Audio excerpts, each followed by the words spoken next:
In the city of Zongjing within the Great Shin Nation, at the grand residence of the Grand Preceptor, our story's protagonist, Li Fan, was in the middle of celebrating his birthday in full splendor. And despite his advanced age, his commanding presence remained overwhelming, while the admiration he inspired in countless people, beautiful women especially, flowed as endlessly as the fine wine he had savored across the years. You see, over the past 50-odd years, Li Fan had risen from utter poverty and obscurity to attain the lofty rank of Grand Tutor, and his authority had grown so immense that it cast its shadow over the entire world, leaving no rival capable of standing against him. The tale of how he reached such heights was vast enough to fill a novel of millions upon millions of words. But whenever he recalled the moment he first transmigrated into this world, he remembered all too clearly that he had once been nothing more than a poor, struggling scholar with no future in sight. Now, looking back over the long road of his life, he felt a deep sense of fulfillment, as though he had already grasped everything a man could ever desire. Anyway, back to the birthday banquet. The entire top floor of the manor was alive with music, flowing liquor, and graceful dancers, all of them performing beneath warm lantern light to entertain the delighted guests. It was not until one of Li Fan's subordinates abruptly burst into the celebration that the lively feast was shaken by a startling, yet strangely auspicious omen. He hurriedly informed his lord, the Grand Preceptor, that the sky had been set ablaze with falling fire, a divine sign that seemed to herald an extraordinary omen. What was even more alarming was that it appeared to be flying straight toward the manor itself. Li Fan immediately rushed to the balcony of his manor for a clearer look, only to find that his subordinate had spoken the truth. Flames really were pouring down from the heavens. Yet when he focused more carefully, he realized the source of that fiery descent was not some natural phenomenon at all, but two terrifyingly powerful figures locked in fierce battle high above. One of them shouted the name Dao Xuanzi, warning that person not to push things too far. Everyone present, Li Fan included, was utterly dumbfounded at the sight of those godlike beings, who seemed so far beyond mortal existence that they had not even noticed the insignificant lives below them. But unlike the others, who had already fallen to their knees in trembling worship of such magnificence, Li Fan was quick to grasp the terrifying implications of their clash, even if he still could not comprehend how actual cultivators could truly exist in this world. Meanwhile, in the heavens above, the dark-haired cultivator Dao Xuanzi coldly asked Ko Hong, the sturdy cultivator with wild golden hair like a lion's mane, whether he really believed he would be allowed to escape simply by fleeing to the land of immortal extinction. Dao Xuanzi then demanded that Ko Hong hand over his cultivation method, declaring that the battle would not end unless one of them died. Ko Hong only scoffed at such foolishness.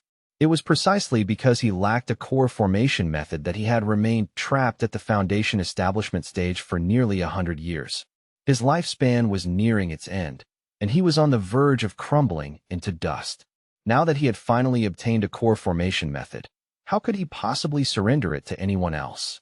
Dao Xuanzi could not deny that truth. The Golden Core Dao was a lonely road meant to be walked alone, and although this world contained many core formation methods, there were still far more cultivators forever trapped at the foundation establishment stage. And now that matters had come this far, with the road to longevity laid right before him, how could he possibly let Ko Hong escape? Ko Hong laughed bitterly at the absurdity of it all. They had once been brothers for 100 years, yet now they were crossing blades over nothing more than a single chance to keep living. Ko Hong openly admitted that he was no match for Dao Xuanzi, and that under the current circumstances, it seemed he would not be able to escape the fate closing in around him. However, there were countless mortals gathered below them, and he wondered aloud whether Dao Xuanzi could truly endure such a dense concentration of immortal miasma. In response, Dao Xuanzi merely steadied his sword and prepared a devastating strike. Without the slightest hesitation or concern, he leveled the blade straight at his former companion. But then his expression suddenly twisted with fury as he demanded to know exactly what Ko Hong was trying to do. Summoning a gigantic golden dragon to meet Dao Xuanzi's purple blade head-on, Ko Hong declared that perhaps he might still seize a chance to live if Dao Xuanzi, proved unable to withstand the power of the immortal mortal miasma. Then, in the very next moment, the two overwhelming techniques collided, unleashing a catastrophic explosion that illuminated the entire sky and sent a deafening shockwave roaring across all of Zhuangjing, shaking every street and echoing through every alley. Witnessing a battle of such terrifying magnitude, Li Fan and all his servants were left completely stunned and speechless. And just as that monstrous force came crashing down upon the entire city, Li Fan's face filled with panic as he instantly realized that their destruction was unavoidable. It took quite some time for the dust and smoke to finally settle, and amid the shattered ruins of his home, Li Fan eventually regained consciousness only to discover that his wife and children were already dead. Coughing violently, he forced himself back to his feet and looked around at what little remained of his once glorious mansion. There were corpses everywhere he looked, and from the grim scene before him, it seemed he might well be the only one left alive. The prosperous city that had once overflowed with life and noise had now become a waking nightmare drenched in blood and fire. And as far as his eyes could reach, there was truly nothing but mangled bodies, broken walls, and buildings collapsed into ruin. After surviving a catastrophe so severe that likely not even 1 out of 100 citizens remained alive, Li Fan dropped to his knees and sat amid the wreckage, consumed by rage that everything he had built had been stolen away by two cultivators who had appeared from nowhere without warning. He drew in a long, trembling breath, and then began to laugh, a hollow, despairing laugh filled with pain. Seriously, how could cultivators possibly exist in a world like this? From that moment onward, like a man possessed, Li Fan used every bit of authority at his command the instant he became an official to search for even the faintest trace of the immortal path. After rising to become the imperial tutor and standing above all others, he mobilized his subordinates to scour the entire world. He searched relentlessly, from the north to the frozen sea, from the south to the great ocean, from the east to the ruinous abyss, and from the west to the linked mountains. Yet throughout all of the great Shin nation, there was not even a single genuine trace proving that immortals had ever existed. By now, Li Fan had long since given up, and age had already worn heavily upon him. He even began to wonder whether those two figures had ever truly been real at all. Gazing silently at the sky, he wanted to know where they had come from and what they really were. Annoyed and bitter, Li Fan felt as though fate itself had been mocking him all along. So he activated a power known as Manhwa. In an instant, countless glowing lines of text appeared before his eyes, and at the very bottom was the phrase, "When the true becomes false, the false becomes true." Soon after, a brilliant light burst forth with dazzling radiance as the Manhwa system announced that charging had finally been completed. A virtualized current scenario was initiated, and Li Fan was asked whether he wished to return to the initial anchor point. You see, Manhwa was the name Li Fan had given to his unique treasure. Its power was to turn truth into illusion and reality into virtuality. It transformed everything he had truly lived through into a simulated illusory experience, allowing him to return to a fixed anchor point, the exact moment when he had first transmigrated into this world. In truth, this was already his second life since arriving in the Great Shin Nation. In Li Fan's first life, although he had once carried lofty ambitions, he had ultimately remained nothing more than an ordinary man.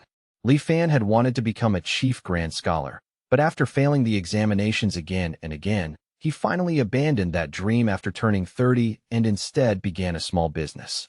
Li Fan eventually became a fairly wealthy common patriarch, then married, raised children, and spent the rest of that life in simple, ordinary peace. It was not until he had grown old and was lying on his deathbed that he finally awakened the unique treasure, Manhwa. That was what led to his unstoppable rise during his second life. Once the Manhwa system completed its charge, it allowed him to restart that life and return to a breakpoint, beginning everything anew from there. However, Li Fan could not restart just yet. There were still important matters he needed to handle in this life first. So he ordered a soldier to take charge of the chaos in the city and commanded the garrison camp stationed outside the walls to hurry to Xinjiang and maintain order in the aftermath of the disaster.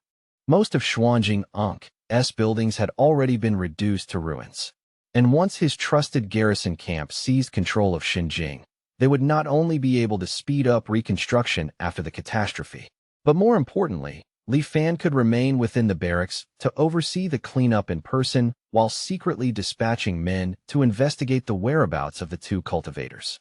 1 month later, the ruined city of Xinjing had only just begun to recover the faintest trace of life. Meanwhile, within Li Fan's private quarters, a subordinate reported that there was still no sign whatsoever of the two cultivators. Hearing this, Li Fan felt his frustration surge once more, while knowing deep down that he never should have allowed himself to hope again. Anyway, since things had come to this point, he decided there was nothing more to be done in this life, and calmly activated the power of Hanhai to return once again. In the next instant, blue energy and glowing lines of text swirled around him from every direction, and after he confirmed his choice, he prepared to restart his life one more time. The entire process of his return through time was then displayed before his eyes, showing his aged body reversing year by year until it returned all the way to youth. Several glowing screens flashed through the important moments of his life, and amid those scenes, he firmly engraved the names of the two cultivators into his memory. He silently swore to himself that in 50 years, he would be there waiting for them.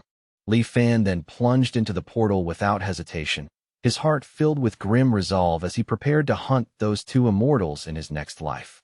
After all, in this second life, wealth, glory, and worldly honor had already become nothing more than drifting clouds to him, fleeting and utterly hollow. It did not take long for the system to return Li Fan to the anchor point. In the first year, overwhelmed with excitement, Li Fan behaved so strangely after regressing that he was nearly forced by his aunt to drink exorcism water prepared by the village witch. Half a year later, he took the provincial examination. Although his ranking only fell somewhere in the 30s, he still succeeded in becoming a Jiren, bringing honor to his ancestors. In his second year, he sat for the metropolitan examination and passed as well.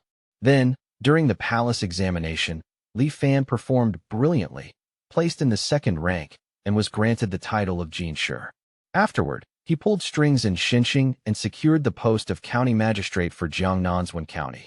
In his third year, he began carefully building up his trusted inner circle, and he also successfully produced a batch of explosives and matchlock rifles. Then, in the fifth year, refugees gathered in rebellion and attacked Prince Langya's manor.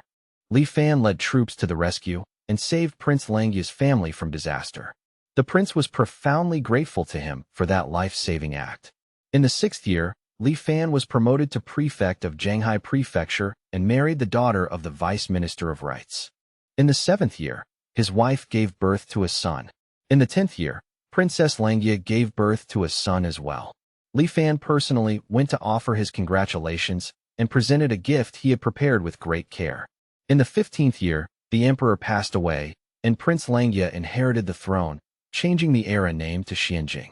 Emperor Xinjing summoned Li Fan back to the capital, promoted him to Vice Minister of War, and ordered him to lead troops in suppressing the rebellions. In the 18th year, Li Fan crushed the rebel armies, after which Emperor Xinjing stripped him of military authority and promoted him to Minister of War, while also appointing him Grand Tutor to the Crown Prince. In the 20th year, the Empress was suddenly implicated in a witchcraft case, and Emperor Xinjing, enraged beyond measure, confined her to the cold palace. The Crown Prince secretly sought Li Fan's help, and Li Fan decisively agreed. Through a private investigation, Li Fan uncovered the one who had framed the Empress and successfully cleared her name. However, even after her innocence was proven, the Emperor still refused to release the Empress from the cold palace. Then, in the 25th year, Li Fan secretly received word that someone had reported him for privately visiting the Empress there. And in that very same year, the Emperor was assassinated while traveling outside the capital.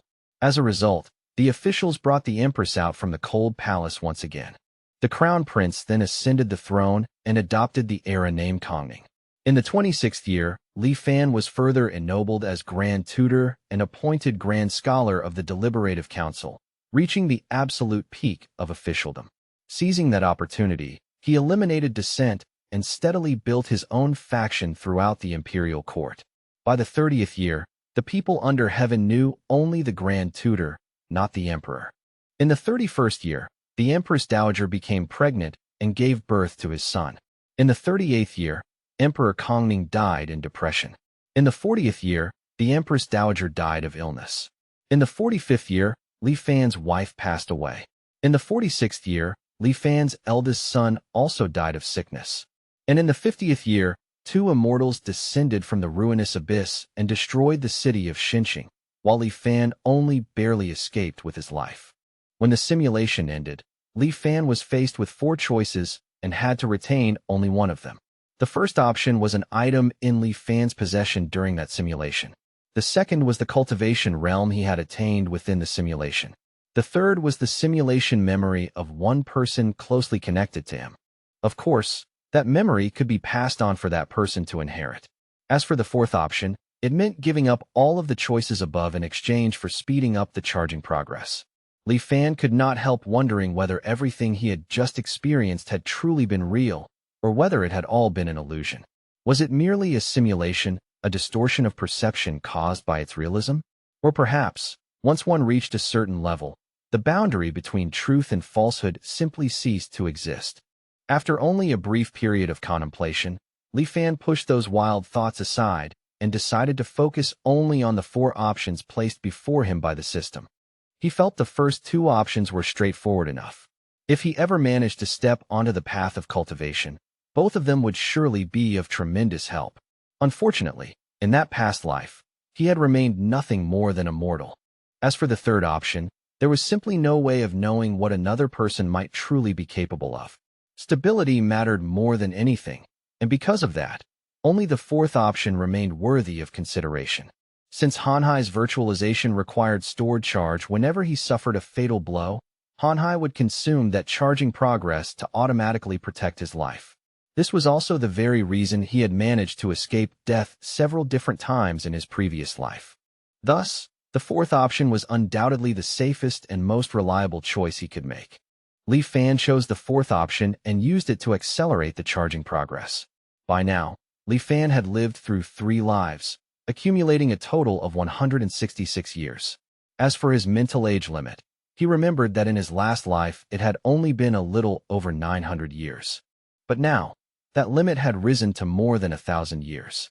You see, when a person carried too many memories, their mental endurance would eventually reach a threshold, and any burden beyond that would crush the soul itself. This was the so-called erosion of time. However, that mental age limit could also continue to increase as one's spiritual resilience and mental fortitude grew stronger. So long as Li Fan could step onto the path of cultivation, none of this would remain a real problem. The goal of his coming life was simple: to pry the secrets of cultivation from those two cultivators. In 50 years, they would descend upon Xinjing. And if he prepared thoroughly while they remained unprepared, then he might truly stand a chance of winning. Perhaps, aside from guns and explosives, the thing he could rely on most was the immortal mortal miasma the two of them had mentioned. However, Li Fan could not bear to sit idle and wait for 50 long years. Since the two had come from the ruinous abyss in the east, he could first dispatch men deep into its depths to investigate what lay below. In his past lives, the most frightening thing of all had been having no goal to pursue. Back then, he would often wake in the middle of the night from the Empress Dowager's bed, seized by an immense emptiness and confusion. In that previous life, he had already stood at the absolute summit attainable by a mortal, so there had been nowhere left for him to climb. And it would have been the same in yet another life as well. Power, pleasure, and all the luxuries of the world. After repeating them enough times, they had become as tasteless as chewing wax. Perhaps, in some future reincarnation, he might even have chosen to end his own life with his own hands. But the arrival of those two cultivators had shown him an entirely new possibility, one he had never imagined before. It was as though a strange and irresistibly alluring world had suddenly opened itself and begun calling out to him. Li Fan wanted to cultivate. He longed for a life filled with unknown paths and new adventures. And no one in this world would be able to stop him. With unwavering determination, he swore to walk the path of immortality. With the experience of 2 entire lifetimes behind him, everything now unfolded as naturally and smoothly as flowing water. Li Fan still participated in the imperial examinations, But this time, with decades of accumulated experience in politics and power, the essays he wrote were naturally far superior to anything from his previous lives. In the provincial examination, the metropolitan examination, and the palace examination, he placed first in every single one of them, achieving the legendary triple first and shaking the world with his fame. Even so, he still chose to take office in a single county. Though the imperial court was filled with confusion and regret over that decision, his request was ultimately approved. Thanks to his overwhelming reputation, along with his crystal-clear understanding of every official's temperament in the county, Li Fan quickly restored Wen County to order. After that, he began promoting and cultivating the trusted subordinates who had served him in his past life.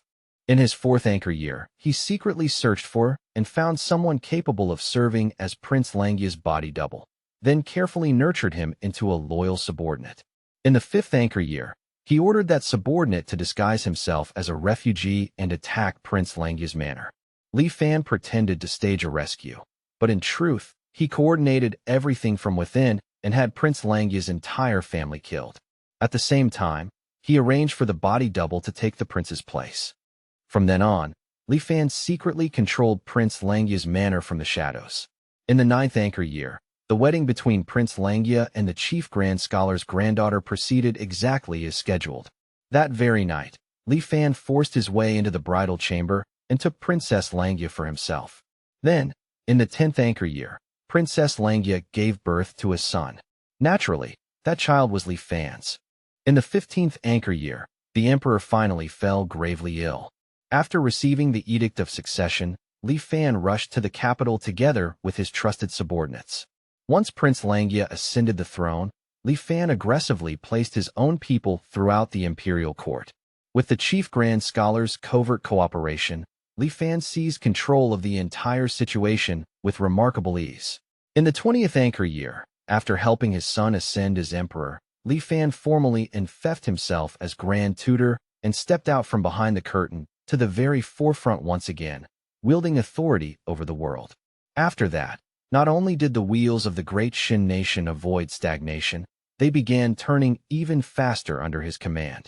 Then, at his grand tutor's manor in the 35th anchor year, Li Fan asked a subordinate about the fog covering the ruinous abyss. He learned that the fog dissipated for half a day once every 15 years. The hooded subordinate reported that the immortal seeking camp had been ordered to remain stationed by the ruinous abyss, watching it day and night without pause. And it was only a few days earlier that they had finally made a real breakthrough. He added that after the great fog had dispersed, a faint light could be seen shining from the bottom of the abyss. So they used a telescope to observe it and unexpectedly discovered an inverted landscape below. And although what each observer saw was not exactly the same, all of them described 10,000 mountains rising and falling in vast layers, with magnificent structures faintly visible among them. There were also towering cities spread across the plains, bustling with life and holding no fewer than 1 million people.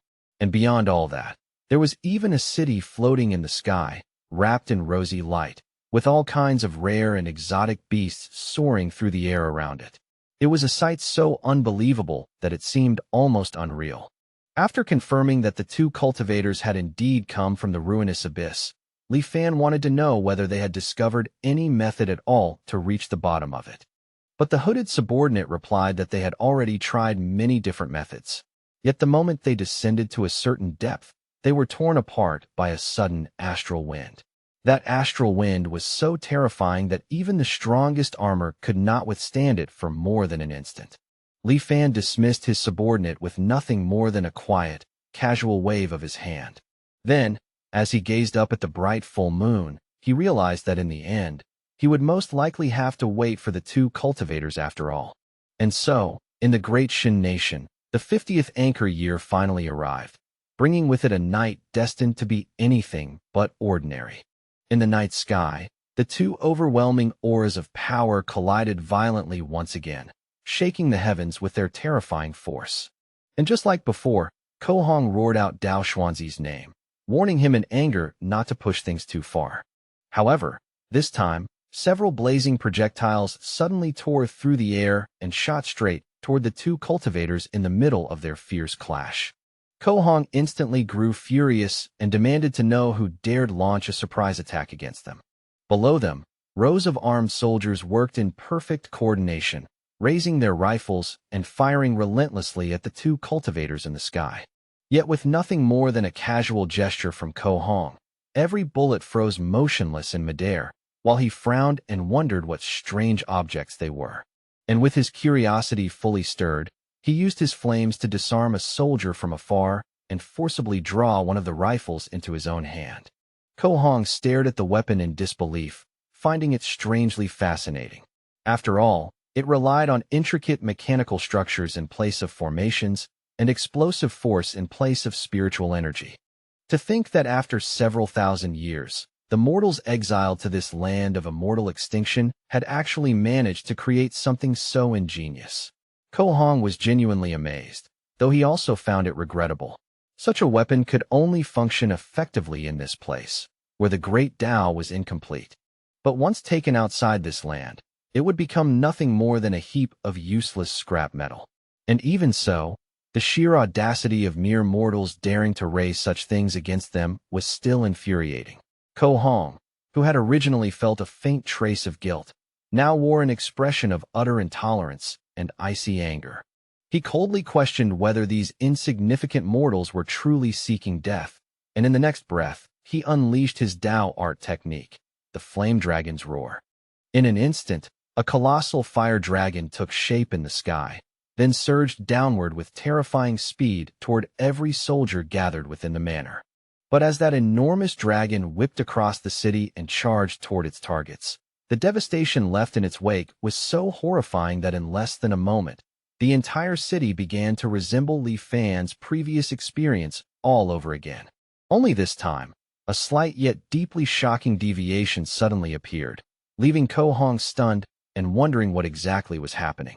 Apparently, the flame dragon's roar he had just unleashed was fundamentally not something ordinary mortals should have been able to survive. And yet, to his astonishment, almost all of Li Fan's soldiers were still alive. At that very moment, Dao Xuanzi also noticed that those weapons had all been soaked in mortal blood.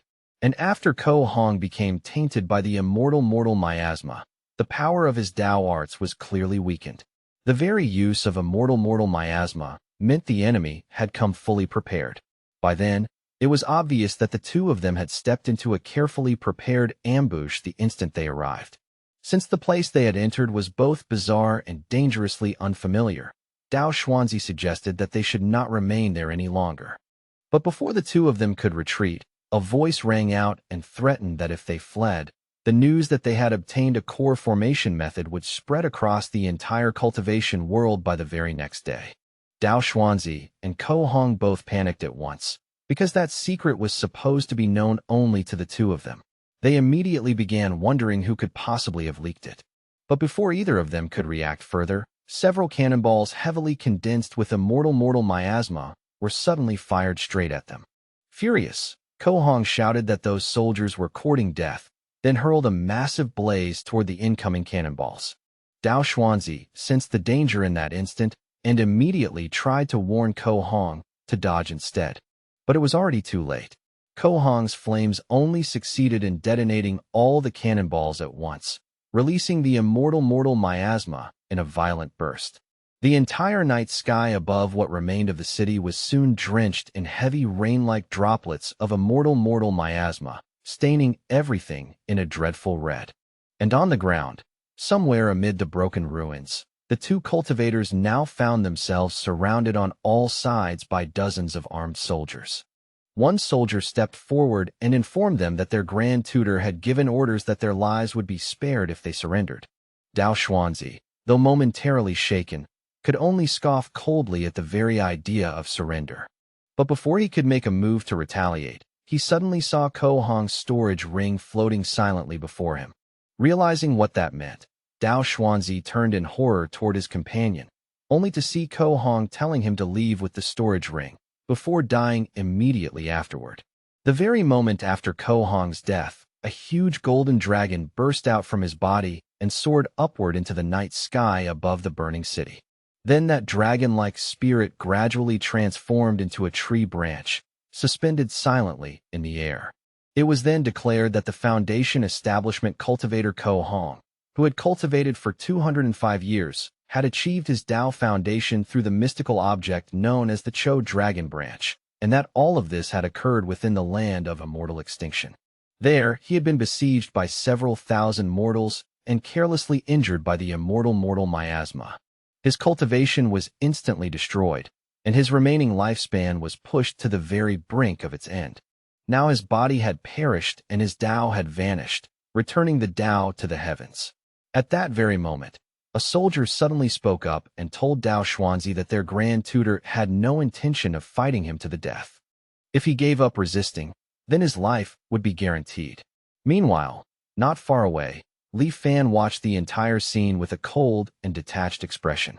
It seemed that when Ko Hong had just died, he had heard a strange voice descend from the sky. But whatever that voice had been was no longer important, because by now it seemed impossible to capture the two immortals alive in this life. Besides, he had never expected the immortal mortal miasma to be so lethally effective against cultivators. Back to Dao Xuanzi, he slowly rose to his feet and told the soldiers that he did not know who they were, nor did he know their true purpose. However, he and his brother had been plotted against by them, causing his brother's death and the destruction of their Tao. Now, there was nothing more that needed to be said, and because of that, he absolutely could not accept any of this. This puppeteer hiding behind mortal soldiers, even going so far as to use the immortal mortal miasma, a vile thing despised by all cultivators, to kill his brother Ko Hong, was something Dao Xuanzi felt could never be forgiven. Dao Xuanzi's eyes burned with rage, teetering on the very edge of madness, as he calmly reminded everyone present that they had all just witnessed his brother's Foundation establishment mystical object. Now, he invited them all to take a good look at his own. Dao Xuanzi slowly rose into the night sky, and with a solemn motion of his hands, he declared in a chilling voice, "With the wonders of heaven and earth, I forge my Tao Foundation, a sword named Daosin." Then Dao Xuanzi invited all those below to behold it with their own eyes. In the next instant, a gigantic sword as enormous as a mountain descended from the heavens and crashed directly into what remained of Shenxing. That level of destruction left absolutely no path of escape. So Li Fan immediately activated the power of Hanhai and found himself once more inside the virtual simulation space. Clutching his chest, he was still shaken after personally experiencing the terrifying strength of a cultivator at the peak of Foundation establishment.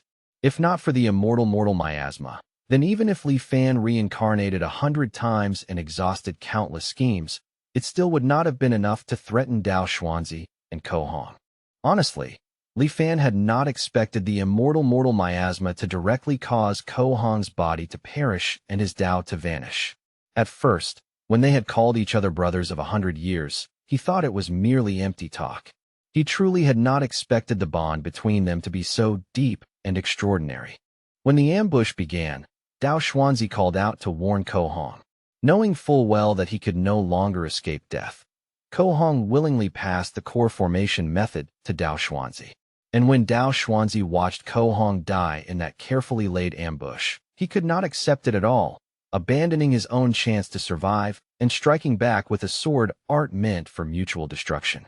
All of this proved that the bond between the two was truly no ordinary friendship. And when it came to the Golden Core Tao, Li Fan remembered Dao Xuanzi once saying that it was a road a person had to walk alone. From that, Li Fan deduced that immortal methods were likely not something people could cultivate together. And if even men as close as sworn brothers had ended up like that, Li Fan could not help but wonder what the cultivation world outside was really like. Still, no matter how dangerous the road ahead might be, Li Fan had no intention of wavering. Furthermore, with the help of the Hanhai system, as long as he remained cautious enough, no desperate situation should be able to stop him. Last time, he chose to strike at both of them at once. Perhaps next time, he could try winning one of them over instead. This time, Li Fan's mental age limit increased by only a few dozen years, and it seemed he was gradually nearing that boundary. If he also counted the life he had lived before transmigrating, then this was already his 5th life.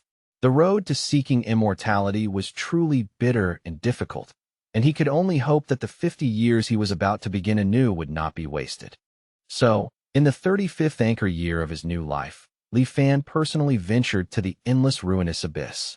From the experience of the last simulation, he already knew that the dense fog shrouding the abyss would disperse once every 15 years. And at this moment, he had come precisely so he could witness that scene with his own eyes. Then, after an unknown stretch of silence, an enormous mass of white fog violently erupted out of the ruinous abyss, surging upward into the heavens like a waterfall flowing in reverse. That violent gale continued for a full quarter of an hour before the heavy, endless fog finally began to disperse. Li Fan then took out his telescope and aimed it toward the bottom of the ruinous abyss. And according to the intelligence he had gathered earlier, the scene revealed that the bottom of the abyss was different for every single person who looked into it. But when Li Fan peered through the telescope, all he could see was a dark, immeasurable abyss with a single pale white light glowing at its center. Then, all of a sudden, the vision shifted, and he saw ancient ruins marked with an inscription that read, "The path to immortality was dead." Li Fan was shocked and deeply puzzled, wondering what exactly had happened in that place, and what had become of the cultivation world beyond. Soon afterward, the scene shifted again, moving toward Li Fan's 50th birthday. In his 50th anchor year, Ko Hong once again shouted furiously at Dao Xuanzi, repeating the exact same line he had spoken in Li Fan's previous lives.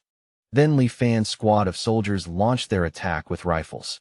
Only this time, however, they targeted Ko Hong alone while openly acting under Dao Xuanzi's banner.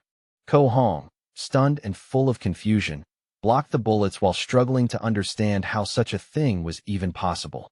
And though he could not make sense of it, he also began to suspect that Dao Xuanzi might have already known he would flee to the land of immortal extinction.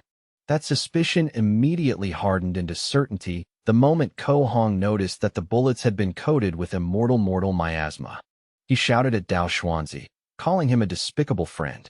Meanwhile, Dao Xuanzi, equally shaken, was just as bewildered as Ko Hong. He had no idea why the mortals below were attacking Ko Hong under his banner, nor why they were even using immortal miasma. He hastily explained to Ko Hong that those people were not under his command, then urged him that they needed to get out of there immediately. But at that exact moment, Li Fan shouted from below, demanding to know why Dao Xuanzi was going back on his promise. Li Fan then informed Ko Hong about the supposed deal he had made with Dao Xuanzi, claiming that as long as they helped Dao Xuanzi eliminate him and seize the core formation method, he would lead their clan out of the immortal Forsaken Land. At that point, Ko Hong was utterly enraged. He demanded to know whether Dao Xuanzi still insisted on pretending innocence, because aside from the two of them, no one else should have known about the core formation method. Fed up with all this nonsense, Dao Xuanzi decided he had to find the real culprit. Meanwhile, Li Fan kept speaking from below, deliberately exposing his knowledge of the core formation method. Li Fan added that, because of the immortal miasma Dao Xuanzi had once spoken of, they had now incurred the fury of the masses. Public resentment was boiling over, and if the immortal master could no longer keep his promise to lead them out of the immortal Forsaken Land, then he feared it would not be long before his entire clan died, without even a place to be buried. Annoyed by that shamelessly false guilt-tripping, Dao Xuanzi charged straight toward what he believed to be Li Fan, a vile and brazen villain who needed to shut his mouth immediately. Dao Xuanzi came crashing down with a thunderous boom, sending dust, rubble, and broken debris flying in every direction. Dao Xuanzi spotted a radio, which he mistook for some kind of artifact. At the very same time, Li Fan accused Dao Xuanzi of trying to silence them forever. Gritting his teeth, Dao Xuanzi was inwardly shocked by just how cautious and meticulous the enemy's preparations had been. He instantly destroyed the strange artifact, but by then, the damage had already been done beyond repair. Filled with righteous fury, Ko Hong accused his friend of betraying their 100 years of friendship for nothing but naked greed. If Dao Xuanzi truly wanted the core formation method, then why could he not simply challenge him openly for it? Instead, he had resorted to so many despicable and underhanded tricks. Ko Hong decided he would no longer flee and would instead challenge Dao Xuanzi head-on. If his friend truly had the ability, then he should come and take it by force. Ko Hong then unleashed his flame dragon's wrath and charged straight at Dao Xuanzi, who could only let out a helpless sigh. Cornered by the massive fireball hurled at him by the summoned flame dragon, Dao Xuanzi calmly raised his sword to counter. The two attacks collided and exploded violently in the sky. Then, almost abruptly, another radio broadcast Li Fan's decision and reasoning for changing sides. Since Dao Xuanzi was fickle and vindictive, Li Fan explained, he feared that if Dao Xuanzi won, neither he nor his men would be allowed to live. So he had now ordered his soldiers to aid Immortal Master Ko Hong in dealing with Dao Xuanzi. Hearing that, Ko Hong laughed at the friend who had always prided himself on being noble, only to reveal himself as a despicable man ruined by fate and now suffering the backlash of his own actions. Well, as the saying goes, the one who commits too many injustices is destined to destroy himself in the end. Dao Xuanzi grew furious and snapped back, calling his gullible friend an utter fool. But Ko Hong was already far too consumed by anger to care or listen to reason. After all, his friend had always fancied himself clever, so why was he now abandoned by everyone around him? This, Ko Hong declared, was exactly what it meant to become a victim of one's own cleverness. Having recently mastered a new Dao technique, Ko Hong announced that this was the perfect chance to test it. He then activated another Dao technique, the imprisoning dragon. In an instant, a cage of raging flames sprang into existence and trapped Dao Xuanzi inside. And in order to break free, Dao Xuanzi, enraged, enlarged his sword and shattered the flaming prison with startling ease. Then he rose back up into the night sky, his figure cutting through the smoke and fire. Fed up with being forced onto the defensive, he summoned his Dao Foundation sword and finally turned fully to the offensive. Daosin appeared in the sky in all its overwhelming glory, poised and ready to destroy everything standing in its path. But Ko Hong answered Daosin's Dao with his own, invoking his dragon transformation technique and summoning the Dao Dragon Staff, a golden dragon, to confront Dao Xuanzi's giant sword head-on. But just before the two Dao manifestations could collide, Li Fan and his men intervened once again, stepping in to lend Ko Hong a decisive helping hand. They attacked Dao Xuanzi with explosives packed full of immortal miasma, and the moment those weapons struck, they exploded violently, releasing thick clouds of immortal miasma that instantly engulfed Dao Xuanzi. Wounded all over, Dao Xuanzi let out a sharp, ear-piercing cry, and soon realized in horror that his Dao sword had been struck. It began to grow wildly from within him, then burst outward in a grotesque and uncontrollable eruption. The branches spread in an instant, overtaking his entire body, and before long, Dao Xuanzi was completely consumed, leaving behind nothing but a lifeless corpse. Anyway, just as with Ko Hong's death in the previous simulation, it was announced that the Foundation establishment cultivator Dao Xuanzi had cultivated for 201 years and established his Dao Foundation through the wondrous item known as the Rusted Sword Daosin. However, in the immortal Forsaken Land, he had fought another and was ultimately killed at the hands of the Foundation establishment cultivator Ko Hong. Now his body had perished, and his Dao had vanished. Returning to the heavens, Li Fan was quick to notice that this same mysterious voice had also appeared when Ko Hong died before. He then made his way toward Ko Hong and formally introduced himself. Li Fan offered respectful greetings and humbly begged for Ko Hong's mercy, pleading with him to spare the lives of the 1,000 souls of his clan. Ko Hong realized that Li Fan was the very person whose voice had echoed from all directions earlier. He then questioned why a mere mortal would dare interfere in a battle between cultivators. Li Fan explained that he had merely been seeking a slim chance of survival after realizing that if Dao Xuanzi had won the battle, then his entire clan would have perished. Ko Hong found those words harsh, and Li Fan immediately took the chance to remind him of the promise Dao Xuanzi had made. But Ko Hong explained that for a full 100 years, Dao Xuanzi had always seemed like a man who honored his word. Yet in truth, he was someone who acted without principle, even going so far as to deceive mere mortals without hesitation. He also added that the great immortal severing formation at the ruinous abyss was unimaginably dangerous even for cultivators, and escaping through it required enormous effort. So how could they possibly bring mortals along with them? Shocked by that revelation, Li Fan immediately asked whether even Ko Hong had no way to leave the land of mortal extinction while taking a mortal with him. Ko Hong casually confirmed that this was indeed the case, and only then did Li Fan suggest that they move somewhere private so the two of them could continue this conversation in detail. Inside an underground shelter beneath the manor, Li Fan once again asked for confirmation, wanting to know whether it was truly impossible for mortals to be taken along when leaving the immortal forsaken land. Ko Hong had no reason to lie to Li Fan, so he simply reminded him that he was nothing more than a mortal. Perhaps a golden core cultivator might be able to shield him while breaking through that great immortal severing formation, but for someone at the Foundation establishment stage like himself, it was absolutely impossible. Li Fan still refused to give up and pressed further, asking whether there was any other alternative at all, any shred of hope for mortals like them to one day leave this world.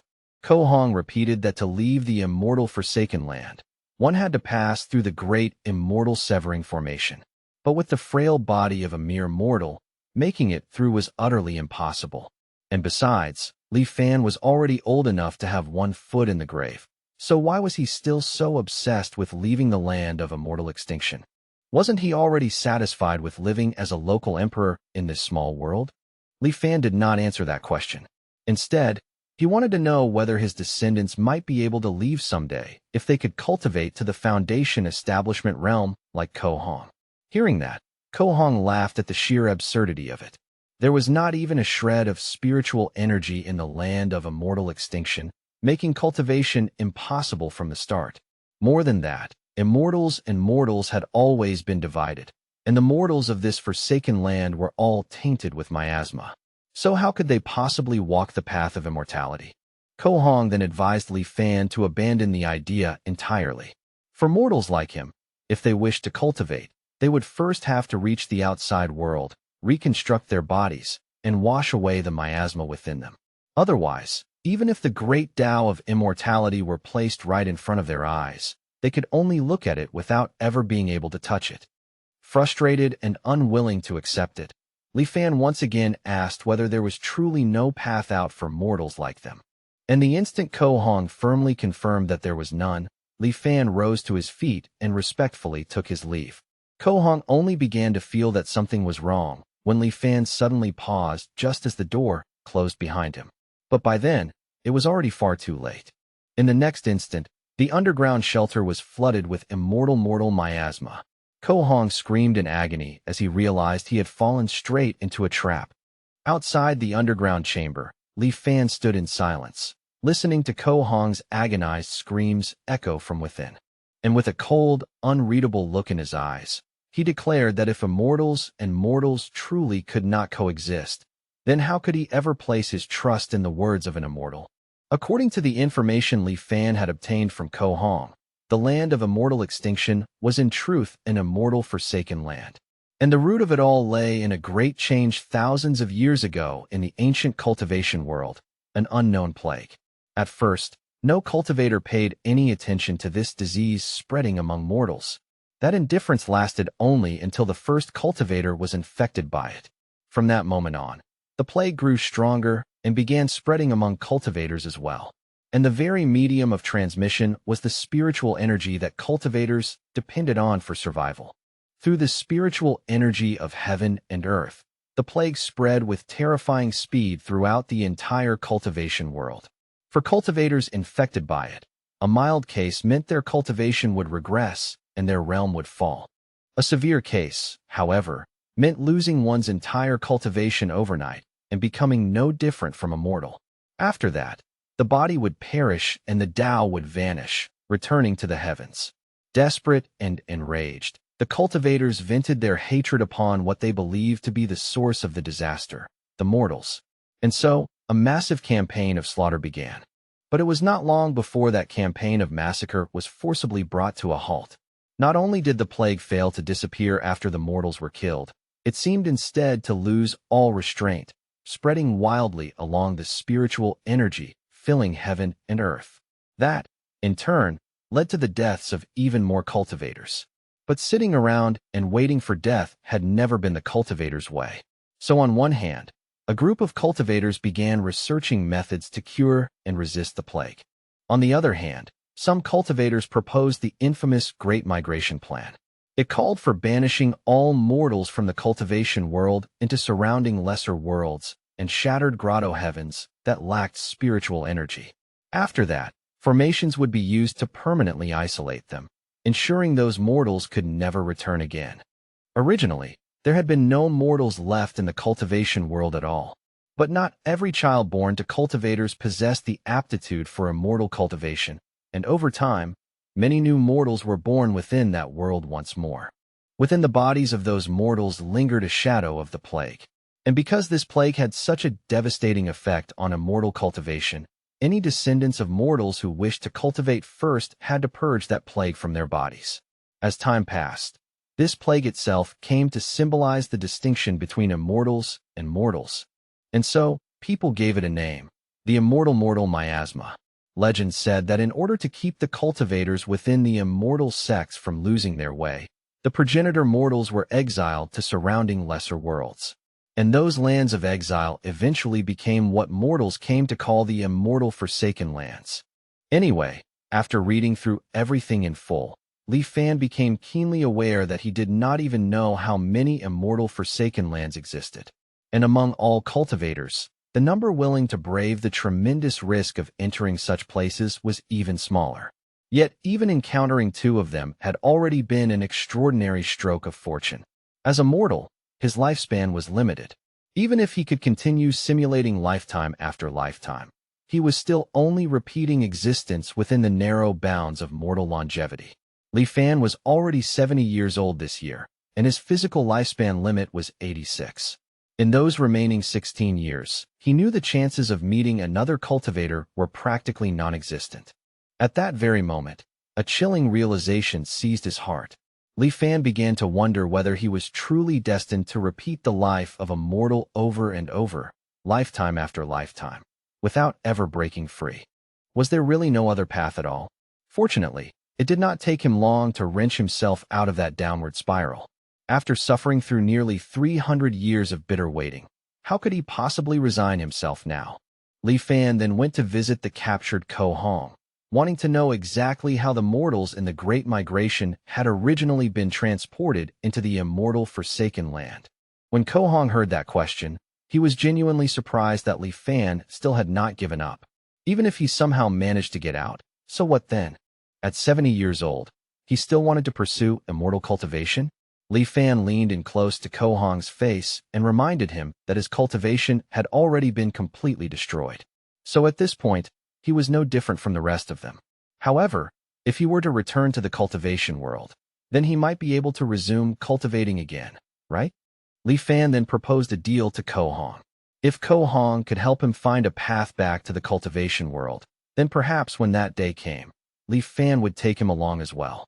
Ko Hong immediately furrowed his brow and cursed Li Fan as a treacherous villain. He realized that this old bastard was still trying to trick him. But Li Fan only replied in a calm, even voice, saying that whether his words turned out to be truth or lie, they were still a glimmer of hope in the end. So was Ko Hong really willing to abandon this chance at survival, grow old, and die trapped forever in this tiny prison of a world? Ko Hong fell silent for a moment. But after a brief pause and some thought, he finally answered with a helpless sigh. If he remembered correctly, what the cultivators had used back then to transport mortals during the migration was a Dharma artifact similar to flying arcs or flying shuttles. You see, in ancient times, the cultivation world had been overflowing with people. Sects were numerous, powerful, and glorious, and the entire age had been incomparably prosperous. Transportation-type Dharma artifacts like flying arcs and shuttles had also been extremely common. But unfortunately, a great cataclysm later descended upon heaven and earth. After that, every cultivator began fearing for their own survival and acting alone, so flying arcs and flying shuttles gradually became rare. Hearing mention of that great cataclysm that struck heaven and earth, Li Fan immediately asked whether Ko Hong was referring to that bizarre great plague. Ko Hong explained that although the immortal mortal miasma was indeed strange and dangerous, it was not enough by itself to shake the foundation of the cultivation world. The main reason it had been able to run rampant was because most of the cultivators in the world had already perished in an even greater calamity. Apparently, the great Tao of the Golden Core allowed only one true walker. Although many core formation methods existed in the world, there were far more cultivators trapped forever at the foundation establishment stage. A flash of realization struck Li Fan as he briefly recalled what he had seen in the endless ruinous abyss. He then asked whether immortal techniques truly could not be cultivated by more than one person. Ko Hong calmly confirmed that Li Fan's judgment was correct. You see, it was said that in ancient times, there had been no such restriction at all. Back then, countless great cultivation sects threw open their gates, accepting disciples and passing down their arts freely. Cultivators had the guidance of their masters and could seek help whenever they encountered obstacles in their training. They could also spar with their fellow disciples and exchange insights with others who practiced the very same methods. What a vibrant and magnificent age the entire cultivation world had once been, until one day, the efficiency of cultivation across the world suddenly plummeted. While cultivating, practitioners would feel a strange connection in their hearts, one that let them know exactly how many people in the entire cultivation world were cultivating the same technique at that very moment. And then they discovered something horrifying. The more people who cultivated the same method simultaneously, the lower the efficiency became for everyone using it. Countless cultivators found themselves unable to advance even a single inch. And as the end of their lifespans drew closer, the killing intent they had buried in their hearts could no longer be concealed. Masters and disciples, martial brothers and sisters who had once shared the same sect and path, all of them turned into mortal enemies in an instant. A calamity that swept across the entire cultivation world was born from that madness. And anyone practicing the same method as another had become an obstacle blocking the original owner's path to the Tao. And so, that truth inevitably led to battles fought to the death. Even rogue cultivators who tried to hide away in deep mountains or secret realms could not escape, because cultivators practicing the same method could sense one another's location. Anyway, since immortal techniques could not be cultivated by more than one person, Li Fan wanted to know how cultivators of the present age actually practiced at all. What, then, was the cultivation world like in the present day? Ko Hong let out a long, heavy sigh before explaining that, in the cultivation world as it currently stood, there were only a handful of paths available to anyone who wished to cultivate. The first was to join the Myriad Immortals Alliance, a vast and loosely bound coalition formed by countless cultivators. Within the alliance, one could exchange contribution points for cultivation methods, resources, and various necessities. But earning those contribution points was no simple matter. One had to accept and complete alliance missions, or acquire them through trade and transactions with other cultivators. The second option was the Five Elders Council. This was an organization established by 5 supreme and terrifyingly powerful figures, and its influence stretched far and wide across the cultivation world. As long as a person possessed the aptitude to cultivate, they could choose to join of their own will and select a cultivation method from the council. But the cost was equally clear. They had to sign an exclusive contract and serve the 5 Elders Council for a fixed period of time. From Ko Hong's explanation, it sounded as though cultivation methods were not all that rare in the cultivation world after all. Ko Hong nodded, a faint and knowing smile appearing on his face. The reason was simple. The methods obtained through those channels were all incomplete. Those methods had all been newly compiled over the years by the major powers. Because of that, reaching the peak of qi condensation was already the absolute limit of what they could support. If one wished to advance further and establish a Tao foundation, one had no choice but to switch to an entirely new cultivation method. And the same pattern continued for every realm beyond foundation establishment as well. Li Fan was somewhat puzzled by this. After all, if a cultivator had to switch methods and start over every single time they broke through into a higher realm, then wouldn't all of their previous years of hard work end up wasted? Ko Hong explained that this was not the case, because all cultivators were required to practice a fragment of the supreme primordial true scripture. This scripture was not a cultivation method in the usual sense, but rather something closer to a profound and extraordinary secret art. Its function was to allow a cultivator to willingly disperse their realm without suffering any major loss. After scattering their cultivation in order to switch to a different method, they could then cultivate again at great speed and swiftly return to their original level. Li Fan was quietly shaken by this, and at the same time deeply astonished that such a miraculous and heaven-defying method could actually exist in the world. It was almost as though this fragment had appeared at the perfect moment, because only with something like this could the countless cultivators under heaven be persuaded to accept the endless cycle of changing cultivation methods. Ko Hong could only let out another weary sigh. Li Fan was right, but what else could anyone do? A true method was simply too difficult to obtain, and his friend Dao Xuanzi had died, without ever learning the real reason he had seized that method and fled. It was not merely because it was a core formation method, but because it was a true method capable of leading directly to the nascent soul realm. After that, once Ko Hong had introduced Li Fan to more common knowledge of the cultivation world, such as how the death of a cultivator could trigger celestial phenomena within a certain range, he finally circled back to the main subject at hand. He said that he had once heard a rumor claiming that, for thousands of years, mortals from the immortal Forsaken Lands had been secretly returning to the cultivation world. But in the end, it was mostly treated as idle street gossip, the kind of baseless talk people passed around without any concrete evidence to support it. Li Fan pointed out that where there was smoke, there was often fire. Sometimes, rumors were not lies at all, but fragments of the real truth hidden beneath layers of doubt and hearsay. And as long as even the slightest sliver of hope remained, he had no intention of giving up. Hearing that, Ko Hong truly could not understand how an old Li Fan, already half a step into the grave, could still be so stubbornly restless and unwilling to let things go. Naturally, Li Fan could not reveal the secret hidden within himself, so he could only assure Ko Hong that as long as he helped him find a path back to the cultivation world, everything else could be discussed. Not only would he release Ko Hong and allow him to return alongside him, but he would also return all of Ko Hong's and Dao Xuanzi's belongings, including that precious nascent soul true method. Utterly stunned, Ko Hong stared at him and asked in disbelief whether Li Fan was truly serious about this.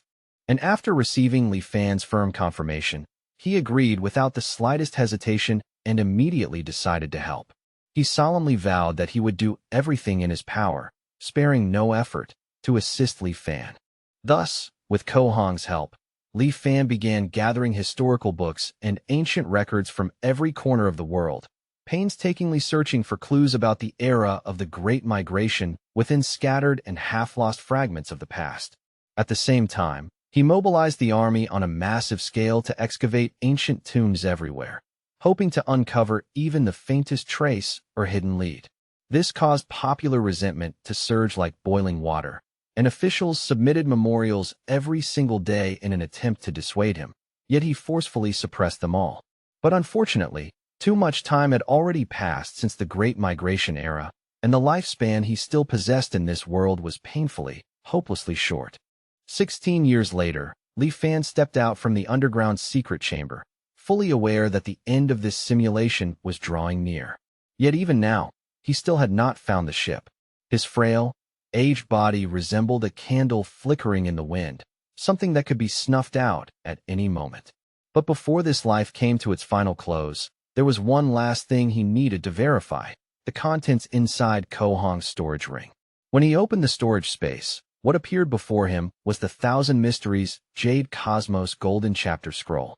It was a nascent soul realm cultivation method, one whose current number of cultivators was 0. Li Fan could only feel bitter pity for his own situation. After all, he was sitting atop a mountain of priceless treasure, yet had no fate and no opportunity to truly enjoy it. Alongside the scroll lay the rusted sword Dao Xuanzi had once used. And according to Ko Hong, once a cultivator perished, the wondrous item tied to their foundation establishment would lose its wondrous nature as their body died and their Dao vanished. Yet at that very moment, something wholly unexpected occurred, causing Li Fan's eyes to widen in astonishment.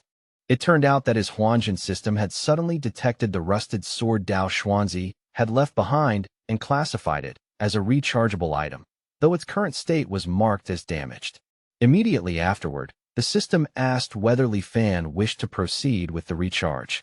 The instant Li Fan chose yes without the slightest hesitation. The anchor charge progress began, and the current number of anchor points was shown to be 1. In any case, according to the feedback from Huanjin, once the anchor charge progress reached 100%, a second anchor point would be unlocked, and from then on, everything could be virtualized. Furthermore, when choosing to return, he would be able to restart from any anchor point he had unlocked. If a second anchor point could truly be opened, then countless future plans would become far more convenient. And although wondrous items were exceedingly rare, the cultivation world itself was vast beyond measure, broad enough to swallow imagination whole. So there had to be an endless stream of such items hidden somewhere within it. And as long as Li Fan could leave the immortal Forsaken Land, he would also be able to cast off the shackles of his mortal body. Li Fan closed the storage ring, knowing clearly that aside from a few standard-issue spirit stones, there was nothing else inside worth much attention. So, with a trace of reluctance lingering in his heart, he brought this life simulation to an end by activating Huanjin and returning once more to the virtual simulation space. There, the system presented him with 4 different options and allowed him to choose one thing to retain. And although the options before him were exactly the same as last time, Li Fan's choice this time was completely different. The moment he decisively selected the first option, choosing to retain an item, all of the contents stored within the ring were suddenly displayed before his eyes.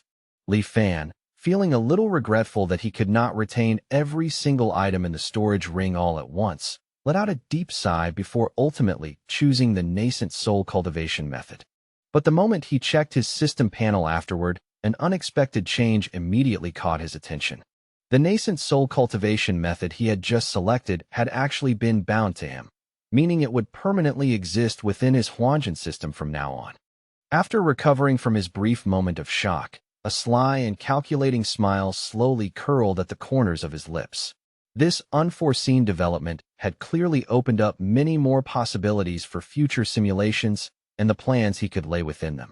After all, in Li Fan's current life, his decision to order the large-scale excavation of ancient tombs in order to search for a path back to the cultivation world had simply been too shocking and too abrupt. Even with his iron grip over the imperial court, it had still stirred up fierce resistance from many sides. If the court had tried to push such a thing from the very beginning, it undoubtedly would have been impossible to sustain for long.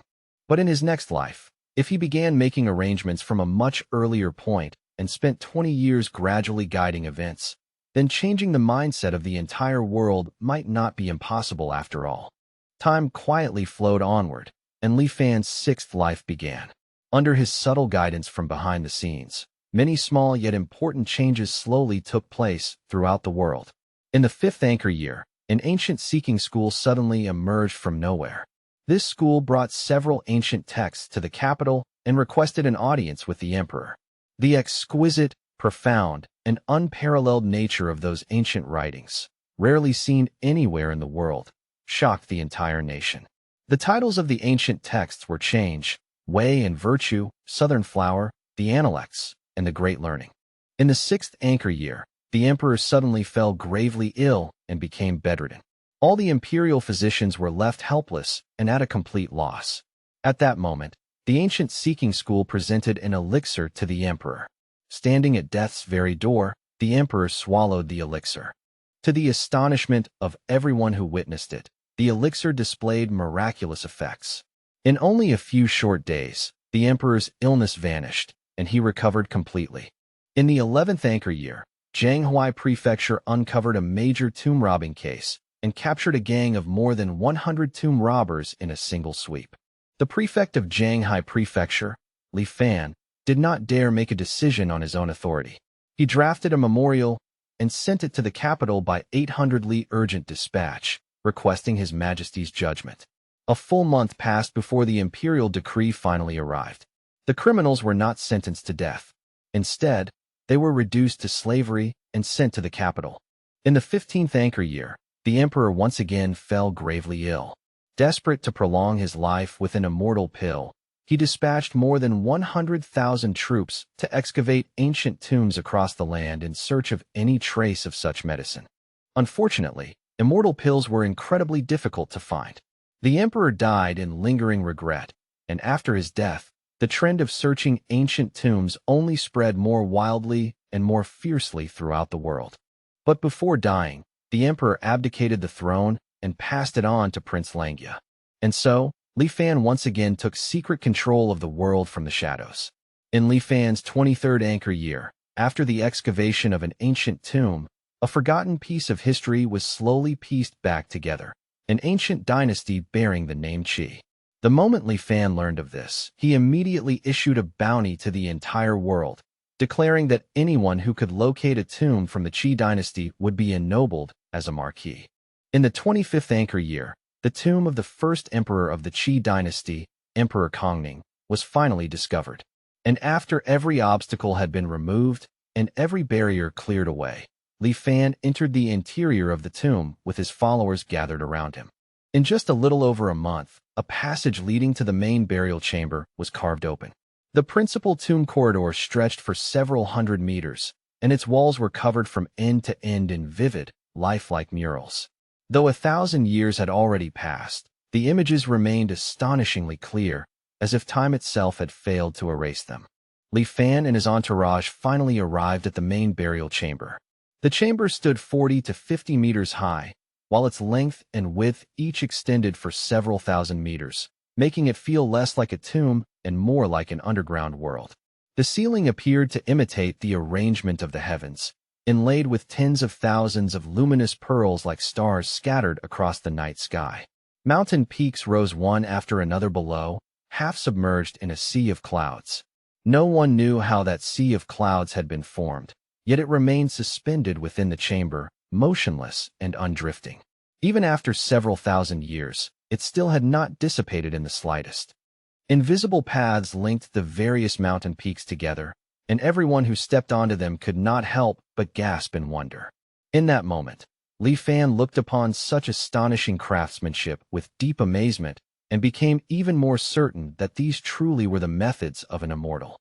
At the very top of the highest peak stood a simple thatched hut, lonely and unadorned, while the once fertile fields outside it had already withered into barren land.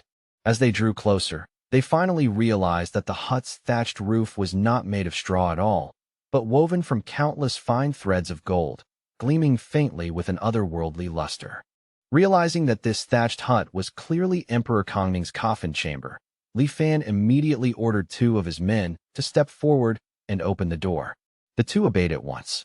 But the moment the door swung open, the sight inside stunned Li Fan into brief silence before he slowly approached. Inside was an ancestral shrine dedicated to Emperor Kongning, identifying him as an outer disciple of the Taiying sect. It seemed that although Emperor Kongning had once joined a sect known as the Taiying sect, he had remained nothing more than an outer disciple and had ultimately never set foot on the true path to immortality. In the end, he had been exiled to this place by the cultivators, and even in death he still could not forget his sect. What was most obvious was that he did not regard himself as an emperor at all, but merely as an outer disciple of the Taiying sect. Yet according to Ko Hong, every sect in the world should have already perished during the Great Calamity before the era of the Great Migration. So it seemed there was clearly a hidden story buried beneath all this. Emperor Kongning was most likely entrusted by the cultivators of the Taiying sect to oversee the Great Migration of this world. Lost in deep thought, Li Fan wondered whether they might still be able to find the flying ark that had been used during the migration back then. Since the search of the main burial chamber had yielded nothing, he ordered the ancient seeking camp to excavate the surrounding area as well.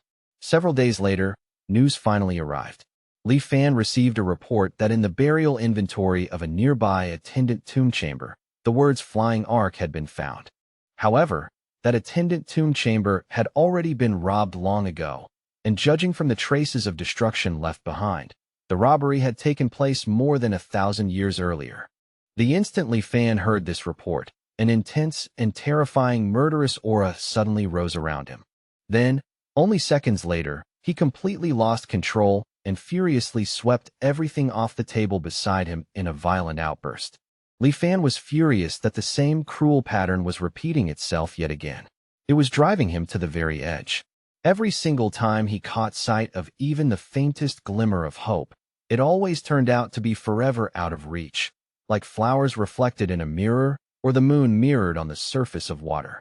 Still, after venting all the frustration that had built up inside him, Li Fan issued yet another bounty to the world, unwilling to let this chance slip away so easily. Whoever could find any clue related to the immortal ark would be ennobled as a marquis of 1,000 households. And just like that, in his 35th anchor year, the ancient seeking camp discovered the tomb of an immortal. Apparently, just a few days earlier, a group of people had been excavating an ordinary-looking grave when they were suddenly struck by a mysterious force and suffered heavy casualties on the spot. The ancient seeking camp did not dare treat the matter lightly and sent men to investigate through the night. Yet even with many seasoned veterans on site, they were still unable to disturb that small tomb in the slightest. Li Fan wasted no time at all and immediately ordered that the immortal miasma be used to force open the tomb. The ancient seeking camp moved quickly and obeyed, pouring bucket after bucket of immortal miasma onto the invisible barrier that was shielding the tomb from intruders. Fortunately, just as it was effective against cultivators, the barrier proved no exception and could not withstand it either. It did not take long before the barrier shattered completely, breaking apart under the corrosive assault. Li Fan instructed his men to remain extremely careful during the excavation and to report to him immediately if they discovered anything resembling a flying ark. Not long after, word reached his ears that an object among the burial goods did indeed resemble a flying ark, and Li Fan rushed to the site at once without delay. When he arrived, it was exactly as the report had described, a flying ark, a real one, right there before his eyes. But the size of it caught Li Fan completely off guard and left him visibly stunned. He could not help but wonder whether the tiny wooden boat before him was truly the flying ark he had longed for and searched for all this time. However, through the message carved onto the tomb wall by its owner before death, he gradually came to understand the full story behind everything. It turned out that the owner of the tomb was named Shun Hong, a cultivator at the Foundation establishment stage. More than 3,000 years ago, he had been hunted down by enemies and, with nowhere else left to flee, had hidden himself within this immortal forsaken land. But because the immortal forsaken land was completely devoid of spiritual energy, and because he carried only a limited number of spirit stones, his life soon fell into danger. Before long, Shun Hong's spirit stones were exhausted, and without spirit stones to replenish his spiritual energy, his cultivation steadily declined with each passing day. In desperation, he speculated that when the mortals had been exiled to the immortal forsaken land thousands of years ago, they might have left behind one or two flying arks. So he searched far and wide, spending decades investigating before he finally managed to uncover the tomb of Emperor Kongning. There really was a flying ark inside the tomb. But to Shun Hong's utter despair, the core power spell formation within the ark had already been damaged. Worse still, he did not understand the art of artifact refinement, so he had no way to repair it. At that point, Shun Hong finally abandoned all hope of leaving the immortal forsaken land. Shun Hong left his final words on the tomb wall for whatever person from a later generation might one day encounter his resting place. He said that if this person would sweep his grave, they could take one of the 4 items from the cultivation world as thanks for what he had left behind. In any case, with the spell formation outside the tomb protecting it so securely, it was no surprise that Shun Hong had been so certain a cultivator would eventually be the one to arrive. At that very moment, the Huanjin system notified Li Fan that it had detected a wondrous item of heaven and earth, a halting stellar fragment. Li Fan was astonished that he had actually found one, and believed it must be the mysterious item that had been guarding the tomb all along. Unfortunately, Huanjin showed no reaction to it whatsoever. He quickly realized that forcing the tomb open with such large amounts of immortal miasma had most likely damaged the halting stellar fragment, reducing it to nothing more than an ordinary stone. With a disappointed sigh, Li Fan turned his attention to the other relics. Among them, he found a lesser Huanjin vastness Qi condensation stage cultivation method and a cloud water record foundation establishment method. Both of them showed a current cultivator count of 1, and Li Fan immediately frowned. puzzled by how someone could already be cultivating these methods.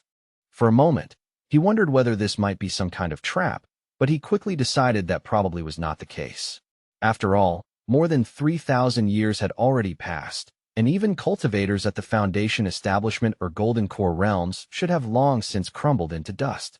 But if that was true, then why were these techniques still being practiced? At that instant, a sudden realization flashed through his mind like lightning. It might be because these methods had master copies. After the Great Calamity, many cultivation methods had been preserved and recompiled by major powers such as the Myriad Immortals Alliance and the Five Elders Council.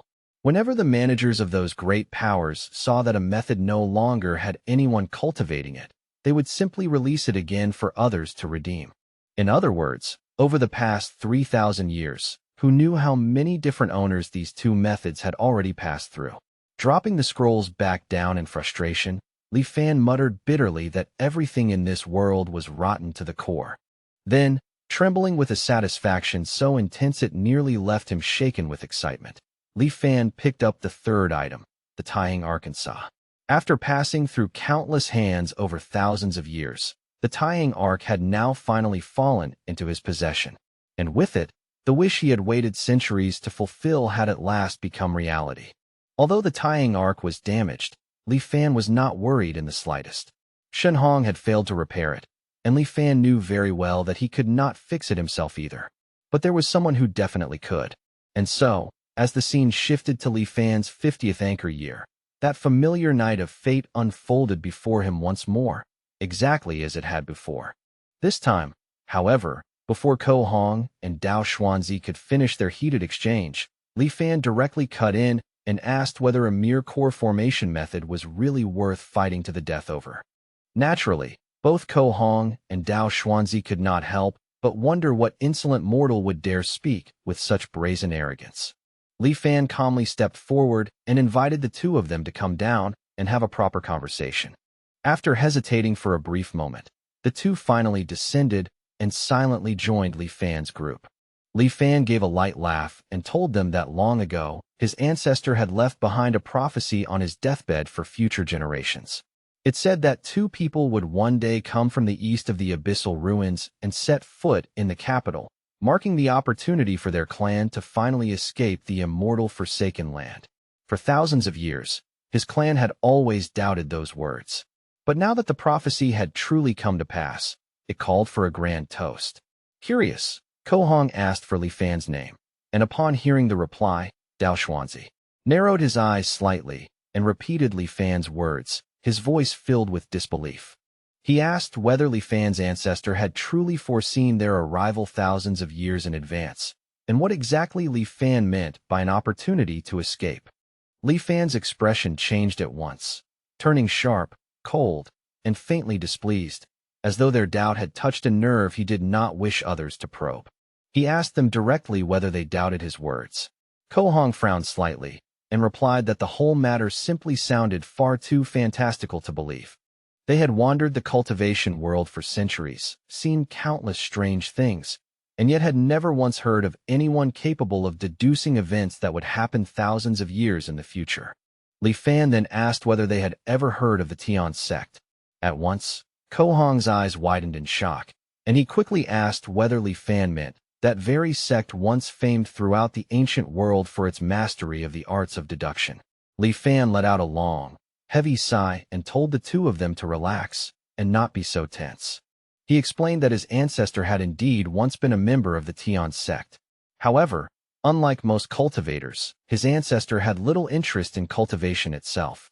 Instead, he had devoted his entire heart to the art of deduction, becoming completely absorbed in calculation and divination. Ordinarily, that would have caused no real trouble. But then the great cataclysm descended, forcing all mortals into migration. With only a chi condensation cultivation base, no one would have compelled his ancestor to join the migration if he had chosen not to go. Yet when he saw the terror and helplessness on his family's faces, he voluntarily stepped forward to shoulder responsibility for their safety. In the end, he chose to remain in this immortal Forsaken Land together with his family. Dao Xuanzi listened quietly for a while before finally asking why Li Fan had chosen to stop their fight in the first place. Li Fan answered that no cultivator had entered this immortal forsaken land for thousands of years. The moment he saw them, he knew they had to be the very people his ancestor had foretold, the key to his clan's long-awaited escape. But when he witnessed them about to kill each other over nothing more than a mere core formation method, he had no choice but to step in and stop it. Dao Xuanzi sighed softly and nodded in understanding, adding that Li Fan must have found the whole scene rather laughable. But perhaps Li Fan did not understand just how scarce cultivation methods truly were in the outside world. For cultivators, turning on one another and fighting to the death over a single scroll was sadly not unusual at all. Li Fan let out a weary sigh and asked whether things truly had to be so cruel and desperate. Dao Xuanzi looked at him with curiosity, sensing that there was something deeper hidden in his tone. But before Dao Xuanzi could press further, Li Fan raised a hand and said that before his own father passed away, he had inherited a cultivation method that led directly to the Golden Core realm. The two cultivators were immediately shaken. Ko Hong exclaimed in surprise that such a method was extraordinary. If Dao Xuanzi could obtain it, then there would be no need for the two of them to continue fighting at all. Dao Xuanzi then asked what Li Fan wanted in return. Li Fan replied that his ancestor's lifelong wish had been very simple, to return to the Taiying sect. Before his death, his ancestor had passed down not only the cultivation method, but also a Dharma artifact known as the Taiying Arkansas. Though the ark was damaged, his ancestor had once used the Taiying art of deduction to foresee that many years later, two cultivators would appear, one skilled in swordsmanship, the other proficient in artifact refinement.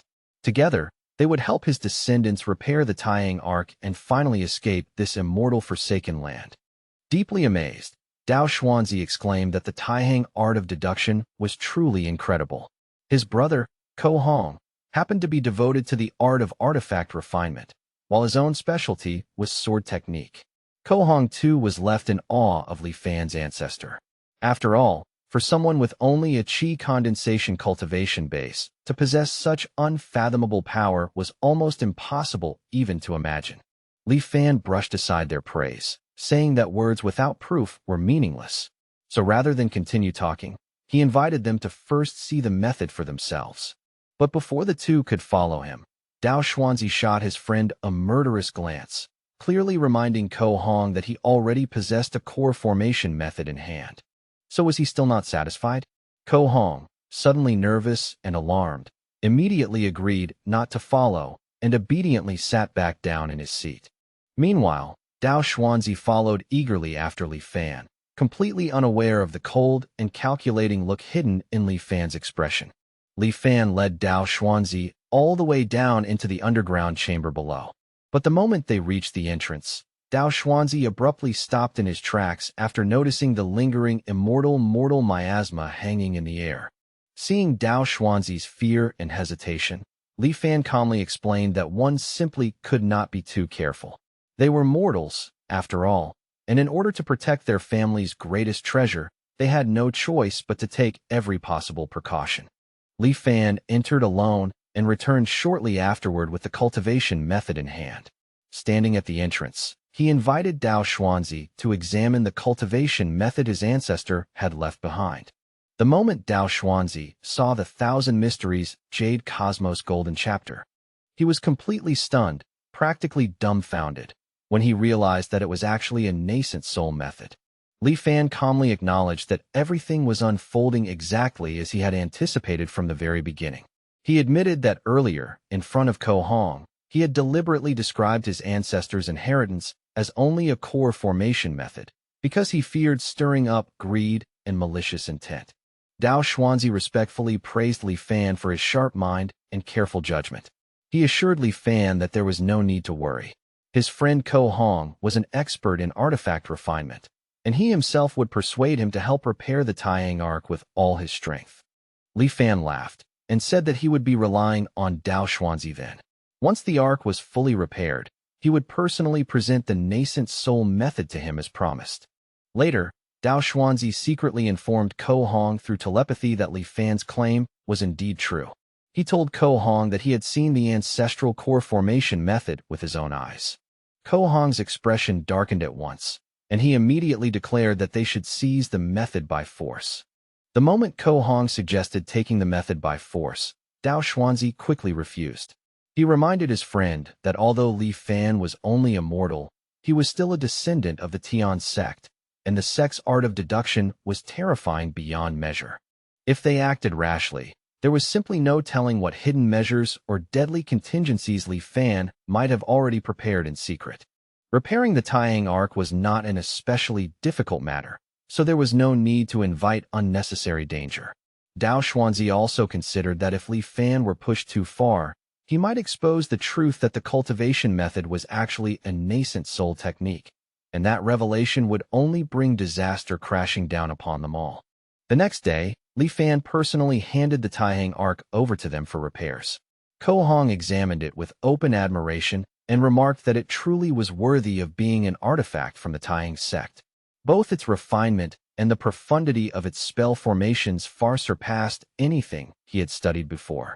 Repairing it would undoubtedly help elevate his own mastery of artifact refinement to a higher level. Li Fan told them to work as they pleased and assured them that whatever materials they required for the repairs, he would do his utmost to provide without hesitation.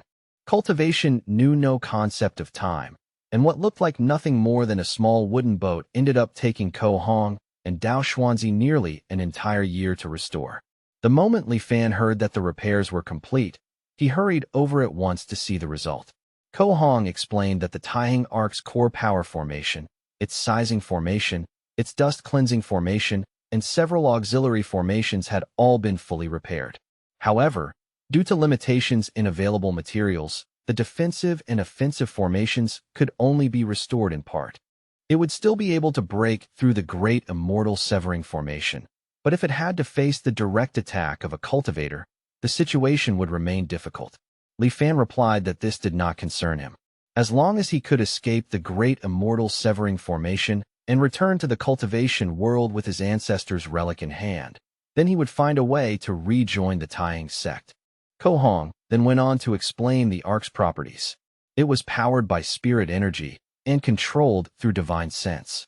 It could change between 3 different sizes: a compact form about 10 meters long and 2 to 3 meters wide, a medium form around 100 meters long, and a fully expanded form that could stretch to 1,000 meters in length.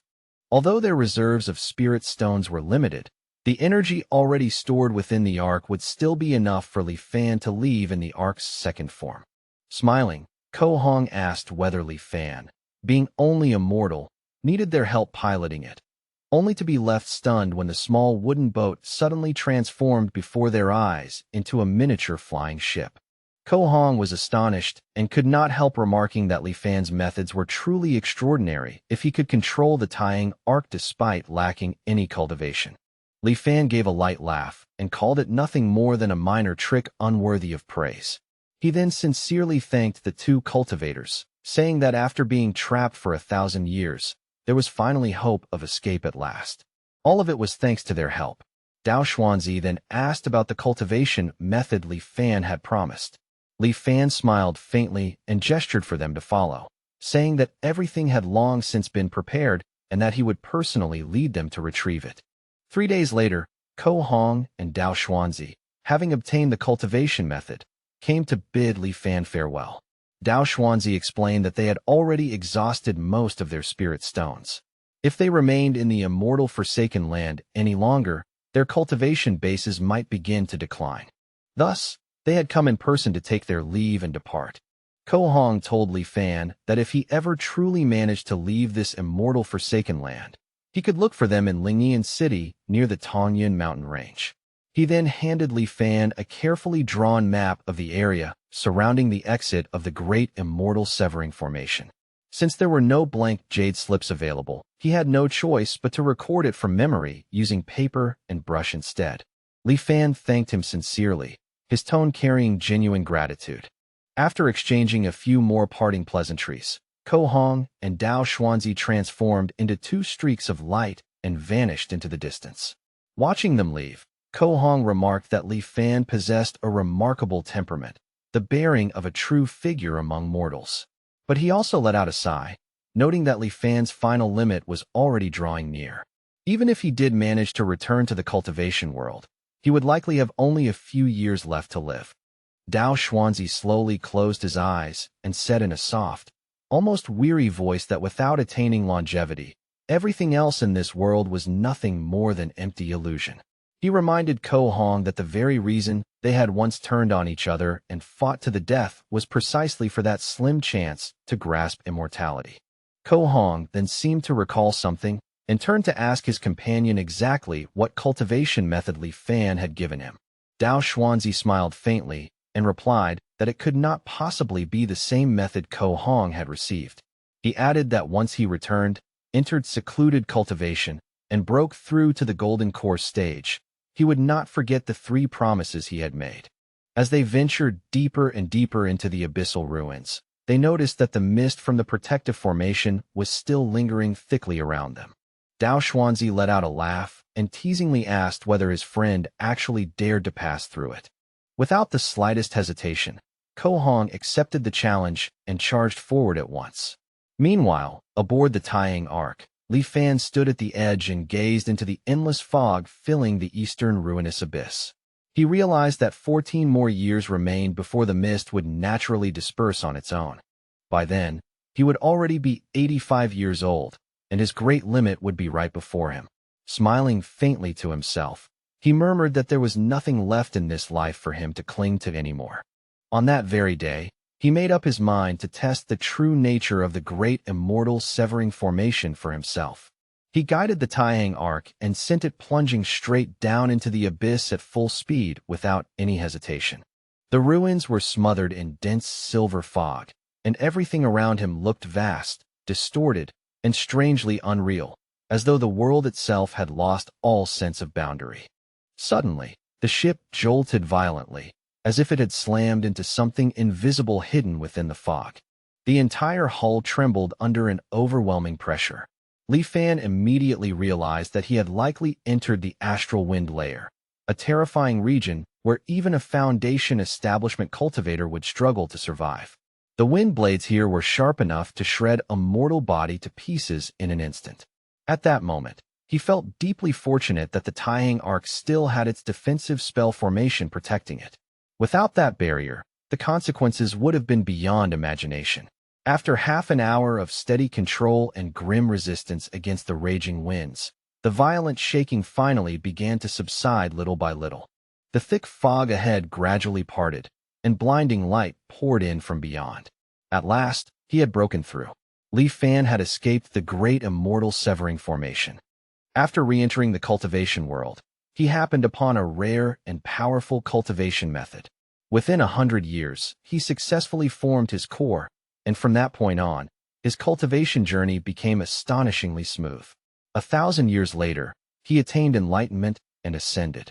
Upon reaching the immortal realm, he began once again from the very lowest rank, cultivating step by step, advancing through hardship with relentless determination. Through patience and perseverance, he eventually rose to become the immortal emperor, the supreme existence who ruled above all immortals.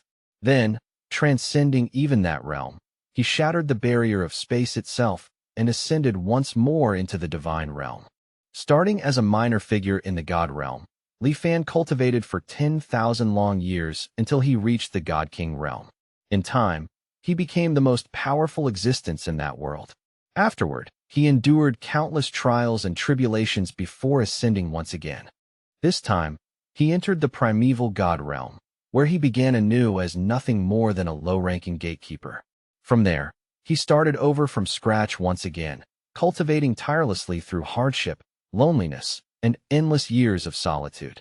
Then, all of a sudden, he opened his eyes and found himself once more inside his mortal body, an old man seated within the Taiyang Ark. He was stunned, wondering whether everything he had just experienced had merely been an illusion born from the illusory light layer. Looking around carefully, he noticed that the Ark had continued moving on its own. According to the map Ko Hong had given him, he should have already passed through the illusory light layer and entered the third layer of the immortal Forsaken continent, the inversion layer. It seemed that he had only awakened because the Taiyang Ark had automatically navigated its way out of the illusion without his input. Realizing this, Li Fan reasoned that he must have lost consciousness while passing through the illusory light layer. Yet despite that, the Ark had continued traveling safely by itself. Perhaps he could simply let the vessel steer on its own while he merely supplied the power needed for acceleration. A strange intuition flowed from the Taihang Ark directly into his mind, silently guiding him toward the correct direction ahead. Trusting that guidance, Li Fan increased the Ark's speed. Before long, he arrived at the fourth layer of the immortal Forsaken continent, the flowing fire layer. Just as he had expected, the Ark's autonomous navigation was flawless and precise. It seemed that this ancient vessel, once designed to carry migrating mortals thousands of years ago, had been fitted with a hidden mechanism that allowed it to traverse the immortal Forsaken continent automatically.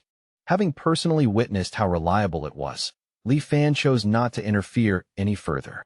He simply supplied spirit power and allowed the Taihang Ark to continue flying on its own. It passed safely through one treacherous region after another, never once losing its path. The flowing fire layer, the profound ice layer, the thunderstorm layer, and other perilous regions followed one after another. Each was filled with deadly danger, yet the Ark always managed to avoid disaster by the narrowest of margins. After a long and exhausting journey, he finally reached the final region, the darkness layer. According to Ko Hong, this layer was not especially dangerous in itself, merely an endless expanse of darkness with no visible end. Even so, Li Fan could not stop himself from feeling anxious. Once he passed through this place, the exit to the cultivation world would finally lie right before him. 6 lifetimes of reincarnation had all led to this single moment. Suddenly, a colossal creature emerged from the darkness.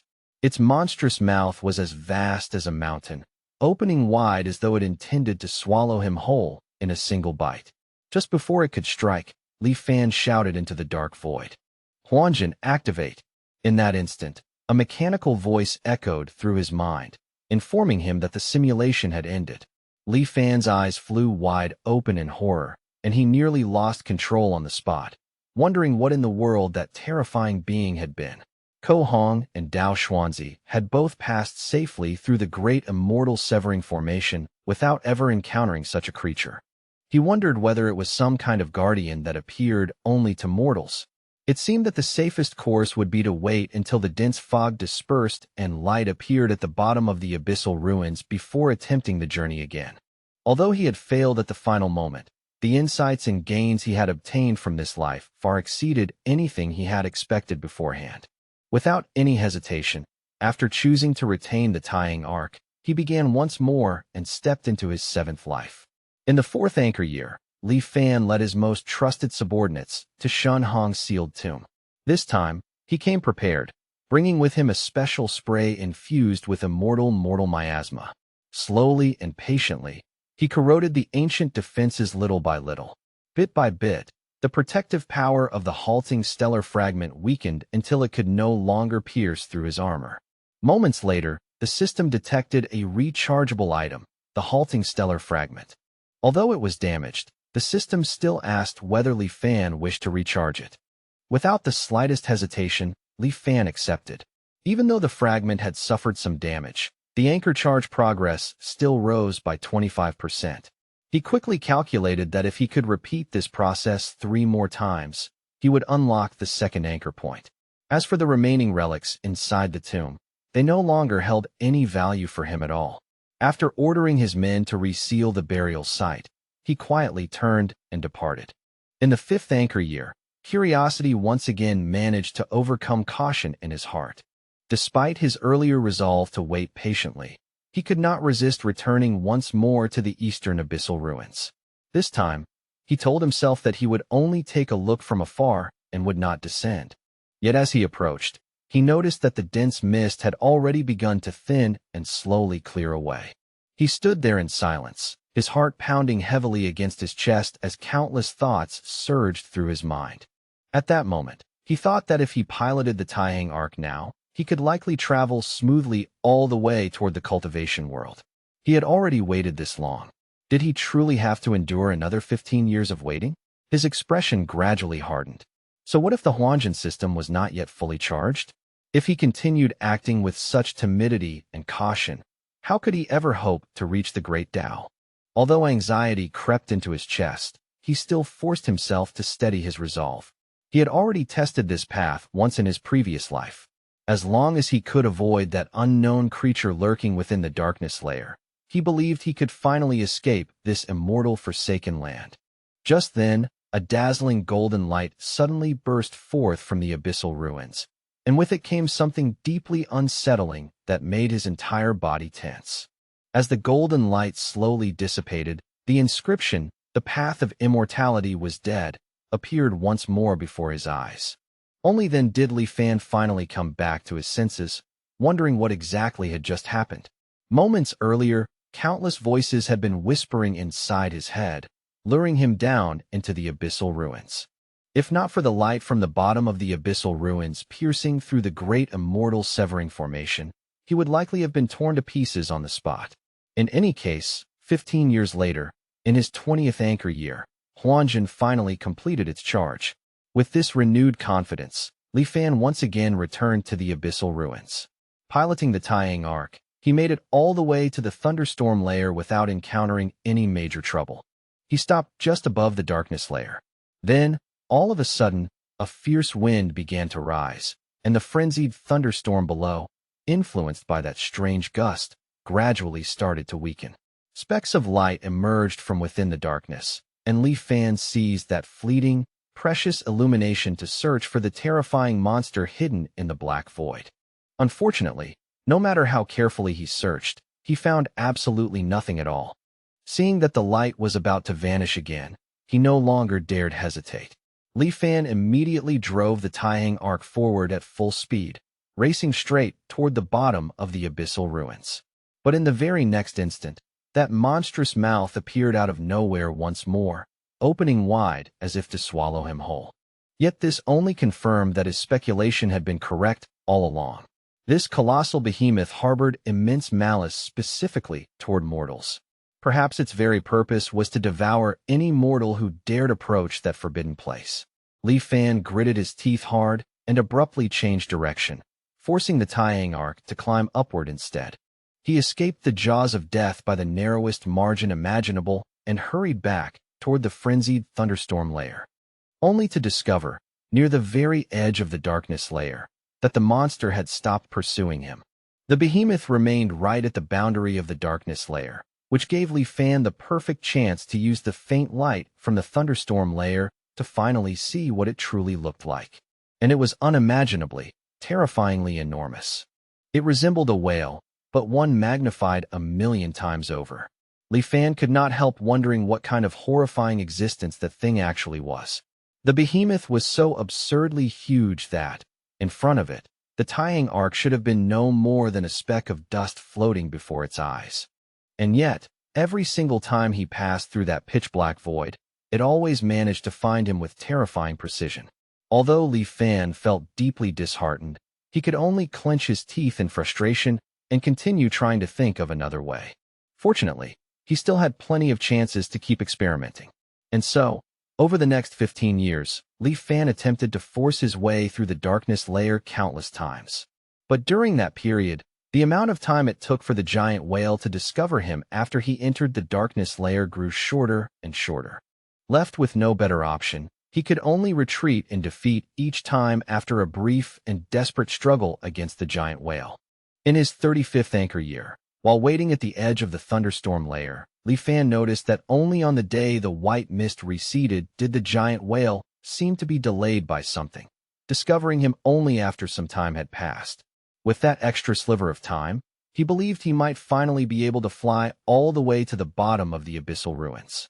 This time, he decided to risk everything and charge straight through at the fastest speed possible, hoping to cross the darkness layer before the giant whale could react. He managed to plunge downward for longer than ever before and even caught sight of an illusory scene below, which seemed to be drawing closer and closer before his eyes. But then the giant whale's terrifying cry rang out once again, followed by the appearance of its grotesquely wide-open mouth. By that point, it was already too late. The moment he activated Huanjin, he was informed once more that the simulation had ended. After returning to the virtual simulation space, Li Fan gave up on making a retention choice and instead used the opportunity to accelerate the charging progress. He soon noticed that the upper limit of his psychological age had not increased at all. It seemed he had already reached the cap, and because of that, it would no longer continue rising. With a determined look in his eyes, he let out a heavy sigh, already fully aware that he still had 748 years he could afford to spend. In his 8th life, during the 4th anchor year, he opened Shinhong's tomb once more and accepted the recharge prompt again without hesitation. With his anchor charge progress now at 51% and the current number of anchor points still remaining at 1, Li Fan could at least take some comfort in the fact that his 8th life had not been a complete waste. In the 5th anchor year, on the very day the white mist receded, the void transformation charge progress had already climbed to nearly 90%. But to Li Fan, anything less than 100% made no meaningful difference at all, so he could only force himself to wait patiently. In the 20th anchor year, Li Fan made another attempt and failed once again. In the 35th anchor year, he tried again and failed miserably once more. Even so, those attempts were not entirely without value. At the very least, his control over the Taiyang arc had grown more and more refined with each failure. In the 50th anchor year, Li Fan chose not to recklessly force his way through the darkness layer again. He was already old by then, and both his reflexes and his mental sharpness had declined too much, leaving him with no real chance of succeeding. Instead, he chose to meet his 2 old acquaintances again to see whether he might obtain some useful clues from them. As he watched them from below and heard their opening words once more, Li Fan suddenly felt a faint but unmistakable wave of nostalgia.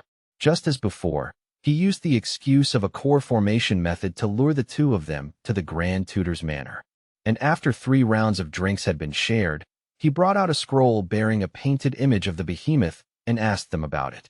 Li Fan further explained that his ancestor had once said on his deathbed that if he ever had the chance to escape the immortal Forsaken Land, he would not need to fear anything else. With the protection of their sect's Taiyang arc, he should remain safe. But the final layer, where a giant whale lurked in hiding, was a place that demanded the utmost caution. The 2 cultivators were instantly unsettled by this revelation, because neither of them had known that such a ferocious beast existed in that pitch-black, empty place. And if such a monster truly existed, then why had they never seen it themselves? A sudden realization flashed through Dao Xuanzi's mind, and Li Fan was quick enough to notice the subtle change in his expression. It seemed the sword cultivator Dao Xuanzi actually knew something about the beast. Dao Xuanzi calmly explained that he had only seen records of it in an ancient text. According to those records, in ancient times there had once been a sect called the Beast-Taming Sect. That sect possessed no especially profound cultivation methods of its own, but by relying entirely on its beast-taming arts, it was able to command exotic beasts of heaven and earth to fight on its behalf. And among the most famous exotic beasts once controlled by the beast-taming sect, this giant whale seemed to be one of them. At that moment, Ko Hong also seemed to recall a faint fragment of memory on the matter. After thinking for a moment, he remembered that the name of the beast was the rift-splitting whale. Li Fan then asked whether either of them knew how one might avoid the rift-splitting whale. But to his disappointment, they replied that they had only heard scattered fragments about such a beast and possessed no reliable knowledge. After all, an exotic beast like this had disappeared from the cultivation world thousands of years ago.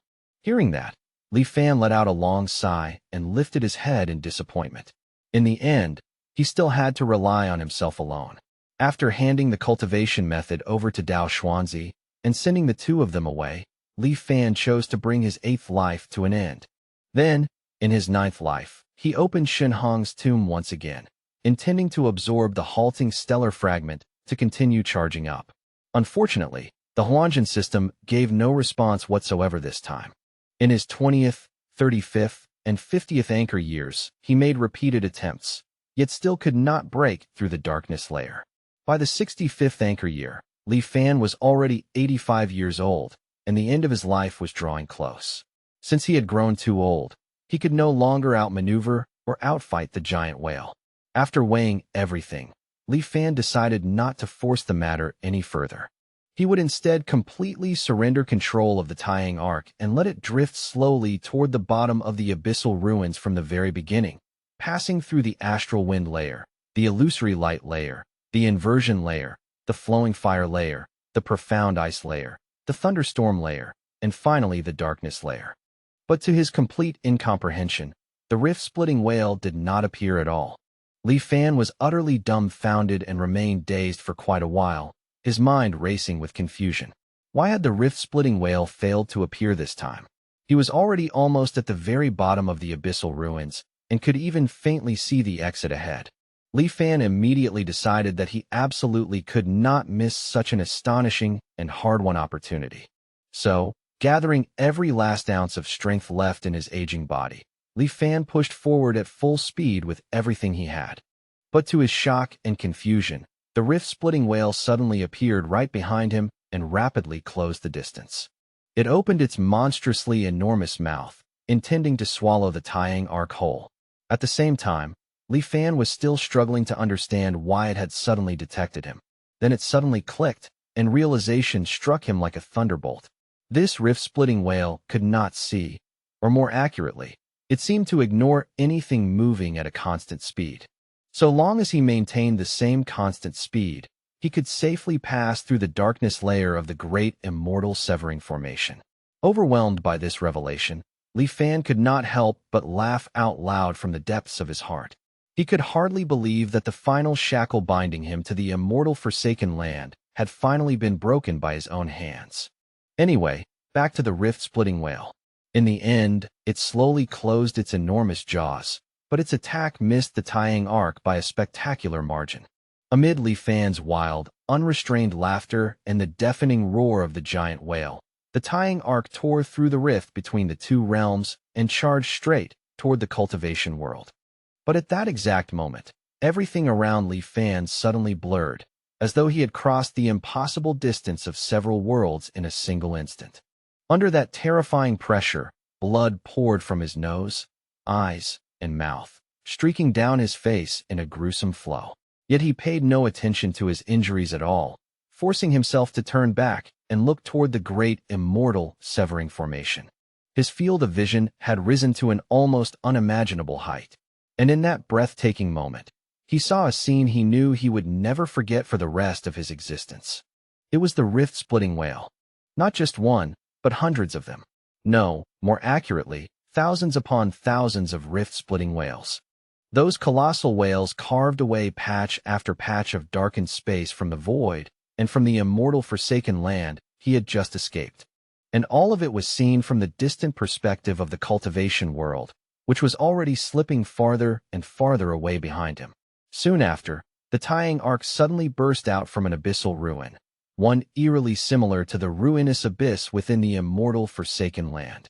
And during the brief instant it passed through the immortal plains, Li Fan, already standing at death's door, could not help but smile in pure, overwhelming joy. He had finally entered the cultivation world. Even if it was only for a fleeting moment, being able to witness it before death meant that his ninth life had not been spent in vain. With that, he activated Huanjin and brought the simulation to an end. Li Fan was deeply satisfied with the result. 9 lives and nearly 500 long years. He had finally laid a hand upon the threshold of cultivation. According to his original plan, he had intended to speed up the charging progress. But after seeing the list of selectable rewards, he hesitated, because the system had presented him with 4 new options. And among them, Li Fan was shocked to find the halting steel fragment could actually be retained. So after thinking it over carefully, he ultimately chose to retain the steel fragment, simply because it gave him the perfect chance to verify a certain suspicion that had long lingered in his heart. And so his 10th life began.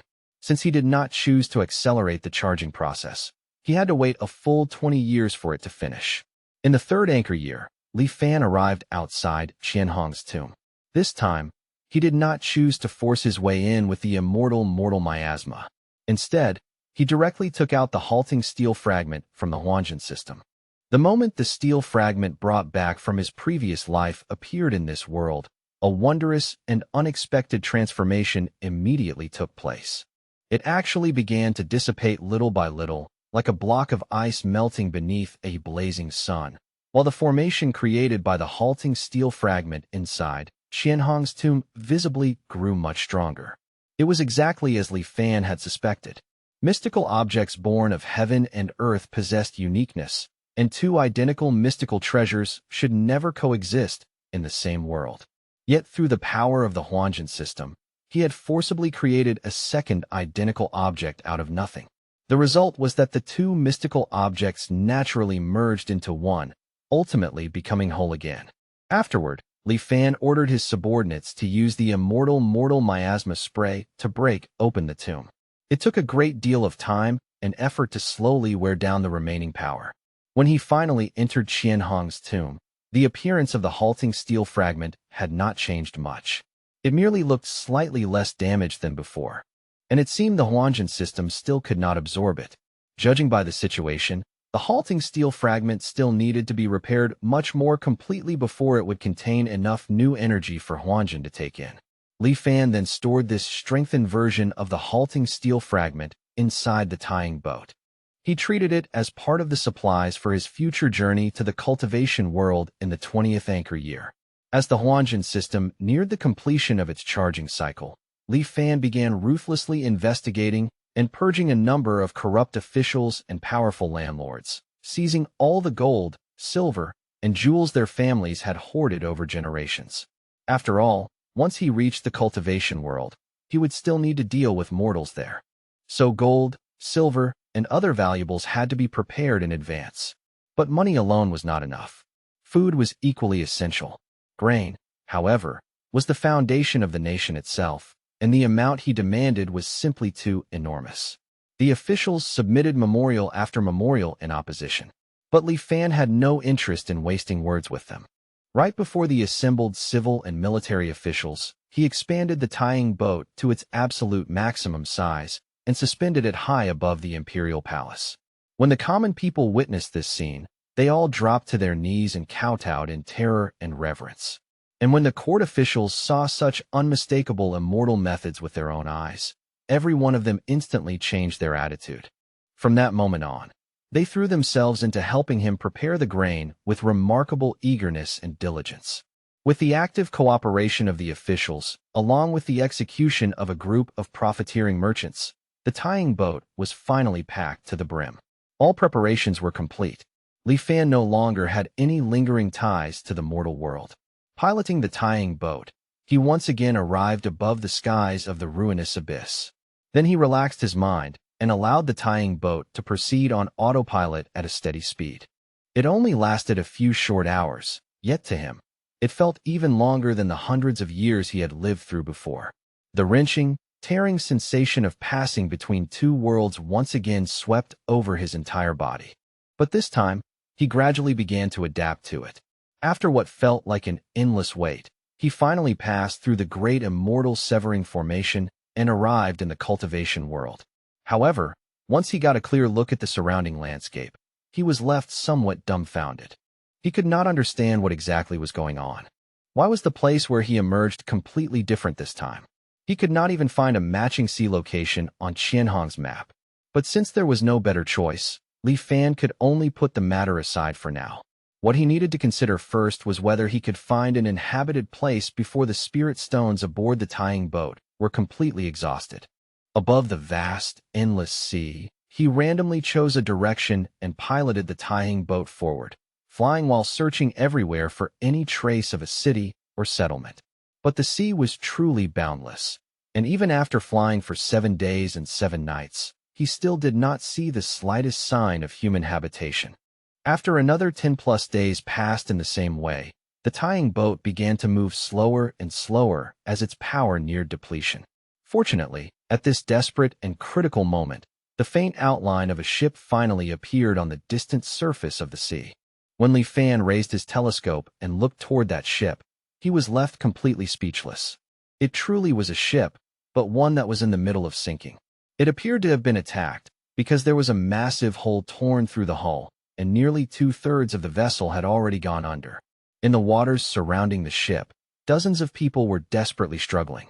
They were clearly the ship's crew and passengers. At that moment, One of the passengers loudly reassured the others not to panic. They only needed to hold on a little longer. He had already sent a signal to an immortal master, and that immortal master would soon arrive to save them. The moment he heard the words, "Immortal Master," Li Fan's heart gave a sharp jolt, and he immediately began to form a plan in his mind. He put away the tying boat, leapt into the sea, and quietly swam toward the direction of the sinking ship and the struggling crowd. Then, without drawing any attention, he slipped silently into the crowd and pretended that he too was barely clinging to life. He struggled weakly, acting as though he were on the verge of death. When the immortal master finally arrived and hovered high above them, he seemed to be using some kind of spell or art. Both his clothes and his face looked as if they were hidden behind a thin layer of gauze, impossible to see clearly. Li Fan joined the desperate crowd and cried out for salvation as well. But the chaos and noise around him had clearly become too much for the immortal master to tolerate. In the very next instant, the entire area fell into sudden, absolute silence. Li Fan was shocked to discover that he himself could no longer make a single sound. Then, with nothing more than a casual flick of his finger, the ship that had already been mostly submerged was lifted straight out of the water, and the huge hole in its hull was repaired in an instant. The immortal master then waved his hand, and everyone present, Li Fan included, was thrown back onto the ship by an invisible force. After that, he calmly asked who had been responsible for sending the signal transmission. The passenger in question, Su Changyu, immediately bowed and answered that it was he, humbly referring to himself as this lowly one. The immortal master then asked Su Changyu whether he understood the rules. Once they arrived at that place, whatever happened afterward would have nothing to do with him. He had never seen any of them before, and he did not know who any of them were. Su Changyu respectfully replied that he understood clearly. The immortal master did not say another word, and simply lifted his hand and waved it for the second time. Then, without the slightest warning, the ship suddenly surged forward in a fixed direction at astonishing speed. Li Fan was deeply shaken by the abrupt change. Yet he had no idea what kind of immortal technique the immortal master had employed, and even the Hanjin system failed to detect the slightest fluctuation. The immortal master remained standing alone at the bow, silent and unmoving as if carved from stone, and before long, an oppressive and uncanny stillness once again settled over everyone aboard the ship. More than half a day passed in that heavy silence. Then, after night had fully fallen, a faint, flickering glow finally appeared in the far distance. It was an island, and from the look of it, the place was thriving and prosperous. Hundreds of massive ships were moored in the harbor, their outlines layered beneath the lights, forming a truly grand and breathtaking sight. However, the ship Li Fan was on did not sail toward that bustling harbor. Instead, it quietly circled halfway around the island and headed for a remote, sparsely inhabited area at the island's rear. The ship moved soundlessly along a hidden waterway and slipped into a natural karst cave. After passing through the narrow, winding cavern for some time, the vessel finally came to a stop. Once the ship had steadied completely, several burly men dressed in black stepped aboard to receive them.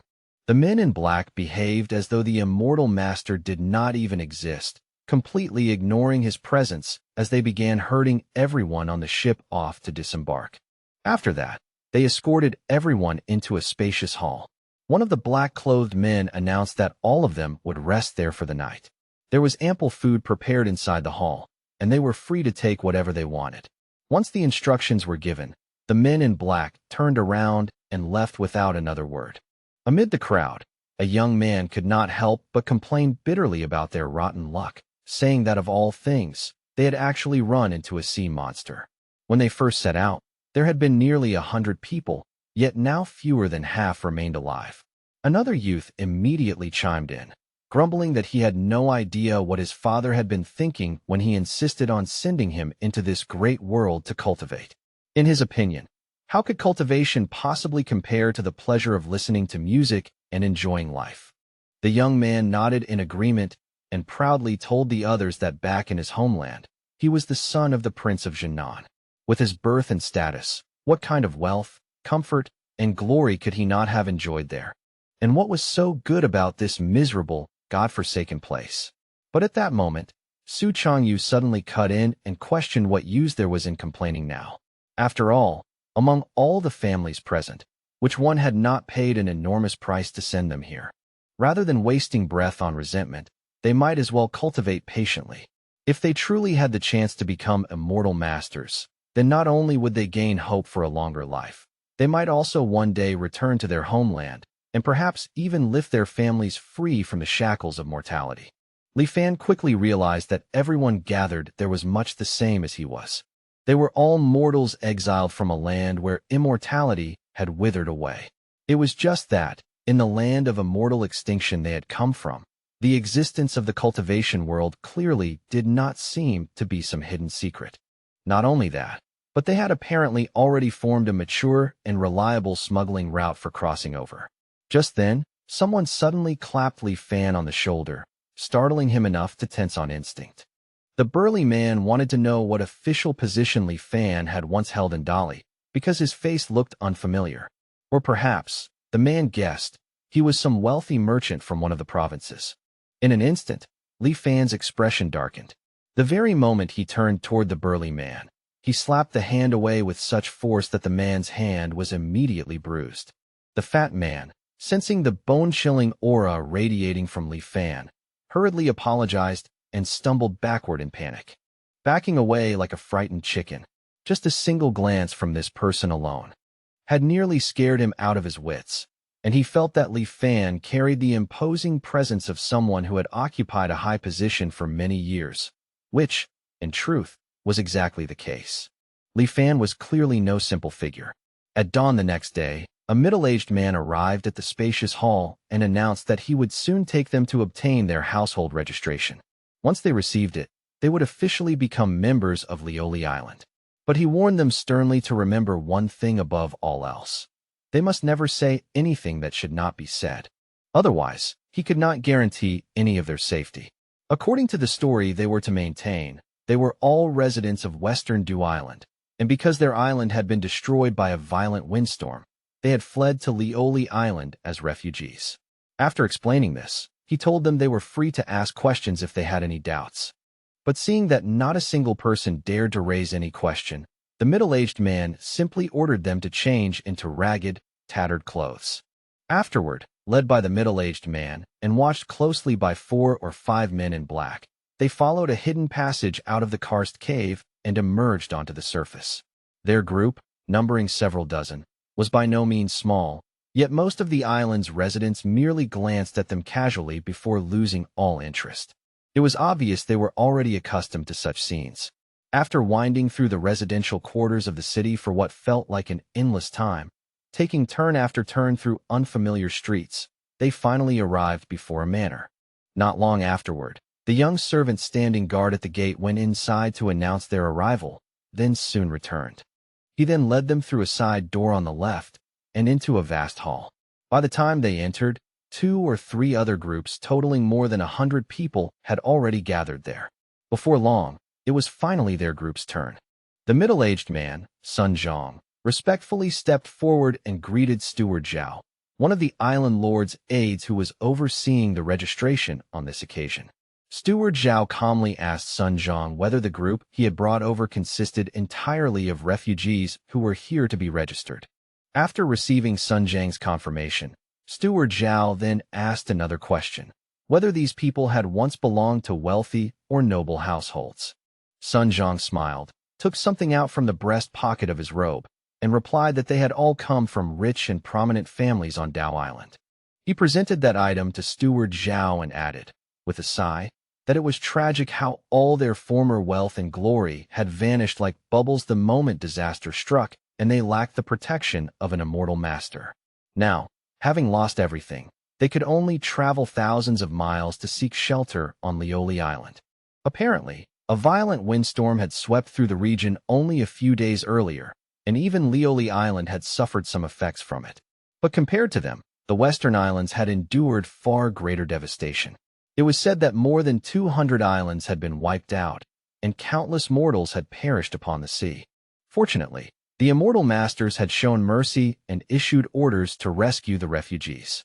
Steward Zhao remarked that it was indeed a good thing that Sun Jiang's Tian Balu had worked so diligently and told him not to worry, because he would report the matter truthfully to the island lord. When rewards from the immortal masters were later distributed, Sun Zhang would surely receive his proper share. Afterward, Steward Zhao began personally handling the household registration procedures for everyone present. Before long, it was Li Fan's turn. The moment Steward Zhao looked up and saw Li Fan's bearing, steady composure, and natural dignity, he instinctively sensed the unmistakable aura of someone who had once held great power. He calmly asked Li Fan for his name, and after hearing the reply, carefully inscribed it onto a blank paper talisman before handing it over to him. Steward Zhao then instructed Li Fan to place a drop of blood onto the talisman. Li Fan bit his thumb without hesitation and did exactly as he was told. Steward Zhao informed Li Fan that he must keep the spirit talisman safe, because from that moment on, it would serve as his official proof of identity on the island. Li Fan would need to present that spirit talisman for every matter on the island, whether great or small, receiving work assignments, collecting grain, submitting to inspections, and much more. Steward Zhao then warned him with extra emphasis never to lose it. Meanwhile, as Steward Zhao patiently explained all of this to Li Fan, Sun Zhang, standing nearby, could not help feeling puzzled. He simply could not understand why Steward Zhao was treating Li Fan with such courtesy and explaining things to him in so much detail. In any case, the household registrations were distributed with remarkable efficiency, and before long the entire group had received their Lioli Island registrations. Immediately afterward, they left that place and did not return to the karst cave. Instead, Sun Zhang led them into the courtyard of another residence. There, wearing a satisfied smile, he told them that now that their household registrations were properly settled, they could finally sign the contract. Without saying a single unnecessary word, Su Changyu calmly took a paper talisman out from his robe, bit his finger, and smeared his blood across it. The paper talisman, which already bore his name, instantly dissolved into thin air the moment the blood touched it. This was the so-called third contract required to finalize the arrangement, and Su Changyu stated that once they were fully settled in the future, he would naturally sign the final contract as promised. Sun Zhang clutched his head with an annoyed expression and muttered that dealing with people like Su Changyu from the departed realm was truly troublesome. If not for the sake of the immortal master, their Tian Balu would never bother with such an unprofitable line of business. Sun Zhang then announced that all residents of Lioli Island could use their household registration spirit talismans to claim a place to live. In addition, during the first year after registration, each person would be entitled to receive a certain amount of grain free of charge every month. Although all of that information was undoubtedly important, what concerned Su Changyu far more was what exactly they needed to do if they wished to cultivate. Sun Zhang answered honestly that mortals like them, who had returned from the land of exile, carried a much heavier concentration of miasma within their bodies than ordinary people. Therefore, if they truly wished to cultivate, the very first thing they had to do was dispel that miasma from their bodies. Of course, they had already known about this matter beforehand. The real issue was how exactly they could remove the miasma from their bodies. Sun Zhang explained that there were several methods for dispelling miasma. The first was the island's body-purifying spirit pool. Soaking in that spirit pool for a full day and night could completely cleanse all the miasma from a person's body. But unfortunately, the materials required to open the spirit pool were astonishingly expensive. And although Lioli Island was considered wealthy, it could only afford to open the pool once every 3 years. Sun Zhang then pretended to think deeply for a moment before adding that the last time the spirit pool had been opened was 1 year ago, which meant they would still need to wait around 2 more years before it opened again. And on top of that, the number of places available for the spirit pool was limited, while the competition for them was extremely fierce. How could outsiders like them, with no roots or foundation at all, possibly compete against the island's own people for such precious spots? Su Changyu then asked about the other methods. Apparently, the second method was to cultivate the profound yellow heart-cleansing incantation while taking specific medicines and following a matching diet. Over time, this would gradually transform their constitution and eventually purge the miasma completely. Although this method was painfully time-consuming and often took 5 or 6 years. Its advantage was that it was steady and reliable, nor did it require paying any extraordinary price. The profound yellow heart-cleansing incantation and the corresponding medicinal remedies could both be purchased at the island's pharmacies. Su Changyu was deeply unsettled by how many years that would take, and he quickly asked whether those two were really the only methods. At once, Sun Zhang's expression darkened as he declared that there was indeed a third method, and that method was to become a test subject. The entire group was shaken the moment they heard those words repeated so plainly. Sun Zhang confirmed that they had heard correctly, explaining that some immortal masters were extremely interested in the miasma contained within the bodies of mortals from the land of immortal extinction. And every single year, volunteers would be selected from among the island's mortals to serve as experimental test subjects. The immortal masters would use special methods to draw the miasma out of the test subjects' bodies for research. In only a few months, the miasma could be completely extracted from a person's body. However, the process was unbearably painful, so agonizing that it left one in a state worse than life or death. More often than not, the overwhelming majority of people could not endure until the extraction was complete and were driven completely mad by the torment. Once again, Su Changyu asked whether there truly was no other method, while Sun Zhang added in a somewhat skeptical tone. Apparently, it was said that the direct mortal descendants of those immortal masters could rely on heavenly materials and earthly treasures to reconstruct their bodies. Not only would they no longer need to fear the affliction of miasma, but their cultivation aptitude could even be improved as well. However, such methods were so far beyond people like them that they were almost impossible to imagine. Even the island lord of Lioli Island had never received treatment of that level. Sun Zhang then declared that this was all he knew. But if they truly wished to cultivate, then they should spend the coming days thinking it over very carefully. He fully understood that they had all returned from the land of exile only after enduring countless hardships, and that every one of them possessed a heart that yearned for the Tao. That feeling was entirely understandable. After all, who on this island had not once started out the same way? But unfortunately, the path of immortality was unimaginably difficult. Even if they somehow managed to clear all the miasma from their bodies, only a very small number would ever be able to sense the spiritual energy of heaven and earth and guide it into themselves. So why deliberately seek suffering? And besides, there was nothing truly wrong with remaining immortal.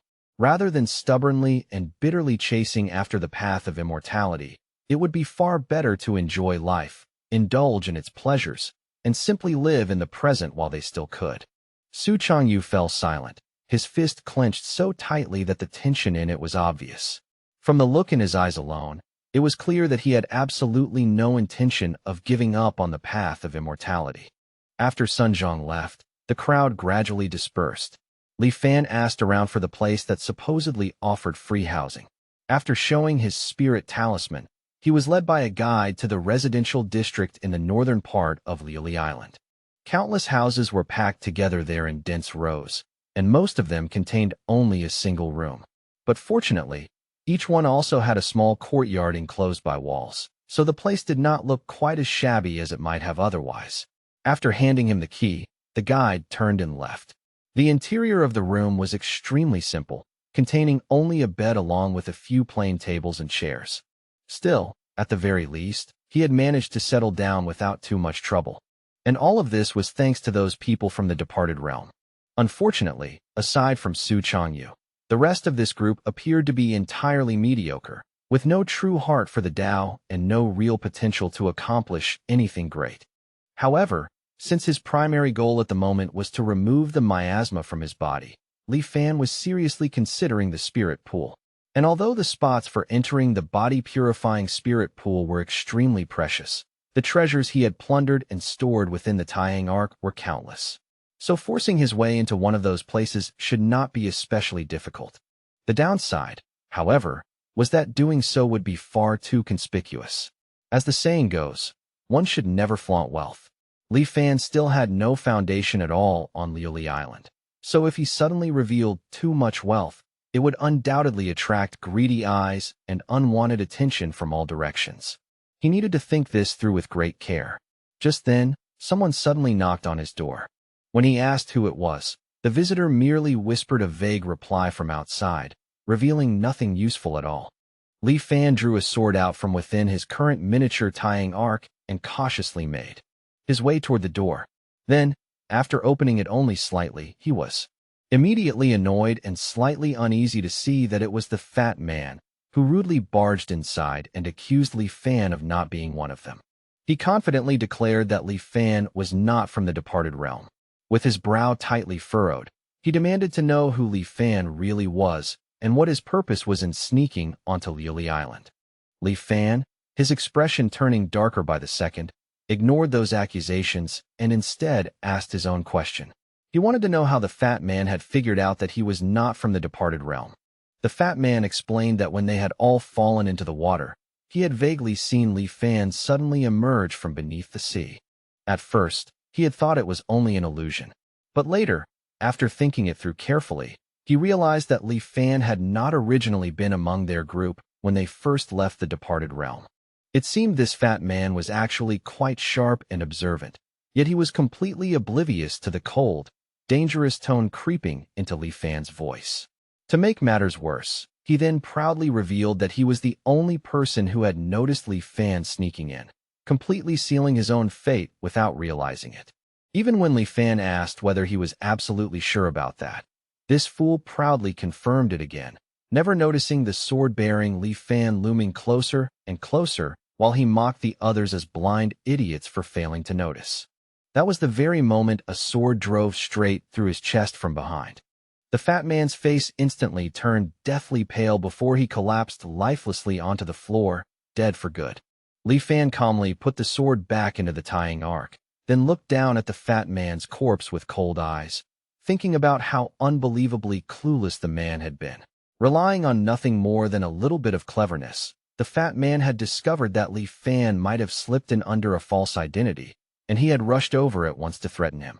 He had not even paused to consider that the people from the departed realm themselves also obtained their household registrations by falsely claiming to be refugees. Now that he had secured a Liuli Island household registration, he had truly started thinking of himself as one of the natives. In any case, that immortal master with the obscured face, the one who had come to receive them, along with Sun Jiang's Tianbao Tower, had all acted with extreme caution, clearly terrified of being exposed. It was obvious that the identity of being a mortal from the land of exile was something that absolutely had to remain secret. So neither Tianbao Tower nor that group from the departed realm would dare investigate such a matter too openly or with too much fanfare. Even if they investigated and learned that the fat man had come looking for him before vanishing, as long as Li Fan insisted that he had never seen him, there was nothing they could do. After all, not even a corpse would be found. Li Fan thoroughly cleaned away every trace of the fat man's blood, then disposed of the evidence inside the tying arc. A few days passed, and just as Li Fan had expected, aside from Su Changyu coming to ask him a single question, the fat man's mysterious disappearance did not attract anyone else's attention at all. During those past few days, Li Fan had been asking around about all kinds of matters on the island, while also planning how to reasonably make use of the treasure stored in the Taiyang Arkansas. Little by little, he came to grasp a general understanding of the Liuli Island where he now found himself. This sea region was known as the Tsungyan Sea. It was vast and boundless, with tens of thousands of islands scattered throughout its endless waters. Liuli Island was located in the south-central part of the Tsungyan Sea and was considered medium-sized. It had been named Liuli Island because the nearby waters were rich with a kind of delicious, tender fish known as the Liuli fish. These Liuli fish were extremely popular among mortals, and certain elixirs refined by immortal masters also required the Liuli pearls that occasionally formed inside the fish. Because of that, the immortal master who presided over Liuli Island had to collect a fixed number of Liuli pearls every year. Going out to sea to catch Liuli fish was the most common occupation on the island, and one only needed to hand over 70% of the catch, while keeping the remaining 30% to sell for profit. But unfortunately, going out to sea required large boats, and schools of Liuli fish were highly unpredictable. Finding those schools required a special spirit lure issued by the island. That spirit lure was distributed only by Liuli Manor when people set out to sea and was collected again upon their return. Private fishing was strictly forbidden. If anyone was caught doing it, the punishment was immediate execution. Therefore, fishing for Lioli fish could only be done with the approval of Lioli Manor. A few days earlier, a fleet that had gone out to sea not only returned with a massive harvest of Lioli fish, but had also come across a shipwreck. That wrecked vessel had been carrying more than a dozen chests filled with gold, silver, and precious jewels. This time, the fleet had truly struck it rich. As for the valuables salvaged from the shipwreck, the island's rules were the same as those for Lioli fish. They were allowed to keep 30% for themselves, while the remaining 70% had to be turned over to the authorities. When that fleet returned to port, nearly half the island was thrown into an uproar. Even the island's financial steward, Steward Qian, came personally to inspect the haul. Before long, many people on the island had already begun pulling strings in private, all trying to secure a place on the next voyage out to sea. With that information in hand, Li Fan quickly deduced that as long as he could get out to sea by himself, he could launder the treasures from the tying arc through the excuse of a shipwreck. The only real difficulty lay in obtaining the qualification to sail independently.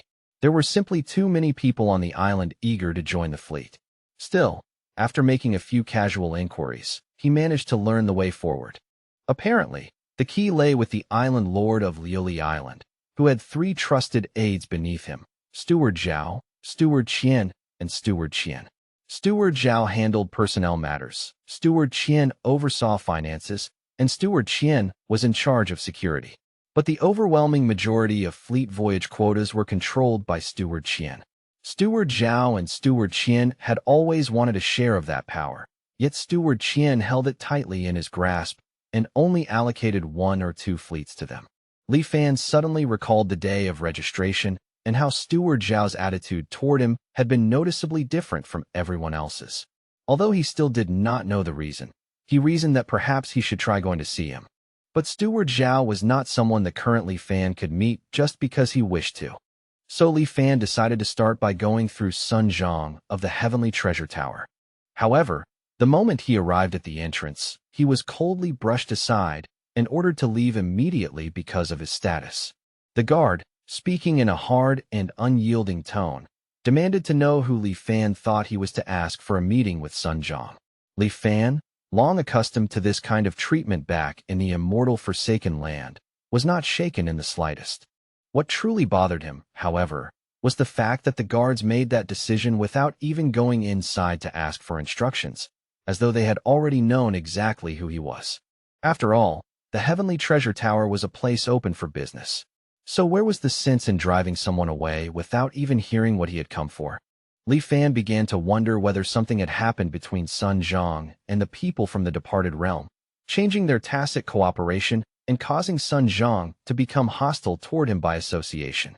So after making some inquiries, he learned the reason from that young man who claimed to be the son of the Prince of Jinan. Apparently, in order to remove the miasma from his body as quickly as possible, Su Changyu had resolutely chosen to become a test subject, and before leaving, he had also signed his name to the 3rd remaining contract. With that, the 3 contracts had finally been completed, and the contract document had completely dissipated. There were no longer any ties remaining between the departed realm and Tianbao Tower. At that point, it was no wonder Tianbao Tower had suddenly turned cold and deliberately begun avoiding them. Li Fan simply had not expected Su Changyu to act with such decisiveness. That young man had tried to advise Su Changyu not to act so hastily, but Su Changyu had refused to listen to a single word. Because, as it turned out, he had a terminally ill younger sister. If it had not been for the need to save her, he would never have driven himself to such desperation. Li Fan fell into deep thought as he tried to come up with another strategy. Although Sun Zhang had chosen to avoid him, Li Fan had no intention of giving up that easily. Judging from how Sun Zhang had not been able to stop himself from comforting Su Changyu that day, Li Fan reasoned that he was at least not a wicked man. The reason for his earlier coldness was probably only that he did not want to become too entangled with mortals from the immortal Forsaken Land. After all, compared to dealing with complete strangers, most people would rather work with someone whose background they knew at least a little. So Li Fan returned once more and quietly waited in front of the Heavenly Treasure Tower. But the moment the guards saw Li Fan again, they were instantly irritated and demanded to know whether he was looking to die. Li Fan deliberately raised his voice, just enough to catch the attention of the surrounding crowd, and said that he had come to do business with the Heavenly Treasure Tower. Yet it seemed the guards wanted to chase him away without even hearing him out. He then asked the now flustered guard whether this was truly how the Heavenly Treasure Tower treated its guests. The immediate wave of murmurs rising from the gathered crowd left the guard with no choice. So the guard hurried inside to deliver Li Fan's message. When he returned with instructions, he quietly led Li Fan in. Li Fan then calmly took a seat in a guest room, where a maid soon served him a cup of tea. The moment he took a sip, his expression changed at once into one of pure delight, clearly surprised by the taste. But at that very moment, Sun Zhang walked in and remarked that the tea was Dao Island's pale dragon. It grew only around the submarine volcanic craters surrounding Du Island, and in total there had been no more than a dozen or so tea plants. Now that Du Island had been destroyed, pale dragon tea had temporarily become a rarity so unique that it could scarcely be found anywhere else. Li Fan kept his smile after hearing that, then replied that it seemed he was fortunate enough to bask in Elder Sun Zhang's light today.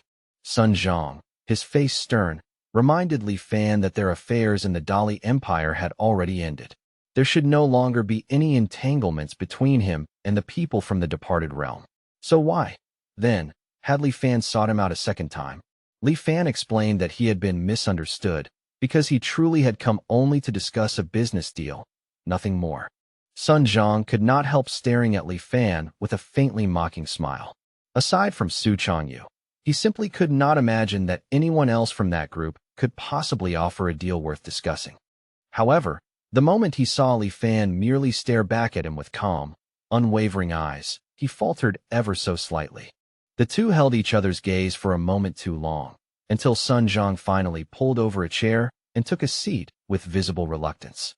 He asked Li Fan what kind of business he wanted to discuss, and Li Fan, carrying himself with a composure far beyond his years, calmly laid out his proposal. He began by asking whether the Heavenly Treasure Tower had any interest in obtaining a quota for the seafaring fleet.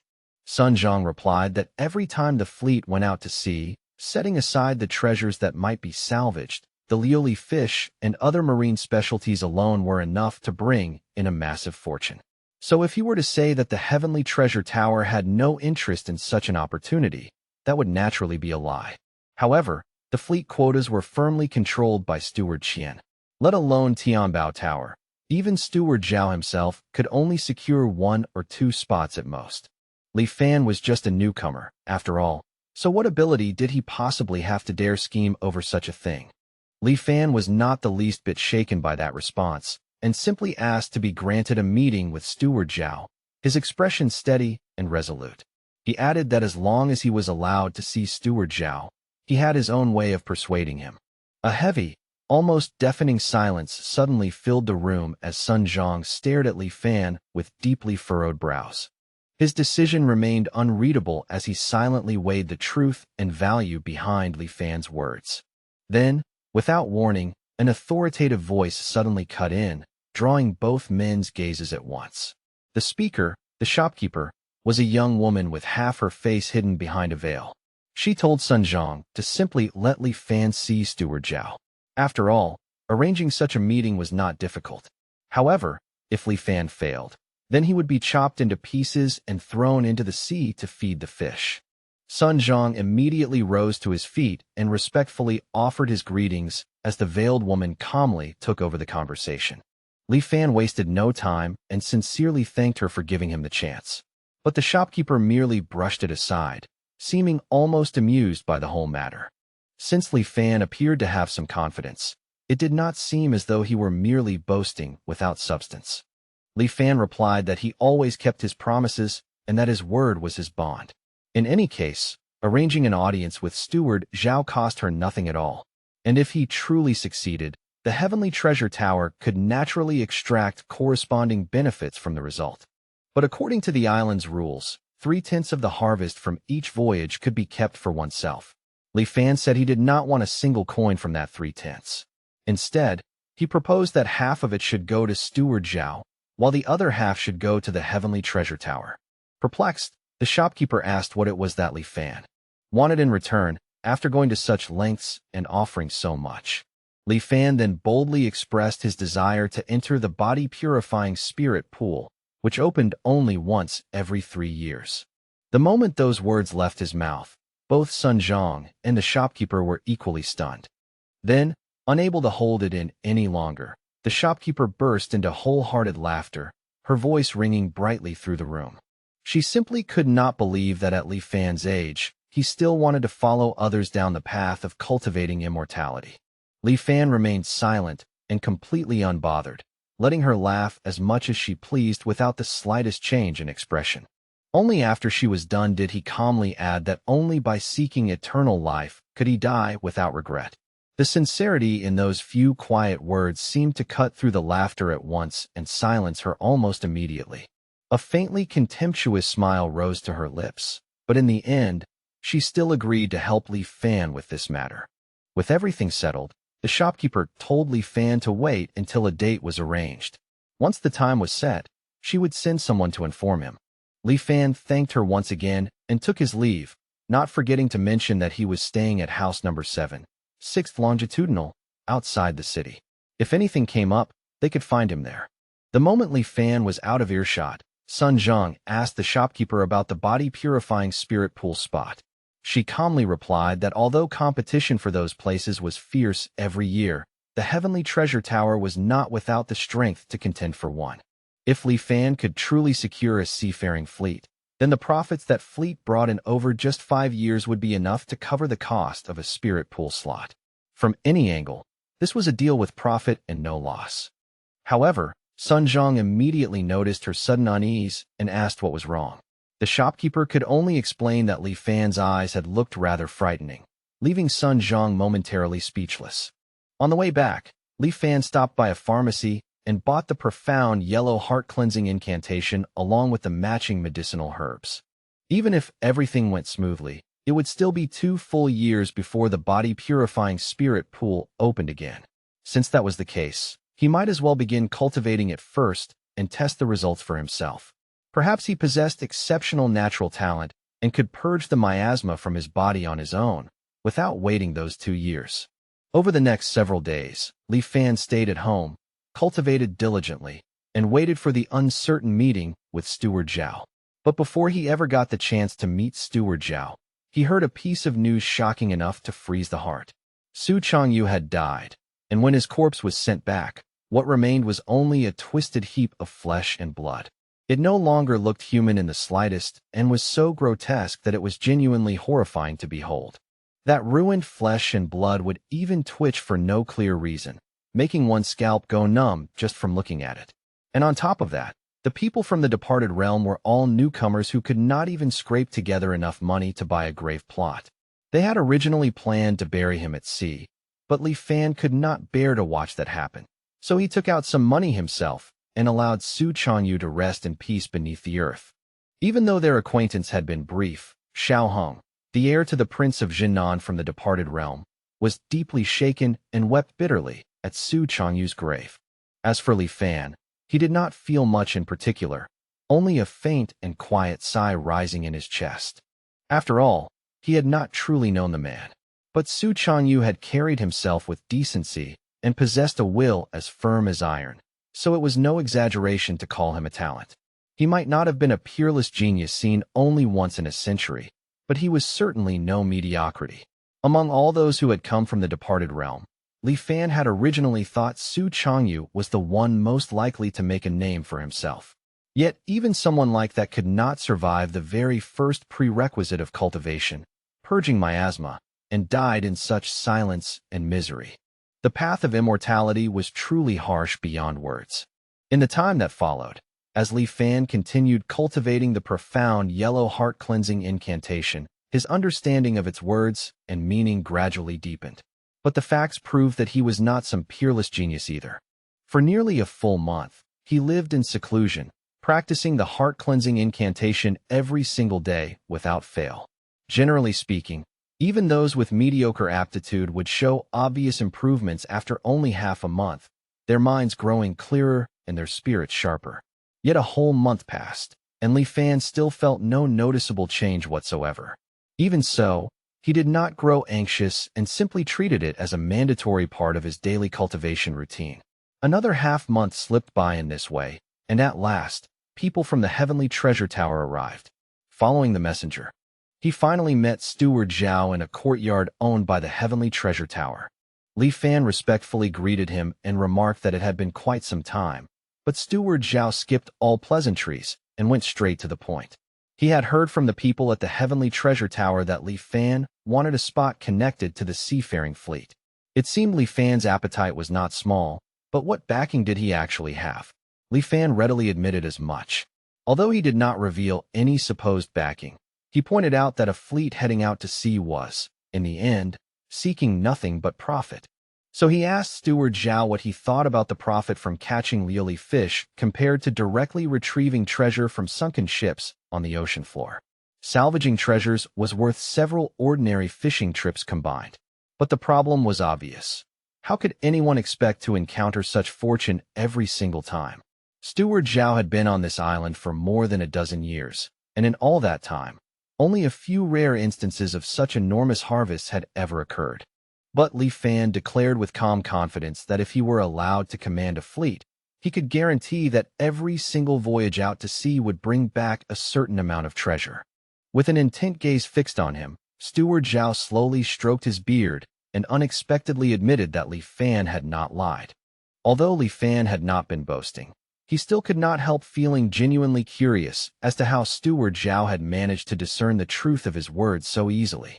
Steward Zhao explained that he had been born with a pair of unusual eyes, ones capable of recognizing talent and distinguishing truth from falsehood.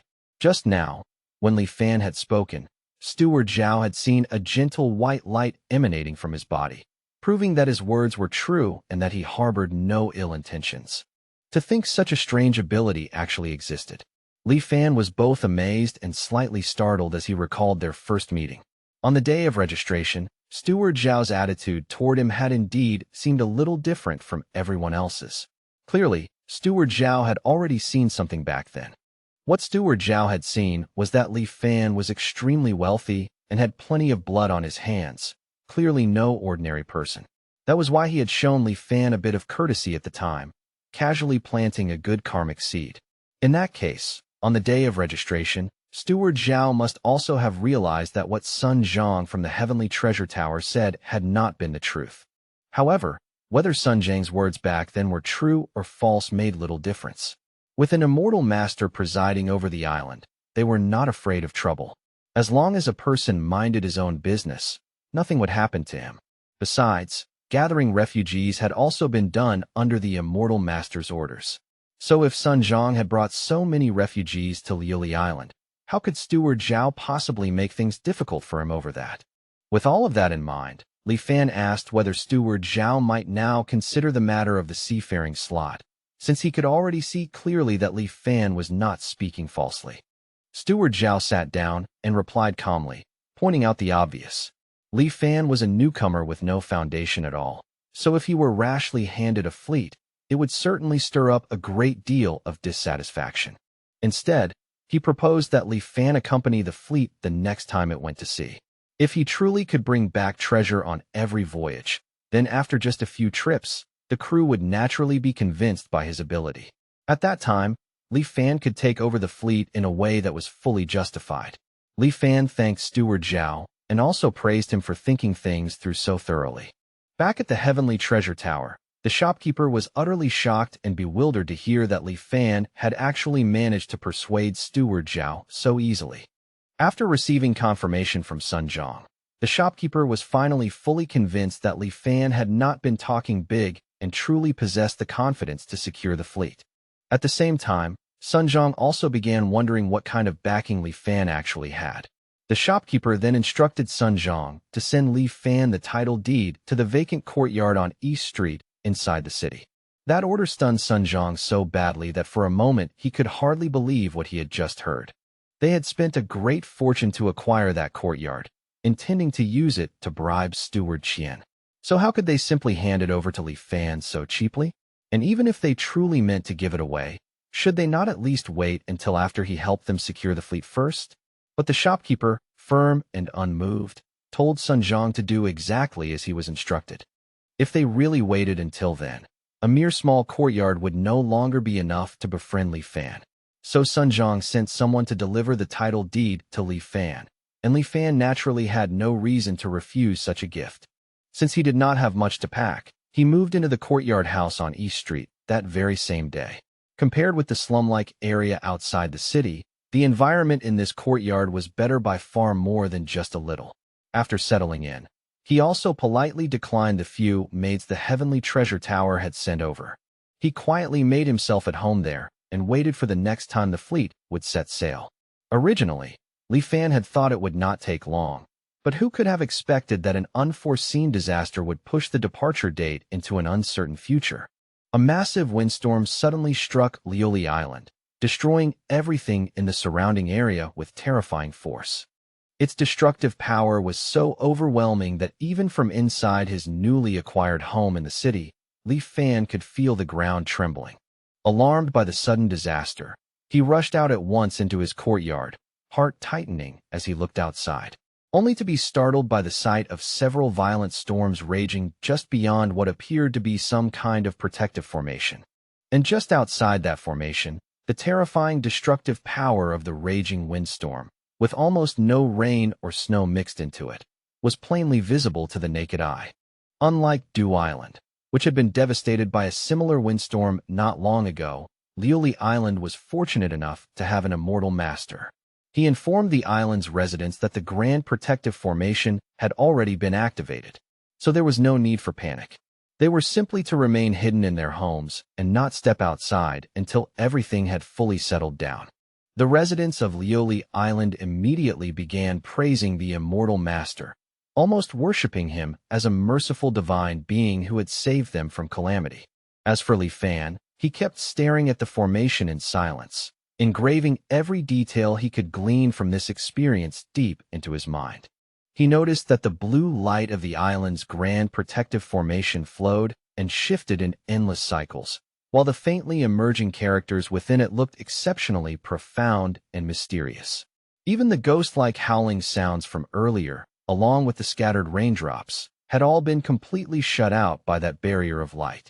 Outside, the storm raged with violent fury, while inside, everything remained calm and undisturbed. Li Fan could not help but wonder if this was truly the means of immortals. Just then, his eyes widened abruptly as a heavenly divine thunderbolt crashed violently against the formation. And the aftershock from the collision between that bolt and the grand formation produced an overwhelming pressure that instantly forced him to his knees, making him spit out a mouthful of fresh blood. Li Fan was left shaken to the core, unable to comprehend how a single strike of thunder could carry such terrifying power.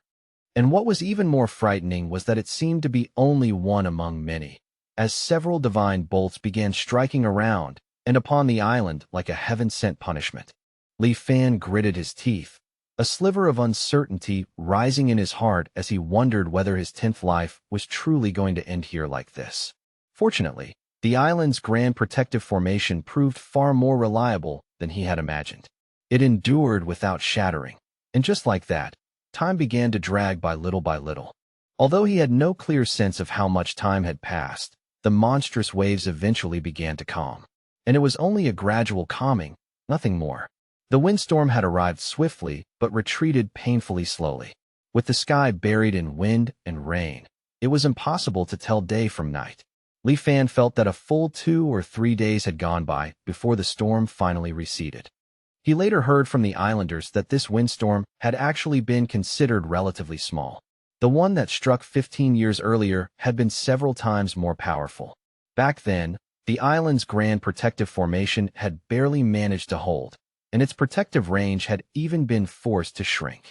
After that storm, Lioli Island had been reduced to only 1/3 of its original size. And in the more than 10 years that followed that disaster, Lioli Island had gathered refugees from many places, only then slowly regaining some of its former vitality. Li Fan was still unsettled by the windstorm as he stared up at the dim, overcast sky, never having imagined that the might of heaven and earth could be terrifying to such an extent. A few days after the storm passed, Every resident on Lioli Island received instructions requiring each household to inspect whether the island's Grand Protective Formation had suffered any damage. The inspection method was simple. Lioli Manor distributed a spirit talisman, and each household only needed to hang that talisman inside their home for several days and nights, then observe whether any red light appeared. The island's Grand Protective Formation had a total of 367,800 nodes, so not a single one of them could be allowed to show abnormalities. Under the Immortal Master's will, and for the sake of everyone's own safety, all activity on Lioli Island was temporarily halted so that the maintenance of the Grand Protective Formation could take top priority. In the past, the Immortal Master himself would oversee and coordinate the maintenance work for the island's landmass. But this time, it was said that the spirit stones sustaining the landmass's operation were nearly exhausted. So the Immortal Master had returned to Onion Island to retrieve more spirit stones. The landmass inspection counted 360 flashes of the spirit talisman as one small cycle, and 360 small cycles as one large cycle. As long as no red light emerged throughout one full large cycle, it meant that the landmass had suffered no damage. Li Fan was deeply impressed and genuinely amazed by the island's Grand Protective Formation. It was unimaginably vast, yet also incomparably intricate. It was almost impossible to picture how such a thing had ever been constructed. 5 days later, the result that made everyone on the island breathe a long sigh of relief finally came out. The Grand Protective Formation had not been damaged, and with the Immortal Master's return as well, the island's residents finally set their hearts completely at ease. Life on Lioli Island gradually returned to normal. Over the following months, refugees from other islands arrived from time to time, seeking shelter on Lioli Island. Yet these survivors were only a tiny minority, while the overwhelming majority of people on their islands had perished in the recent windstorm. The Tseongyun Sea region was vast and boundless, dotted with an unknown number of islands large and small. Only those islands possessing special resources would have an immortal master stationed over them. In any case, Li Fan had not been idle during those months. He continued cultivating the profound yellow heart-cleansing incantation every single day, and at last, there were results.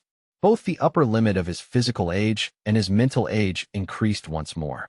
Although the increase was not especially large, it was still enough to make him feel refreshed and invigorated. And just like that, another month passed before news finally came from Steward Zhao.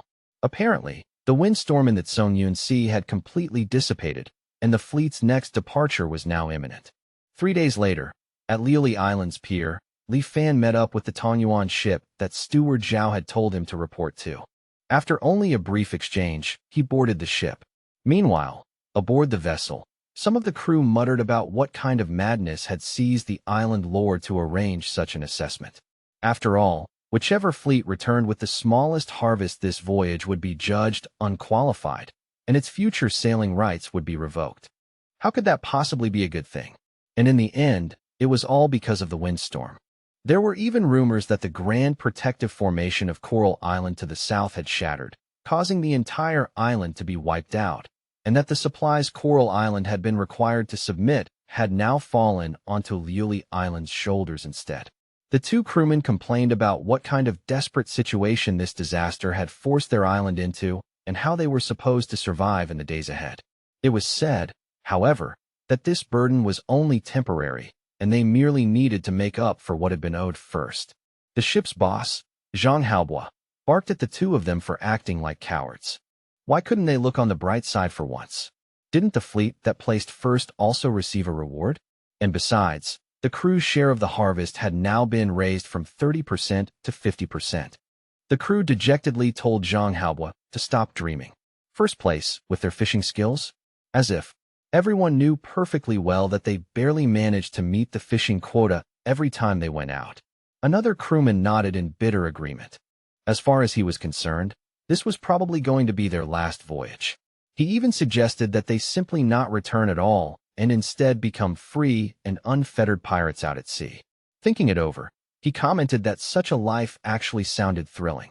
But Zhang Haobo told them not to worry. There was a capable man aboard this time. He introduced Li Fan to the crew and guaranteed that this voyage would return fully loaded. The crew responded with obvious skepticism. Seeing how pale and clean Li Fan looked, they could not help but wonder whether he had ever even gone out to sea before. Zhang Haobo shouted at them for being blind fools. Could they not recognize a noble figure when one stood right in front of them? Then he declared that Li Fan was a great talent personally invited by Steward Zhao, and that he would soon be taking over their ship. So they had better start showing some respect to their new captain. As expected, the crew reacted angrily, shouting that Zhang Haobo had captained the Tangyuan ship for nearly 10 years. How could he simply hand over that position? One of them even added that Zhang Haobo had once saved his life.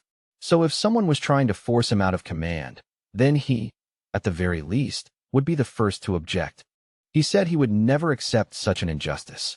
Zhang Haobo let out a faintly amused chuckle and gave a slight nod, clearly pleased with himself for stirring up this intimidating little performance to show Li Fan who truly held influence aboard the ship. With a sly smile on his face, he watched Li Fan's reaction as the crew kept shouting their dissatisfaction. Some of them even suggested that once they were out at sea, they should throw Li Fan overboard to feed the fish. After all, for someone to die at sea was hardly anything unusual. Zhang Haobo then told everyone to calm down. Putting on a reluctant act, he said that even though he knew everyone thought highly of him, the Tangyuan ship belonged to Steward Zhao in the end, and all they really did was sell their lives on his behalf. And now that Steward Zhao had decided to change personnel, he had no choice but to accept it. Li Fan listened quietly the entire time. Having lived through multiple lifetimes, this sort of moral coercion and public manipulation was nothing more than a petty trick in his eyes. He cut in with a firm, commanding tone and asked the crew whether they did not trust Steward Zhao, who had clearly trusted him enough to send him here. Were they implying that the island lord's aide had poor judgment? Since Li Fan had already promised Steward Zhao that he could find treasure every single time they sailed, he certainly would not disappoint everyone through that connection. Hearing this, the crew immediately began thinking it over, and many of them started to seriously wonder whether Li Fan truly possessed some special skill. After all, Steward Zhao's eyes were famously sharp, and there was hardly ever a time his judgment had proven wrong. So Li Fan's words were probably true after all. Meanwhile, Zhang Haobo's face darkened the moment he realized his little scheme had gone completely to waste. Li Fan had shattered it with only a few words, and the failure infuriated him. He spun around sharply and pointed an accusing finger at Li Fan, saying that all this talk about finding treasure every time they sailed was pure nonsense. He did not believe a word of it. In Zhang Haobo's eyes, Li Fan had obviously relied on connections to snatch away his captain's position. Did Li Fan really take him for a fool? In any case, since Li Fan liked to talk so big, then Zhang Haobo would just wait and see how it all ended for him. Zhang Haobo gave the order to set sail and head out to sea. The Tangyuan moved without wind, gliding out of the harbor and into the vast open waters. It relied neither on wind nor on manpower, but on a set of miniature spell formations powered by spirit stones. The ship was also equipped with a spirit lure, so once traces of Lioli fish were detected in nearby waters, the lure would provide direction. But the sea was far too vast, and the range the spirit lure could sense was limited. So it still required highly experienced crewmen to first determine the general area where fish schools might appear. Yet whenever windstorms ravaged the sea or fish schools changed their migration routes, all past experience became useless. In the end, one could only search for a needle in a haystack, relying almost entirely on luck, and that was the cruel reality of it. Sang Yuan's luck seemed especially poor this time. More than half a month had already slipped by, yet aside from netting a few ordinary schools of fish and digging up some common marine minerals, they had gained nothing truly worthwhile. The crew wore gloomy expressions day after day, and even He Jinghao began to feel a growing knot of anxiety tightening in his heart. After all, this time there was a punishment reserved for whoever came in last. The island's rule was clear. Every ship had to return within a month. Judging by how little they had caught so far, there was a very real chance they would end up with the smallest harvest of all. At this point, they could only pray that the next few days would bring some sudden reversal of fortune. He Jinghao stared up at the sky, silently hoping that the immortal master would bless them with a miracle. Just then, Li Fan stepped out from the cabin. The moment He Jinghao saw him, He could not resist taking a jab, asking with thinly veiled sarcasm whether Li Fan had finally decided to honor them with his presence. If it were not for the fact that Li Fan still came out every day for his meals, He Jinghao would truly have thought the man had died inside his room long ago. Li Fan merely asked for a small boat, saying in a calm and matter-of-fact tone that he had sensed sunken treasure somewhere nearby beneath the sea. He Jinghao was instantly dumbfounded, then let out a cry of sheer disbelief, his voice nearly breaking from the shock of what he had just heard. He even began to stutter, asking Li Fan whether he was joking and if this was really the time for such absurd talk. But Li Fan only repeated his order, telling him to prepare a small boat immediately. He said that in the dark depths below, he had already seen jewelry gleaming with dazzling brilliance, lying silently on the seabed and waiting for him to retrieve it. The chance would not last forever, and the shining light of those treasures was already beginning to fade little by little. Li Fan urged him to hurry, warning that if they delayed any longer, he would lose his bearings. Hearing that, He Jinghao no longer dared hesitate and immediately barked orders for the crew to ready a small boat at once. Only a few minutes later, the little boat had been prepared, and Li Fan stepped aboard beneath the tense and expectant gazes of the entire crew. But before setting off, he told them very clearly not to follow after him and to remain where they were, waiting quietly for his signal instead.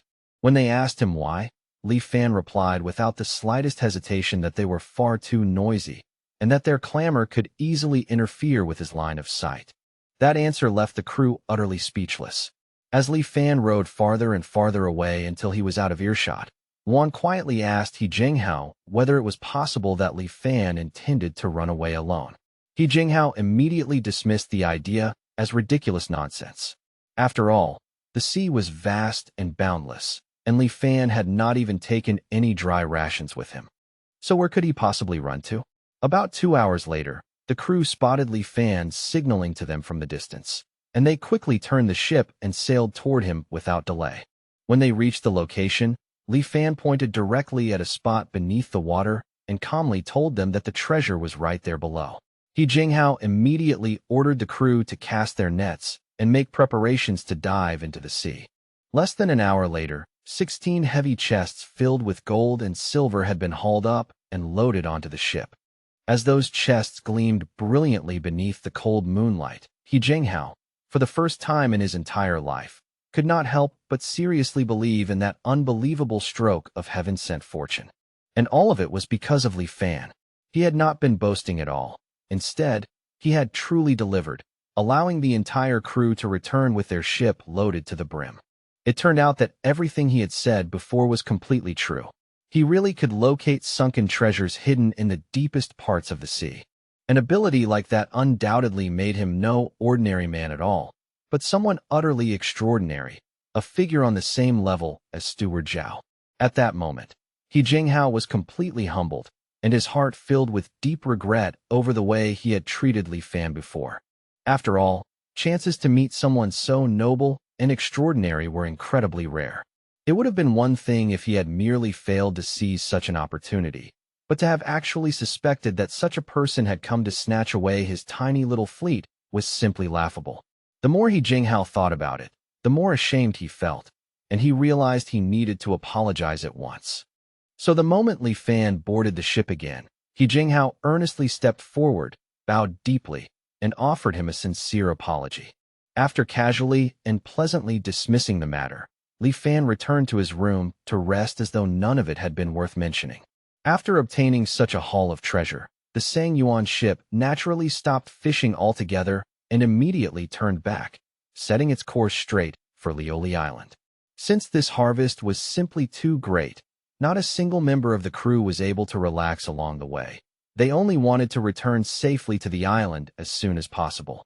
At the harbor, He Jinghao told them not to dock just yet. He then ordered Luan to quietly slip into the water and go inform Steward Zhao. He was to ask Steward Zhao to personally send trusted men over to conduct the inventory. Luan nodded and swiftly left the ship without making a sound.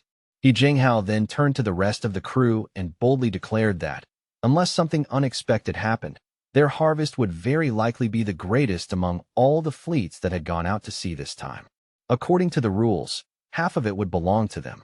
If outsiders handled the counting, there would inevitably be deductions, tricks, or mistakes. He Jinghao would not feel at ease unless the work was done by their own people.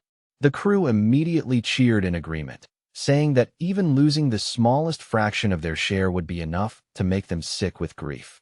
After waiting for a while, the Sang Yuan finally docked at the shore, but when the personnel responsible for the routine inventory tried to come aboard, they were blocked by He Jinghao and the crew. When those people demanded to know what they were doing, the crew remained silent and made no move whatsoever to let them step onto the ship and begin counting. One of them sneered that, judging from the ship's draft, Sang Yuan must have returned empty-handed yet again. From the look of things, He Jinghao's days as captain of the Tungwen ship were probably about to come to an end as well. The crew members were nearly drawn into a heated argument with them, but He Jinghao quickly stepped in and shut the whole thing down before it could escalate any further. He reasoned that there was no need to waste breath arguing with such people. Li Fan quietly observed the entire scene from the side, noting to himself that there was indeed a reason He Jinghao had been able to sit firmly in the captain's position on the Tungwen. What limited him was not his temperament or judgment, but only the background and experience he lacked.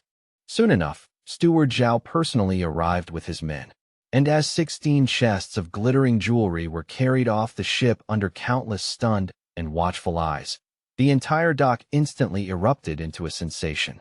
As a result, the news that the Tungwen ship had brought back an enormous quantity of treasure spread like wildfire, sweeping across the whole of Lioli Island in no time at all. Meanwhile, at the Heavenly Treasure Tower, Sun Zhang came rushing in before the shopkeeper, looking utterly flustered and breathless. When she asked what had happened, Sun Zhang, still panting hard, stammered out disjointed words about the Tungwen ship, treasure, and more than 10 chests of it. At first, the shopkeeper did not understand why he was making such a fuss over a mere 10-something chests of treasure. She simply assumed that some client wished to dispose of those goods on the island. And if that was the case, then no matter what, they would still have to go through the channels of the Heavenly Treasure Tower. But then she stopped short, as sudden realization struck her that the Tungwen was the very ship Li Fan had boarded when he set sail a month ago. Sun Zhang, still struggling to catch his breath, confirmed it at once. He added that it was no wonder Li Fan had been able to persuade Steward Zhao so confidently. He had clearly been certain from the start that he would find treasure as soon as he went to sea. Sun Zhang then declared with excitement that Li Fan's ability seemed strikingly similar to that of the Heavenly Treasure Tower's grand shopkeeper. The shopkeeper immediately ordered Sun Zhang to arrange a meeting with Li Fan as soon as possible. She wanted to know when they could invite him for a meal. She also told him to send people to thoroughly clean the tower and, without the slightest delay, deliver the title deed over to Li Fan. Sun Zhang acknowledged the order and left at once. Left alone, the shopkeeper could not help wondering whether Li Fan possessed a spirit-channeling treasure physique, the very legendary spirit-channeling treasure physique spoken of in rare tales. With such a constitution, as long as rare treasures existed within a certain range, the person who possessed it would naturally be able to sense their presence. And the grand shopkeeper of the Heavenly Treasure Tower, Yin Yuzhen, who was also the shopkeeper's elder sister, possessed precisely this kind of special constitution as well. It was exactly by relying on that heaven-defying ability that her elder sister had built the Heavenly Treasure Tower from nothing over the past dozen years, turning it into a great chamber of commerce whose influence now spread across the entire Sunan Sea. So the thought that yet another spirit-channeling treasure physique had appeared now was both astonishing and utterly unexpected. As the scene shifted to Steward Zhao's residence, Li Fan had already gone there to pay him a visit. Steward Zhao began by praising Li Fan warmly, saying that he truly was extraordinary. On his very first voyage to sea, he had managed to fish up 16 whole chests of treasure. Li Fan had indeed given him an enormous surprise. The harvest this time was undeniably rich, but Li Fan was afraid it would be difficult to obtain such an incredible haul again in the future. Steward Zhao agreed with that judgment. It was only natural. How could anyone expect to have such heaven-blessed luck every single time? Even so, the harvest from this one trip alone was already more than enough for him to set aside and operate a separate fleet for Li Fan. Upon hearing this, Li Fan thanked him for the opportunity. In any case, Steward Zhao had also heard that Li Fan had gone to great lengths and racked his brains just for a chance to secure one place in the body-purifying spirit pool. Li Fan confirmed that this was exactly the case. Even if one possessed treasures beyond measure, after a mere 100 years, that person would still become nothing more than a mound of yellow earth. Only by seeking immortality, pursuing the Tao, and bearing witness to eternal life could one say this journey through the mortal world had not been made in vain. Steward Zhao sincerely admired Li Fan's unwavering resolve, especially the fact that at his age, he still carried a heart that longed for the Tao. He openly admitted that in this regard, he was far inferior to him. More than 10 years ago, when Steward Zhao was around the same age Li Fan was now, he had once, by a stroke of fortune, saved an immortal master. That immortal master then asked whether he was willing to follow him and cultivate. But Steward Zhao knew very well that he had already passed the best age for cultivation. Even if he stepped onto that path, he might never achieve anything significant. On top of that, the older a person became, the more deeply rooted the miasma in the body would be, and the more agonizing it would be to remove. Now that the years had piled up behind him, Steward Zhao could vaguely feel a trace of regret stirring in his heart. But sadly, there was no medicine for regret anywhere in this world. Among the hundreds of thousands of mortals on Lioli Island, people like Li Fan were truly few and far between. Li Fan responded to the praise with calm courtesy, but what he was truly concerned about was the matter of the quota for the body-purifying spirit pool. So he directly asked whether Steward Zhao could help him secure a place. Unfortunately, Steward Zhao replied that he could not help Li Fan with this matter. The opening of the body-purifying spirit pool required the island's immortal master to personally preside over it, and the allocation of quotas was also determined entirely by that immortal master. 1 year before the spirit pool opened, the immortal master would announce the list of required materials, and each family would then gather the listed items and submit them. The final quota was decided according to the number of contribution points earned. However, Li Fan did not need to worry too much. The Heavenly Treasure Tower had branches established on every island throughout the Sun Yun Sea. If they were talking about the ability to gather materials, then on Lioli Island, there were very few who could compare with the Heavenly Treasure Tower. After hearing this, Li Fan quietly realized that his priorities regarding the Heavenly Treasure Tower would need to be adjusted. And speaking of the Heavenly Treasure Tower, the moment Li Fan returned from Steward Zhao's manor to his little courtyard, Sun Zhang appeared at his door, holding the title deed, clearly having waited there for quite some time. Though Li Fan was a little surprised, he was in fact interested in meeting the shopkeeper. So he asked about her, wanting to know whether she had some matter to discuss with him. Since he had also been intending to meet her again, he readily agreed. As for the title deed to Tingyu Tower that Sun Zhang had brought, Li Fan did not accept it. That very evening, when the two finally met, the shopkeeper of Lioli Island's Heavenly Treasure Tower formally introduced herself as Yushin. Li Fan did the same and formally introduced himself as well, this time with proper courtesy and composure. Yushin was quick to remark that Li Fan's self-introduction was astonishingly brief and concise. Li Fan replied that he was merely an ordinary mortal, and there was truly nothing much worth speaking of. Yushin then brought up the spirit-channeling treasure physique, asking whether, in his eyes, that too was something not worth mentioning. Li Fan honestly admitted that he truly had no idea what a spirit-channeling treasure physique even was. But because his expression remained so calm and unreadable, Yushin could not help doubting him. If Li Fan did not possess a spirit-channeling treasure physique, then how had he managed to pinpoint the location of treasures in the endless, boundless sea? Li Fan simply replied that it had only been a feeling in his heart. That answer immediately displeased Yushin, and she could not help pouting in irritation, clearly thinking that Li Fan was denying something too obvious to hide. But when she saw that Li Fan truly seemed not to understand, Yushin could only explain it to him herself, though there was a trace of helplessness in her tone. Li Fan quietly mulled over this information for a moment, then suddenly asked a string of questions that completely caught her off guard. Since she said her elder sister also had a spirit-channeling treasure physique, then how old was she? And what did she look like? Where had she been 20 years ago? And where was she now at this very moment?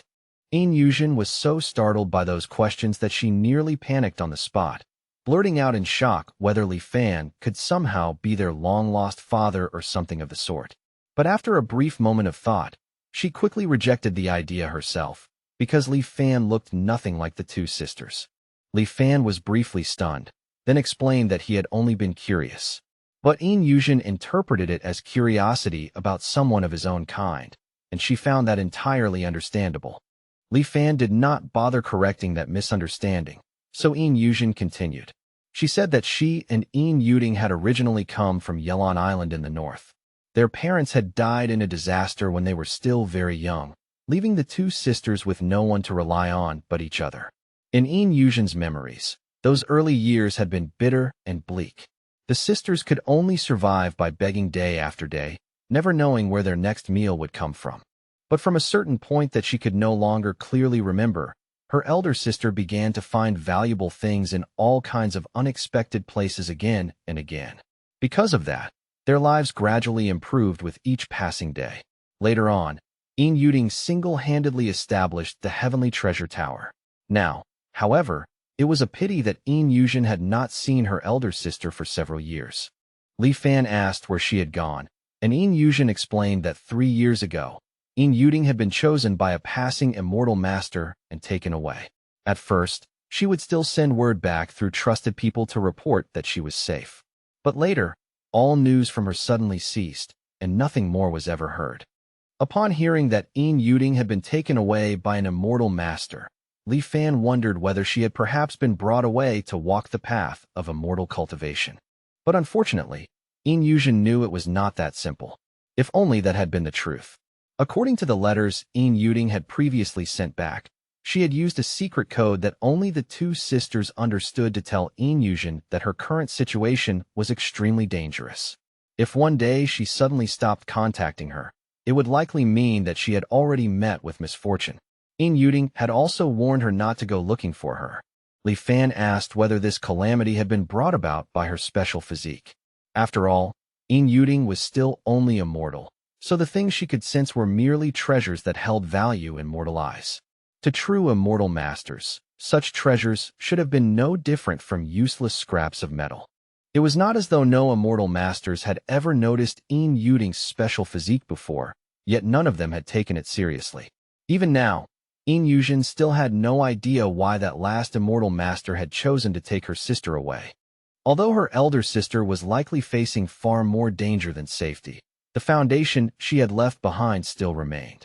So no matter what, the Heavenly Treasure Tower that Yin Yuding had worked so hard to build could not be destroyed in Yin Yuzhen's hands. Yin Yuzhen admitted frankly that she did not possess her elder sister's miraculous and heaven-given ability. And after her sister vanished, the Heavenly Treasure Tower's business worsened with each passing day. On top of that, Yin Yuzhen later misjudged several items, which caused the loss of a huge sum of money. Little by little, the old veterans of the Heavenly Treasure Tower grew dissatisfied with her. Some of them even began plotting with outsiders, hoping to drive her out and divide up the Heavenly Treasure Tower's assets among themselves. Fortunately, those veterans still harbored some fear toward Yin Yuding, who had been taken away by an immortal master, so for the time being they had not dared to act openly. Thus, under the pretense of opening up new markets, Yin Yuzhen moved from Yelon Island to Lioli Island to lie low for a while and avoid provoking them too soon. Originally, she had intended to stay there for a few years, slowly develop her footing, and accumulate enough strength before going back to settle accounts with them. But she had never expected that on Lioli Island, she would encounter another spirit-channeling treasure physique. Yin Yuzhen believed that if she could obtain Li Fan's help, then she would definitely be able to regain control of the Heavenly Treasure Tower. Although Li Fan understood her situation and the difficulties behind her words, he still made it very clear that he had no interest in the affairs of her tower.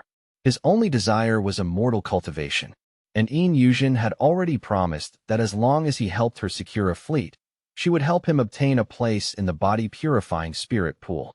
So he directly asked whether she now intended to go back on that agreement between them.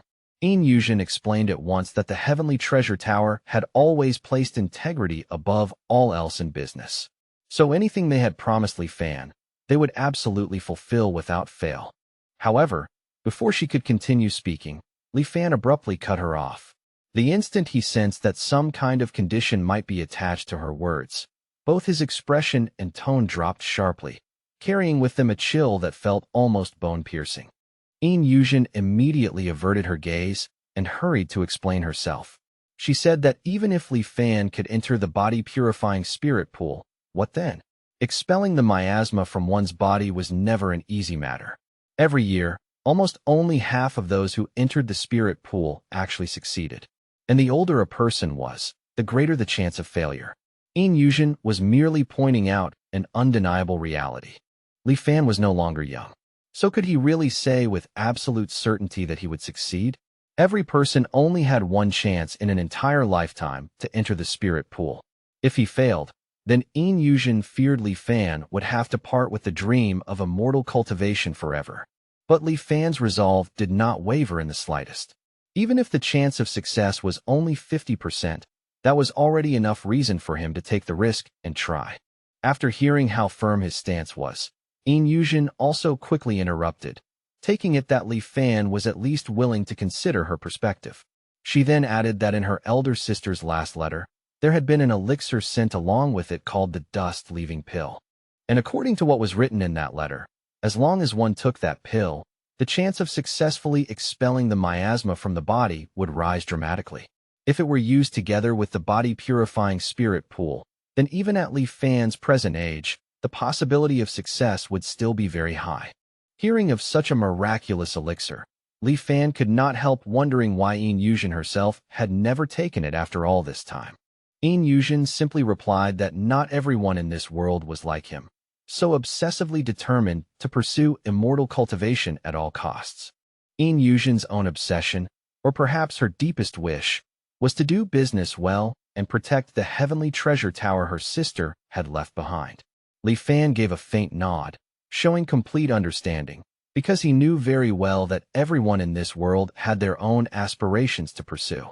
Seeing that acknowledgement, Yin Yuzhen visibly brightened, her expression carrying a hint of delight and rising enthusiasm, and she quickly asked whether Li Fan had agreed to what she had been implying all along. Li Fan then headed toward the door, and only before leaving did he calmly reply that he needed to return to his quarters first and think the matter over carefully. He said he would give her an answer within 3 days. After Yin Yuzhen agreed to wait, the two exchanged farewells and parted ways. As she watched him leave, Yin Yuzhen could only hope in silence that this time, at last, she had not misjudged the person before her. So after making careful inquiries from several sides, Li Fan confirmed that Yin Yuzhen had indeed not lied about the dust-leaving pill. 3 days later, he met with her again and agreed to her request. They settled on the terms. Before the spirit pool opened, he would help the heavenly treasure tower gather a certain amount of treasure at regular intervals, and when the spirit pool finally opened, Yin Yuzhen would hand over the dust-leaving pill to him. To show her sincerity, Yin Yuzhen produced the title deed for Tingyu Tower. And since both sides had now reached a clear agreement, Li Fan no longer stood on ceremony and accepted it into his possession. Thus, he moved once again. Tingyu Tower stood right in the center of Lioli Island, and although it was surrounded by the bustle of a busy market, it somehow still carried the quiet feeling of a retreat hidden deep within the mountains. During the year Li Fan lived in Tingyu Tower, he first completed 3 of Lioli Island's official sea voyages. Each time, he returned with several chests of treasure, astonishing the entire island again and again, while also successfully securing a fleet quota for the Heavenly Treasure Tower. After that, every time the Heavenly Treasure Tower's fleet set sail, Li Fan would accompany them. In only a single year, the Heavenly Treasure Tower earned a mountain of wealth, nearly equal to the combined profits of the previous 5 years. At the same time, Li Fan established an unshakable prestige in the hearts of everyone within the Heavenly Treasure Tower. Everyone looked at him with a mixture of respect and fear, and Li Fan did not neglect cultivation in the slightest either. Over the past year, whenever he had even a little spare time, he devoted himself to practicing the profound yellow heart cleansing incantation. Then at last, something happened that filled him with genuine joy. The charging progress of his truth returning system began to accelerate. Before this, The charge progress of Huanjin had relied solely on the natural passage of time, increasing slowly until it reached 100% every 20 years. After that, it would continue creeping upward until it reached the upper limit of 200%, at which point it would no longer rise. Li Fan had been in the cultivation world for over a year now, so according to the previous pattern, the charging progress should only have been around 6 to 7%. Yet he discovered that it had actually reached 15%. The charging speed had nearly doubled. Other than the heart-cleansing incantation, he had not come into contact with anything else that could possibly have caused such a change. So the only explanation left was that cultivating the profound yellow heart cleansing incantation could, in fact, accelerate the charging progress of his truth-returning system. And aside from the charge progress itself, even the upper limits of his physiological age and psychological age had both undergone significant growth. Time slipped by quietly amid cultivation, and before long, only 1 year remained before the opening of the body-purifying spirit pool. Yin Yuzhen came to him with visible delight and informed him that Lioli Island had already announced the list of materials required by the immortal masters this time. And among the materials required this time, nearly all of them were fairly common, except for one item called Star Sea Quicksand, which even Sun Zhang had never heard of before. It seemed that the key to competing for a spirit pool spot this time would lie precisely in that Star Sea Quicksand. Yin Yuzhen herself had never heard of it either, so it looked like they would have to consult someone from the Manhwa Chamber of Commerce. Those people were like reincarnated hungry ghosts, greedy to the bone and insatiable by nature. Sun Zhang feared that if they had to deal with them, they would be forced to pay an enormous price. But no matter how costly it became, Li Fan had to obtain the Star Sea Quicksand. He had already made up his mind to win the spirit pool quota. The Manhwa Chamber of Commerce, after all, was not a local merchant association of the Tongyun Sea, but one that came from a continent tens of thousands of miles away, far beyond the known horizon. It was said that this Chamber of Commerce was backed by an immortal master, which was why they could cross the endless seas so easily and conduct business even on a remote place like Lioli Island. Fortunately, they still had a year to prepare. The merchant Walker Wu of the Manhwa Chamber of Commerce would pass through the Tongyun Sea in 3 months, so Yin Yuzhen planned to make contact with him then. Li Fan pointed out that they could not place all their hopes solely on the Manhwa Chamber of Commerce. Over the past year, Lioli Island had taken in many refugees from all corners of the Tongyun Sea, and among them there might be someone who recognized Star Sea Quicksand, so they should ask around broadly.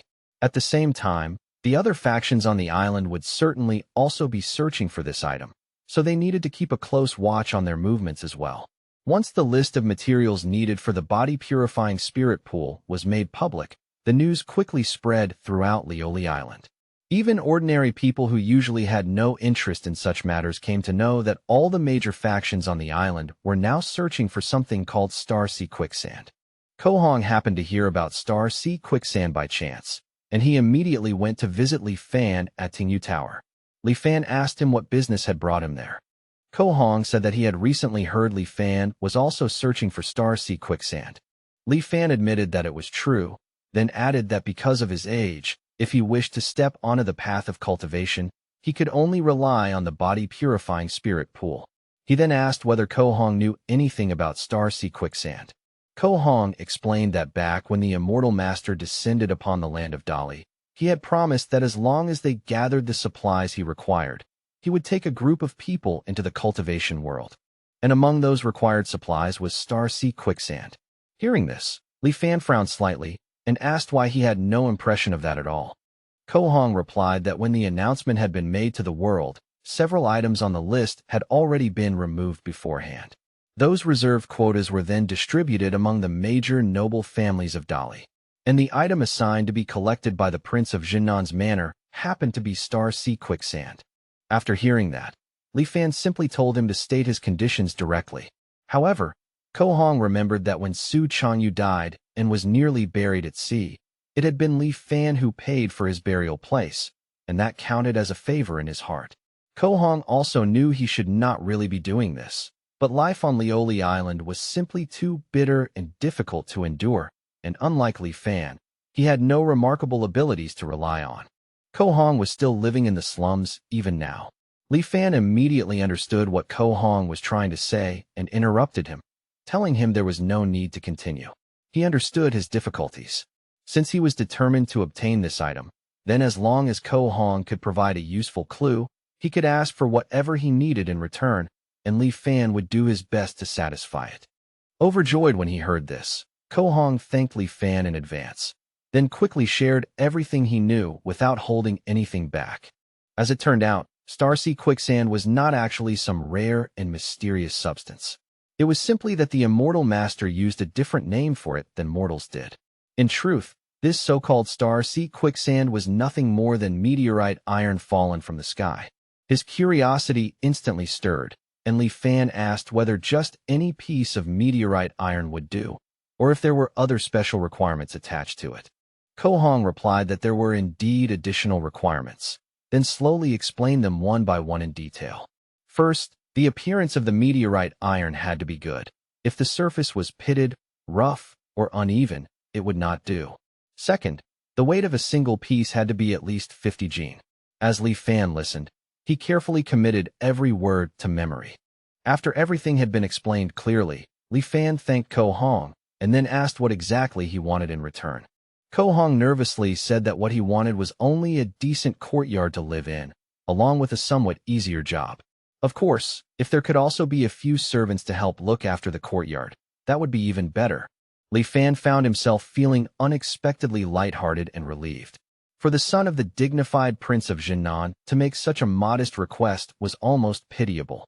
He even told Ko Hong that he might as well ask for a little more, while Li Fan still had some influence within the Heavenly Treasure Tower. But Ko Hong knew his own abilities well. For him, being able to eat properly, live decently, and avoid exhausting himself day after day was already more than enough to satisfy him. If he suddenly possessed wealth great enough to arouse the jealousy of others, it would only be inviting disaster upon himself. Li Fan did not insist any further, and after they exchanged a few more courteous words, Ko Hong rose to take his leave. As he was heading out, Li Fan asked whether he had any plans to cultivate. After all, after enduring untold hardships to reach this cultivation world, Ko Hong could not have come all this way for nothing, could he? But Ko Hong admitted that, at least for now, he had no interest in immortal cultivation. He even said with some helpless humor that the moment he started reading the profound yellow heart cleansing incantation, drowsiness would immediately wash over him. After seeing Ko Hong off, Li Fan went straight to the Heavenly Treasure Tower. And when she heard that Starseed quicksand was actually meteorite iron, Yuzhen could not help feeling somewhat skeptical. After all, Ko Hong could have been lying, so this information still needed to be verified. Li Fan then reminded Yuzhen about the merchant Walker Wu of the Manhwa Chamber of Commerce, who would soon be arriving on Lioli Island. When the time came, they might as well test the waters and probe him for the truth. Yuzhen agreed that it was a sound idea. Still, if they could save a large sum of money, that would naturally be for the best. But no matter what, they still needed to secretly begin purchasing meteorite iron that matched the requirements. Right now, not many people knew the truth, but that situation might not last for long. In addition, when making those purchases, they had to mix the meteorite iron in with many other goods so as to mislead others and confuse the public. At the same time, they could have people deliberately spread false rumors about Starseed quicksand throughout the market, muddying the waters even further. Yuzhen was delighted and deeply impressed by Li Fan's way of thinking, which only strengthened her original belief that he was no simple mortal. Before, she had only known that Li Fan possessed the spirit-channeling treasure physique, but she had never expected that he would also be so meticulous and foolproof in planning every step. At that moment, Yuzhen became even more curious about what Li Fan had actually done before coming to Lioli Island. Li Fan merely replied that he had simply taught people how to read. Once again, Yuzhen puffed up slightly in irritation, clearly unconvinced by such an answer. Obviously, she did not believe that nonsense reply at all. In any case, Li Fan took his leave, and before departing, he said that everything else could be left in Yuzhen's hands, since he still needed to focus on cultivation. Unless there was some truly special situation, he did not wish to be disturbed. And in passing, He also reminded her to handle the matter he had promised Ko Hong. Yin Yuzhen felt that anything connected to Li Fan always seemed destined to bring unusually favorable results. But then she could not help wondering, how could even a small matter like helping Ko Hong also carry signs of great auspiciousness? Had her instinct for seeking fortune and avoiding misfortune somehow gone wrong? The truth was that ever since Yin Yuzhen was young, she had possessed a strange ability to faintly foresee whether events carried auspiciousness or calamity. Although she did not have her sister's ability to sense treasure, ever since meeting Li Fan, every task he assigned had shown signs of great auspiciousness in her premonitions. Yin Yuzhen also knew very clearly that before meeting him, she had never once encountered an omen of such overwhelming good fortune. Though she had no idea what kind of achievements Li Fan might attain in the future, she chose to trust her intuition completely and do everything in her power to help him. Thus, under Yin Yuzhen's authorization, the Heavenly Treasure Tower began operating at full strength. And soon, the Heavenly Treasure Tower released a great deal of false information about Star Sea Quicksand. Knowing there might be a trap hidden behind the rumors, the other factions at first chose to remain cautious, watching and waiting carefully. However, one faction held to the mindset that even if the rumors were false, they could simply buy first and resell later. As a result, they began purchasing large quantities of items connected to the rumors. The moment that happened, the other factions could no longer sit still either and rushed to join the buying frenzy. For a time, prices across Lioli Island soared wildly, and the entire market plunged into chaos.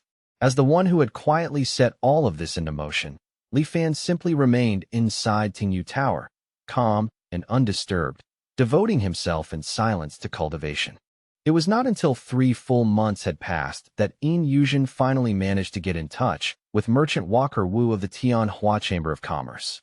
So early that very morning, she and Li Fan boarded a small boat from the Heavenly Treasure Tower, left Lioli Island behind, and traveled dozens of miles north across the sea toward the waters where both sides had agreed to meet. There, the two of them saw a flying ark suddenly appear high in the sky, descending with startling grandeur before they were invited aboard. After all, it had been a very long time since Merchant Walker Wu had last seen shopkeeper Yin Yuzhen. The flying ark glided above them, then slowly lowered itself until it came to a steady halt upon the surface of the water. Yin Yuzhen secretly let out an amused little laugh to herself. Presumably, Li Fan should have been stunned seeing a flying ark for the very first time. But when she noticed that he showed no reaction whatsoever, she once again felt annoyed by Li Fan's maddeningly expressionless composure. Seriously, what exactly was with this man? In any case, after Merchant Walker Wu and Yin Yuzhen exchanged greetings following 3 years without contact, he sighed that time truly flew by in the blink of an eye before turning his attention to Li Fan and asking who he was. Yin Yuzhen then introduced Li Fan as an elder specially hired by their Heavenly Treasure Tower. Upon hearing that, Merchant Walker Wu formally introduced himself to Li Fan as well. He then told Yin Yuzhen that they should first go inspect the goods, because he feared that after this meeting, it might become very difficult for them to see each other again. Yin Yuzhen immediately asked what he meant by that, and whether some unforeseen incident had occurred. Merchant Walker Wu replied that he did not know the exact reason either. He had only suddenly received notice from headquarters a few days earlier that all merchant walkers operating in the Tongyun Sea had to cease operations immediately and return as soon as possible. If he had not already arranged this trade with Yin Yuzhen beforehand, he would already have been on his way back. So there was no room to delay this transaction. They had to hurry. This news left Yin Yuzhen deeply uneasy, because the reason the Heavenly Treasure Tower had been able to flourish so smoothly on Lioli Island was precisely that it had the backing of the Manhwa Chamber of Commerce. But now that the Manhwa Chamber of Commerce was suddenly withdrawing from the Tongyun Sea, what would happen to the Heavenly Treasure Tower's business from now on? And even more strangely, why had her ability to seek fortune and avoid calamity given absolutely no warning this time? Merchant Walker Wu called out to Yin Yuzhen, and his voice abruptly pulled her back out of her spiraling thoughts. She immediately apologized for being distracted and gestured for them to go and inspect the goods first. After entering the ship's cabin, Li Fan followed Merchant Walker Wu deeper inside, passing by row after row of various goods. He showed him 16 pairs of jade discs, 23 pieces of coral, and 46 luminous pearls, then finally revealed 3 pieces of star sea quicksand, which instantly left Merchant Walker Wu stunned. He rushed forward at once to examine them personally. When he casually lifted one piece with ease, Li Fan was secretly shocked, because each of those chunks of meteorite iron weighed at least 50 jin. Yet in Merchant Walker Wu's hands, they seemed as light and harmless as mere toys. He was clearly impressed and thoroughly satisfied with all 3 pieces, and he even praised Yin Yuzhen for her astonishingly good fortune this time around. To think that she had actually managed to gather such fine-quality star sea quicksand was truly something worthy of admiration. What Merchant Walker Wu did not realize was that, through his reaction alone, he had indirectly confirmed Ko Hong's information to be accurate.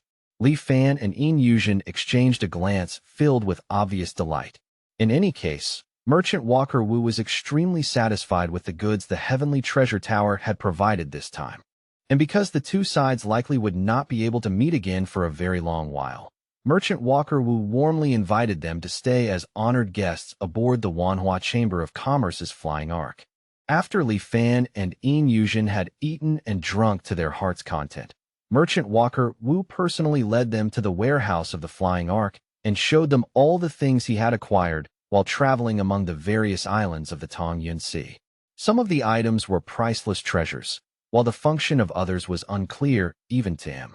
He admitted that he had simply bought many of them because they looked unusual or peculiar.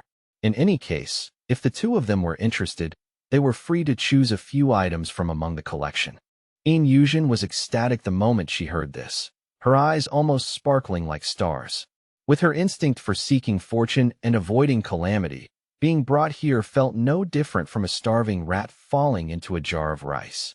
Seeing the gleeful expression on her face, Li Fan could not help but sigh inwardly with faint amusement.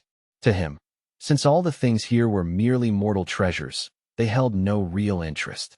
Still, seeing how eager Yin Yuzhen looked, Li Fan supposed he might as well accompany her for a walk through the warehouse. Merchant Walker Wu told them they had the time of one stick of incense to browse. Yin Yuzhen paused over a jade bracelet and praised it as a beautiful piece, while Li Fan casually added that its material was not bad either.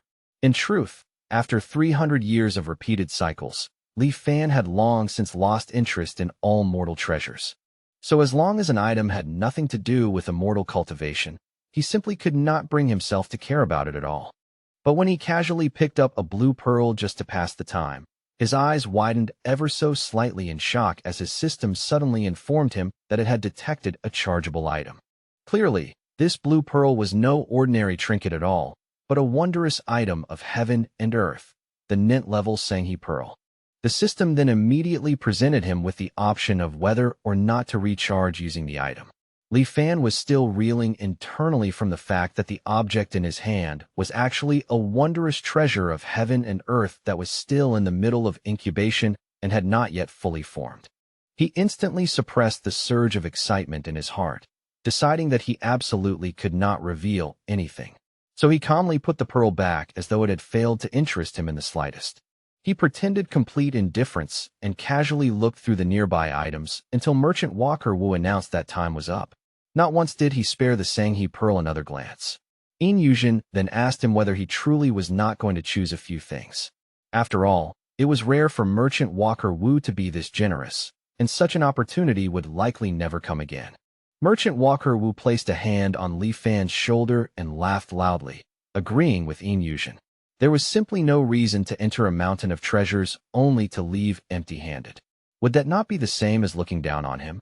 Since Merchant Walker Wu was insisting so warmly, refusing would indeed have seemed impolite. So Li Fan gestured toward the Sanghi Pearl and an ancient jade tree statue as the two items he wished to take. Merchant Walker Wu even praised him for having a good eye. He explained that he had found that jade tree statue on a desolate island at the northernmost edge of the Tongyun Sea. Apparently, a primitive tribe on that island had worshipped it for thousands of years, and it was considered quite miraculous. If an ordinary person kept it at home, it could calm the mind and strengthen the body. Li Fan then asked about the origin of the Sanghi Pearl, and Merchant Walker Wu casually replied that he had purchased it from a fisherman on Luan Island. Li Fan stared at the pearl with clear curiosity flickering in his eyes, though he still kept his emotions tightly restrained. In any case, by this point both sides had successfully concluded the transaction. The Tianhua Chamber of Commerce obtained a large batch of treasures, while Yin Yuzhen received a substantial amount of gold and silver, along with a few additional treasures as well. On the way back, although Yin Yuzhen's harvest had been rich and satisfying, it was still difficult for her to conceal the worry lingering on her face. Li Fan asked whether she was troubled about the future of the Heavenly Treasure Tower's business, and Yin Yuzhen confirmed that he had guessed correctly. Without the Manhwa Chamber of Commerce, they would lose an extremely important sales channel that had long supported them. Yin Yuzhen simply could not understand why the Manhwa Chamber of Commerce would suddenly withdraw from the Tongyun Sea like this. Li Fan told her not to burden herself with excessive worry. When a cart reaches the mountain, a road will naturally appear. In any case, after returning to Lioli Island that night, Li Fan immediately went back to Tingyu Tower without delay. Originally, his purpose in making this trip had only been to verify whether Star Sea quicksand truly was meteorite iron, but he had never expected to gain such an unexpected treasure along the way. Encountering that Sanghe pearl had truly been a pleasant surprise. Li Fan simply did not yet know what made it special, nor why such a tiny pearl bore the name Sanghe.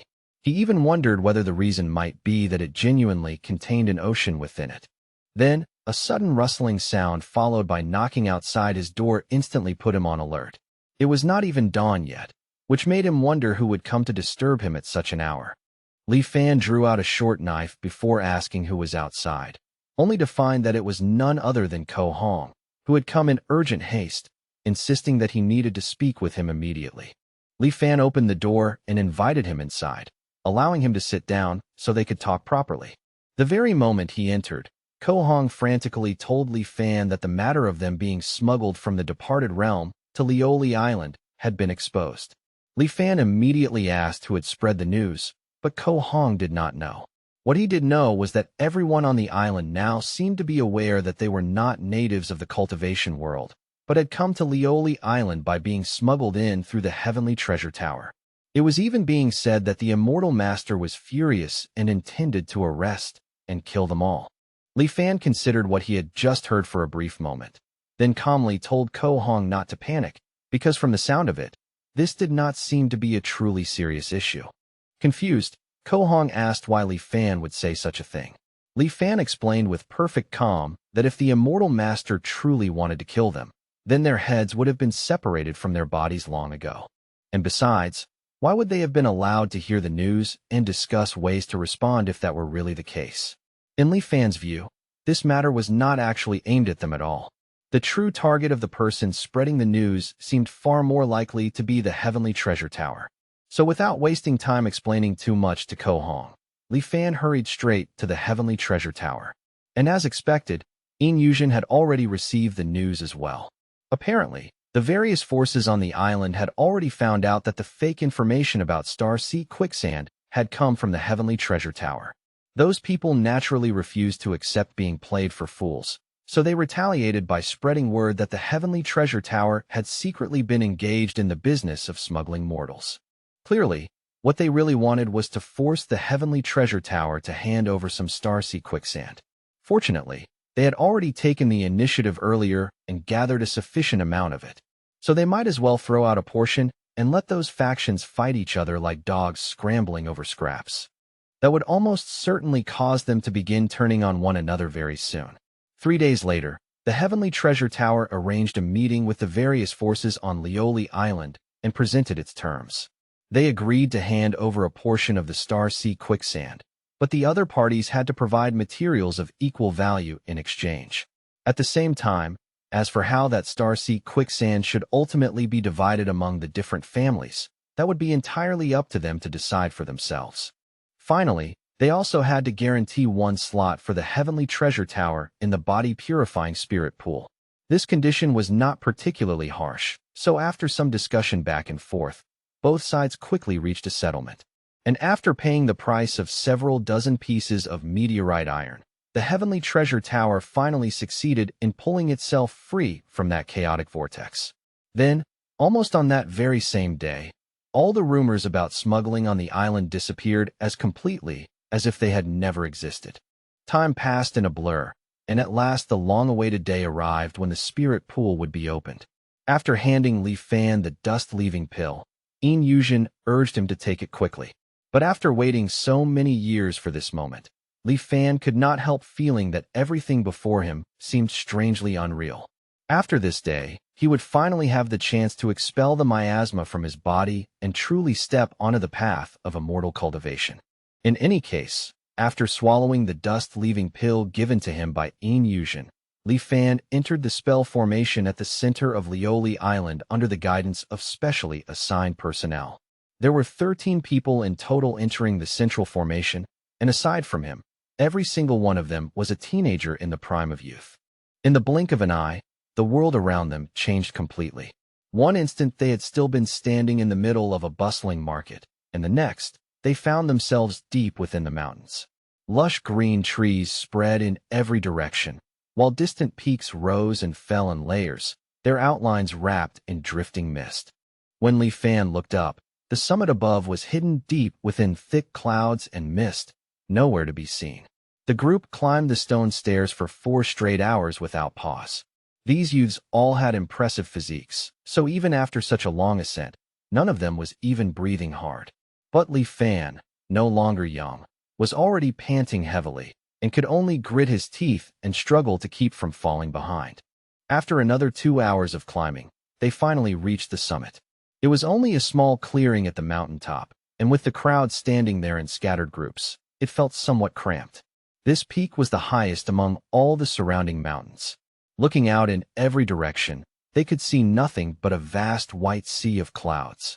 The wind roared across the summit, the clouds rolled endlessly, and from time to time distant mountaintops emerged like lonely islands in the middle of a wide ocean. Then, without warning, the immortal master appeared out of nowhere and calmly asked them what they thought of the scenery before them. The guardian of Lioli Island, the immortal master Manhwa, gave them a faintly stiff smile as the crowd hurriedly bowed and greeted him with great respect. They quickly followed up with the usual flattery, praising the scenery as peerless and sublime. They said it was truly an immortal holy land, a sight more wondrous than anything they had ever seen before, so magnificent that it stirred their hearts with excitement and awe. The crowd immediately moved aside and opened a path as Manhwa slowly walked toward the edge of the cliff. He remarked that when he had first come to Lioli Island, the height of this mountain had ranked among the lowest of all the peaks, far beneath the level of the sea of clouds. When he asked whether they knew that the mountains and rivers of the world could also gradually grow taller, just like people, nearly everyone was stunned with amazement, murmuring among themselves in disbelief and wondering whether these vast mountains and rivers could truly be living things as well. Manhwa continued, explaining that some great mountain peaks might appear majestic, yet in truth their fate had already come to an end, and for their entire existence, they would never be able to advance even one step further. Some, on the other hand, might be nothing more than tiny earthen mounds at present, yet they carried limitless potential within them. Who could say that after enough years had passed, they would not rise into pillars capable of holding up the heavens, just like this Shanghai mountain? Back then, it had been completely unremarkable and easy to overlook, yet in only a few short decades, it had already risen high enough to look down on all the lesser mountains around it. Of course, the vast majority were more like the countless peaks buried beneath this sea of clouds, destined from beginning to end to serve only as background and contrast, silently gazing upward at those peaks that stood above the clouds. If even mountains were like this, then what about people? In any case, today they were fortunate enough to step into the spirit pool and wash the miasma from their bodies. But whether they would truly be able to step onto the path of immortality, whether they would ever have hope of the great Tao of longevity, and what accomplishments they might one day achieve, all depended on their own fortune. No matter what happened in the future, today they had to give it everything they had. Now that he had said all that needed to be said, they could go. This left the crowd stunned and confused, and one young man respectfully asked where exactly the body-purifying spirit pool was located. To everyone's shock, the immortal master simply pointed ahead, and replied that the body-purifying spirit pool was right beyond the cliff. The group hesitated in fear and disbelief until another young man nervously asked whether the immortal master was joking. That had to be the case, did it not? Hanhai only let out a heavy sigh, and with a casual flick of his hand, that young man's head was severed from his body in an instant. The head flew into the air as blood sprayed everywhere, splattering across the stone and filling the air with a sudden, brutal stench. At the sight of that horrifying scene, everyone except Li Fan was instantly terrified out of their minds.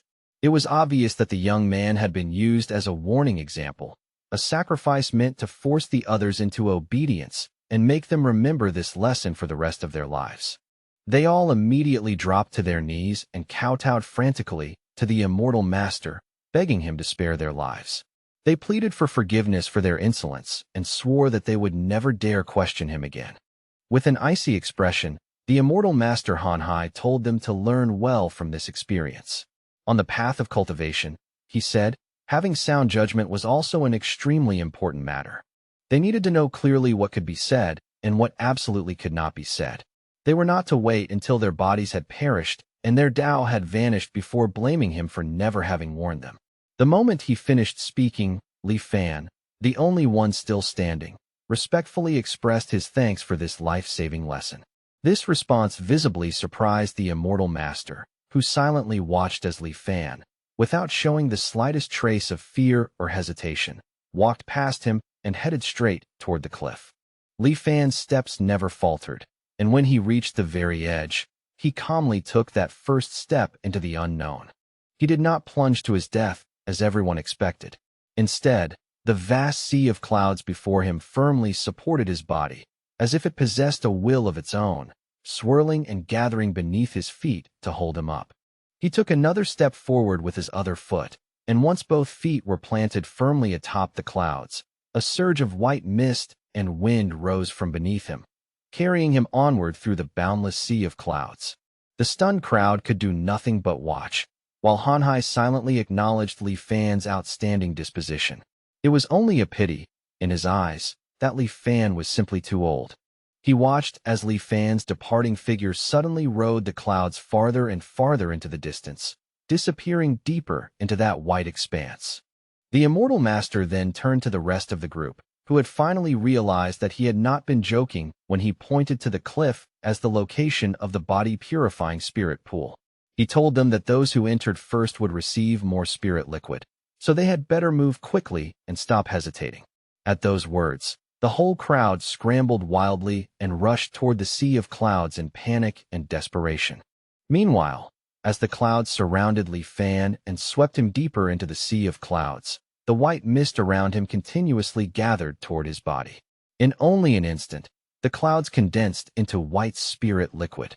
Immersed within that spirit liquid, Li Fan not only felt no suffocation at all, but instead experienced an extraordinary warmth and comfort, like a fetus resting inside its mother's womb, while his mind slowly relaxed completely. But in the very next moment, that warmth transformed into a scorching heat, and then the scorching heat intensified into something truly scalding. And the scalding quickly became like being roasted alive in fire. A magma-like heat surged recklessly through his body, tearing, drilling, and ravaging every inch of his nerves. This kind of agony was far beyond what any ordinary human being should have been able to endure. Li Fan instinctively wanted to call upon Huanjin, but after 300 years of bitter searching and endless struggle, was it not all for this single moment? Roaring inwardly with absolute resolve, Li Fan swore to himself that no matter what happened, he absolutely would not give up. He wanted to cultivate immortality. He wanted to gain eternal life. The pain felt like countless blades slicing his soul into 1,000 fragments, and then shredding those fragments again and again without end. Little by little, his consciousness began to blur and drift apart. Even so, the obsession burning in his heart forced him to hold on, and he still did not activate Huanjin. Acting almost on instinct alone, he began to circulate the profound yellow heart cleansing incantation. At that very moment, his wavering consciousness seemed to find a spine to lean on, suddenly drawing itself together and becoming stable again. Though he was already hovering in a half-unconscious state, Li Fan was like a reef standing firm in the sea, enduring wave after wave of violent impact without yielding. 3 days passed in what felt like the blink of an eye, and of the 12 people who had entered, 11 had already emerged. 4 had succeeded, while 7 had failed. Now only one person still remained inside the spirit pool. The older immortal became, the more tightly the immortal miasma fused together with flesh and blood. The body-purifying spirit pool forced out that miasma by first utterly destroying the physical body, then reshaping it anew through the power of regeneration. The pain involved in such a process was simply unimaginable. And yet, at such an age, Li Fan had actually endured 3 full days under the spirit pool's merciless ravaging. Han Hai was genuinely astonished by the strength of Li Fan's will. It was something he truly had not expected. He even concluded that if Li Fan succeeded in purifying his body, then reaching the foundation establishment stage would certainly not be difficult for him. Perhaps he might even have a chance at the Golden Core stage. Then another 3 days passed, and at this point, the Immortal Master was completely dumbfounded. If he could not still sense Li Fan's stable life aura within the spirit pool, he truly would have wanted to rush inside and see exactly what was happening. When yet another 3 days passed, even Han Hai was left speechless. After all, the body-purifying spirit pool had been created by Celestial Venerable Dongji of the Myriad Immortals Alliance. Logically speaking, such a spell formation should never malfunction. But was it really possible for someone to remain inside for such an absurdly long time? A full 9 days had now gone by, and the materials needed to sustain the spirit pool's spell formation were on the verge of being exhausted. If the spell formation stopped at this point, then it could only be counted as Li Fan's bad luck, and Han Hai would have nothing to do with it. But with Li Fan's disposition and terrifying willpower, if he truly succeeded, then in that very instant Han Hai made up his mind. He would cast aside his hesitation and secretly lend Li Fan a helping hand. He would simply treat it as a gamble on Li Fan's future achievements. Li Fan had better not disappoint him.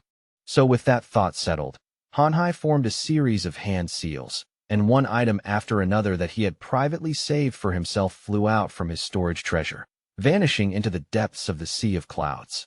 After another 2 days passed, the violently churning sea of clouds finally began to settle down. The white clouds danced and gathered together as they carried Li Fan back to the summit. The moment Han Hai sensed that not a trace of immortal miasma remained in Li Fan's body, he laughed heartily and offered his congratulations. From this day forward, Li Fan's shackles were broken, and the road to eternal life was finally within hope.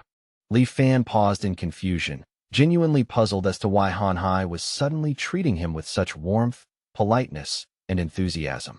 Since he had no idea what had happened, Jinghao informed him that he had remained inside the body-purifying spirit pool for a full 11 days.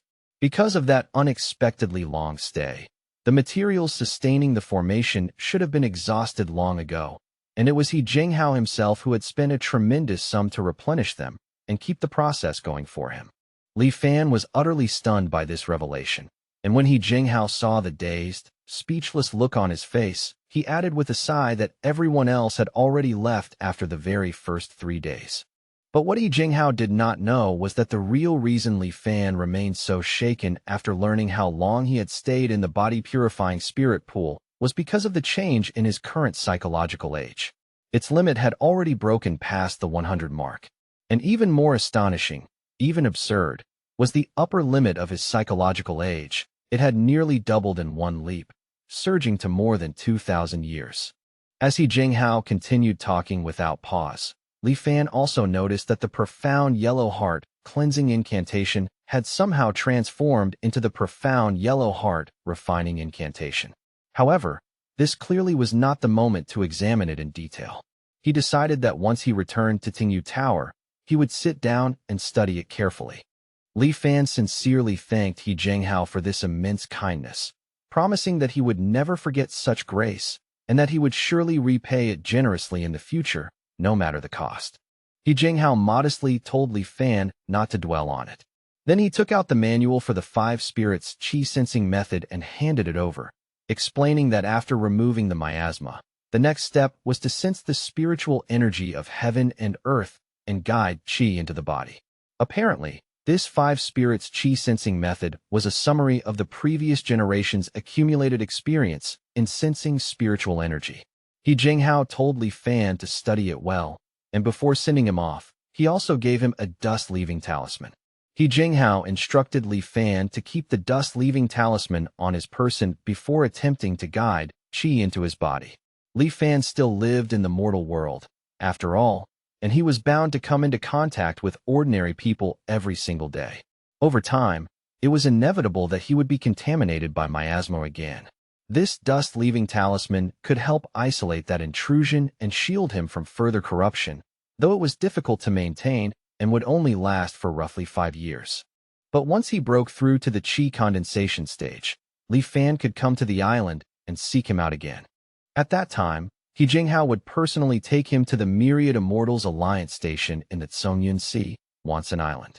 He Jinghao then carefully explained all the precautions involved in the process of guiding qi into the body. After every relevant matter had been clarified and nothing remained unsaid, Li Fan tactfully took his leave and departed from the mountain. As He Jinghao watched Li Fan's figure gradually disappear into the distance, he murmured to himself with a trace of weariness and despondency that this mountain's potential had already been exhausted. So, it was time to change to another mountain. He Jinghao rose into the sea of clouds, and as he looked down at the sprawling mountain range below, he casually lifted a hand and drew the rolling mist together as though gathering loose silk. The cultivation method practiced by He Jinghao was called the sitting mountain art.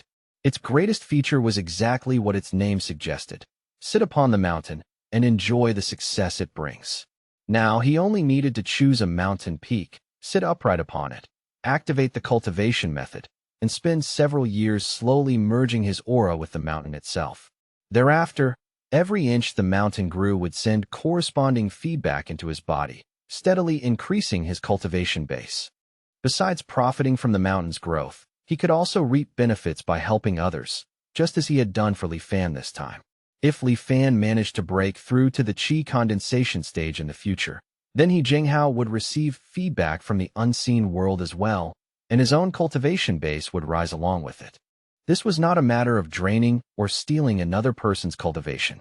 It was closer to the saying that when one man attains the Tao, even his chickens and dogs ascend to heaven with him. And naturally, how much He Jinghao invested also determined how much he would harvest later. That was why, whenever he encountered promising juniors, he was never stingy about offering help. In any case, after leaving the central spell formation, Li Fan did not alert anyone else, and instead quietly returned on his own to Tingyu Tower. The moment he got back, he immediately tried to circulate the profound yellow heart refining incantation that had appeared so inexplicably. And as soon as he began operating it, he sharply detected the difference between the heart refining incantation and the old heart cleansing incantation. Cultivating the heart cleansing incantation required a small half-hour to slowly settle the mind and smooth out the heart. But once the heart refining incantation was displayed, in only a brief instant he felt as if his heart had turned into a perfectly clear mirror. Even more than that, he could distinctly sense his spirit growing stronger with every passing moment the heart refining incantation continued to circulate. But Li Fan could not help feeling deeply curious about why the profound yellow heart cleansing incantation had suddenly become this miraculous profound yellow heart refining incantation. Since immortal techniques could not be cultivated by more than one person, Li Fan began to wonder whether this heart-refining incantation perhaps did not count as a true immortal cultivation method at all.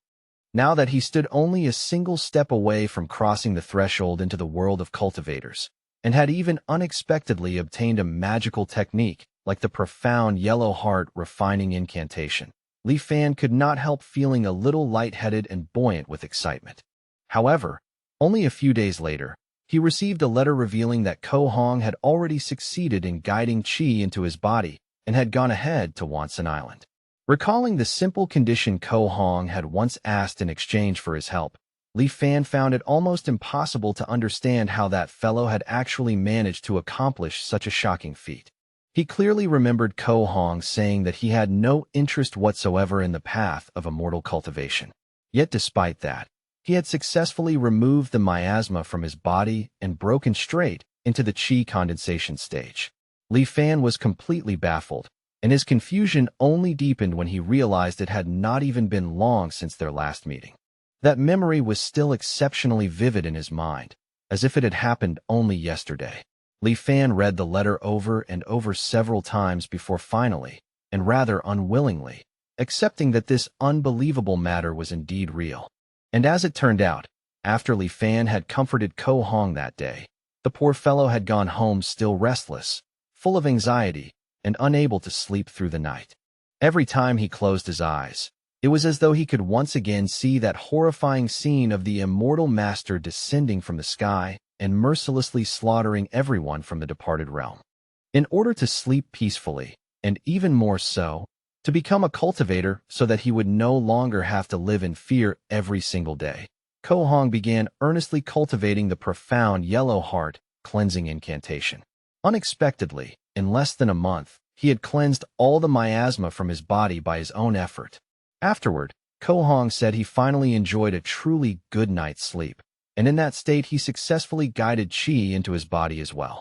When Ko Hong later tried to get intimate with a maid in his household, even a gentle embrace nearly caused the poor girl's death. Only then did Ko Hong fully confirm, with a mixture of shock and awe, that he had already become a true cultivator. And since immortals and mortals were destined to remain eternally separate, after Li Fan left the spirit pool, Ko Hong went to meet the immortal master He Jinghao.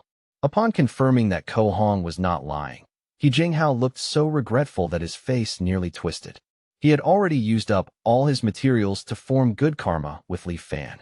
But had he known things would turn out this way, he would have saved everything for this very moment with Ko Hong instead. After all, it was obvious at a glance that Ko Hong's aptitude was at least 100 times greater than Li Fan's.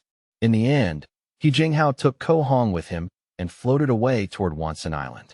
Ko Hong thanked Li Fan once again in the letter, repeatedly attributing all of his present success to Li Fan alone and to the protection he had once received from him. Ko Hong also knew very well that Li Fan had already succeeded in clearing the miasma from his body, and he was confident that Li Fan would soon break through to the qi condensation stage as well. Ko Hong said he would continue moving ahead and patiently await Li Fan's arrival on Wansan Island. And on the day they met again, if Li Fan had any request at all, he would not dare refuse it, even if it cost him 10,000 deaths. Although Li Fan was visibly a little bitter at being surpassed by Ko Hong, he still could not help wondering whether this was what it felt like to witness the terrifying brilliance of a truly legendary natural talent. After all, without anyone's help, this young man had somehow stumbled onto immortal cultivation by himself, and even broken through into the qi condensation stage. But so what if his talent overflowed beyond reason? What Li Fan relied upon was the endless number of chances to start over granted to him by truth returning. With the power of Han Hai under his command, no matter how monstrous the genius standing before him might be, Li Fan still had the confidence to crush them. But the most urgent matter right now was still guiding qi into his own body. Li Fan therefore decided to first carefully examine the 5 spirits qi sensing method that He Jinghao had given him. The record book explained that in ancient times there had once existed the theory of spirit roots, and during that era, only mortals born with spirit roots were capable of stepping onto the path of cultivation. There were 5 common elemental spirit roots: metal, wood, water, fire, and earth, as well as mutated spirit roots such as thunder, wind, and darkness, each rarer and stranger than the ordinary 5. Spirit roots were gifts bestowed by the heavens. Only those lucky few favored by heaven could perceive the laws of heaven and earth, and thereby possess the qualifications to attain the Tao and ascend into immortality. But there were simply too many mortals in the world, and in the end, those blessed with spirit roots were still only a tiny minority. So for the overwhelming majority of people, immortal cultivation was something they could only long for from afar, never something they could truly reach. How could that possibly be called fair? Fortunately, in ancient times, an immortal venerable imparted the Tao to the world. This immortal venerable also took heaven and earth as his model. And when he saw the countless mortals who had no hope at all of seeking immortality, he opened for them a path toward longevity. He boldly declared his desire to become an immortal, and there was not the slightest intention within him to kneel and beg the heavens for permission. If heaven refused to grant it, then he would seize it with his own hands. Moreover, obeying heaven makes one mortal, while defying heaven makes one immortal. Thus the path of immortality became one of absorbing the spirit of heaven and earth in order to control its chi. Then, by borrowing the wonders of heaven and earth, one built the Tao foundation, and by prying into the laws of heaven and earth, one refined the golden core. One seized the essence of heaven and earth to form the nascent soul, extracted the marrow of heaven and earth to obtain its spirit, sacrificed the soul of heaven and earth to merge the body with the Tao, and finally reversed the principles of heaven and earth to prove longevity. Li Fan suddenly let the record book slip from his hands, his face filled with shock and horror. In that instant, he realized that the cultivation system of this world was completely different from anything he had imagined before, and it was no wonder that ever since he had begun contacting the cultivators of this world, a strange and unsettling feeling had lingered in his heart. The heavenly Tao of this world seemed to carry a vast and faintly perceptible malice toward cultivators, as though it were quietly watching them with ill intent. Whether it was the iron law that immortal techniques could not be cultivated by more than one person, or those bizarre phenomena like a great broadcast of light illuminating the sky for thousands to witness, right after a cultivator's death, or that strange immortal miasma hidden within mortals that was extraordinarily harmful to cultivators. All of it seemed to point toward a single terrifying core, to reverse the principles of heaven and earth in order to achieve longevity. In any case, the latter portion of the book then turned to the method of the 5 spirits chi-sensing technique.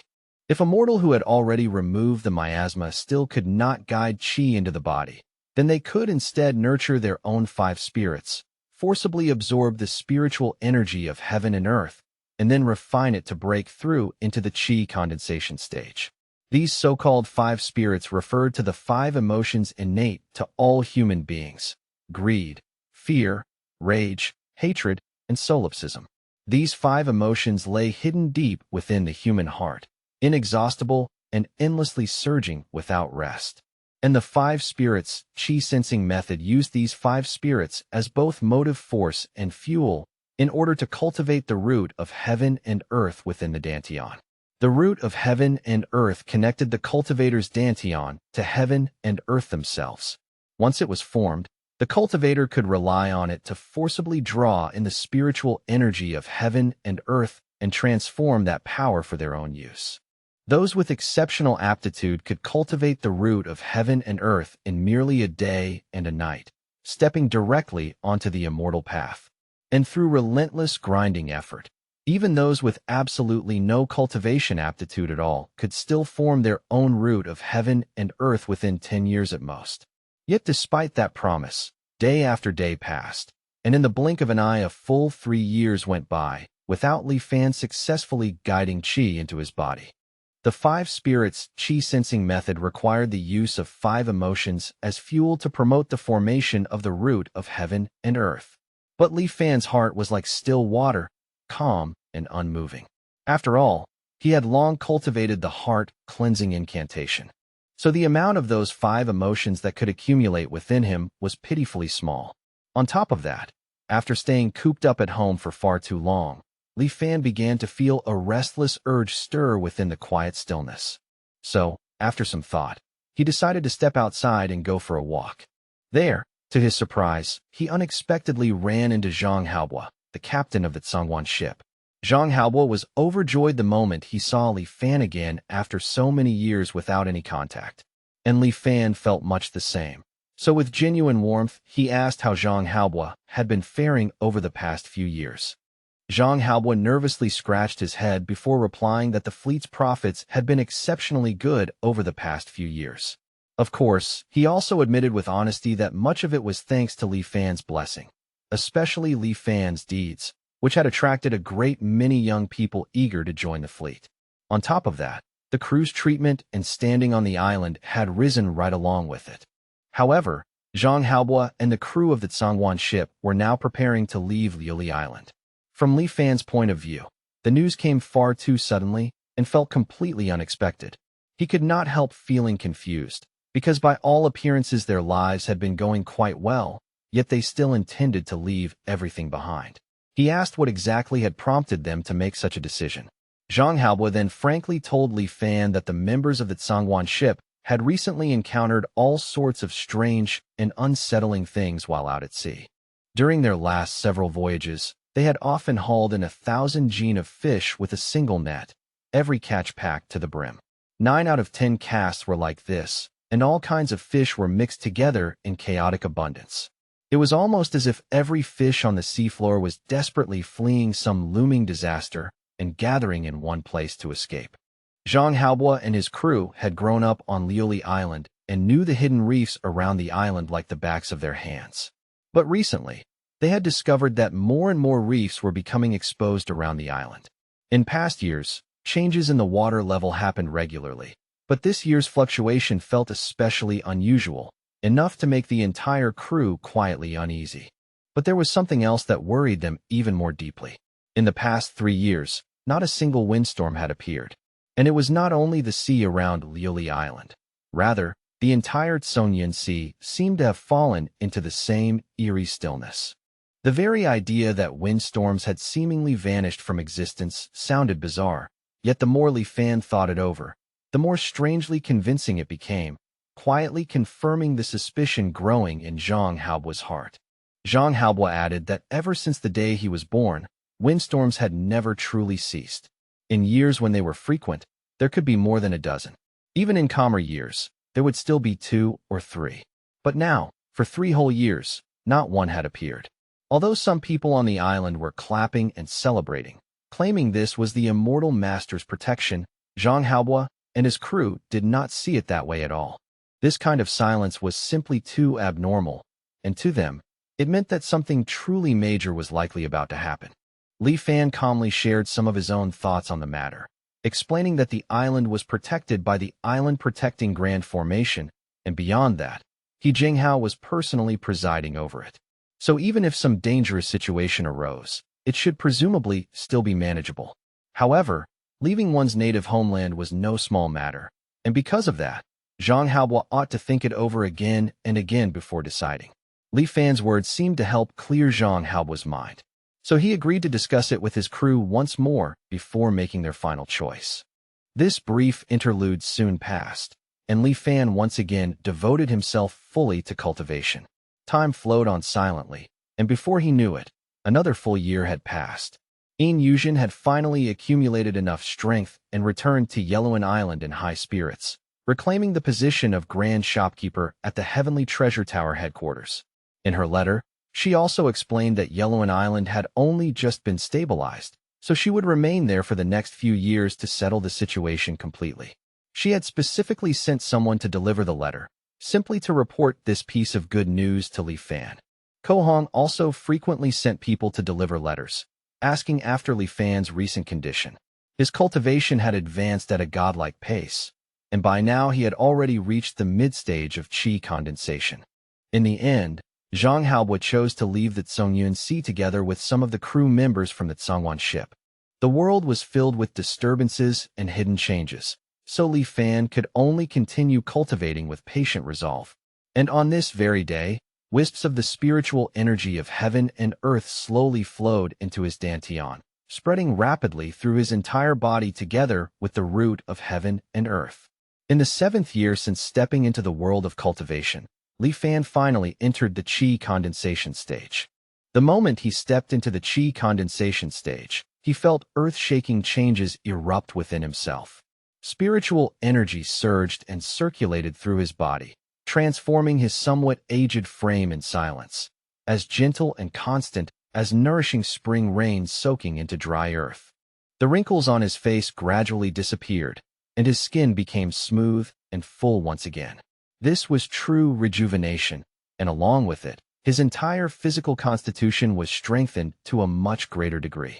The Li Fan of today could already command the spiritual energy of heaven and earth and shape it into all kinds of forms. Moreover, after breaking through to the qi condensation stage, His lifespan limit had climbed all the way to an astonishing 199 years. His psychological age also rose slightly. And in the Five Spirits Qi sensing method, it had once been mentioned that although cultivators lived far longer than ordinary mortals, compared with the ancient era, their lifespan had already been greatly suppressed. Next, Li Fan took out the Thousand Mysteries Jade Cosmos Golden chapter from the Tianxian mirror. Now that he had finally stepped into the Qi condensation stage, he could hardly suppress his impatience to learn what secrets it truly contained. The moment he sensed the jade slip, countless words and images flooded into his mind like a crashing tide. Li Fan only felt as though an overwhelming mass of things had been forcibly stuffed into his brain, leaving his temples throbbing faintly with pain. Fortunately, his divine sense was far stronger than that of an average Qi condensation cultivator, so he adapted very quickly. After a long while, he finally gained a broad and general understanding of its contents. The Thousand Mysteries Jade Cosmos Golden chapter was a cultivation method once practiced by the ancient Heavenly Mystery sect. The Heavenly Mystery sect believed that heaven, earth, and the myriad things, just like human beings, also possessed their own hidden thoughts, though such thoughts were extremely difficult to detect by ordinary means. But just as killing intent can permeate the air when a person harbors murderous thoughts, heaven, earth, and the myriad things would also from time to time release faint strands of Qi mechanism. When heaven emitted killing intent, all living things withered, and even the stars and constellations shifted in the sky. When earth emitted killing intent, seas turned into mulberry fields, and dragons and snakes rose from the land. By capturing and refining the many Qi mechanisms that existed between heaven and earth, one could return to the origin and eventually reach the realm of resonating and merging with them. The Thousand Mysteries Jade Cosmos Golden chapter was precisely a technique for sensing these Qi mechanisms, refining them, and using them for one's own purposes. Once this technique was mastered, one could not only borrow the killing intent of heaven and earth to injure others, but also calculate and predict the future through the deduction and transformation of Qi mechanisms. But the will of heaven and earth was so vast and immeasurable that even a single wisp of Qi mechanism it stirred was thousands of times greater than that of an individual cultivator. Li Fan immediately realized that this cultivation method was extraordinarily powerful, but also extremely dangerous to cultivate. After all, whether it was nurturing one's own killing intent, seizing the vitality of all things budding in spring, or sensing pure Qi mechanisms from the spiritual objects of heaven and earth, it was all too easy to suffer injury the moment one rashly made contact with such forces. In theory, if this method were cultivated all the way to its highest realm, one could merge with heaven and earth and incarnate as the Tao itself. Unfortunately, although the Heavenly Mystery sect had passed down this legacy for 10,000 years, the highest realm anyone had ever reached was only the nascent soul realm. With truth returning at his side, Li Fan was not overly worried about the dangers that might arise while cultivating this method. Even so, he was still in no rush to decide whether it would become his main cultivation art. But now that he had successfully guided Qi into his body, it was finally time to see what Wansan Island actually looked like. Li Fan returned once more to the mountain peak, where He Jinghao had sent him off during their last meeting. A pavilion had now been built there. The moment He Jinghao saw Li Fan, he said that he had already sensed fluctuations in the spiritual energy around Liuli Island, so he knew Li Fan must have broken through. Although it had taken rather a long time, Li Fan had succeeded in the end. He Jinghao then asked whether the reason Li Fan had come to find him was because he wanted to head for Wansan Island. Indeed, that was exactly the case, Li Fan replied. He no longer had any lingering concerns in the mortal world and could set out at any time. In an instant, He Jinghao appeared right in front of Li Fan, grabbed him by the shoulder, and calmly instructed him to follow along. Then he lifted Li Fan into the air and shot upward at astonishing speed. They broke through the layers of clouds and rose far beyond the surrounding mountain summits. He Jinghao formed a hand seal and guided his qi toward the vast mountain range that stretched endlessly beneath them. Soon after, rays of white light burst forth from the countless mountain peaks below, streaming together and merging into a massive sphere of brilliant light that hovered before him in midair. The very moment he thrust his hand forward and uttered the word, open. The sphere of white light surged upward, shooting straight along the direction of his hand. In the blink of an eye, it transformed into a radiant pillar that linked heaven and earth together. Then it slammed into what looked like a sun suspended high in the sky. The surface of that blazing sun violently distorted, and in the very next second it cracked apart, splitting into two halves and opening a portal. Although Li Fan was astonished, stunned, and completely unable to comprehend how the sun itself had split open, He Jinghao gave no explanation at all and simply guided him toward the portal as if some invisible force were drawing them in. The two of them were pulled into the portal, and in almost no time at all, once the blurred haze faded away, they found themselves standing in a vast and open plaza. In the distance stood a colossal stone statue of an elderly man with a long beard, towering with solemn majesty. And directly beneath it was a crowd of stone statues of different sizes and styles. They all seemed to be gazing up at the colossal statue with deep reverence. He Jinghao then explained that the place where they currently stood was the Dharma Transmission Square. It had been built to commemorate the immortal venerable preaching the Tao in ages past, and every station of the Myriad Immortals Alliance possessed such a square. Flight was not forbidden within Wansan Island, but Li Fan had to remember one crucial rule. His altitude could never exceed that of the immortal venerable statue. Otherwise, he would inevitably be attacked by the Myriad Immortals Grand Formation. Even if someone were in the nascent soul realm, their body would perish and their Tao would vanish in mere moments. So although flying was technically permitted on the island, He Jinghao still advised Li Fan not to fly around carelessly unless there was truly a need. He Jinghao led the way while speaking in a low voice, explaining as they walked all the matters on Wansan Island that required caution. Since every one of those warnings concerned life and death, Li Fan firmly engraved them in his mind without daring to forget a single one. After passing through a corridor naturally woven from twisting vines, they arrived in a quiet forest filled with lush greenery. In an open clearing within the woods stood a massive ancient mirror, plain and unadorned. This mirror was the Tianxian mirror of the Myriad Immortals Alliance. From time to time, cultivators passed through its surface and headed toward unknown destinations.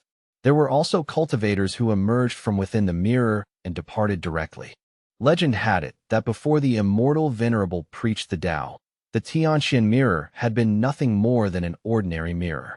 Later, when the immortal venerable taught the Tao, this mirror reflected the immortal venerable's Dharma image and actually gave birth to a faint wisp of its own will. Later, it learned to cultivate just like a human cultivator, slowly evolving from a mundane object into the heaven and earth spirit treasure it was today. Most of the affairs handled for cultivators within the Myriad Immortals Alliance were managed by the Tianxian mirror.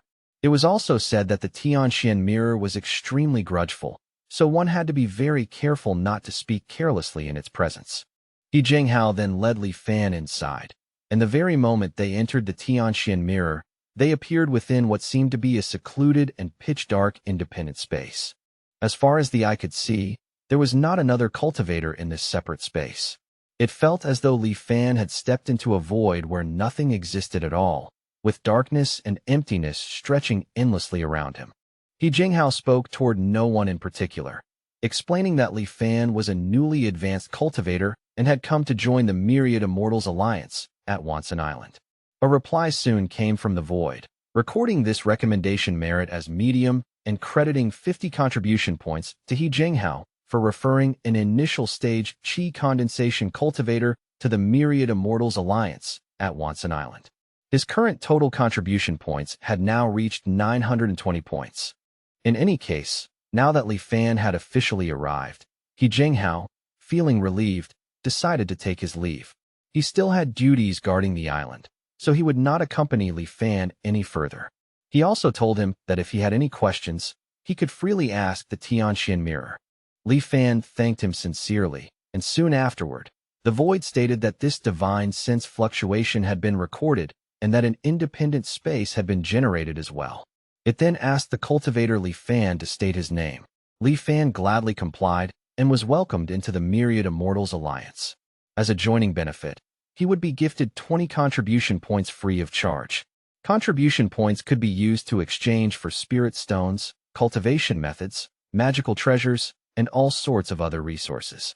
He could also earn contribution points by turning in supplies, completing tasks, trading with others, and similar means. Likewise, if he encountered a problem he could not solve himself, he could also spend contribution points to post a bounty. Li Fan's current total contribution points were formally announced as 20.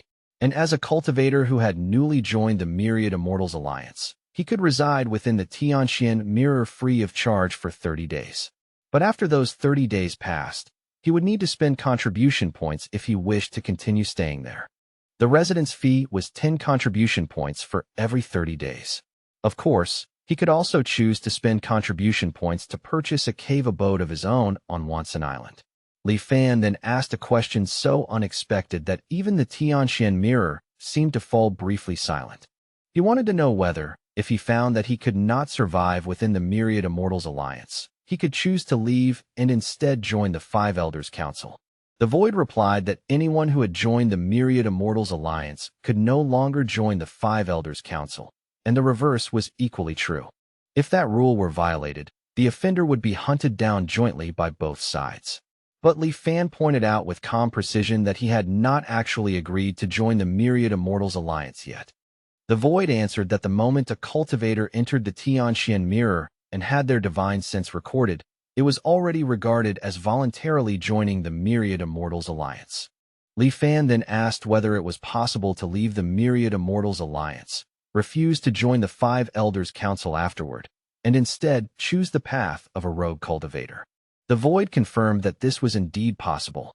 However, if Li Fan chose to leave, then every item he had obtained from within the Myriad Immortals Alliance would be forcibly reclaimed without exception. It then advised Li Fan to think carefully before making such a choice. After that, Li Fan continued questioning the Tianxian mirror tirelessly, one question after another, without the slightest pause. After a long stretch of time, he finally ran out of questions for the moment. With that, the Tianxian mirror bid Li Fan farewell and told him that if any new questions arose later, he could call upon it again at any time. Li Fan could also inspect things himself through his divine sense. In any case, according to the Tianxian mirror, the spatial form within this void could be freely controlled through divine sense alone. So under Li Fan's manipulation, the dark empty space gradually changed from a boundless void into a simple, unadorned room. The arrangement inside was exactly the same as the one in the Grand Tutor's Manor of the Great Xian Nation.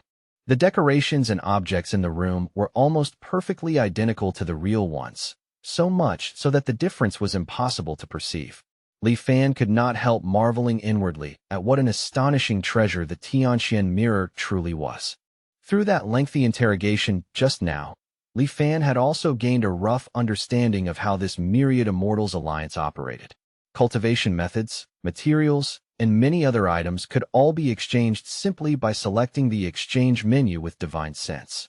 But when his gaze fell upon the cultivation methods section, Li Fan could not help lamenting the outrageous cost. Just obtaining an ordinary cultivation method required a staggering number of points. Even the most basic qi condensation stage cultivation methods cost a full 1,000 contribution points. When he opened the mission panel again, he found that the tasks available to an initial stage qi condensation cultivator only paid 5 or 10 points each. Li Fan could not help wondering with a bitter smile whether cultivating immortality in this world really meant working like a dog just to survive. But just then, the Tianxian mirror informed him that he had received a new visual transmission and advised him to check it in time. As Li Fan instructed the transmission to be displayed, he could not help wondering who exactly would suddenly be looking for him. After all, he had only arrived on Wanson Island a few hours ago. But it turned out that the visual transmission came from none other than Ko Hong, who wanted to congratulate him on finally making it to Wanson Island. Back on Liuli Island, he had owed Li Fan a great debt for all the care he had received, yet had never found a proper chance to repay it. And the fact that he had left that day without even saying goodbye had only added even more to his guilt. The unease in Li Fan's heart vanished the instant he realized it was only Ko Hong. As the transmission continued, Ko Hong quickly informed him that cultivation methods were extremely hard to obtain in the current cultivation world, so newcomers often needed 1, or even 2 full years just to accumulate enough contribution points to exchange for a chi condensation stage cultivation method. That had been exactly how things were for him back then. Fortunately, the moment he truly began cultivating, he repeatedly encountered lucky opportunities and unexpected fortunes. And just 1 year ago, he had already broken through to the late stage of chi condensation and was now standing right at its peak. At present, Ko Hong intended to head toward the center of the Tsungyun Sea, specifically to the ruins of the Cloud-Water Heavenly Palace, in search of wondrous items of heaven and earth so that he could establish his Tao foundation. But before leaving, he had specially left behind a water attribute cultivation method for Li Fan. In any case, since such wondrous items were incredibly difficult to find, this trip might take him several years. During that time, he hoped Li Fan would cultivate diligently, because before reaching the mid-stage of chi condensation, it was best not to rashly leave Wansan Island. When he returned, he would definitely share a drink with Li Fan so the two of them could properly catch up. Ko Hong had gifted Li Fan a chi condensation stage cultivation method called the Lesser Amplification Water Art, and the current number of cultivators practicing it was 0. Li Fan smiled at this thoughtful gesture and admitted to himself that Ko Hong's current cultivation realm already far surpassed his own. Yet even so, he had still kept that kindness from back then firmly in his heart all this time. Looking at it this way, Ko Hong's character truly was not bad at all. And besides the Lesser Amplification Water Art, Ko Hong had also given Li Fan a copy of the Supreme Primordial True Scripture. Ko Hong had once said that by cultivating this technique, one could disperse their cultivation at will while suffering very little actual loss in cultivation base. That meant Li Fan could first cultivate the Lesser Amplification Water Art, then find some excuse to leave Wansan Island before turning to cultivate the Thousand Mysteries Jade Cosmos Golden Chapter. And although the Tianxian Mirror might not pay much attention to a small chi condensation cultivator like him, being careful was never the wrong choice. Then, taking advantage of the free residence period inside the Tianxian Mirror, Li Fan began cultivating the Lesser Amplification Water Art. The moment he started, he immediately realized the tremendous benefit of cultivating within the Tianxian Mirror. By consuming contribution points, one could activate the Tianxian Mirror's assisted cultivation mode. In this mode, the concentration of spiritual energy inside the Tianxian Mirror rose to several times that of the outside world, almost comparable to top-tier grotto heavens. On top of that, the Tianxian Mirror granted the cultivator within it a special state of spiritual enlightenment. In that state, comprehension was greatly enhanced, and the cultivation of techniques became dramatically easier and smoother.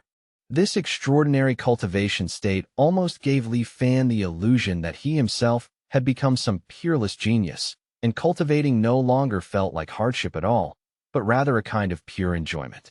Li Fan became completely immersed in that feeling and was unable to pull himself free from it.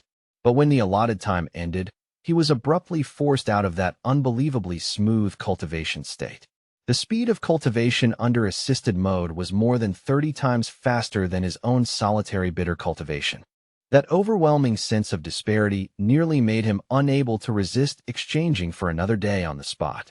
But when he thought of how he only had 10 contribution points left, he forcefully suppressed the impulse and held himself back. In that very instant, greed quietly surfaced in Li Fan's heart, to the point that he almost convinced himself that a treasure like the Tianxian Mirror ought to belong to him. But he quickly snapped awake from that absurd line of thought. Not now, at the very least. After all, the Tianxian Mirror was the supreme treasure and very foundation of the Myriad Immortals Alliance. Absolutely not something the current Li Fan was qualified to covet. What was truly realistic for him right now was earning contribution points. Li Fan understood exactly why the Tianxian Mirror had opened up this assisted cultivation function.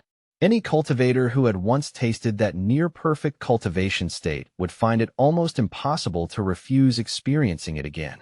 And under the premise of spending the same amount of time, saving up contribution points to activate assisted cultivation was far more efficient than burying one's head in lonely, bitter cultivation.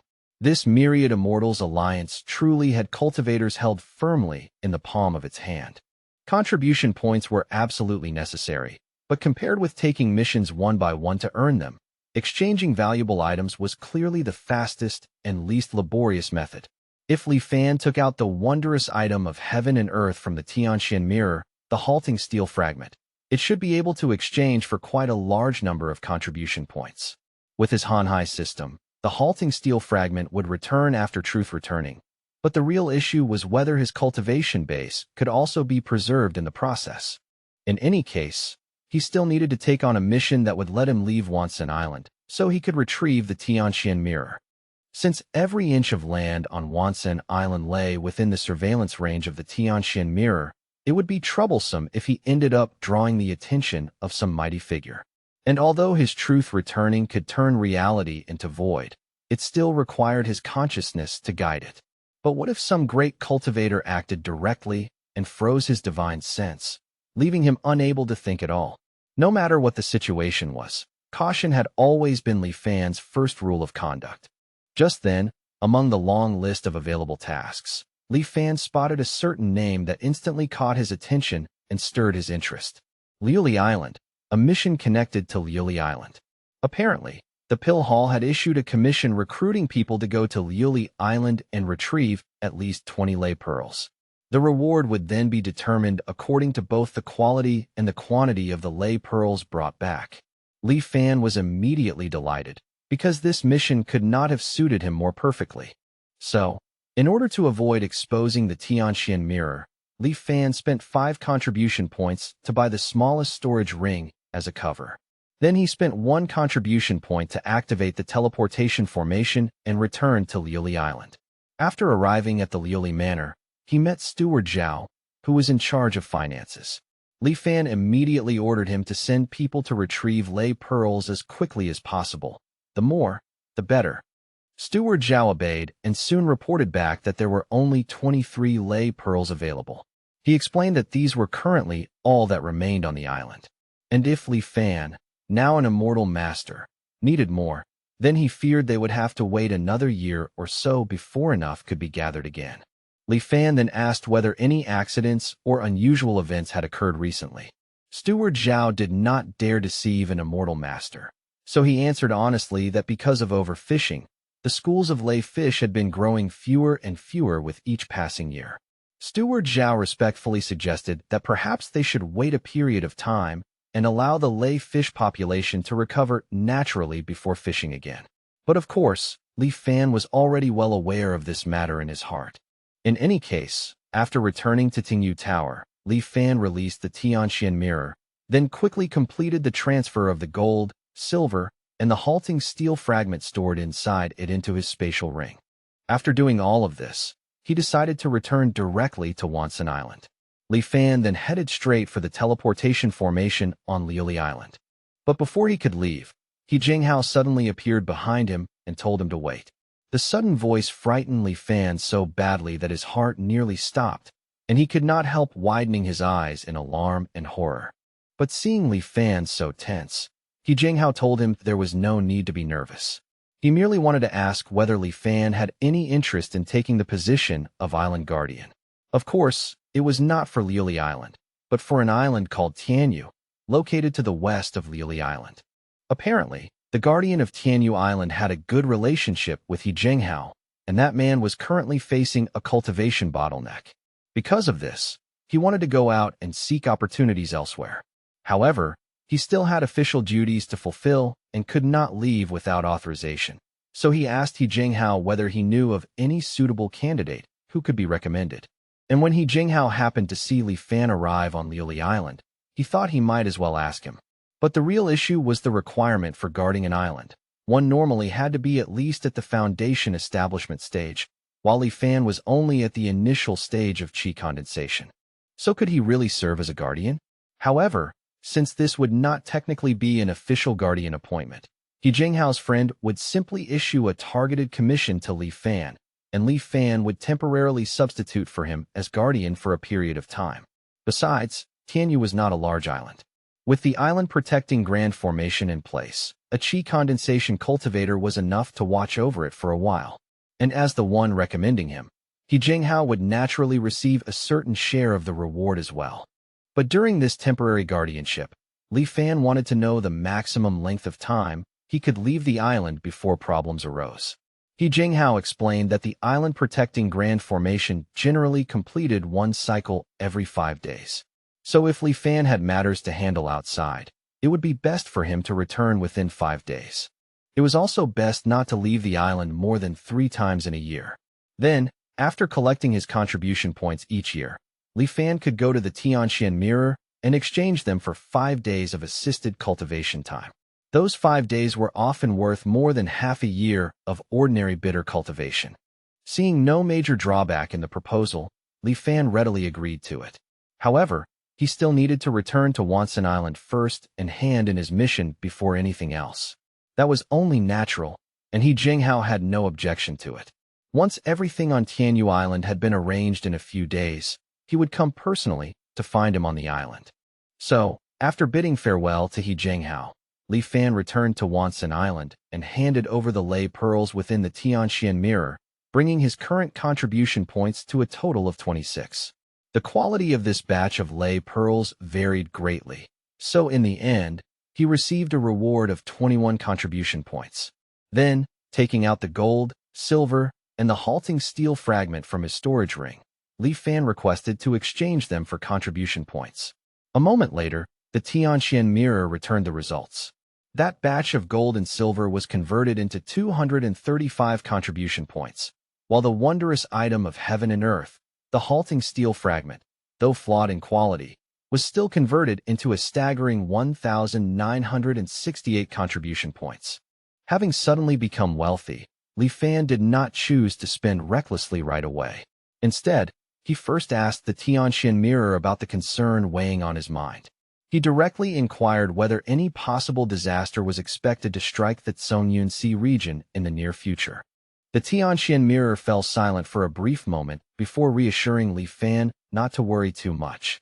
It explained that these were all merely normal movements of heaven and earth, and according to its deductions, no major disaster would descend within the next 10 years.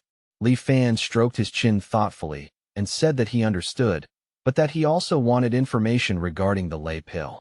The Tianxian Mirror explained that the lei pill was an auxiliary elixir generally used from the qi condensation stage to the foundation establishment stage. After consuming it, one's heart would become as clear and transparent as glazed glass.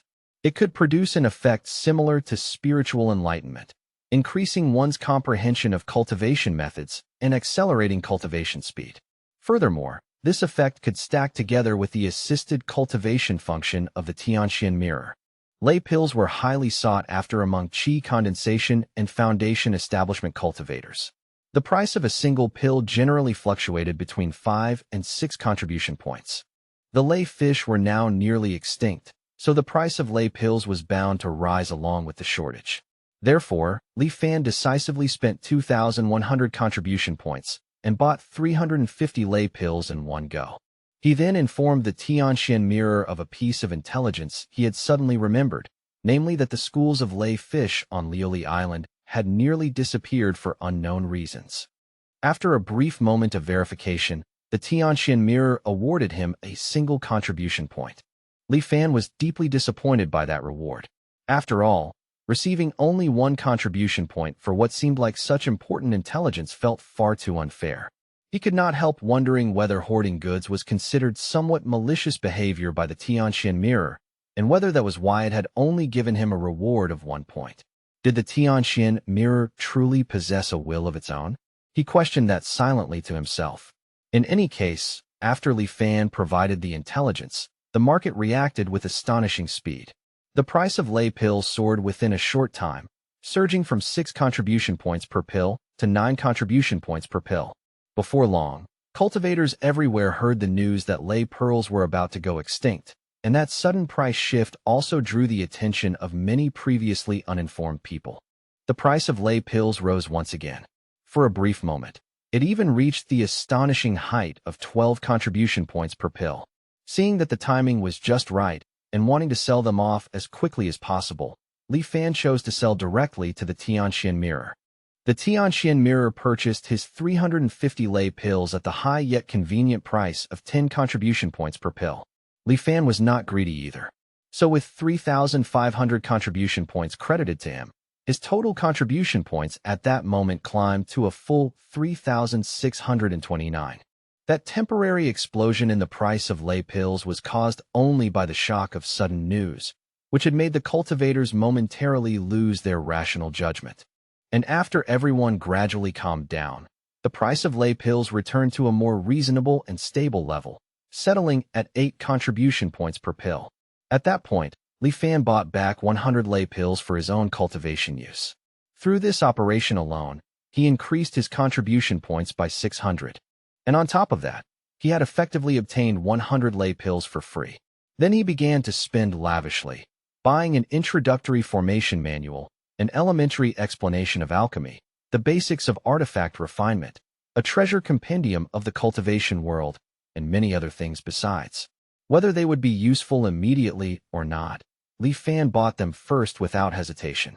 He also purchased protective Dharma robes, a hidden chi talisman, elementary compound formations, an elementary alchemy set, and other items commonly used by cultivators.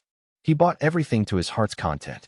And as his storage ring gradually filled up, his contribution points also fell at an alarming pace, dropping all the way to 346. After he finished spending, he consumed a ley pill, activated the assisted cultivation mode once again, and began cultivating the lesser amplification water art. Almost instantly, water-attributed spiritual energy surged around him, and Li Fan once more experienced what it truly meant to cultivate with the speed of a genius. In just 5 days, he had already broken through all the way to the peak of the mid-stage of chi condensation without encountering a single bottleneck. Everything progressed as naturally as flowing water, and the smooth success left him feeling completely satisfied, with no desire to press further for the moment. Afterward, he received a visit request from He Jianghao. Li Fan only allowed him into his quarters after first taking the hidden chi talisman out of his storage ring and wearing it on his body. Apparently, this hidden chi talisman was capable of concealing one's true cultivation realm. After the two exchanged a few pleasantries, He Jianghao informed Li Fan that he had already arranged everything with the guardian of Tianyu Island. Next, he would need to take Li Fan there to meet him in person. Li Fan only needed to accept the commission when the time came. He Jianghao then handed him a talisman and emphasized that he must keep it on his body.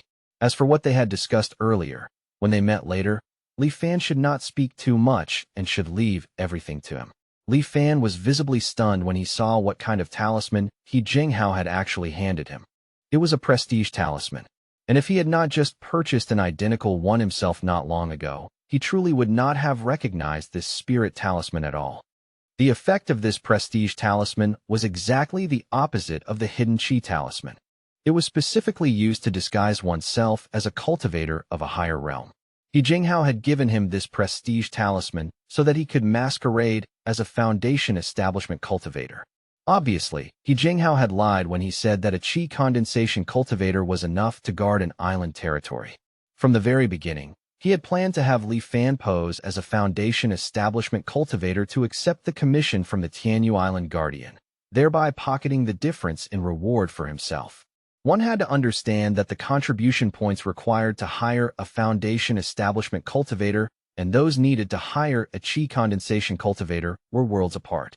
At that moment, Li Fan's wariness toward He Jianghao deepened considerably, because this seemingly harmless man was actually full of schemes, and his cultivation was far above Li Fan's own. He quietly warned himself that under no circumstances should he form any deep friendship with him. Anyway, with no better option, Li Fan had no choice but to put on the prestige talisman and follow He Jianghao's lead. He accepted the visit request from the guardian of Tianyu Island, Zhou Qingong. Fortunately, everything went smoothly. With just a single look, Zhou Qingong appeared very satisfied with He Jianghao's recommendation. He then immediately issued a targeted commission stating that during the period he was out seeking opportunities, Li Fan would temporarily take his place in guarding Tianyu Island. The remuneration was 800 contribution points per year. After He Jianghao accepted the commission, he turned around and issued another commission to Li Fan. Fortunately, He Jianghao did not make the deduction too outrageous, so Li Fan reluctantly accepted the mission. After Zhou Qingong handed a jade token to He Jianghao, he left in obvious impatience. He Jinghao handed the jade token over to Li Fan and explained that it was the Tianyu Island Guardian token. With this item, Li Fan would be able to control the island-protecting Grand Formation. He Jinghao repeatedly warned him to keep it safe and absolutely not lose it under any circumstances. So just like that, Li Fan accepted the token and followed He Jinghao to the island-protecting Grand Formation of Tianyu Island. This Grand Formation was completely different from the one on Liuli Island, which was surrounded by 1,000 towering peaks. What stood before him looked, at first glance, like nothing more than a bustling mortal city. But what he saw there left him utterly stunned and unable to speak, because all the natives of Tianyu Island had a bizarre, zombie-like appearance that was both eerie and unforgettable. Apparently, these natives were the local specialty of Tianyu Island, beings known as Tianyu fruits. And these fruits were almost exactly like real people. Within the city that had evolved from the island's spell formation, they worked, lived, married, had children, and passed through their entire lives just as ordinary people would. Consuming a mature Tianyu fruit could increase the lifespan of a cultivator at the foundation establishment stage or below by 5 years. However, this effect only worked the first time a person consumed one, and the required annual number of Tianyu fruits to be handed over was 30. So any excess beyond that amount could be kept by Li Fan for himself, which was considered one of the benefits of the guardian position. On average, one could save 2 Tianyu fruits a year. Inside the Tianxian mirror, the price of a single Tianyu fruit generally ranged from 90 to 100 contribution points. That led He Jinghao to point out the true value hidden in this arrangement. So the reward for temporarily acting as this island guardian was genuinely not low, meaning he was not cheating Li Fan in the deal. That much was indeed true, so Li Fan thanked him. Even so, he was also sharply aware that He Jinghao had still skimmed off quite a considerable portion for himself. He Jinghao simply gave his usual somewhat forced smile and told Li Fan not to be so formal with his thanks. After all, Li Fan had come from the island he once guarded, so guiding and helping him was only natural. And as long as Li Fan's cultivation improved in the future, then none of his efforts now would have been wasted. Then, with a strange sidelong glance, he casually added that he already knew Li Fan had broken through to the mid-stage of qi condensation. Upon hearing that, Li Fan was startled for a brief moment, but he quickly steadied himself and put together a plausible explanation on the spot. He admitted that he had indeed reached the mid-stage of qi condensation, but added that he had a close relationship with Ko Hong. Before leaving, Ko Hong had specially left behind a water attribute cultivation method for him. That cultivation method suited his affinity very well, and his progress in cultivating it had therefore been extremely fast. He had only broken through a few days ago.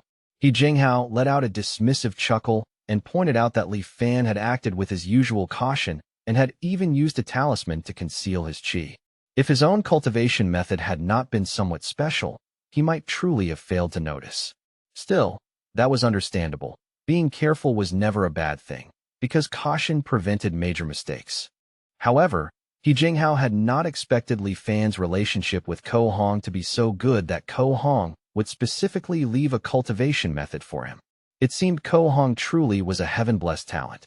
That young man had only cultivated for a few short years, yet he was already on the verge of reaching the foundation establishment stage. His future was practically limitless. It was highly likely that he would achieve the Golden Core realm and perhaps even the nascent Soul realm in the future. Being able to form such a deep connection with someone like that also showed that Li Fan truly possessed profound karmic fortune. Li Fan then replied that being able to meet He Jinghao had likewise been a fortunate event for him.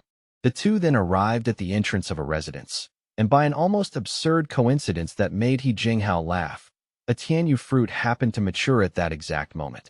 He Jinghao decided to use this opportunity to personally demonstrate how a Tianyu fruit should be harvested. Even before entering the courtyard, they could already hear mournful wails coming from inside. Once within, Li Fan saw around a dozen human-like Tianyu fruits kneeling there, crying bitterly and sobbing without restraint. They paid no attention whatsoever to the two newcomers and were completely immersed in grieving for their deceased relative. In front of everyone present stood a coffin, and inside lay a Tianyu fruit with a human-like face, looking almost as though it were merely asleep, save for the faint and eerie smile resting on its features. Li Fan stared at the grotesque corpse, which emitted a strange and lingering fragrance, and could not help wondering whether this thing truly counted as a mature fruit. He Jinghao stepped closer to the coffin, softly chanted an incantation, and then gently pressed 2 fingers against the corpse's forehead. A sudden glow enveloped the corpse, and under that eerie radiance, it slowly rose from the coffin and hovered motionless in midair. Then its form began to shrink before their eyes, rapidly condensing until it transformed into a small crimson fruit. But at the exact moment the fruit fully took shape, the mourning relatives abruptly fell silent, and the pale, grief-stricken expressions on their faces slowly faded away. Then their faces turned blank with bewilderment, as if they had no idea at all why they were there in the first place, kneeling on the ground. Li Fan and He Jinghao watched as those figures slowly stood up and quietly left the place one after another. Li Fan could not help feeling that the entire scene was deeply strange and unnerving. And as he stared at the fruit now in his hand with a distinctly uneasy expression, He Jinghao urged him to take a bite first and try it for himself. At the same time, the fruit itself seemed to be luring him into eating it, and the fragrance pouring from it was becoming richer, sweeter, and more irresistible by the moment. That aroma made Li Fan feel hungrier and hungrier, so in the end he stopped hesitating, bit into the Tianyu fruit, and swallowed it down in one go. The moment it entered his stomach, his hunger vanished completely, as if he had just finished an extravagant feast. Meanwhile, on his truth returning panel, his maximum physiological age had indeed increased by a full 5 years. Li Fan let out a satisfied burp and marveled at the Tianyu fruit. It truly was an extraordinary item capable of extending lifespan. It was just that its appearance before maturity had been far too bizarre, because it looked exactly like a human being. He Jinghao then calmly explained that Tianyu fruits were transformed from humans, so naturally they would resemble human beings. But the moment he heard that, Li Fan froze abruptly, realizing with a jolt that what he had just eaten had once been a person. His stomach instantly churned with disgust.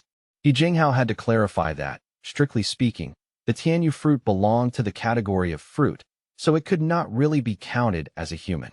But that led them to the origin of the Tianyu fruit. Apparently, 500 years ago, Tianyu Island had been nothing more than a very ordinary island. Then one day, everything changed. Mortals from the surrounding islands gradually realized that they had not seen the residents of Tianyu Island for a long time. Driven by curiosity, someone finally sailed there to investigate what had happened. But unexpectedly, several groups went one after another, and none of them ever returned. Only after realizing that something was terribly wrong did the people nearby hurriedly report the matter to the island guardian of that era. That guardian was already a golden core cultivator.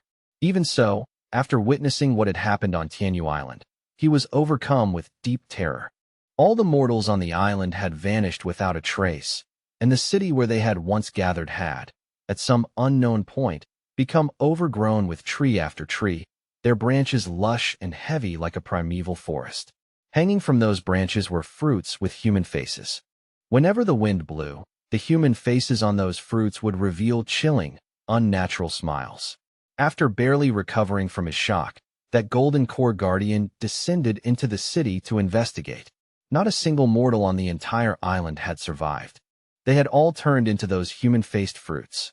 But as for why such a bizarre transformation had occurred, even that golden core guardian could not figure it out, so he had no choice but to report the matter upward.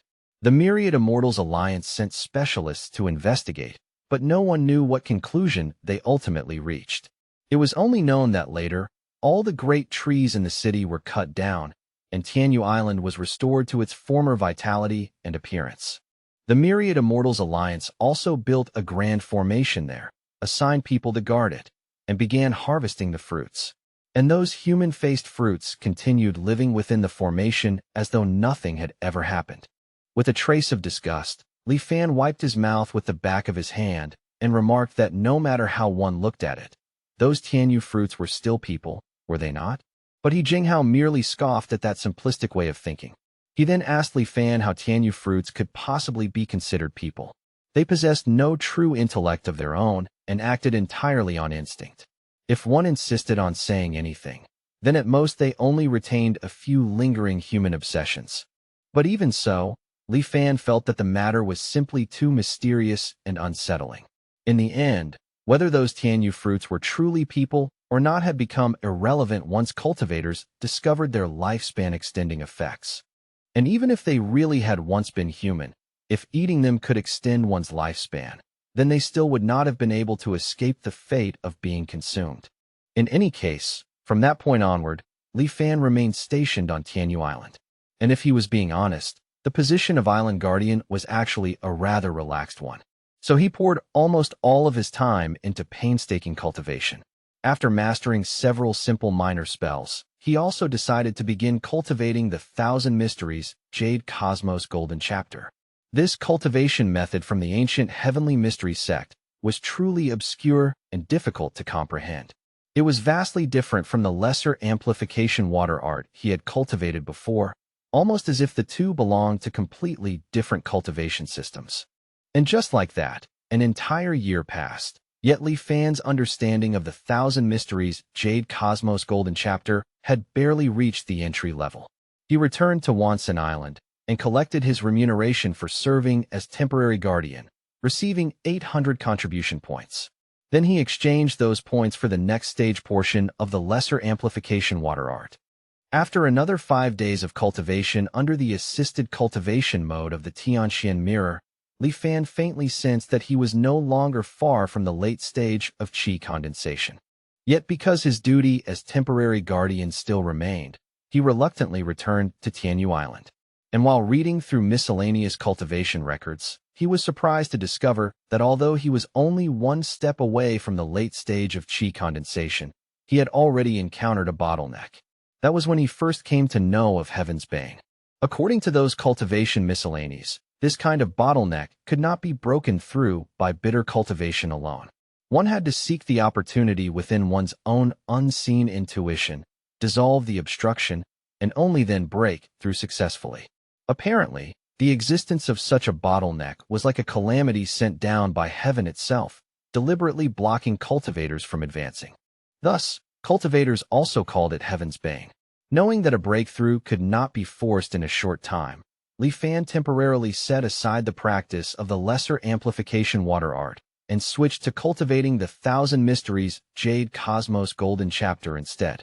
Now that he had already stepped through the gateway of the Thousand Mysteries Jade Cosmos Golden Chapter, he could begin cultivating its second layer.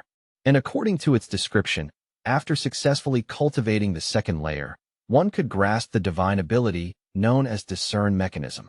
Yet amid his painstaking cultivation, another full year slipped by, and the progress of the Thousand Mysteries Jade Cosmos Golden Chapter remained almost non-existent. This technique was interwoven with insights into the heavenly Tao, strange illusions, and scattered anecdotes from the ancient cultivation world, making it truly obscure, fragmented, and painfully difficult to understand. Li Fan went back to the island to collect his temporary guardian payment and exchanged part of it for cultivation insights on ancient techniques that could help him better understand this method. Afterward, he once again activated the assisted cultivation mode within the Tianxian mirror, and merely by reading through those insights, then verifying and cross-referencing them with the experience he had accumulated over the past year, it felt as though a sudden enlightenment had struck him. All the difficulties that had baffled him before now seemed to open up at once.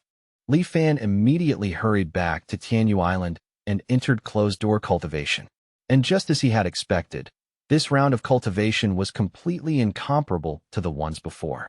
All the obscure and difficult portions of the technique had already been clarified, so naturally there were no longer any true obstacles in his path. His mind soon sank fully into cultivation. After all, in cultivation one hardly notices the passage of time. And on the day a golden, mist-like strand of spiritual energy suddenly appeared in his dantian, the second layer of the Thousand Mysteries Jade Cosmos Golden Chapter was finally mastered.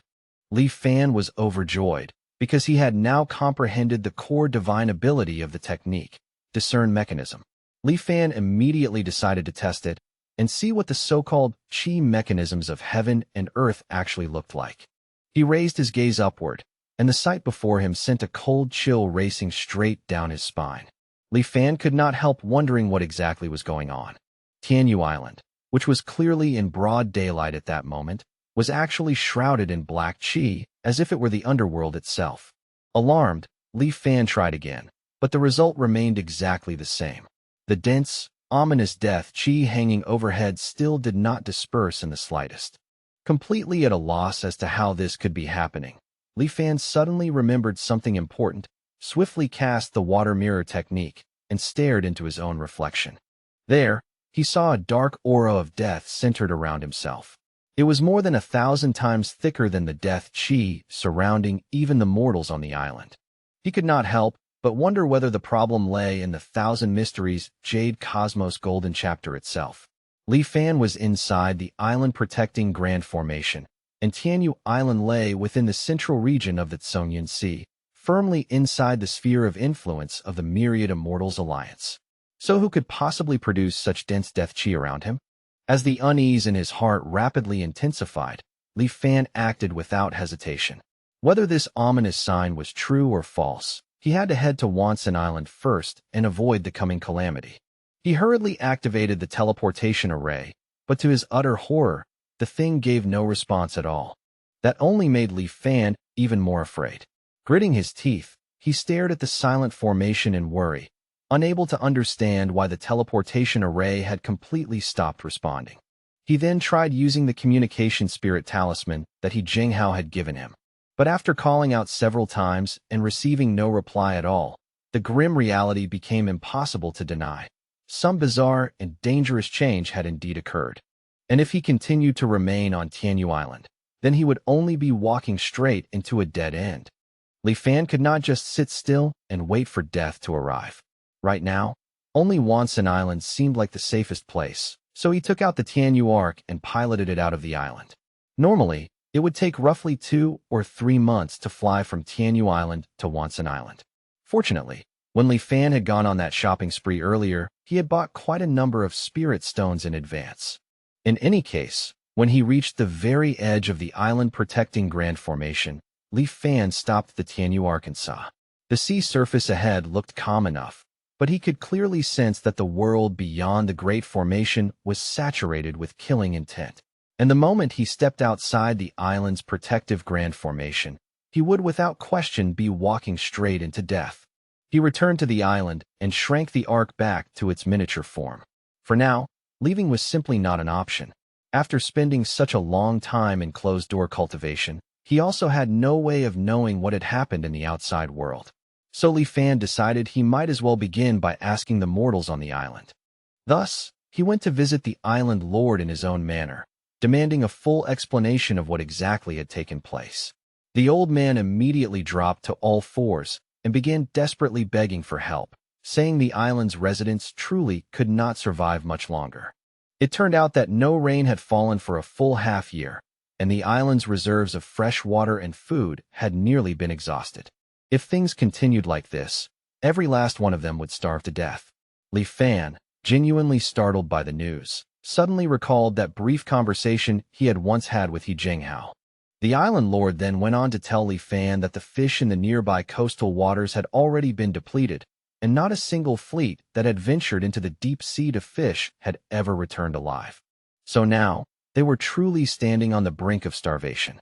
Yet those final words only irritated Li Fan, because he knew at once that the bastard was lying.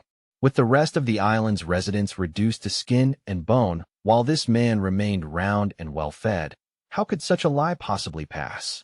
Li Fan had already examined the manor kitchen for himself. So what excuse did the bastard have left now? Overcome with terror, the island lord immediately began trembling and begging for forgiveness. But Li Fan had no intention of letting him off. With nothing more than a casual slicing motion of his hand, Li Fan took the man's head on the spot. He then announced to the island's residents that their lord had been executed. As for the remaining people in charge, they were ordered to come to the lord's manor and see him at once. A moment later, several stewards stood before Li Fan, trembling so badly they could hardly remain upright. Through their tearful complaints and panicked explanations, Li Fan finally came to understand what had happened during the year he had spent in closed-door cultivation. The drought had begun half a year earlier, and after many rainless days, All the island's freshwater sources had gradually dried up. As for food, they had first managed to survive by catching fish in the coastal waters. But as the weather grew hotter and hotter, even the waters around the island no longer yielded fish. Meanwhile, every fleet that sailed out to sea vanished without returning. And so, Tian Island descended into famine. In only a single month, 1/3 of the island's population died.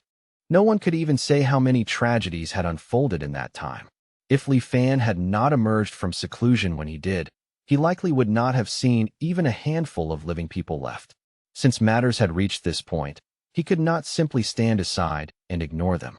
Fortunately, when he had left the great Xian nation in the past, the Tian Ark had been packed full of grain. With a dust-cleansing formation inside the Ark, the grain had naturally remained perfectly preserved. So Li Fan brought out the grain from the Ark and distributed it to the mortals as emergency relief.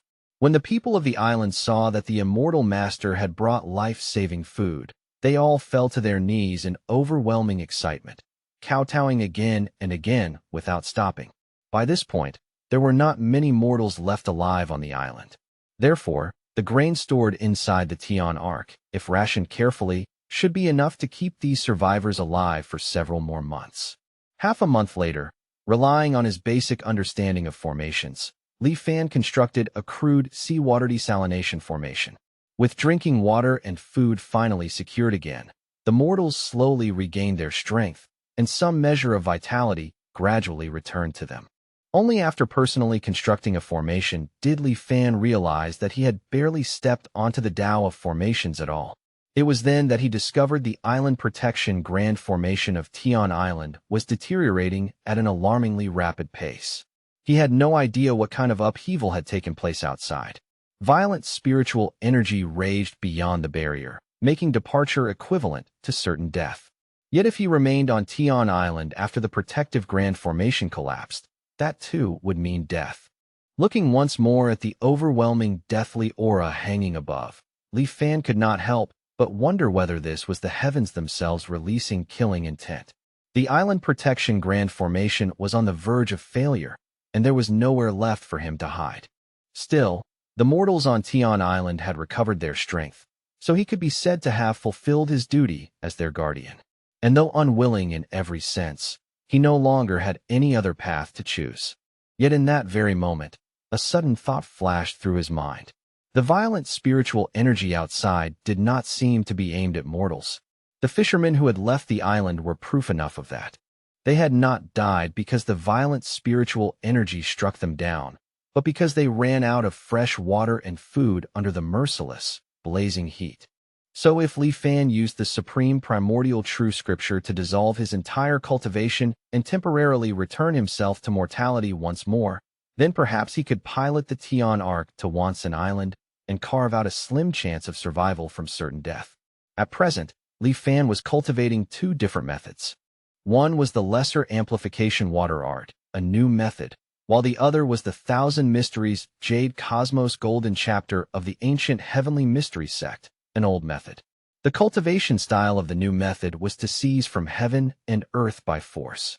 It was precisely because of this nature that it provoked the malice of heaven and earth.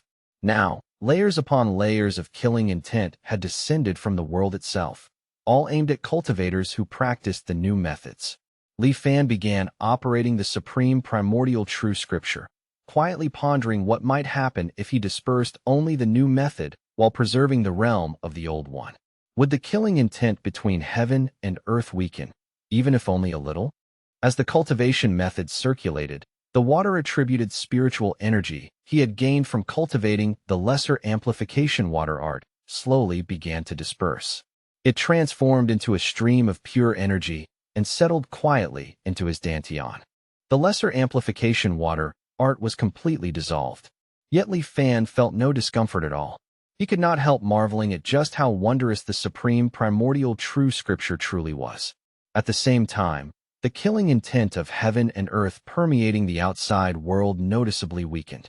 Unfortunately, the Thousand Mysteries Jade Cosmos Golden chapter was still being cultivated according to the current path of plundering heaven and earth. Because of that, the malice of heaven and earth had not fully vanished. So if he went out now, it would still be extremely dangerous. Li Fan steeled himself and continued dispersing his cultivation. Before long, another stream of pure energy appeared within his dantian. Though the two streams had originally been produced by entirely different cultivation methods, they merged together at this moment without the slightest sign of conflict. Pleased by his success, Li Fan found that his cultivation realm had now truly fallen back to that of a mortal. According to the description in the true scripture, the pure energy produced by dispersing cultivation could remain stored in the dantian for around 100 years. But that was of little concern, because as long as he could return to Wansan Island, he would be able to cultivate everything back in a short time. Li Fan piloted the Tian Arc and slowly flew out from the Island Protection Grand Formation. He saw violent, scorching spiritual chi raging across the heavens, staining the distant sky a blazing orange-red. But Li Fan was already mortal again. As a result, this sky-filling riot of spiritual chi merely screamed past him and did not attack him at all.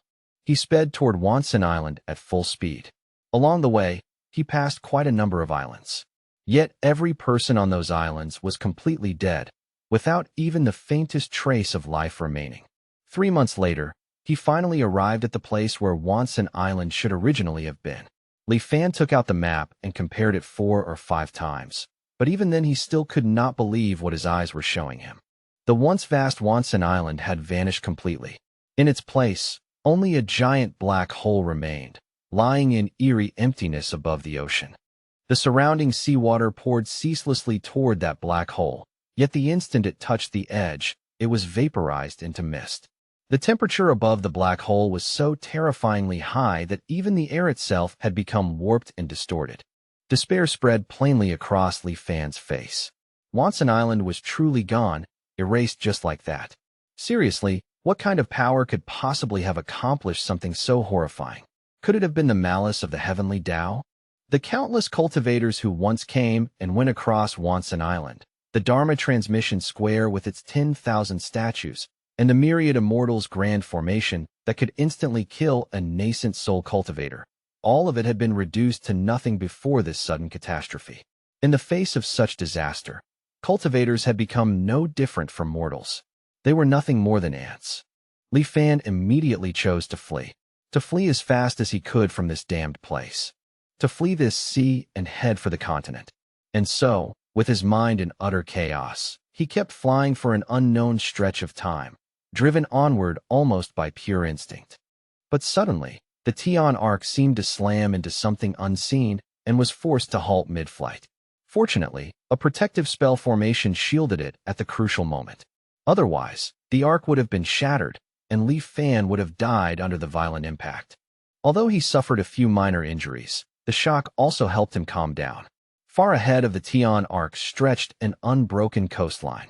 The continent was already not far away. Li Fan controlled the Tian Arc and tried to move forward again, but no matter what he did, it could not advance even a single inch. An invisible barrier separated the Tsongyun Sea from the nearby continent. This meant that entry was allowed, but leaving was forbidden. Realizing this, Li Fan let out a bitter, self-mocking smile, feeling as helpless as a turtle trapped inside a jar. However, before activating his truth returning, he still wanted to gather as much information as he could. So he began roaming across the Tsongyun Sea. Li Fan passed by Yulan Island, where Yin Yuzhen had once been, but that island, like all the others, held no survivors at all. He also passed by Lieli Island, and He Jinghao was nowhere to be found.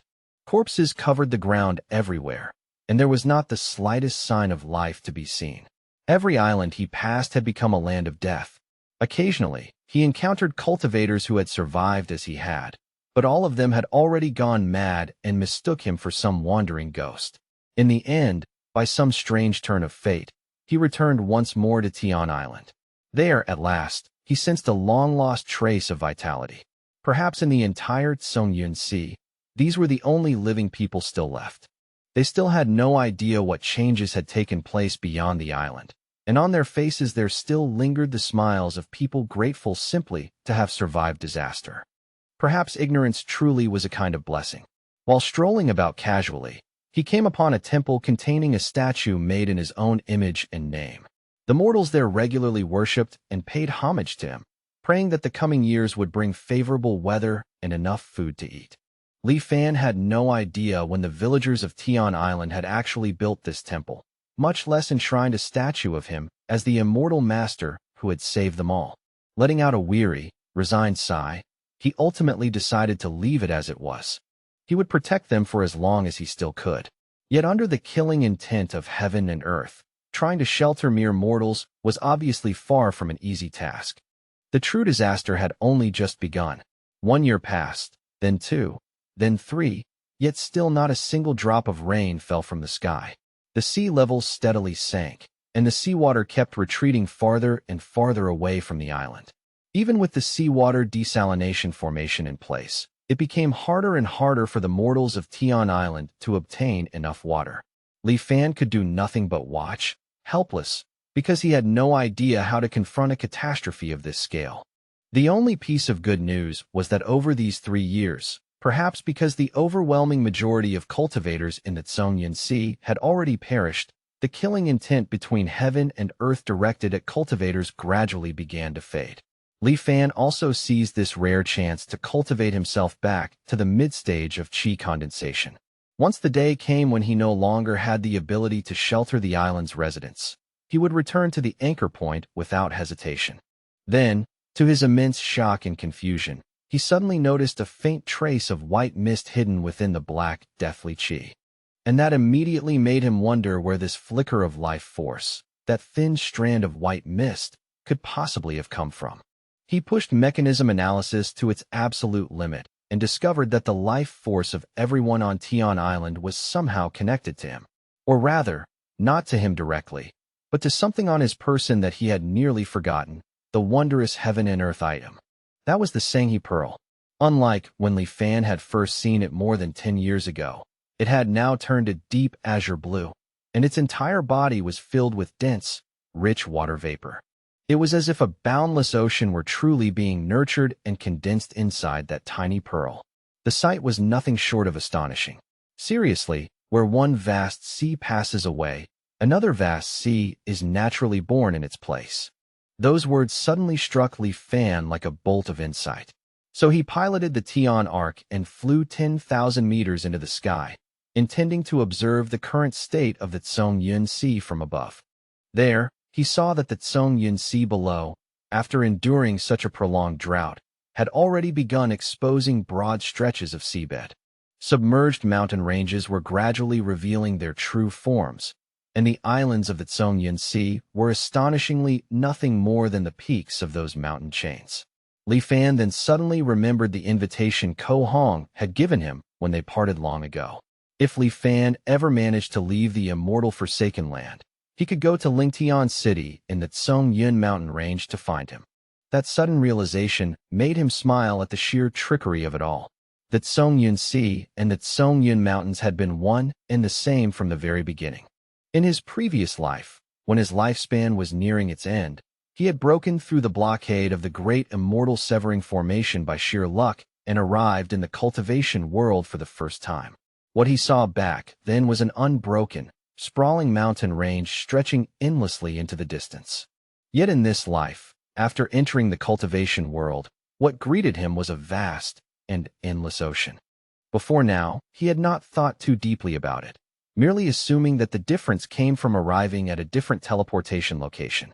It was only today, after seeing the dried-up Tsongyun Sea with his own eyes and witnessing the birth of the wondrous Sanghi item, that he finally understood the truth. The place he arrived at after passing through the great immortal severing formation had indeed always been the same location. The only difference was the time at which he entered the cultivation world. In his previous life, he arrived in the cultivation world during his 65th anchor year. But in this life, he entered during his 20th anchor year. With a gap of 45 years between the two, it was no wonder that one time he encountered a vast mountain range, while the other time he arrived above an endless sea. If Li Fan had managed to connect the various abnormalities He Zhenghao had mentioned earlier with the differences he had seen between those two arrivals, then perhaps he might have sensed this great cataclysm in advance. Now that he knew that Tsongyun Sea was in fact the Tsongyun mountain range, he finally saw a glimmer of hope that this disaster would eventually subside. In his 50th anchor year, Ko Hong and Dao Xuanzi invaded the Great Xian Nation. At that time, they claimed to have come from Lingtian City in the Zhongyun mountain range. Presumably, before that point, this terrible drought had already ended. The dried-up ocean would transform back into thriving mountains. And now it was only his 34th anchor year, which meant that point in time was no longer so far away. In any case, waiting without hope was the cruelest torment of all. But once he knew the final outcome, this seemingly endless flame disaster no longer felt quite so terrifying. Li Fan steadied his emotions and returned to Tian Island. He sent his voice across the entire island, telling everyone that this disaster would one day come to an end. After receiving the immortal master's words, the island's residents were overjoyed, and their hope of survival was reignited one by one. As for Li Fan, he entered closed-door cultivation once more and took out the wondrous Sanghe item again. Wondering whether that faint glimmer of survival truly lay within it, Li Fan poured his divine sense into the pearl, only for it to vanish in an instant. It seemed that if he wanted to make use of it, he would have to work much harder, and without the Tianxian mirror, he could only grope forward on his own. After that, Li Fan made attempt after attempt, pouring spiritual energy into it, nurturing the Sanghe pearl with his divine sense, and even striking it with external force. In the end, he even tried refining it with drops of his own blood. But the Sanghe pearl remained utterly unmoved, and he was still unable to mobilize the vast water vapor contained inside it. At last, he recalled that within the Thousand Mysteries Jade Cosmos Golden chapter, there were methods specifically meant to sense and refine the chi mechanisms of various heaven and earth spiritual items. So Li Fan immediately activated the divine ability of mechanism analysis and looked toward the Sanghe pearl. A deep blue radiance wrapped around it, ancient, profound, and brimming with vitality. And although the Sanghe pearl itself was tiny, its chi mechanism was incomparably complex and overwhelmingly powerful. It represented the vast sea itself. At this moment, it was in a state of quiet nurturing and dormancy. So if Li Fan had not used mechanism analysis to observe it carefully, he never would have been able to distinguish it. He carefully and cautiously began to sense the chi mechanism of the Sanghe pearl. But in the very next instant, he felt as if his own body had disappeared entirely. Li Fan felt as though he had suddenly arrived above the 9 heavens. From there, he looked down upon the ocean below from a bird's-eye view, and a certain wall between heaven and earth descended upon him. Then the ocean itself began marching toward death. Heaven births, and heaven kills. This was the principle of the Tao. Heaven wished to burn the sea away, and the sea had no power to resist, yet it refused to accept annihilation. Thus, though one vast sea perished, another vast sea would be born. All at once, a powerful sense of weakness washed over Li Fan, and he tore himself free from that wondrous, unfathomable state. But before he even had time to reflect on what he had just seen, he nearly lost his footing. Without his noticing, strands of white hair had already appeared, and fine wrinkles had surfaced on his face. And all of this had come from no more than a split second of aligning himself with the Sanghe pearl's chi mechanism. Li Fan opened his truth returning panel and drew in a sharp breath of shock. In that single instant, his physiological age had leapt directly from 54 to 89. In one blink, it was as if 35 years had vanished. No wonder that even in the ancient heavenly mystery sect, so few people cultivated this method. Merely touching the will of the Sanghe pearl for an instant caused his lifespan to burn away at a horrifying speed. If his body had not instinctively issued a warning when his lifespan was consumed too quickly, he might have been silently assimilated into the will of the vast sea. If that had happened, whether Li Fan could still activate truth returning would have been impossible to say. He had clearly used the wrong method, because controlling a wondrous heaven and earth item could not possibly be done like this. The scale at which humans perceive time was simply nowhere near the same magnitude as that of heaven, earth, mountains, rivers, and the boundless sea. But then, how exactly was one supposed to control a wondrous heaven and earth item? In any case, the days continued to pass, and Li Fan still could not figure out the Sanghe pearl. Meanwhile, the weather grew hotter and hotter, as if the world intended to carry out one final, merciless purification of the Tsong Sea. The mortals on the island gradually became so weak that they no longer even had the strength to pray. If this continued, they might die before this flame disaster ever passed. Li Fan could not help growing restless as well, and all kinds of distracting thoughts began to arise in his mind. In order to steady himself, he involuntarily began circulating the long-neglected profound yellow heart refining incantation. Li Fan had not deliberately cultivated the profound yellow heart refining incantation for a long time, because it offered little direct improvement to his cultivation base. Even without actively practicing it, it would slowly circulate on its own. But now, as the heart refining incantation began to move, the negative emotions in his heart, unease, fear, impatience, gradually faded away, becoming nourishment instead to temper and strengthen his Tao heart. As his heart slowly calmed once more, a sudden realization flashed through him. The opportunity for his breakthrough lay within the Sanghi Pearl. Li Fan had already been stuck at the mid-stage of qi condensation for several years, unable to advance even a single step. Even after cultivating both methods to the mid-stage of qi condensation, he still had not found his own destined chance. Yet at this very moment, he suddenly sensed a vague but real opportunity for breakthrough. That opportunity was to use his own consciousness to make contact with and comprehend the Sanghi Pearl. Naturally, he understood just how dangerous this was, but he also knew that danger and opportunity had always existed side by side. Li Fan vaguely felt that if the profound yellow heart refining incantation and the Thousand Mysteries Jade Cosmos Golden Chapter were circulated at the same time, they might help him resist assimilation by the will of the vast sea. Soon, his consciousness drifted into a trance, as if he had once again become a boundless ocean watching the world change. The sun rose and the moon set, stars shifted and constellations moved, clouds drifted and rain scattered. Everything accelerated by thousands upon thousands of times, flashing madly before his eyes. In the span of a single thought, it felt as though centuries had already passed. An aura of remoteness, antiquity, and endless vicissitudes gradually stained his consciousness. But just at that moment, a stream of cool aura suddenly surged forth. Like a clear spring hidden in the mountains, it slowly washed away those blurred and weathered marks of time. Li Fan gradually recovered his own awareness. Even so, the rate at which his lifespan was being consumed was still many times greater than that of ordinary cultivation, and human emotions such as joy, anger, sorrow, and happiness had all been diluted to an extreme degree. But by this point, he was finally able to mobilize a tiny sliver of the Sanghi Pearl's power. His divine sense was magnified hundreds, even thousands, of times over. With the slightest movement, that divine sense spread across the entirety of Tian Island. Without pausing for even a moment, Li Fan let his consciousness ripple outward, expanding rapidly into the distance.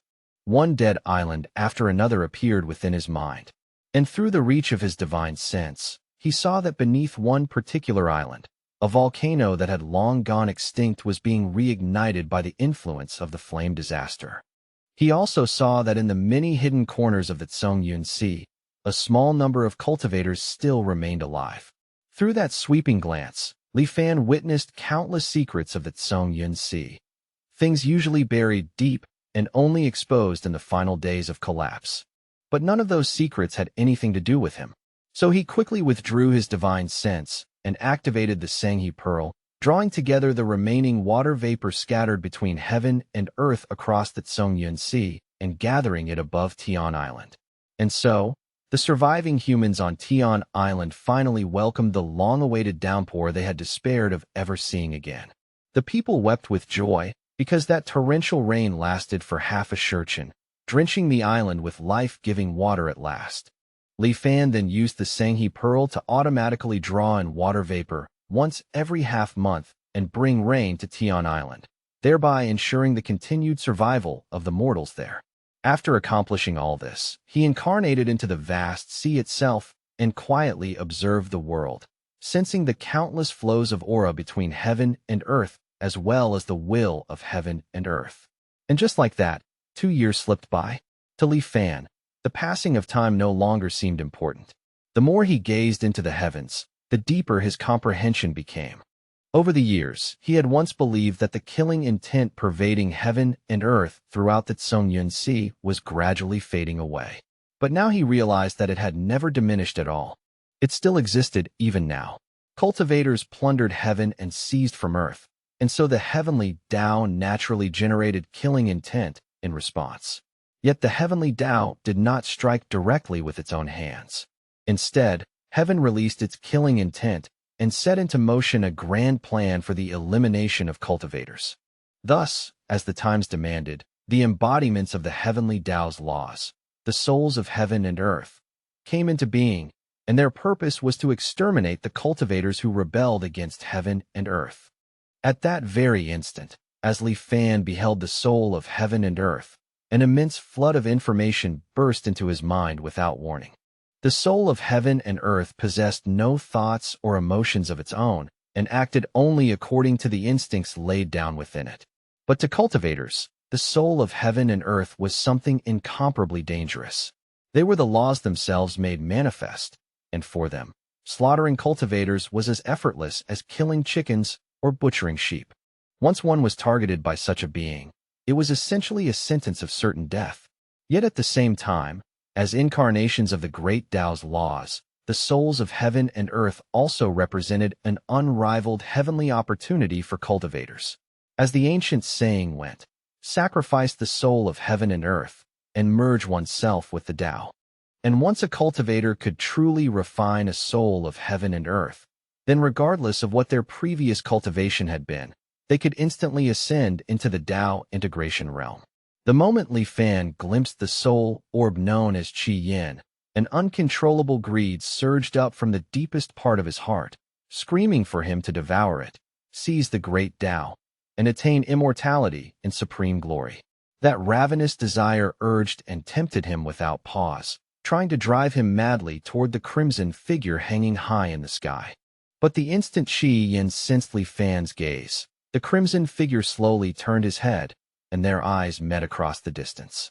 In that very moment, the seawater contained within the Sanghi pearl began to boil violently. Li Fan immediately pulled back his gaze, and, while suppressing the burning sensation erupting from the pearl, frantically circulated the profound yellow heart refining incantation to dissolve the surging greed inside his heart. Fortunately, the crimson figure only glanced at him once before withdrawing his gaze again. Perhaps in Qi Yan's eyes, Li Fan was merely an incomplete and unformed consciousness of the sea, not worth a second thought. So after that single glance, Qi Yin turned away and continued scorching the Songyun Sea. Reason and desire tore savagely at Li Fan's soul. Two utterly opposite thoughts nearly ripped his consciousness in half. He could only struggle to keep the profound yellow heart refining incantation circulating, using it to barely preserve his Tao heart. Li Fan had no idea how much time passed before the storm of greed inside him finally began to settle. Even then, lingering fear still remained, and he no longer dared to pry any further. Simply managing to preserve his consciousness after the ing into heavenly secrets this time was already a tremendous stroke of fortune. Li Fan sensed a faint but undeniable gain deep within his heart. And just as his consciousness was about to leave the Sanghi pearl and return to his own body, he discovered an extremely awkward problem. He had remained merged with the consciousness of the Sanghi pearl for far too long, already beyond what a qi condensation cultivator could endure. As a result, his body's lifespan had completely run out. If his consciousness had not still been connected to the Sanghi pearl, his body would have already died of old age. It seemed that the cultivation of this lifetime would have to end here. And though he felt a trace of regret, he did not truly repent. He had uncovered the truth behind the drastic transformation of the Songyun Sea, witnessed the soul of heaven and earth known as Qi Yin, and personally comprehended part of the mechanism of heaven and earth. Such gains could hardly be called small. Even if this lifetime ended here and now, Li Fan could accept it. But he had no intention of bringing this life to a close just yet. Since he was already nearing the end anyway, he might as well make full use of the time that remained. And since his consciousness was already trapped within the Sanghi pearl, He would take this chance to continue comprehending the chi mechanism of heaven and earth, so long as he did not recklessly seek death by prying into the soul of heaven and earth again. Simply comprehending the chi mechanism itself should not pose a problem. Li Fan drew out a strand of pure power from the Sanghi pearl to protect his body and keep it from decaying. Meanwhile, without the nourishment of the body, his consciousness had become like water without a spring, like a tree without roots, destined to be slowly worn away inside the pearl. But according to his own estimate, he should still be able to endure for another dozen years or so. If he used that time well, he might yet obtain even more. Li Fan observed the flow of the chi mechanism of heaven and earth. He watched the rising and setting of the sun, moon, and stars in solemn silence. He watched the last traces of life remaining in the Tsung Yun Sea pass away one after another. He felt the indifferent, eternal, and unchanging killing intent that permeated heaven and earth without end. And so, just like that, 5 years passed in what felt like the blink of an eye. In Li Fan's 40th anchor year, the Tsung Yun Sea had long since dried up completely and become a true land of death. Only Tian Island, sheltered beneath Li Fan's protection, still preserved a small number of living mortals. Qi Yin, the crimson figure who had stood in the sky all this time, finally disappeared as well. His mission had been completed, so naturally he dissipated once it was done. No one could say where in the cultivation world he might appear again in the future. Li Fan gazed toward the place where Qi Yin had vanished, then quietly settled his mind back into the Sanghi pearl once more. As time continued to pass, his consciousness became weaker and weaker, as though it were gradually losing the ability to think independently. He could only silently observe the world from the perspective of the Sanghi pearl. Then, in the second year after Qi Yin disappeared, several cultivators dressed in green Taoist robes arrived at the Tsung Yun Sea. With the casting of one spell after another, heavy rain finally began to pour from the sky after such a long absence. After that, even more cultivators arrived, and green light bloomed across the dried seabed. Vegetation carrying the breath of life began to appear upon the earth once again. A fresh, clear wind swept past, and trees rose from the ground. In only a single year, those once charred lands were transformed into places overflowing with vitality. The Tsung Yun Sea also completed its transformation into the Tsung Yun mountain range. And above those mountains, a city suspended in the sky was established, drawing more and more cultivators from all corners of the world. In Li Fan's 48th anchor year, a foundation establishment cultivator returned to the place that had once been the Tsung Yun Sea and was now the Tsung Yun mountain range. He came to what had once been Lely Island, now the Lely mountain range, wearing a sorrowful expression on his face. Li Fan's divine sense swept over him, and the moment he saw who it was, a surge of emotion rose within him. He knew this cultivator. It was none other than Zhang Haobua, the captain of the Tongguan ship, the very man who had earlier chosen to migrate away from the Tsung Yun Sea because of the unease in his heart. More than 20 years had passed, and now Li Fan could not help but wonder what sort of encounters he had gone through to actually become a foundation establishment cultivator. Scenes from this lifetime began flashing rapidly through his mind, one after another, as his consciousness slowly started to dissipate. And just before vanishing completely, his consciousness returned one final time to his own body.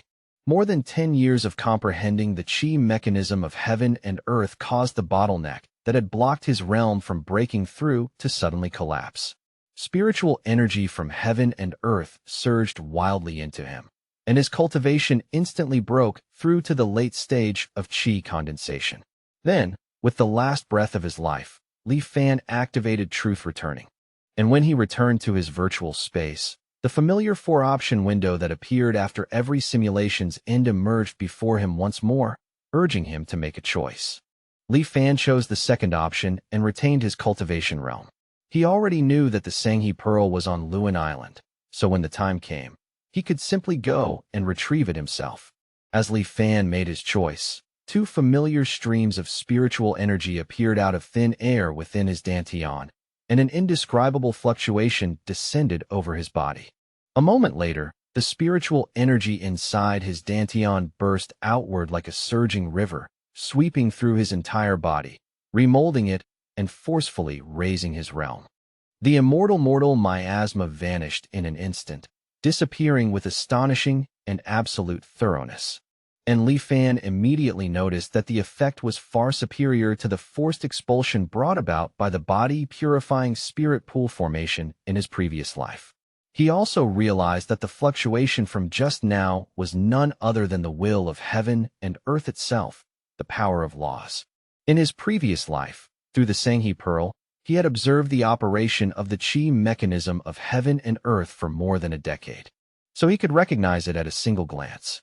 If the immortal mortal miasma was the will of heaven and earth that eternally kept immortals and mortals apart, then the fluctuation just now was its complete opposite.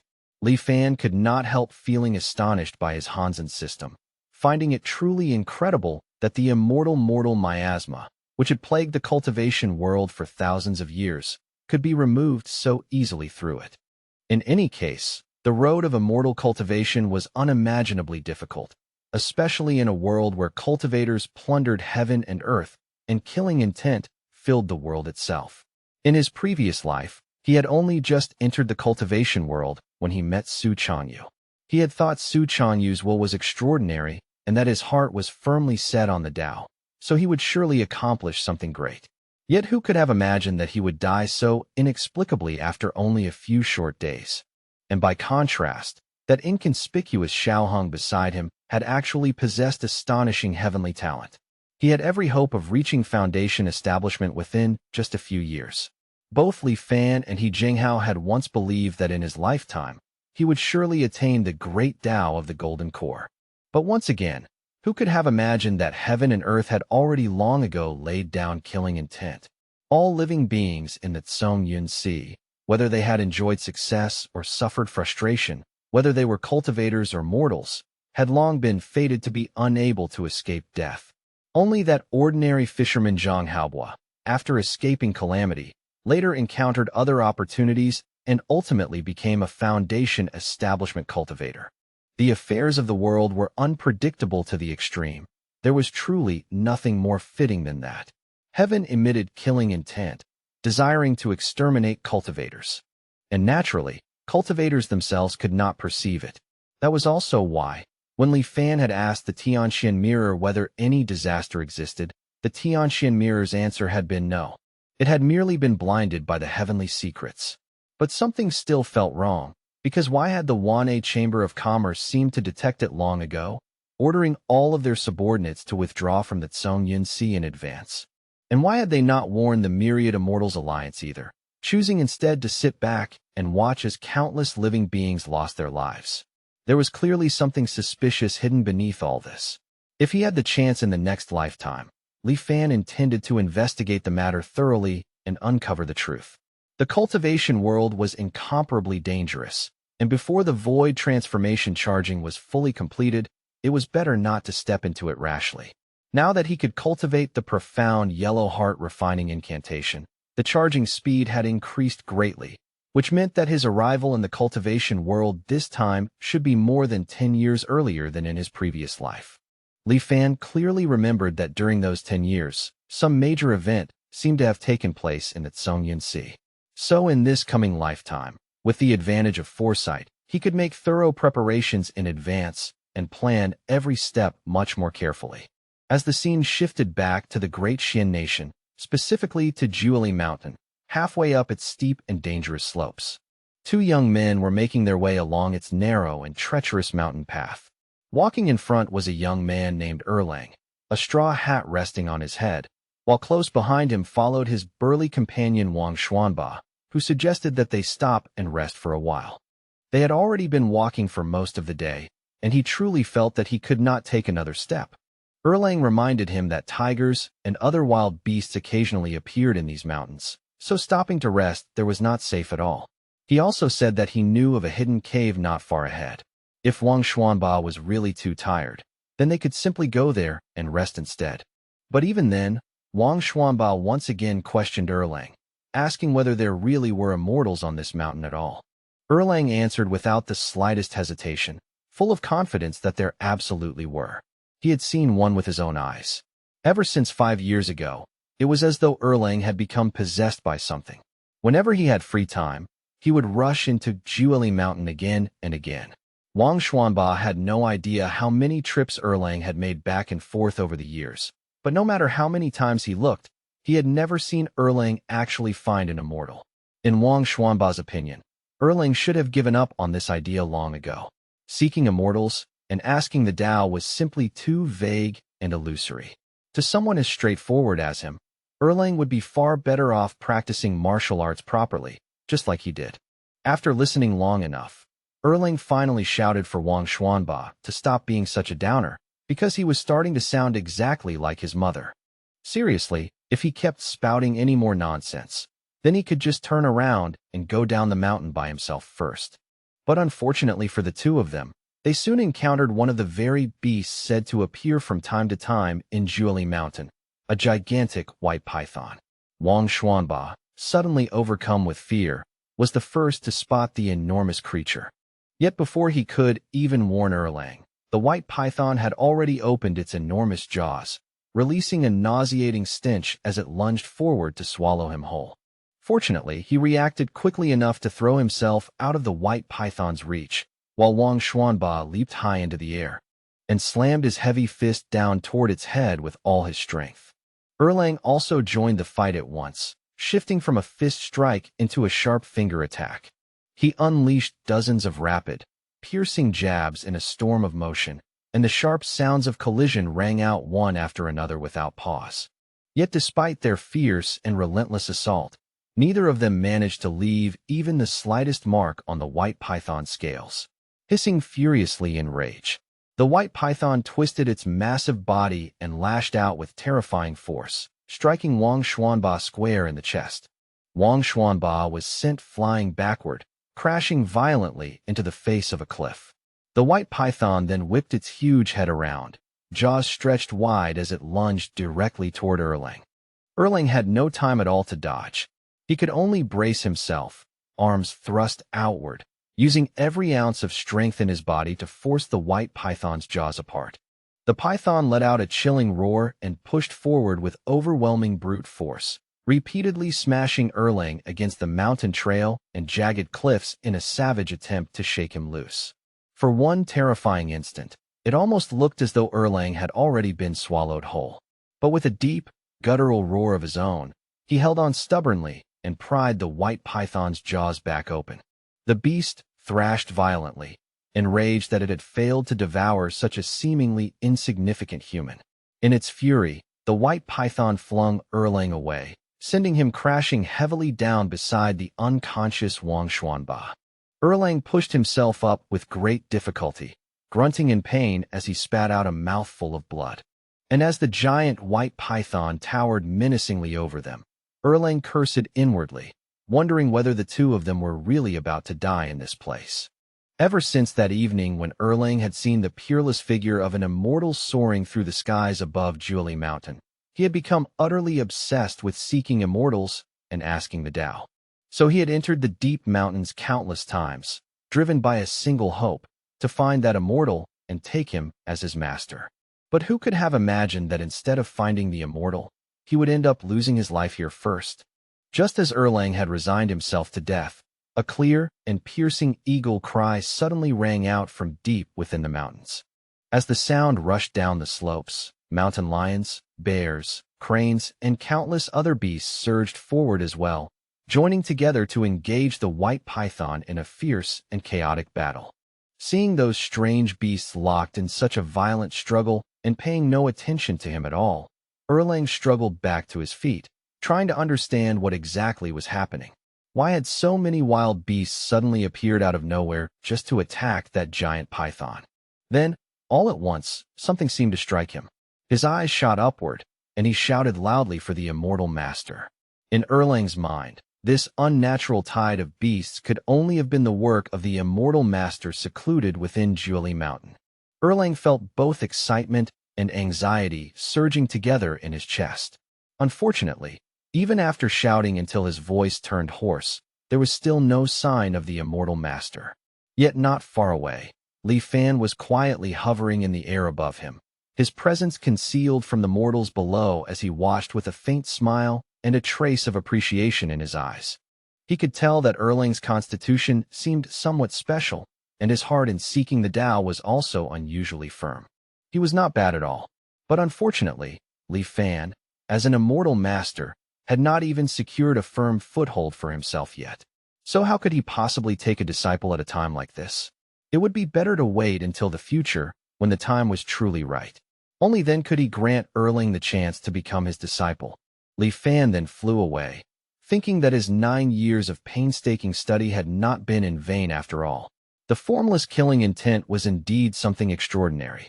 In this lifetime, because he was already at the late stage of chi condensation, and in order to avoid the influence of the immortal mortal miasma, he had simply come to Juili Mountain to live in seclusion. Since there was no spiritual energy in the immortal Forsaken Land, he had spent the overwhelming majority of those years comprehending the chi mechanism of heaven and earth that he had observed in his previous life. Working day and night for 9 long years with painstaking effort, Li Fan had finally gained something and comprehended the formless killing intent from it. Once the formless killing intent was unleashed, it could disguise itself as the heavenly Tao's killing intent within a certain range and degree. Those marked by the formless killing intent did not even require him to act personally. They would perish on their own amid the tribulation of slaughter. The will of heaven and earth governed the vast majority of living beings in the world. Thus, countless animals were driven into producing endless killing intent toward that giant white python. And that killing intent would not vanish until the giant white python was completely dead, borrowing heaven's mandate and turning it to his own use. This was the true profundity of the formless killing intent. Not only was its power astonishing and its method insidious, but its concealment was also extraordinarily high. The formless killing intent itself was just like the killing intent of heaven and earth, almost like a kind of pure will or natural law.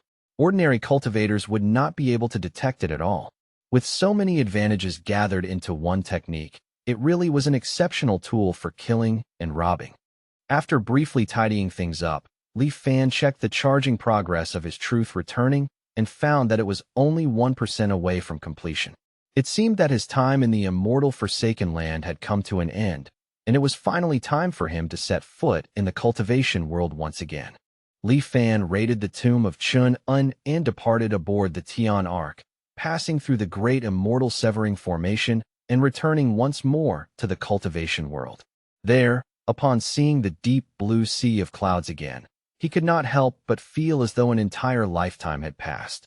He scattered Chun-An's ashes into the sea, fulfilling the dying wish that man had left behind in this lifetime. And just like in his previous experience, when a cultivator loses their Tao, it was announced that the Foundation Establishment cultivator Chun-En, who had cultivated the Tao for 265 years, used the wondrous item Wandering Plum to establish his Tao Foundation, and wandered the immortal Forsaken Land for 3,670 years. Now his soul returned to its homeland, and his Tao returned to the heavens.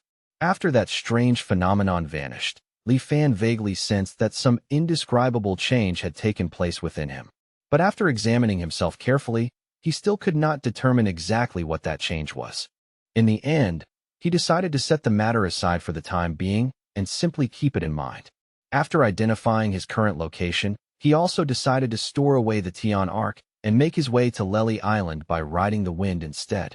Although that method was a little slow, he was not in any particular hurry. Li Fan felt that the Tian Ark was a bit too eye-catching, especially for the identity of a rogue cultivator that he had decided to play this time.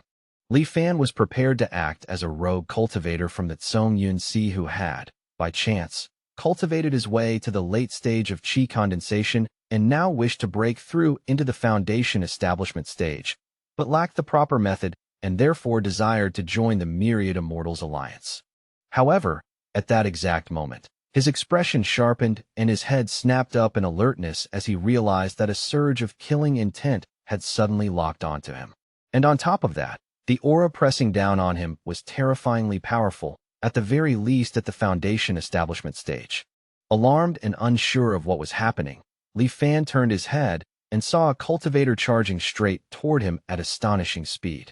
The man was far too fast, leaving Li Fan with no choice but to immediately bring out the Tian Ark and flee at once. When his pursuer saw this, he was visibly stunned for a brief moment. But then he pushed his speed even higher and came after him with even greater urgency. As the chase dragged on through the sky, Li Fan could not help cursing inwardly, because he had already pushed the Tian arc to its absolute maximum speed.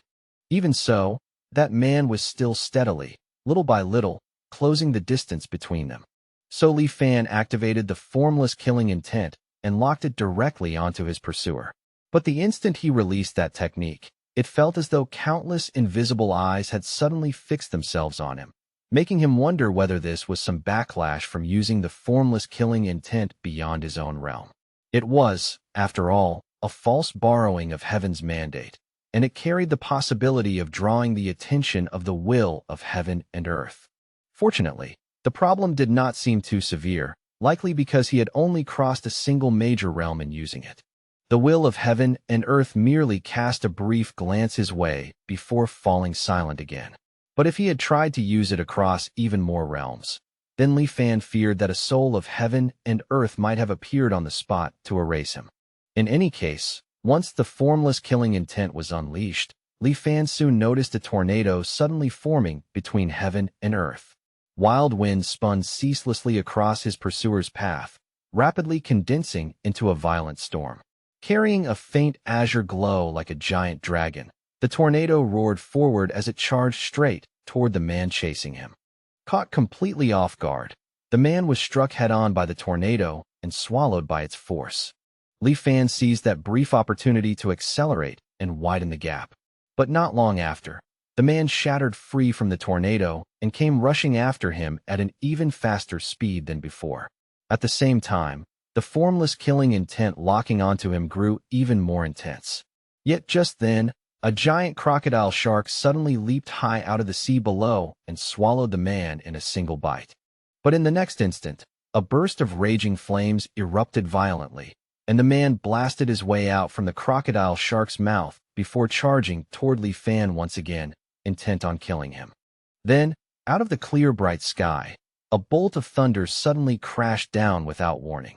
At last, Lely Island came into view, and Li Fan hurriedly flew toward the central island protection grand formation of Lely Island as fast as he could.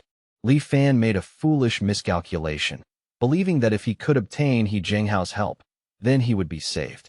But the moment his pursuer suddenly called out to He Zhenghao for help in eliminating him, even branding him as some petty thief, Li Fan was instantly startled and realized far too late that something was very wrong.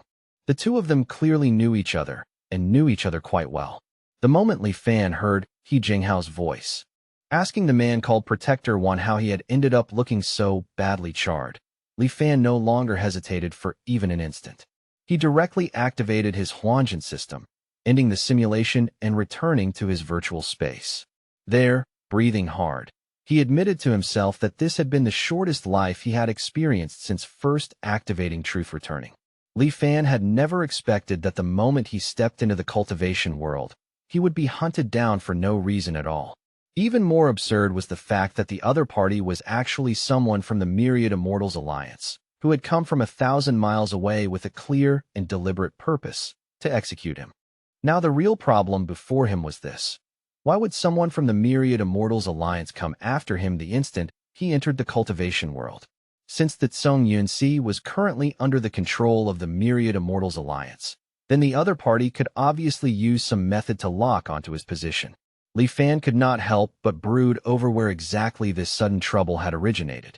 He began examining every item and factor connected to himself, checking them one by one and ruling them out one by one, until at last he fixed his attention on the lesser amplification water art. At present, it could be said that he had absolutely no connection whatsoever with the Myriad Immortals Alliance, aside from possessing late-stage qi condensation cultivation through the lesser amplification water art. And clearly, this cultivation method lay within the surveillance scope of the Myriad Immortals Alliance. They had discovered that no one had formally exchanged for the lesser amplification water art, yet the number of people cultivating it had still increased by one. That alone was enough for them to conclude that this cultivation method had most likely been leaked. So without the slightest hesitation, Li Fan circulated the supreme primordial true scripture, and dissolved the late-stage Qi condensation cultivation base he had built from the lesser amplification water art. Then, in his 9th anchor year, he entered the cultivation world once again. And sure enough, his guess had been correct. Without cultivating the lesser amplification water art, he no longer attracted pursuit from that protector of the myriad immortals alliance. Only then did he slowly make his way toward Lely Island. However, when he flew into the sea region near the island, a certain image from his memory suddenly flashed across his mind. Li Fan immediately stopped and looked down toward the deep seabed below. His gaze pierced through the obstruction of the seawater and reached far into the darkness beneath. There, a school of lay fish was dragging immortal corpses gathered from all across the ocean, presenting them like tribute before a giant golden lay fish.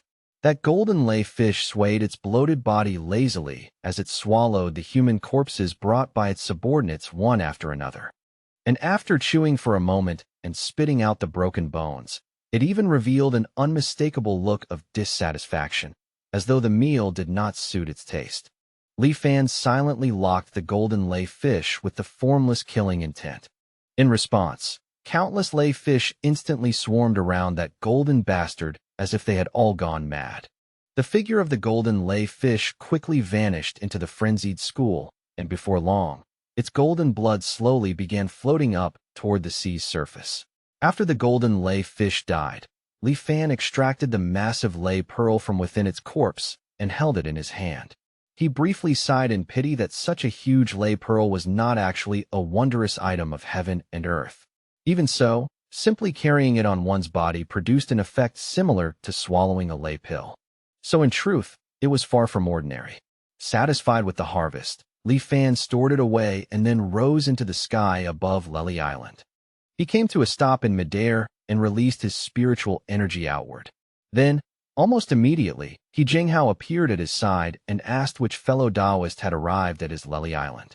Wearing a bright smile, Li Fan respectfully offered his greetings to He Jinghao, who still looked somewhat puzzled as to exactly who Li Fan was. Li Fan introduced himself as nothing more than a humble rogue cultivator from the Tsongyun Sea. He explained that cultivating all the way to the late stage of Qi condensation had already been incomparably difficult, and that as a rogue cultivator, he knew he had no hope of reaching foundation establishment on his own. Therefore, he wished to join the Myriad Immortals Alliance in order to seek a foundation establishment cultivation method. He had long heard that fellow Taoist He Jinghao was public-spirited, righteous, and delighted in helping others. So he had specifically come to pay him a visit. Li Fan said that he hoped fellow Taoist He Jinghao could recommend him, and that if the matter succeeded, he would certainly offer a reward in return. Still wearing that usual smiling expression, He Jinghao replied by asking what sort of talk that was. After all cultivators knew how difficult cultivation was, so whenever they were able to help one another, they naturally should. Li Fan only needed to rest easy. The matter of joining the Myriad Immortals Alliance could be left entirely to him. Li Fan immediately put on a grateful and flattering expression, praising He Jinghao and saying that his reputation as timely rain was indeed fully deserved, leaving him deeply impressed. He Jinghao was momentarily stunned, unable to help wondering when exactly he had acquired the nickname Timely Rain. Still, the title really did suit him quite well, and if it could spread widely, it would certainly be of great benefit to his cultivation of the sitting mountain art. He Jinghao then went off to process the travel permit for Li Fan. Meanwhile, Li Fan stood in the void above Lely Island and waited for He Jinghao to return from Wansan Island. According to He Jinghao, cultivators at the late stage of Qi condensation or above, if they ventured forward without permission, would be subjected to automatic attacks from the Myriad Immortals Grand Formation. Fortunately, He Jinghao did not fail to accomplish the task. He returned without any trouble and handed Li Fan a past spirit talisman, instructing him to simply leave a trace of his aura on it. Li Fan accepted the spirit talisman and did exactly as instructed without delay. He Jinghao then informed him that once he formally joined the Myriad Immortals Alliance, he must remember to return the past spirit talisman and absolutely not lose it. Otherwise, he would have to compensate for it with contribution points of the corresponding value. Afterward, He Jinghao brought Li Fan to Wansan Island, and together the two of them entered the Tianxian Mirror. Inside, He Jinghao introduced Li Fan as the late-stage Qi condensation rogue cultivator he had reported earlier, the one who wished to join their myriad immortals alliance. The Tianqian Mirror acknowledged Li Fan, a late-stage Qi condensation cultivator recommended by He Jinghao, recorded the matter as high-grade merit, and then converted it into 300 contribution points. At present, He Jinghao's total contribution points had risen to 1,340. In any case, seeing how young Li Fan looked, a thought suddenly struck He Jinghao, and he immediately turned to ask boldly about Li Fan's current age. Li Fan answered honestly that he was 29, and the moment He Jinghao heard that, he was completely dumbfounded. After all, a 29-year-old late-stage Qi condensation cultivator, especially a rogue cultivator at that, was truly astonishing. He Jinghao instantly judged Li Fan's aptitude to be unbelievably high, something he had only encountered once before in his entire life. He Jinghao then offered Li Fan another talisman, explaining that since he had only just arrived, he would surely run into many problems in the future. If he ever had any questions, he could feel free to ask. He would definitely tell him everything he knew and hold nothing back. Li Fan offered his thanks, while He Jinghao added that if he ever encountered trouble he truly could not resolve, he could also come ask for help. Though he himself was only at the mid-stage of foundation establishment, his network was quite broad, and he still carried a certain amount of influence within the Myriad Immortals Alliance. Afterward, He Jinghao gave Li Fan a few more careful instructions, his words quick but earnest, then departed with barely concealed excitement shining across his face. The treatment this time was far better than what Li Fan had received in his previous life. In the cultivation world, most cultivators preferred isolation and kept their distance from others, so a person like He Jinghao was truly rare. Moreover, Li Fan's cultivation talent was only somewhat better than average, nothing so astonishing as to justify such intensity. Because of that, He Jinghao's warmth and enthusiasm felt slightly excessive, almost unusually so. Li Fan's divine sense fluctuations were then recorded, and an independent space was generated for him. The Tianqian Mirror officially welcomed Li Fan into the Myriad Immortals Alliance. As an introductory benefit, he would also receive 100 contribution points free of charge. Contribution points could be used to exchange for spirit stones, cultivation techniques, magical treasures, and all kinds of other resources. The Tianqian Mirror then began introducing the relevant functions and items in a steady, methodical tone. Although Li Fan was already deeply familiar with all of this, he still listened with complete seriousness, carefully comparing every detail to the situation from his previous life. He soon discovered that after advancing to the late stage of Qi condensation, the contribution points required to activate assisted cultivation had risen from 10 points per day to 30 points per day. Li Fan repeated almost the exact same operations as in his previous life. He bought a storage ring, went out to transfer the gold, silver, jewelry, and the halting steel fragment into it, then returned to the mirror to exchange them all, obtaining a total of 2,831 contribution points. The batch of gold and silver was converted into 863 contribution points. The wondrous item of heaven and earth, the flawed halting steel fragment, was converted into 1,968 contribution points. Afterward, Li Fan took out the massive lei pearl he had obtained from inside the giant golden lei fish. The Tianqian Mirror identified it as an exquisite lei pearl and stated that it could be exchanged for 850 contribution points. The exquisite lei pearl was essentially a weakened version of a lei pill. Although its effect was somewhat inferior, its greatest advantage was that it would not be consumed after use. Judging from that alone, the exquisite lei pearl would almost certainly prove extremely valuable for Li Fan's cultivation in the future. So Li Fan decided to keep it for the time being. But in order to earn more contribution points, he began browsing the bounty missions issued by other cultivators within the Tianqian Mirror. His gaze moved swiftly across one mission after another, scanning them with practiced speed. When he saw one particular mission, his attention suddenly halted. With a slight movement of divine sense, he examined the mission details.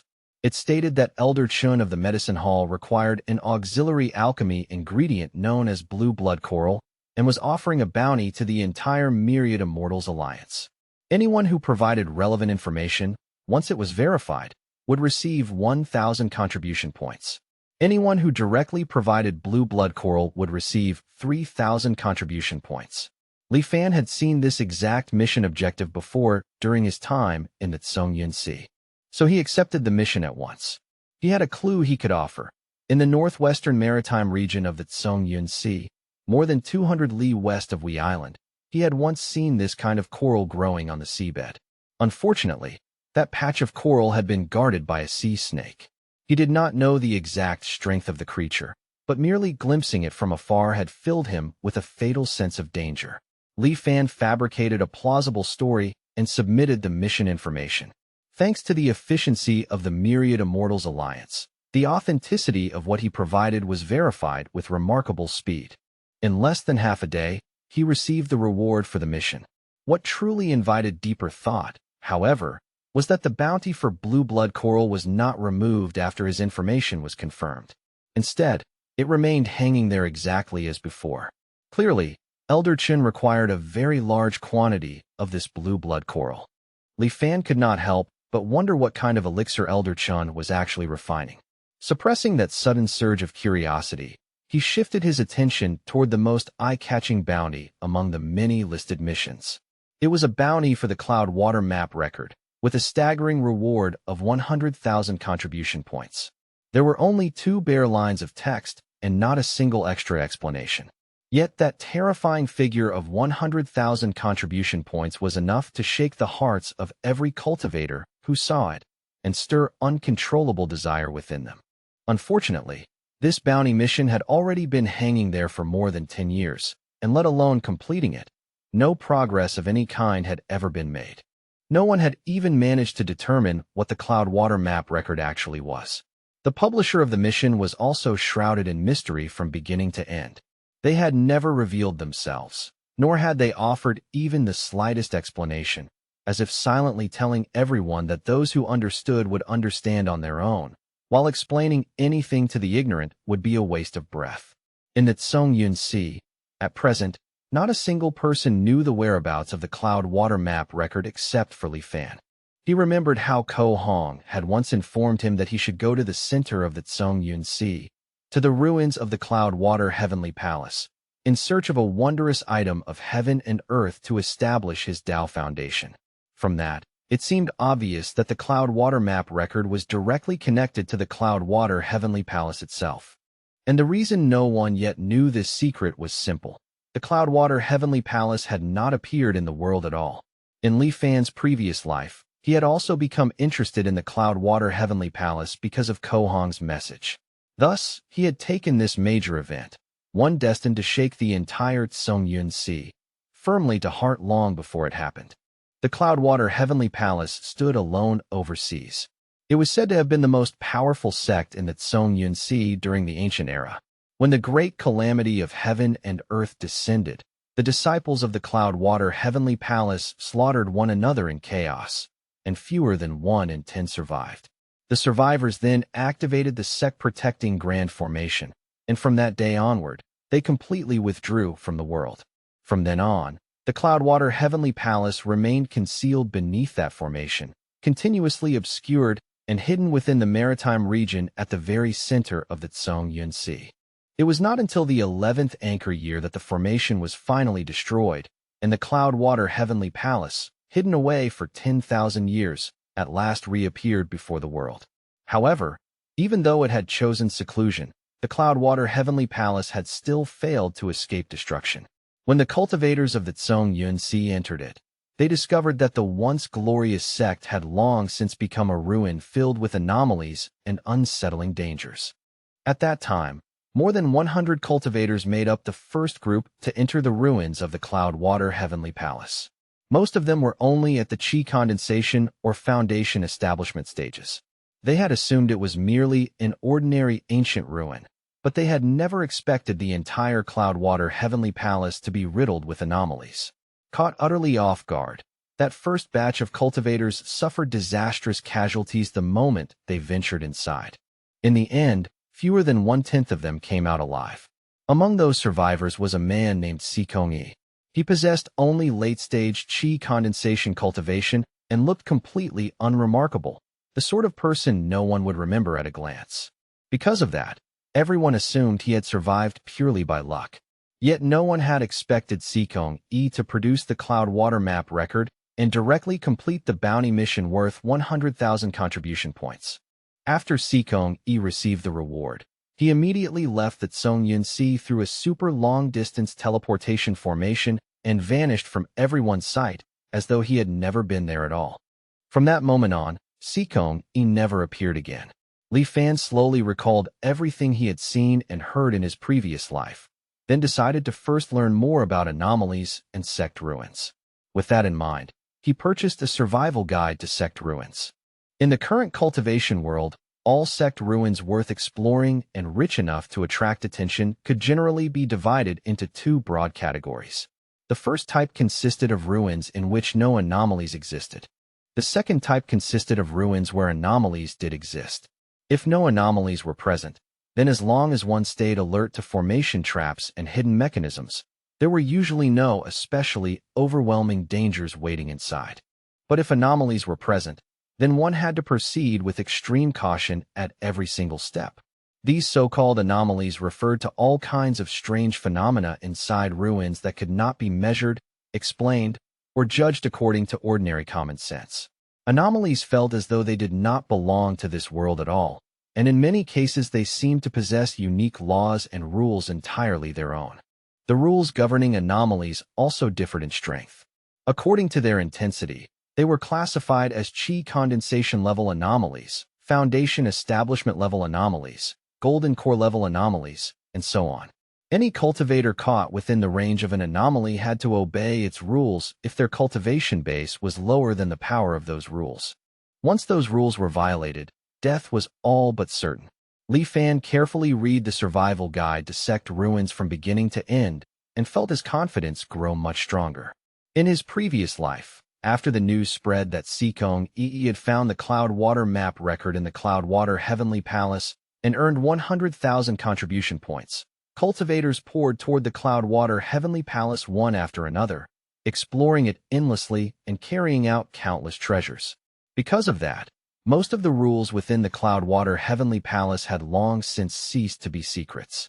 However, there had never been any definite conclusion regarding exactly how Seekong had obtained the Cloud Water Map record back then.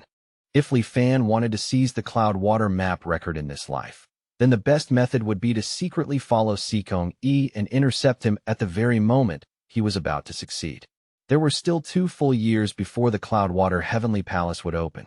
During that time, Li Fan could first gather all kinds of information on Seekong-e in secret, ensuring that he truly knew both himself and his enemy.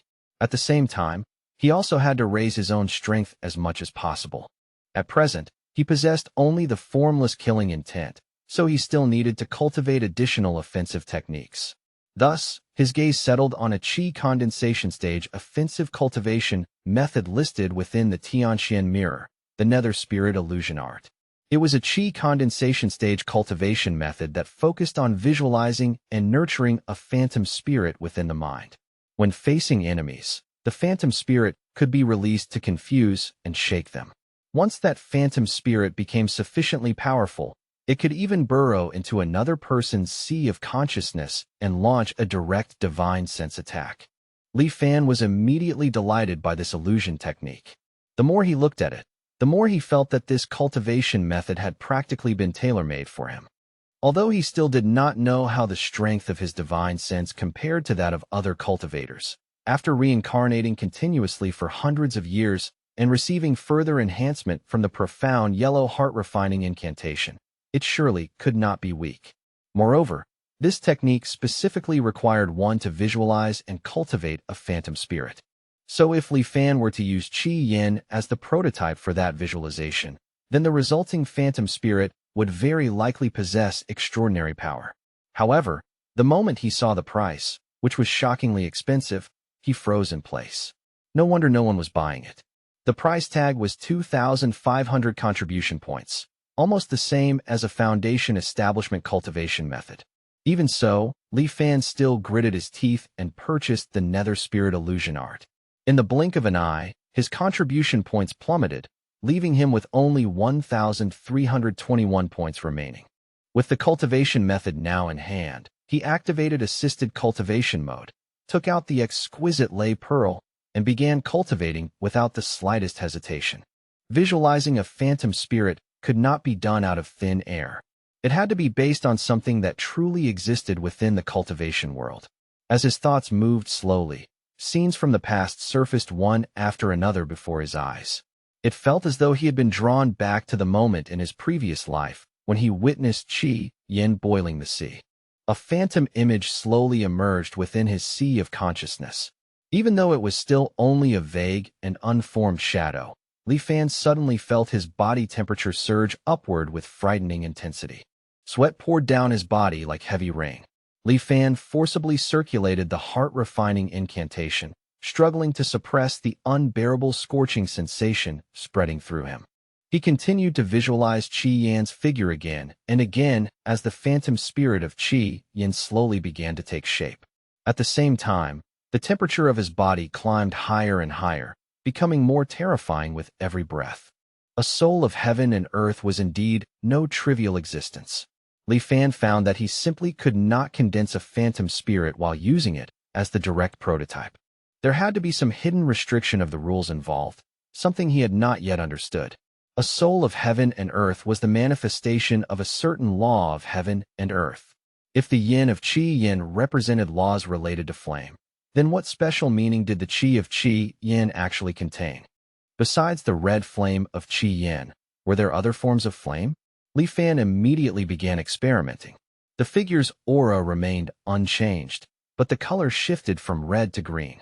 This time, the phantom spirit formed successfully, yet it was pitifully weak, as if it were nothing more than an empty shell, utterly lacking the power to harm any enemy. Li Fan then tried once more. This time, the color changed from green to black. Like Qi Yin, the black flame phantom spirit could not fully take shape. But the difference was that when visualizing the black flame, that same furnace-like scorching sensation brought by Qi Yin did not appear at all. Afterward, Li Fan tried every flame color he could think of, one after another without pause. In the end, he discovered that there were only 4 overall outcomes. The first was like Qi Yin. It could not take shape, and the act of visualization produced an intense scorching sensation. The second was like the green flame. Although it could take shape, it was only an empty shell and possessed no offensive power whatsoever. The third was like the black flame. It could not take shape either, yet during the visualization process, there was no scorching sensation at all, making it clearly different from Qi Yin. And the fourth type was also the strangest, the most singular of them all.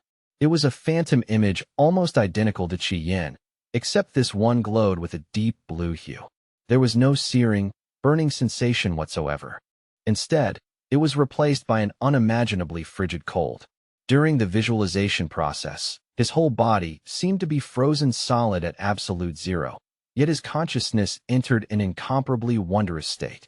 Li Fan seemed to drift out of his own body, calmly observing every subtle change within himself like a detached outsider. There was not the slightest emotional ripple. It was a state of perfect calm, absolute reason, and pure rationality. At the same time, the blue flame phantom spirit fully took shape. Though the temperature did not rise in the slightest, a vigorous vitality began to surge rapidly within him. With a single thought from Li Fan's divine sense, the extreme cold covering his body quickly faded away. In the blink of an eye, he returned to his normal appearance, and he also withdrew from that state of absolute rationality. Then, staring quietly at his own hands, he could not help but wonder whether that had been the true power of the blue flame. After the long-term consumption of cultivation, his contribution points had once again dwindled to a little over 100. The days when he possessed a massive fortune of more than 3,000 points felt as though they had happened only yesterday. Yet in the space of a moment, he was empty-handed once again. Since his contribution points were being spent far too quickly, he began to wonder whether he should ask He Jinghao if there was any way to earn them in a short time. Li Fan took out the communication spirit talisman and contacted He Jinghao, asking directly whether there were any methods to quickly obtain contribution points. He Jinghao gave a faint laugh and said that the Myriad Immortals Alliance was always like this, Newly joined cultivators often had to toil for several years before they could exchange for a proper cultivation method. However, since Li Fan had been introduced to the Myriad Immortals Alliance through him, he naturally intended to lend him a hand. But this matter was inconvenient to discuss through the communication spirit talisman. If Li Fan was willing, he could come to Liuli Island so they could speak about it face-to-face in detail. Li Fan was visibly delighted. Truly, this was timely rain just when he needed it most. However, nothing ever came without reason. Li Fan immediately set out for Liuli Island, and under the Island Protection Grand Formation, he appeared before He Jinghao's pavilion without delay. Li Fan stepped forward and offered his greetings to He Jinghao, who had already come directly before him and was laughing at how impatient Fanner already was. Then, in a completely unexpected move, he clapped his hands lightly, and the mountain the two of them were standing on began to sink at a rapid pace, almost as though the entire peak were shrinking into itself. Li Fan was utterly stunned by the sight, and he made absolutely no effort to conceal the shock written plainly across his face. The continuous mountain range within the Island Protection Grand Formation now looked like individual stars suspended high above their heads. He Jinghao asked Li Fan what he thought of his mountain and river star formation. Li Fan answered honestly, saying that the formation was truly extraordinary and beyond common comparison. He Jinghao then further explained that the Island Protection Grand Formation of Liuli Island had been transformed from this very mountain and river star formation, which he had personally constructed with his own hands. Upon hearing this, Li Fan was even more dazzled than before. He had not expected He Jinghao to be proficient in formation arrays as well. Of course, although he had built it with his own hands, he naturally had assistance from others along the way. And to be completely frank, his foundation establishment wondrous item had been a mountain and river hundred veins formation diagram. Therefore, in the Tao of arrays, he possessed a talent that ordinary cultivators simply could not compare with. Speaking only of formation arrays and not cultivation base, even an ordinary nascent soul realm formation master might not necessarily be his match. Since that was the case, Li Fan grew even more curious about what matter He Jinghao wished to discuss, one serious enough to require a conversation in such a concealed and isolated space. He Jinghao replied that it was not some major issue, but it still touched upon certain taboos. He wanted to ask Li Fan to make a trip to the immortal Forsaken Land for him, to a specific place within the departed realm.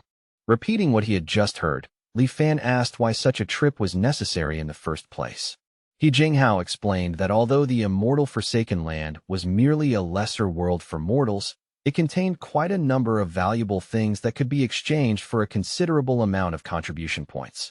But if cultivators like them were to gather those materials personally, it would be both time-consuming and laborious, utterly not worth the effort. However, the powerful and influential mortals in these lesser worlds often became desperate, yearning with all their hearts to return to the cultivation world once more. So cultivators could use that desire as a condition, making those mortals help them gather and prepare supplies on their behalf. And as it happened, the departed realm produced several kinds of exceptionally precious treasures. There was even a very substantial amount of star sea quicksand among them. When Li Fan heard this, he immediately remembered his own days as a mortal entering the cultivation world, as well as the cooperation between He Jinghao and the Heavenly Treasure Tower in smuggling people from the departed realm into the cultivation world. As for star sea quicksand, it was a commonly used material for setting up spell formations. The price of a single gene was often around 2 to 3 contribution points. If one lesser world was harvested once every 10 years or so, it could yield several thousand contribution points. With a few more such worlds, would that not be equivalent to earning thousands of contribution points almost for free every year? And Li Fan only needed to make one trip to the departed realm for him and bring back the supplies they had requested those mortals to collect 10 years ago. After the supplies were sold, he and Li Fan would split all the obtained contribution points evenly, half and half. The moment Li Fan heard that the profits would be divided 50-50, he readily agreed to the arrangement without the slightest hesitation. Afterward, He Jinghao handed him a wooden boat similar to the Tianxian Mirror Arc, along with a spirit talisman. Some simple spell formations had been engraved into the wooden boat, so it was far less exquisite than the Tianxian Mirror Arc. The spirit talisman, meanwhile, was a form-hiding talisman, one even more powerful than the chi-concealing talisman. Those below the nascent soul realm would be unable to see through it. With everything prepared, Li Fan arrived in the departed realm. From He Jinghao, he had already learned that at the center of this world stood a gigantic volcano, and that every 200 or 300 years it would erupt, bringing countless deaths and disasters. But now, the intervals between the volcano's eruptions were growing shorter and shorter, while the scale of each eruption was becoming increasingly terrifying. The ruling class of Dali feared that one day the volcano would completely transform that world into a hell of flowing lava, so they tried every possible method to send their younger generations away to the cultivation world. Li Fan was respectfully received by the ruling class of Dali, and with the aid of the form-hiding talisman, his face was distorted beyond recognition, and even his voice had changed. Li Fan announced coldly and clearly that he had come to collect the supplies they had previously agreed upon. The Dali Emperor promptly reported that every item on the list had already been prepared properly and without omission. Hearing this, Li Fan ordered him to lead the way. Thus, under the personal guidance of the Dali Emperor, Li Fan inspected all the supplies one by one, and after confirming that there were no mistakes, he stored everything into his storage ring. This mission could be considered successfully completed. From beginning to end, it had gone smoothly, with not a single setback. Truly, this was an exceptionally profitable business, enough to make anyone's heart stir. Li Fan handed the wooden boat engraved with spell formations to the Dali Emperor, then suddenly remembered Ko Hong, the heir of the Prince of Jinan. So he asked about him and ordered that he be taken to see him. Through the Emperor, Li Fan learned that Ko Hong was currently being fostered in Scholar Su's home. Thus, under the Emperor's lead, he made his way to Scholar Su's residence. After another round of respectful greetings to the immortal master, Li Fan told everyone to rise, then asked about Ko Hong once more. Ko Hong, who was still just a child not yet more than 15 years old, was then brought before him. Looking at the current Ko Hong, Li Fan could already see a striking resemblance to the future Ko Hong 10 years later, as though the outline of that later figure had already begun to emerge. Li Fan stepped closer to him and remained silent for a moment before placing 2 fingers lightly on Ko Hong's forehead. He poured a trace of medicinal power into Ko Hong's body to ensure his safety, then declared that Ko Hong's talent was extraordinary and that in the future he would definitely not remain some creature trapped in a shallow pond. Li Fan also added that 10 years from now, he would personally return to take Ko Hong away. The entire ruling class of Dali, including the Emperor himself, assured Li Fan again and again that they would definitely take proper care of Ko Hong until the agreed date arrived. But then, a young child about the same age as Ko Hong suddenly dropped to his knees and desperately begged the immortal master to save his sister. He even slammed his forehead against the floor again and again, using that painful gesture to prove just how sincere and earnest he was, and how willing he was to do absolutely anything in exchange.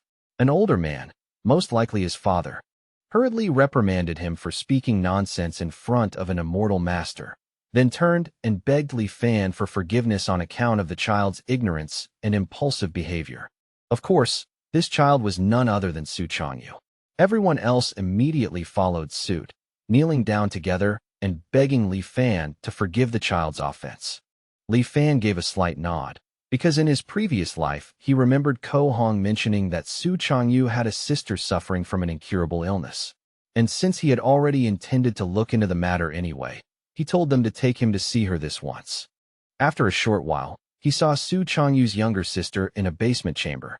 Her entire body seemed to be burning with an intense, frightening heat, and she lay on a jade bed surrounded on all sides by numerous blocks of ice. Li Fan placed 2 fingers gently on the little girl's forehead, and in the very next instant, he was so shocked that he fell completely speechless. Though it was utterly unexpected and deeply shocking, there seemed to be no trace of a mortal miasma within this infant girl's body at all. After probing a little further, Li Fan found himself wondering what kind of physique this could possibly be. The strand of spiritual energy he had just sent into her body had actually been amplified after making a single circulation. And even more astonishingly, That stream of spiritual energy was no longer the same as the one Li Fan had originally infused into her. Instead, it carried a fierce, scorching sensation that was impossible to ignore. Yet this was not the scorching heat of ordinary fire. It was violent spiritual energy born from fury itself, transformed from pure rage. After making several deductions in his mind, Li Fan could not help but suspect that this child possessed a natural immortal physique, a being truly envied by the heavens. You see, those born with a natural immortal physique entered the world without any immortal mortal miasma in their bodies and possessed an unmatched affinity toward all kinds of cultivation methods and Tao techniques. Not only was their cultivation speed terrifyingly fast, but whenever they executed techniques, they also gained a natural increase in power that ordinary cultivators could never hope to match. Such people were the true darlings envied by the heavens, born with innate divine powers. Yet because those divine powers were often too overwhelming, they also drew down corresponding heavenly jealousy. From the moment of birth, they would be accompanied by all kinds of tribulations. If they could survive and dissolve those calamities, they would only grow stronger through hardship. Their cultivation speed was not always especially fast, but in battle using magical techniques, they were often nearly invincible among those of the same rank. They could even possess the strength to fight across an entire major realm. Both of these physiques were 1 in 10,000 rarities, vanishingly uncommon in the cultivation world. And yet, these two physiques had actually appeared together in the same infant at the same time. This little infant, Su Xiaomei, had no immortal mortal miasma within her body at all. That was undoubtedly the sign of a natural immortal physique, and the furious force constantly burning within her body. That had to be her innate divine power. With that inner fire ceaselessly devouring her vitality, even if she remained hidden in an ice cellar day and night, Su Xiaomei would absolutely never live to reach adulthood. No wonder in his previous life, Su Changyu had been so anxious, to the point that he did not hesitate to become a test subject for immortal mortal miasma himself, just so he could become a cultivator as quickly as possible. In his heart, perhaps he believed that only by becoming one of those legendary immortal masters could he possibly save his sister's life. It was truly a pity. If Su Xiaomei had not met Li Fan today, then even if a golden core cultivator had come personally, they still might not have been able to save her. Li Fan created a miniature version of the blue flame phantom spirit and sent it gently into her body. The tiny phantom moved forward, reached her forehead, and placed a hand upon it. In less than a moment, Su Xiaomei's condition had already stabilized. The scorching sensation that had tormented her was now completely gone. However, this stabilization would only last for 10 years, enough to keep her safe and unharmed during that time.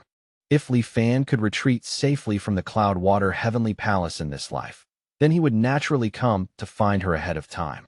He then walked out of the basement and asked Scholar Su about Su Xiaomei's background and situation.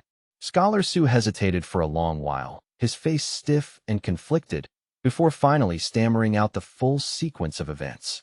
As it turned out, Su Xiaomei was not Scholar Su's daughter, but the child of his younger sister, Su Yuqing. Su Yuqing was far younger than Scholar Su, and last year, when she became pregnant with Su Xiaomei, she had been only 16 years old. At the time, her sudden and inexplicable pregnancy had caused a tremendous uproar throughout the Su residence. After all, she had not even been married yet, and an unmarried pregnancy was already a scandal beyond disgrace. But what made Old Master Su even more furious was that Su Yuqing could not say who the child's father was. The Su family had wanted to abort the child, but Su Yuqing refused no matter what, clinging stubbornly to her decision. And so Su Xiaomei was born. Su Yuqing's body had already been frail to begin with, and it simply could not endure the strain. Only a few days after giving birth to Su Xiaomei, she passed away full of regret and unwillingness. Who could have imagined that not long afterward, Su Xiaomei would contract such a bizarre condition, her entire body burning as hot as a furnace, to the point that ice had to be constantly applied just to ease the agony. The Su family invited every famous doctor in the capital, but not a single one of them could treat her condition until Li Fan arrived. A child born sensing heaven's mandate. Perhaps only that could explain why Su Xiaomei's talent was so astonishingly high. However, according to the original course of history, even with such heaven-blessed talent, she still could not escape death when faced with those tribulations. In the vast cultivation world, how many people were like Su Xiaomei, born with extraordinary gifts, only to die in silence and obscurity like ordinary mortals, never given the chance to shine? In any case, once everything there had been settled, Li Fan returned to Liuli Island. Inside the mountain and river star formation, he handed the storage ring over to He Jinghao, but the man seemed somewhat distracted, merely glancing at it before putting it away. His real attention was fixed on an ancient mirror surface before him, and judging by its appearance, it looked somewhat similar to the Tianxian mirror. Following He Jinghao's gaze, Li Fan saw a small line of text displayed on the mirror surface. It showed the current price of spirit mist grass, 15 contribution points per stock. At that moment, He Jinghao looked so desperate that he seemed ready to beg the heavens themselves for the price to rise. Li Fan asked curiously what exactly he was doing. Without taking his eyes off the mirror surface even once, He Jinghao explained that some days earlier, he had received reliable news that the island cultivating spirit mist grass had been attacked by exotic beasts from the sea, and that most of the spirit mist grass on the island had been destroyed. At the time, that news had not yet spread to the outside world. So He Jinghao had wanted to seize the chance and make a fortune. Thus, he had invested heavily through the Tianxian mirror and stockpiled a huge batch of spirit mist grass. At first, the price of spirit mist grass really had risen somewhat. But who could have imagined that before he could sell the batch in his hands, the price would suddenly collapse? It fell all the way from 25 points down to 13 points, nearly being sliced in half in one brutal drop. Fortunately, the price had rebounded a little recently and climbed back to around 15 points. Li Fan then suggested that He Jinghao take the opportunity to sell off the spirit mist grass in his possession. That way, at the very least, he could recover part of his capital and stop the bleeding. But how could He Jinghao possibly bring himself to do that? Nearly 100 years of his savings had been tied up in this gamble, so he had to at least wait until the price climbed back higher before he would even think of selling. Li Fan immediately realized that this man was hopeless. And just then, as if to prove it, the price suddenly dropped again, making He Jinghao howl like someone had been skinned alive. Worse still, it kept plunging without mercy, from 13 to 12, then 11, then all the way down to 8. He Jinghao screamed like a pig being slaughtered, desperately begging for the price to stop falling. Li Fan tried to comfort him by saying that the price would surely rise again, but even he knew those words were obviously false. Back on Onion Island, the abnormal fluctuations in the price of spirit mist grass caused a tremendous uproar. After the whole matter had finally settled, Li Fan asked around and came to understand the full story. It turned out that it truly had been Lord Qing Muxing who set a trap and ruthlessly harvested all the cultivators who had tried to take advantage of the situation for profit. The destruction of the spirit mist grass island had indeed been real. So after the news was confirmed, many people decisively entered the market, hoping to make a fortune. But what they did not know was that the Myriad Immortals Alliance had recently discovered a grotto heaven that had been sealed for 1,000 years. It was said that wood attribute spiritual energy was overflowing inside, and the place was filled everywhere with rare spiritual plants. Things like spirit mist grass grew there in vast quantities, almost as though they were weeds. At this rate, it seemed impossible for He Jinghao to ever recover his capital. Still, the methods used by those high-ranking figures were hardly kind either, cold and ruthless to the extreme. The market was truly treacherous. For this trip to the departed realm, He Jinghao gave Li Fan 1,171 contribution points, just barely enough to sustain him for a while. Li Fan did not choose to enter closed-door cultivation immediately. Instead, he began searching for information on Xikongxian. He had heard that this person could obtain large batches of form-hiding talismans from the Myriad Immortals Alliance's Talisman Hall. So it was obvious that this person had solid connections. Li Fan wanted to use the excuse of buying spirit talismans as an opportunity to see whether he could also gather information about Xikongyi from him. Li Fan made his way to the 1,000 Talisman Hall in the commercial district of Myriad Immortals Island. When he stepped inside, the old man there was in the middle of communicating with someone through a talisman. He was shouting at the person on the other end that he did not care how much the price had crashed for now. those 10 form-hiding talismans still had to be traded at the previously agreed price. But the person on the other end chose to cancel the deal outright, even abandoning the deposit without hesitation. Enraged, Sikong Xian slammed the talisman heavily onto his desk, cursing loudly and roaring that he was not someone to be pushed around. Regardless, he was finished, truly finished this time. He, Sikong Xian, who had never done a losing business in his life, had actually been driven to the end of his rope. He had never imagined that he would end up stuck with such a huge batch of form-hiding talismans at a moment like this. Then Li Fan suddenly asked for the price of a form-hiding talisman, and Sikong Xian's face immediately lit up with joy. He replied that the price was 10 contribution points each, then eagerly asked Li Fan how many he wanted. He added that if the order was over 10 talismans, he would give a 20% discount. And if Li Fan bought over 100, he would even cut the price in half. Li Fan was obviously disguised, making it impossible for the people around him to see his true appearance. He seemed to fall into thought as he asked Sikong Xian why he would ever need that many. 5 or 6 should already be enough. Besides, was Sikong Xian's price not a bit unreasonable? Before coming in, he had checked the price of a top-quality form-hiding talisman in the Tianxian mirror, and even that current price was no more than 20 contribution points. Yet Sikong Xian still wanted to charge so much for these defective goods of his. Under Li Fan's pressure, Sikong Xian lowered the price to 8 contribution points each, claiming that was already the lowest he could possibly go. After all, Li Fan had to understand that refining talismans also cost real money. Li Fan then agreed to the deal for 6 form-hiding talismans, paying with medium-grade spirit stones. He told Sikong Xian to keep the change, but then casually asked whether he also accepted business involving the investigation of cultivator intelligence. Sikong Xian replied that he did. His business had been suffering terrible losses lately, and if he did not pick up a few side jobs, then he truly would not be able to survive much longer. Sikong Xian then asked for the name of the cultivator in question and their level.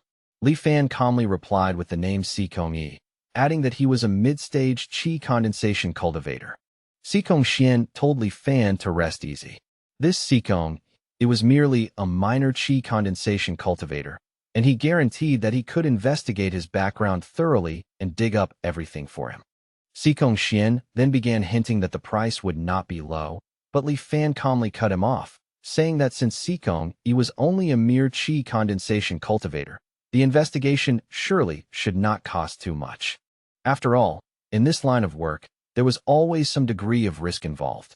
So how about he paid him 80 contribution points? Li Fan bargained coldly and set the final price at 40 contribution points, not one bit more. His bargaining was so ruthless that Sikong Xian could only force out an awkward smile. He said that surely 60 points should be enough, otherwise this would become yet another losing deal for him. Li Fan pushed the number up to 50 and stated plainly that if Sikong Xian would not accept it, then they could forget the whole thing. Sikong Xian reluctantly agreed to the deal at last, though the tension on his face was obvious. With some unease, he requested a deposit of 10 contribution points up front, saying that once he had gathered the results, he would notify Li Fan through the spirit talisman. After leaving the 1,000 Talisman Hall, Li Fan returned to the Tianxian mirror, activated assisted cultivation mode, and entered closed-door cultivation once more. This time, he decided to push the nether spirit illusion art all the way to the late stage of qi condensation. 1 month later, in the eastern region of the Zhongyun Sea, specifically the waters around Flame Crystal Island, Li Fan set out to test the true power of the nether spirit illusion art. He accepted a mission to hunt a scarlet flame shark and retrieve its inner core. Deep beneath the sea, he concealed his aura and silently followed behind a group of scarlet flame sharks. There were more than a dozen sharks in that group, and together they were surrounding and hunting a lone scarlet sea whale in the dark depths. Li Fan immediately activated the nether spirit illusion art and summoned the blue flame phantom spirit without hesitation. In an instant, the visualization of Qi Yin in the form of a blue flame phantom spirit surged outward with terrifying force. The power of absolute zero exploded out from it, freezing both the solitary scarlet sea whale and the entire group of scarlet flame sharks almost instantly. Most of those sea beasts possessed strength roughly equivalent to the chi condensation stage. And after suffering that divine sense attack from the blue flame phantom spirit, they were like lambs laid out for slaughter, utterly stripped of any power to resist. At that moment, Li Fan could finally confirm with full confidence that the might of the blue flame phantom spirit was indeed astonishing. But just then, out of nowhere, a terrifying behemoth comparable to the rift-splitting whale suddenly appeared, opened its grotesquely enormous mouth, and swallowed both the solitary scarlet sea whale and the scarlet flame sharks in a single gulp, leaving Li Fan staring wide-eyed in stunned disbelief. He immediately remembered a bounty mission to hunt this creature, known as the dragon whale, with a reward of 2,000 contribution points. The bounty details had specifically mentioned that this dragon whale was the exotic beast that destroyed the island where spirit mistgrass was cultivated. At the time, even the island guardian, who was at the Foundation establishment stage, had been powerless against it. Afterward, a golden core cultivator from the Myriad Immortals Alliance had arrived, but only after the damage had already been done. Even after taking a direct blow from that golden core cultivator, the dragon whale had not died. It had merely fled into the deep sea with severe injuries. A sly smile slowly tugged at Li Fan's lips as he let out a faint chuckle. A Foundation establishment cultivator might not have been able to deal with the dragon whale, but that did not necessarily mean he could not kill it. So without the slightest hesitation, Li Fan unleashed his formless killing intent and locked onto the dragon whale worth 2,000 contribution points, coldly deciding that this beast had just stolen his spoils of war. And since that was the case, how could he possibly tolerate it? Almost immediately afterward, he once again felt countless unseen eyes turning toward him from the void. However, the side effects this time were far lighter than before. After casting the formless killing intent onto the dragon whale, Li Fan activated a form-hiding talisman and quietly trailed behind it the entire way. Over the next 20 days or so, the dragon whale was attacked by countless exotic beasts on the ocean floor, fleeing in panic from one danger to the next until it was already hanging by a thread. Seizing the moment when the dragon whale's consciousness was beginning to blur, Li Fan released the blue flame phantom spirit and delivered the final killing blow. After carving apart the dragon whale's corpse, he packed all the messy contents from its stomach into his storage ring. To his surprise, there were quite a few lily pearls inside. After carefully checking to make sure he had not missed anything, Li Fan quietly departed without leaving a trace. Upon returning to the Tianxian mirror, he turned in the dragon whale's corpse and exchanged all the scavenged items for contribution points. His available contribution points now rose to 2,770. With that many contribution points in hand, it should be enough for him to choose a cultivation method he was truly satisfied with. At present, Li Fan was still lacking a cultivation method that could conceal his own aura, something that would make tracking others far more convenient. This kind of cultivation method was relatively rare, but if it was only for the chi condensation stage, then his current contribution points were definitely enough. Meanwhile, Li Fan's deeds had already become the topic of discussion throughout the Myriad Immortals Alliance. Cultivators everywhere were curious about who this mysterious late-stage chi condensation cultivator named Li Fan really was. And besides, had not the Myriad Immortals Alliance itself said that the dragon whale could endure an attack from a golden core cultivator? Then how had Li Fan actually managed to hunt it down and kill it? Could it be that he had concealed his true cultivation base? At this point, no one could explain exactly how Li Fan had accomplished such a miraculous feat. His cultivation was undoubtedly at the late stage of chi condensation, and that much had already been confirmed. It was also public knowledge that Li Fan had only recently been introduced into the Myriad Immortals Alliance through He Jianghao. Some people even began to wonder whether he possessed some kind of rare treasure. But just then, a cultivator named Zhou Peng interrupted the crowd of curious and envious onlookers, telling them to stop guessing, because according to the latest inside news, Li Fan had simply gotten lucky. The others, naturally unable to understand how luck alone could explain such a thing, immediately asked what Zhou Peng meant by that remark. Although even Zhou Peng himself found it hard to believe, he insisted that by now the news had already been confirmed as fact. Apparently, the corpse of the dragon whale had been sent to Elder Gongsun of the Heavenly Mystery Hall for analysis. The conclusion was that before its death, this dragon whale had already fought at least 3 other giant undersea beasts of the same level. The overwhelming majority of the wounds on its body had been left behind by those giant beasts. And before Li Fan ever made his move, the dragon whale's life was already nearing its end. Even if Li Fan had not intervened at all, the dragon whale would not have survived much longer anyway. Hearing that a mere chi condensation cultivator had actually stumbled into such outrageous luck, the crowd had no choice but to trust Elder Gongsuan's analysis. Even so, it was hard not to feel jealous, because the reward involved was a full 2,000 contribution points. After a long period of searching and comparing one cultivation method after another, Li Fan finally settled on his target, the shadow-following art. This technique excelled in both tracking and concealment. Once it locked onto an opponent, the cultivator could cling to the target like a shadow, making it extremely difficult for them to shake pursuit. It also allowed the user to hide within shadows themselves, covering their own presence and becoming nearly undetectable. The price was 1,800 contribution points. For such remarkable effects, Li Fan did not hesitate in the slightest and purchased it immediately. But just as he was preparing to enter closed-door cultivation once more, he suddenly received a communication from He Jinghao. He Jinghao admitted that he had never expected the person who hunted the dragon whale to really be Li Fan. At first, he had assumed it was merely another cultivator who happened to share the same name in the same realm. It was only after someone came to ask him about Li Fan's situation that he realized it truly had been him who killed the dragon whale. Li Fan gave a faint laugh, while He Jinghao continued speaking, saying that Li Fan had finally vented his anger for him. Li Fan might not know it, but these past few days, every time He Jinghao closed his eyes, all he could see was the image of the spirit mist grass price crashing again and again. Li Fan replied that it had only been a matter of luck. He had just happened to encounter the dragon whale fighting several giant beasts while carrying out a mission, so he had merely picked up a cheap advantage.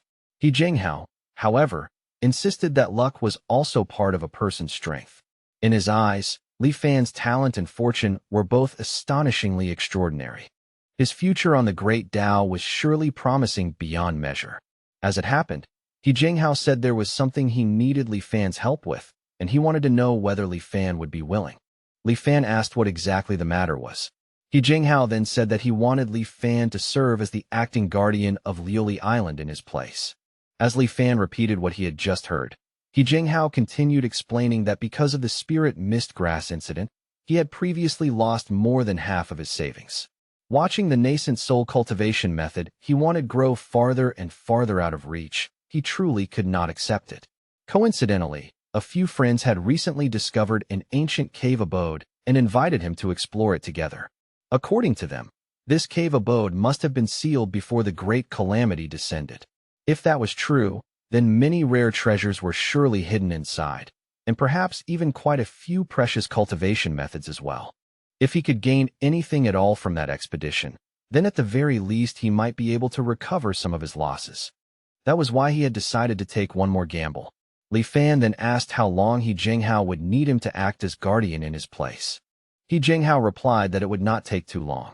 At the very least, perhaps only a year or two, and at most no more than 3 or 4 years. Li Fan apologized and said that he was truly powerless to help with this matter. He had a premonition that a breakthrough was approaching, and within 2 years he absolutely had to go out and seek opportunities, so he could not remain on Liuli Island as acting guardian for that long. Though disappointed, He Jinghao accepted it calmly and said it seemed he could only look for someone else. He then wished Li Fan an early breakthrough into Foundation establishment before ending the communication. After that, no further messages came through the communication spirit talisman. So Li Fan activated assisted cultivation mode once more and began cultivating the shadow-following art in earnest. Under the dual enhancement of spirit enlightenment and the exquisite lay pearl, it took him less than 10 days to push the shadow-following art to the late stage of chi condensation. Afterward, Li Fan spent 100 contribution points to simulate a pursuit battle against a late-stage chi condensation cultivator within the Tianxian mirror. With the blessing of the shadow-following art, his speed increased dramatically, and he also formed a strange, subtle connection with the target he had locked onto. Even when the opponent's speed increased, his own speed would also quicken to a certain extent, as though the art itself pulled him closer with every movement. Li Fan could even continuously use the shadows on the ground to shuttle and leap through space-like intervals. Because of that, it did not take long at all for him to catch up to the fleeing figure ahead. When the simulated pursuit ended, Li Fan was quite satisfied with the effects of the shadow-following art. Now everything was ready. All that remained was to wait for the intelligence from Xikong Xian and for the Cloudwater Heavenly Palace to officially open. 2 months later, at the Thousand Talisman Hall in the commercial district of Myriad Immortals Island, Li Fan met Xikong Xian once again. He was clearly displeased by how long the wait had been, and he asked Xikong Xian whether this was really how the Thousand Talisman Hall conducted business. Xikong Yi was merely a qi condensation cultivator, yet it had taken so long just to gather some intelligence on him. Xikong Xian immediately told Li Fan to lower his voice and keep it down. There truly was a reason for the delay. To be honest, the difficulty of this mission had far exceeded expectations, and the 50 contribution points they had agreed on last time was really far too little. Li Fan had to understand that in order to get this matter done, Xikong Xian had even needed to ask a senior at the late stage of Foundation establishment for help. Li Fan's expression turned cold with disappointment as he asked whether Xikong Xian was planning to break the agreement. Xikong Xian panicked at once and hurriedly begged Li Fan to add just a little more. But to his shock, Li Fan immediately turned and chose to leave. Xikong Xian instantly gave in, calling out for Li Fan to wait. They would do it exactly as agreed. 50 contribution points, not one more. Li Fan then took out the remaining fee and handed it over to Xikong Xian. Together with the earlier deposit, it added up to exactly 50 contribution points. Wearing a dispirited, pained expression, Xikong Xian muttered that earning even this little bit of money from Li Fan was no easy task. The intelligence was contained within the jade slip in his hand, and as they made the exchange, he told Li Fan to verify it for himself. Li Fan did as instructed, opening the jade slip with an expressionless face. But before long, his expression shifted, and a rare look of surprise and confusion appeared in his eyes. 2 people. According to the intelligence collected by Xikong Xian, Xikong usually lived in seclusion and rarely showed himself in public. He also had a close friend named Bailey Chan, who was at the mid-stage of qi condensation. Xikong Yi and Bailey Chen appeared to share an exceptionally close relationship. Whenever they went out to act, the two of them always stayed together, practically inseparable. They generally remained on Myriad Immortals Island and seldom ventured elsewhere. Aside from taking missions to accumulate contribution points and maintain their cultivation, they usually kept to themselves and did not go out much at all. Moreover, during Xikong Xian's investigation, the two of them had once disappeared without any warning or explanation, as if they had suddenly evaporated from sight. After leaving Myriad Immortals Island, their trail was completely lost, and no one knew where they had gone or what they had been doing. Li Fan could not help but feel a trace of unease. Just who exactly was this Bailey Chan, to be so close to Xikong Yi, and why had Li Fan retained no impression of him at all from his previous life? Could it be that this person had perished within the ruins of the Cloudwater Heavenly Palace? As he left the Thousand Talisman Hall, Li Fan had not expected that there would now be one more cultivator he needed to keep an eye on. It seemed that the preparations he currently possessed were still far from sufficient. Fortunately, however, there was still plenty of time left before the real storm began. From below, Xikong Xian silently watched Li Fan leave the commercial district of Myriad Immortals Island. Thinking of Li Fan, his client, and Xikong Yi, the former target of his intelligence gathering, he narrowed his eyes. One was mysterious, with an unknown background and hidden intentions. The other was quiet and inscrutable, with motives no one could fathom. Xikong Xian found himself growing increasingly curious. He truly wanted to see what these two were planning to do. 1 year later, in Li Fan's 11th anchor year, the ruins of the Cloudwater Heavenly Palace were about to appear in the central region of the Zhongyun Sea, and more cultivators gathered around that location like waves converging before a storm. Naturally, Xikong Yi and his ever-present shadow, Bailey Chun, were among the crowd that had gathered there. Xikong Xian was also mixed into the crowd, his expression visibly excited. Above them, The swirling vortex of clouds turned relentlessly, as if it were grinding the heavens themselves. At its center, an ominous suction force had formed and was growing larger and larger until it seemed to swallow the entire horizon. Then, around that terrifying center, a faint azure light slowly began to shimmer into existence. Then, when everything reached a critical point, an immense and dazzling white light erupted from the center and engulfed everything in sight, sweeping across every cultivator gathered there without mercy. In the end, all those touched by that light, Defy among them, vanished one after another as though erased from the world. And finally, the Cloudwater Heavenly Palace, sealed away for countless years, revealed itself before them. But out of nowhere, a voice echoed clearly in everyone's ears, saying that the war situation on the front lines was dire and that the major sects had suffered disastrous losses. As the leader among the many sects of the Zhongyun, the Cloudwater Heavenly Palace had suffered even more severely. The speaker said he did not know how many fellow disciples had already died on the battlefield. Therefore, before leaving, the sect leader's martial uncle had ordered him to go out and accept disciples, an entrusted duty he absolutely could not fail. Fortunately, the harvest this time had not been small. The gathered cultivators immediately began questioning what was happening and where exactly they were. The last thing they remembered was standing beside the cloud vortex outside. And there was also the matter of the clothes they had suddenly found themselves wearing. One of the cultivators shouted at the mysterious man before them, the one dressed in spotless white robes, and demanded to know whether he was the one who had brought them here. Who exactly was he, and what was his purpose in doing all this? This mysterious cultivator, Qin Tang, did not even bother acknowledging the rudeness in that outburst. Instead, he calmly welcomed the crowd and said that they had finally awakened. Next, they only needed to remain quiet while he explained several important matters to them. But before Qin Tang could continue, that same foolish cultivator shouted again, telling him to stop the nonsense and speak quickly. Where exactly were they? Qin Tang fixed him with a cold, emotionless stare and remarked that the new batch this time did not seem very obedient. Then, with horrifying suddenness, the man's head and neck were sliced apart into mangled pieces before anyone could even react. The sight instantly threw the majority of the crowd into a state of panic, fear spreading across their faces like wildfire. Qin Tang merely remarked, with chilling indifference, that it was finally quiet now. He would continue speaking.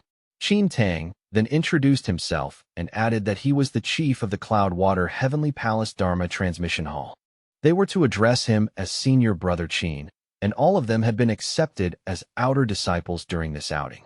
Over the coming months, as long as they could pass the layers of tests he had prepared, they would be able to formally enter the Cloudwater Heavenly Palace.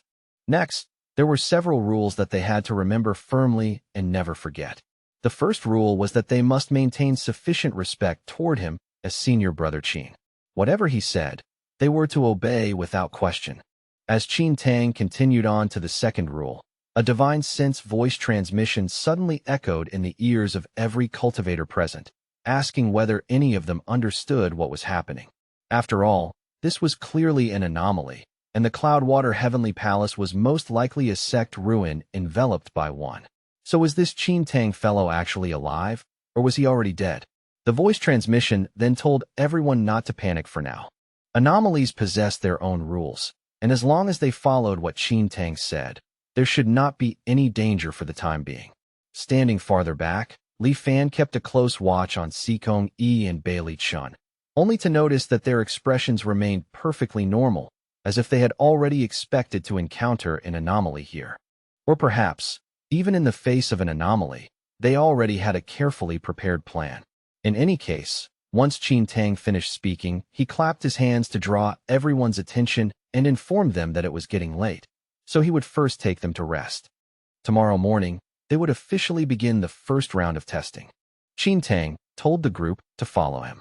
But the very moment he turned to lead the way, for cultivators immediately chose to flee.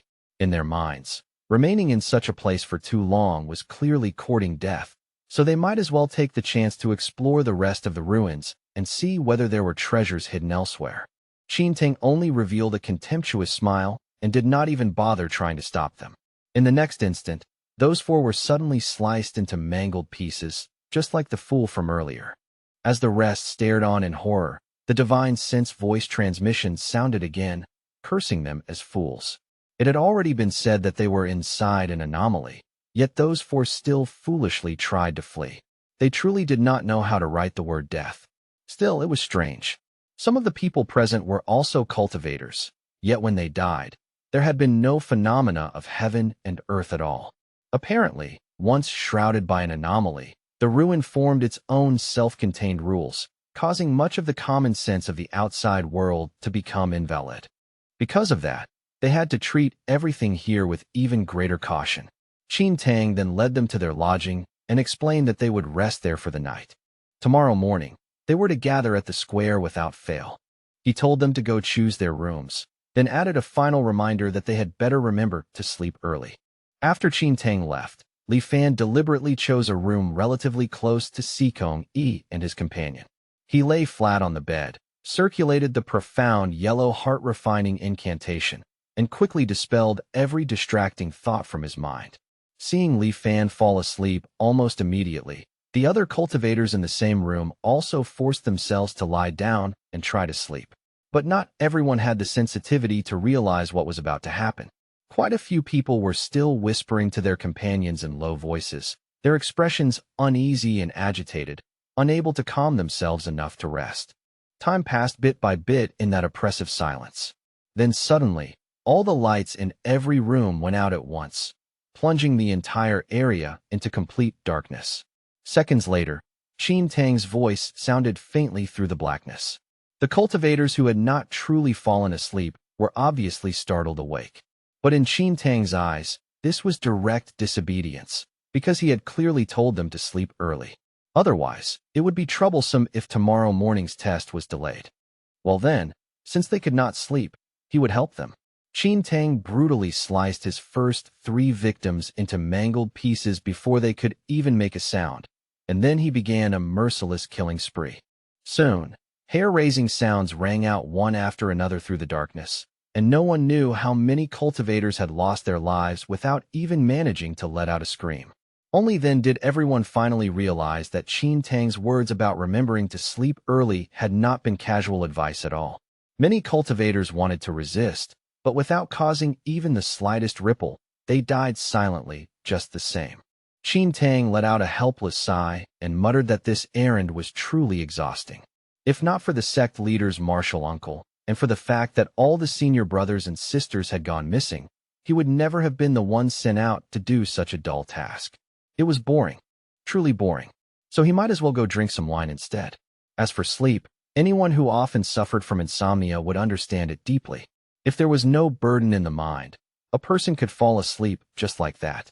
But if the heart was heavy, then sleep became incredibly difficult, and even the slightest sound could wake them. Moreover, cultivators were long accustomed to replacing sleep with closed-door cultivation, so truly falling asleep had become something rather difficult for them. Thus, even while knowing that failing to sleep would lead to death, there were still many cultivators who simply could not force themselves to fall asleep.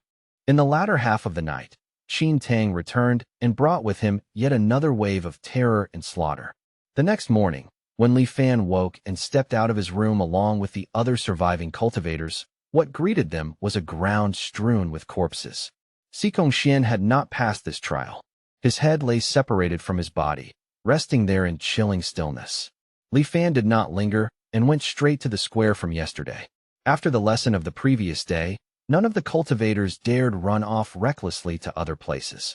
They obediently gathered at the square instead. The crowd looked sparse now. Fewer than 2/3 of yesterday's people were still alive. The trial had not even officially begun, yet casualties had already reached such an appalling level. The survivors felt deeply pessimistic about whatever was coming next, and their faces were dark with dread and despair. Sikong Yi and Bailey Chun, however, remained completely expressionless throughout it all.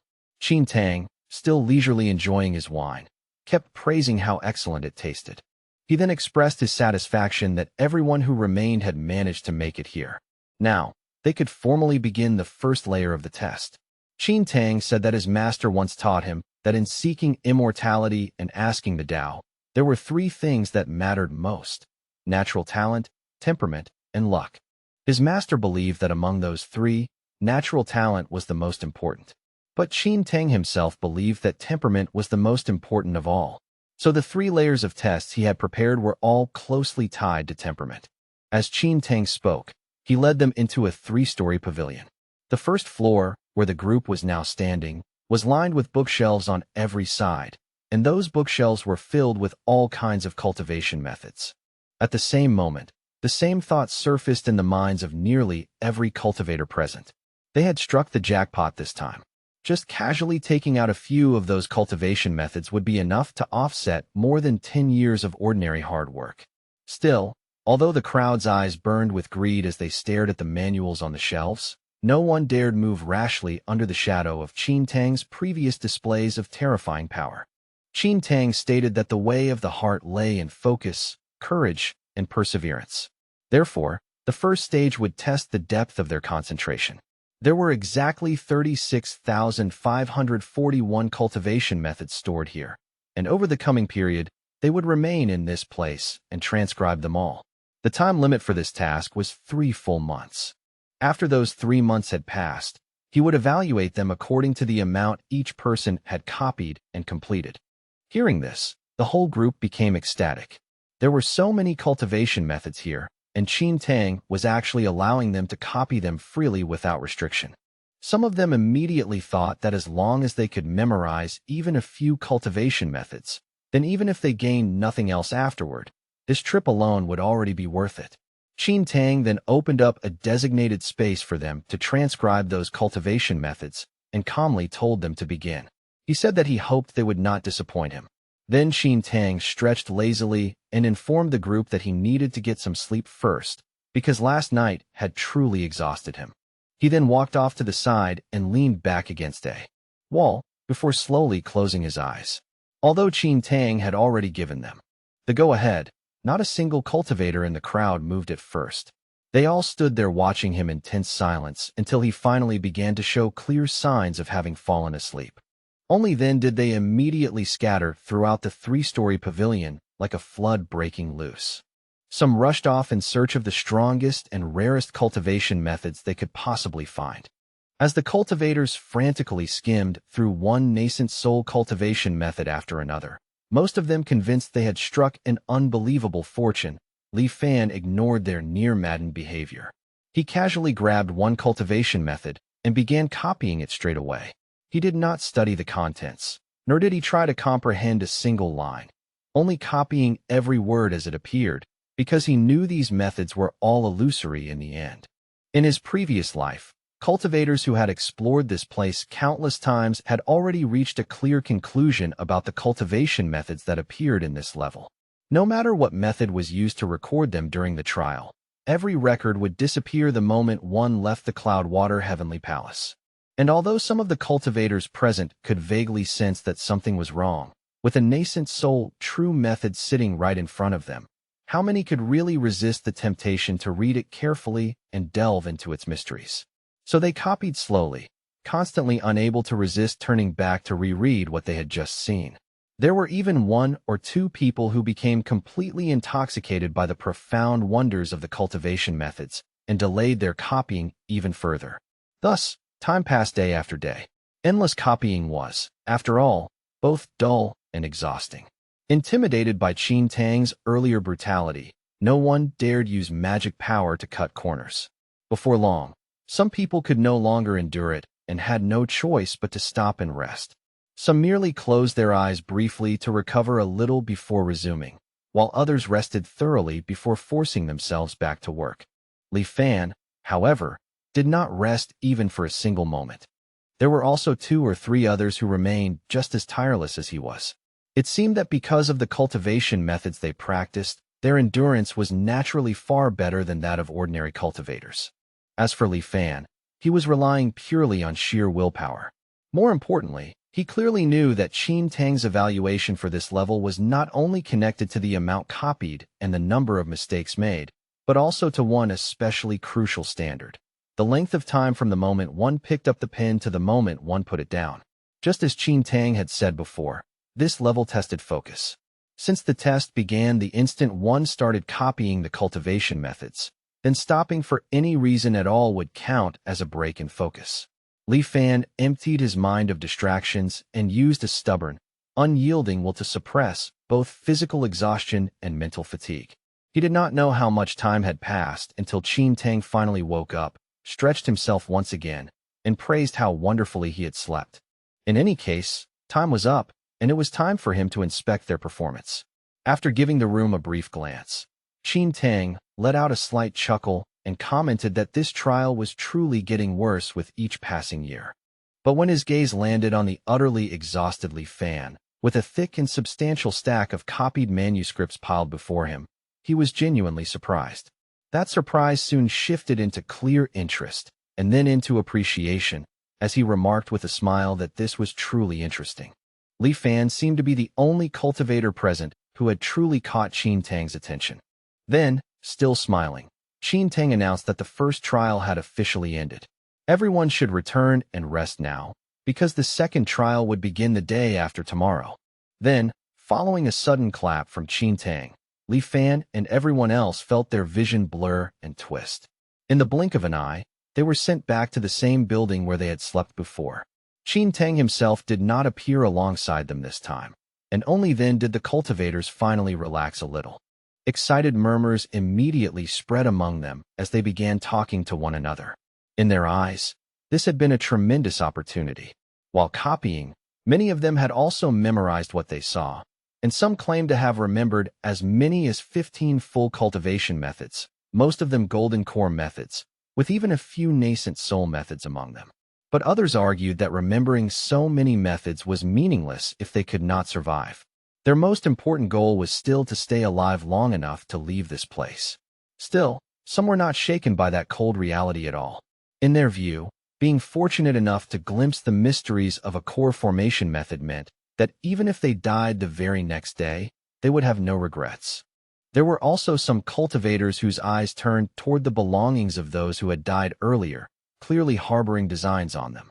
Unfortunately for them, after they carefully checked, all of them wore disappointed expressions. Apparently, once someone was killed by Qin Tang, their storage rings, Dharma artifacts, and everything else of value on their bodies vanished as well. Not a single item remained behind. Li Fan had just been preparing to return and get some proper rest when he inadvertently noticed Xikong Xian's corpse. 3 whole months had passed, yet his body had not rotted into white bones. Instead, it had withered into something like dry, lifeless wood. Xikong Xian had evidently used a puppet rather than entering with his true body. Li Fan was informed that this was Xikong Xian's habitual method, so there was no need for him to be surprised by it. Li Fan gracefully thanked the fellow Taoist Chun An for the information, then introduced himself and asked whether the man was also a member of the Myriad Immortals Alliance. Judging from the way he spoke about Xikong Xian, it seemed he was rather familiar with him. Chun An introduced himself in return and said that he had been in the Myriad Immortals Alliance for over 30 years. Still, he could not claim to be especially close to Xikong Xian. However, after living on the island for so long, he naturally knew the things he should know. Xiao Xuan had opened a general store on the island and sold a little bit of everything. It was said that he had official channels behind him within the Myriad Immortals Alliance, so from time to time, he could get his hands on some genuinely good items. Aside from that, he also frequently took on intelligence work as a side business. It was just that this fellow never personally risked his own life. He always sent puppets ahead to clear the way for him. Hearing this, Li Fan immediately judged Xikong Xian to be the exact sort of man who was greedy for wealth, yet terrified of death. Now he fully understood what kind of person that fellow was.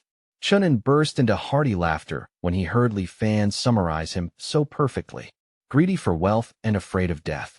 Those words really could not have been more fitting to describe Xikong Xian. In any case, when they had previously been copying cultivation methods inside the pavilion, Chun An had noticed that the others all copied for a while, then paused to rest when tired, resuming only after recovering some strength. Only Li Fan had not rested for the entire 3 months. Chun An openly admitted that he had greatly admired that, but he also could not help wondering what deeper meaning Li Fan's action held.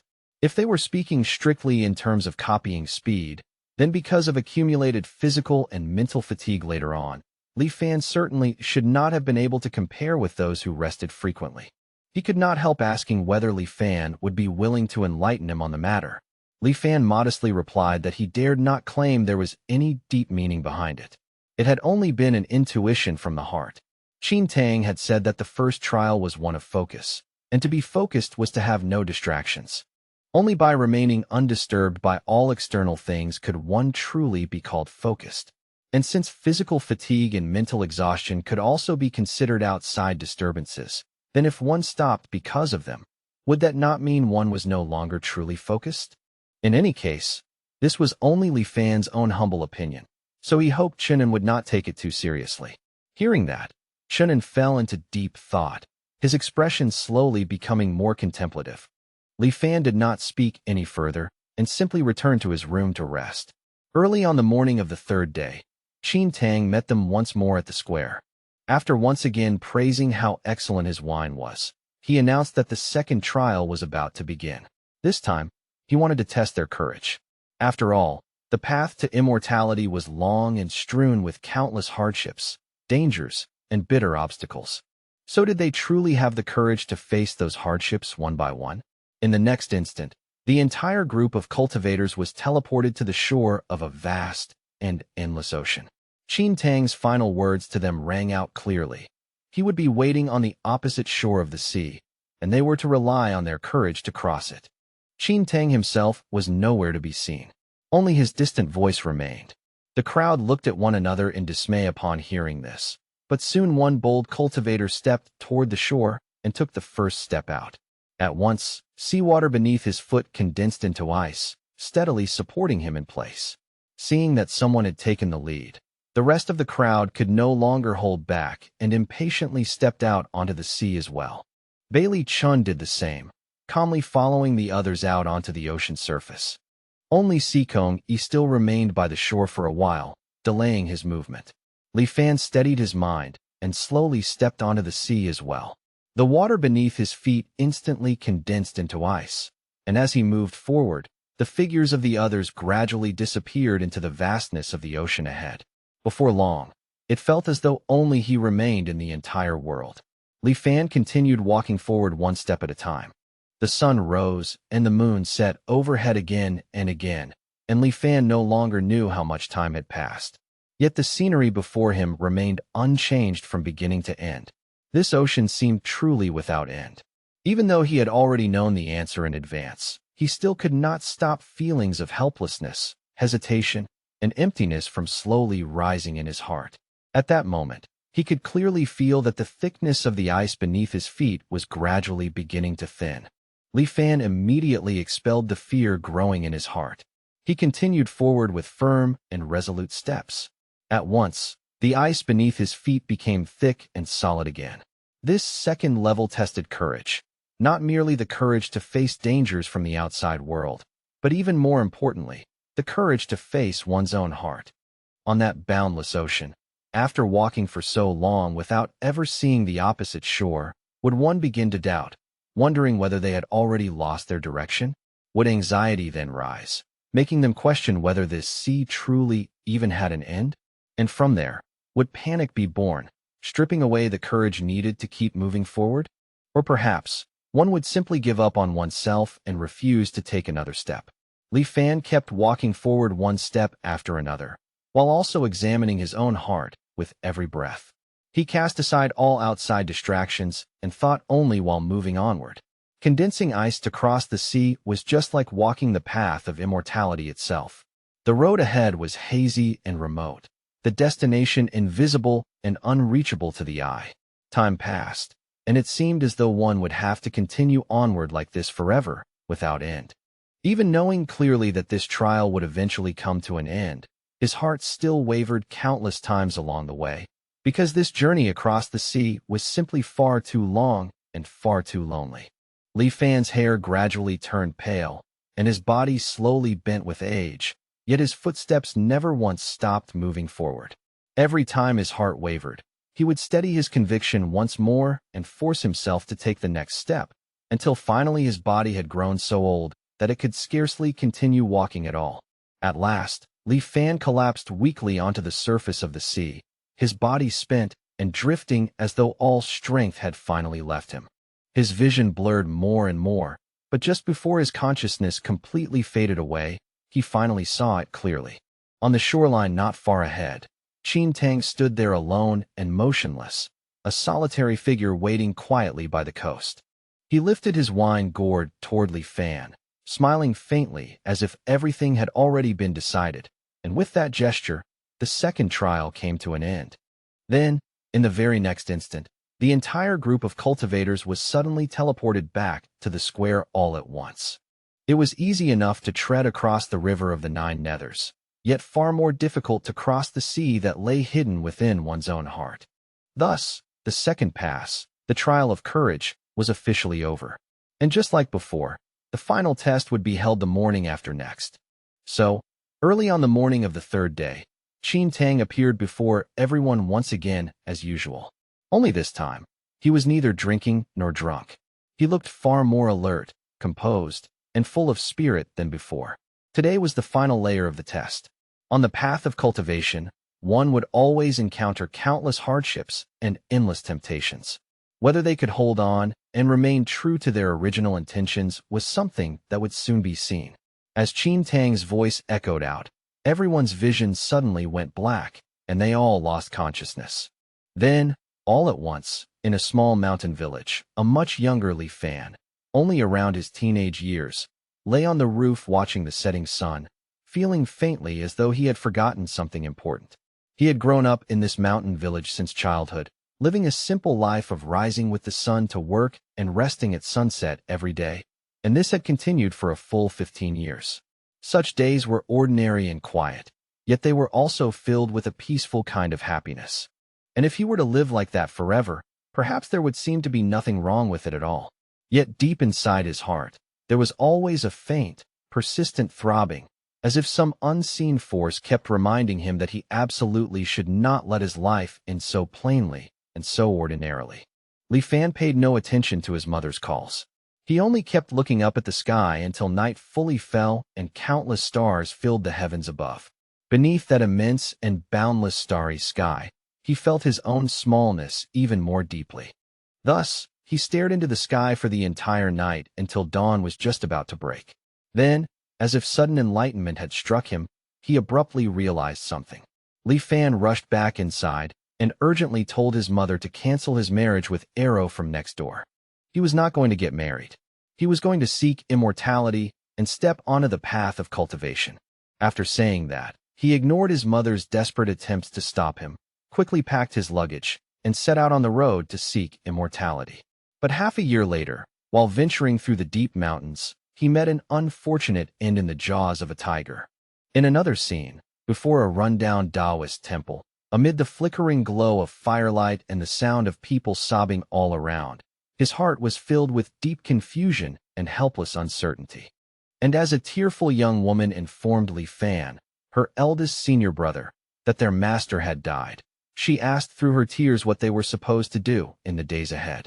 He said nothing, his face expressionless and still. A crowd had already gathered there, all of them people from Chun Temple. When someone in the crowd heard her words, they immediately shouted, "What else can they do except divide up everything in the temple and go down the mountain?" They had originally believed there was a true immortal on the mountain, which was why they had endured untold hardships to come and pay their respects. But who could have expected that this old Taoist priest was nothing more than a complete fraud?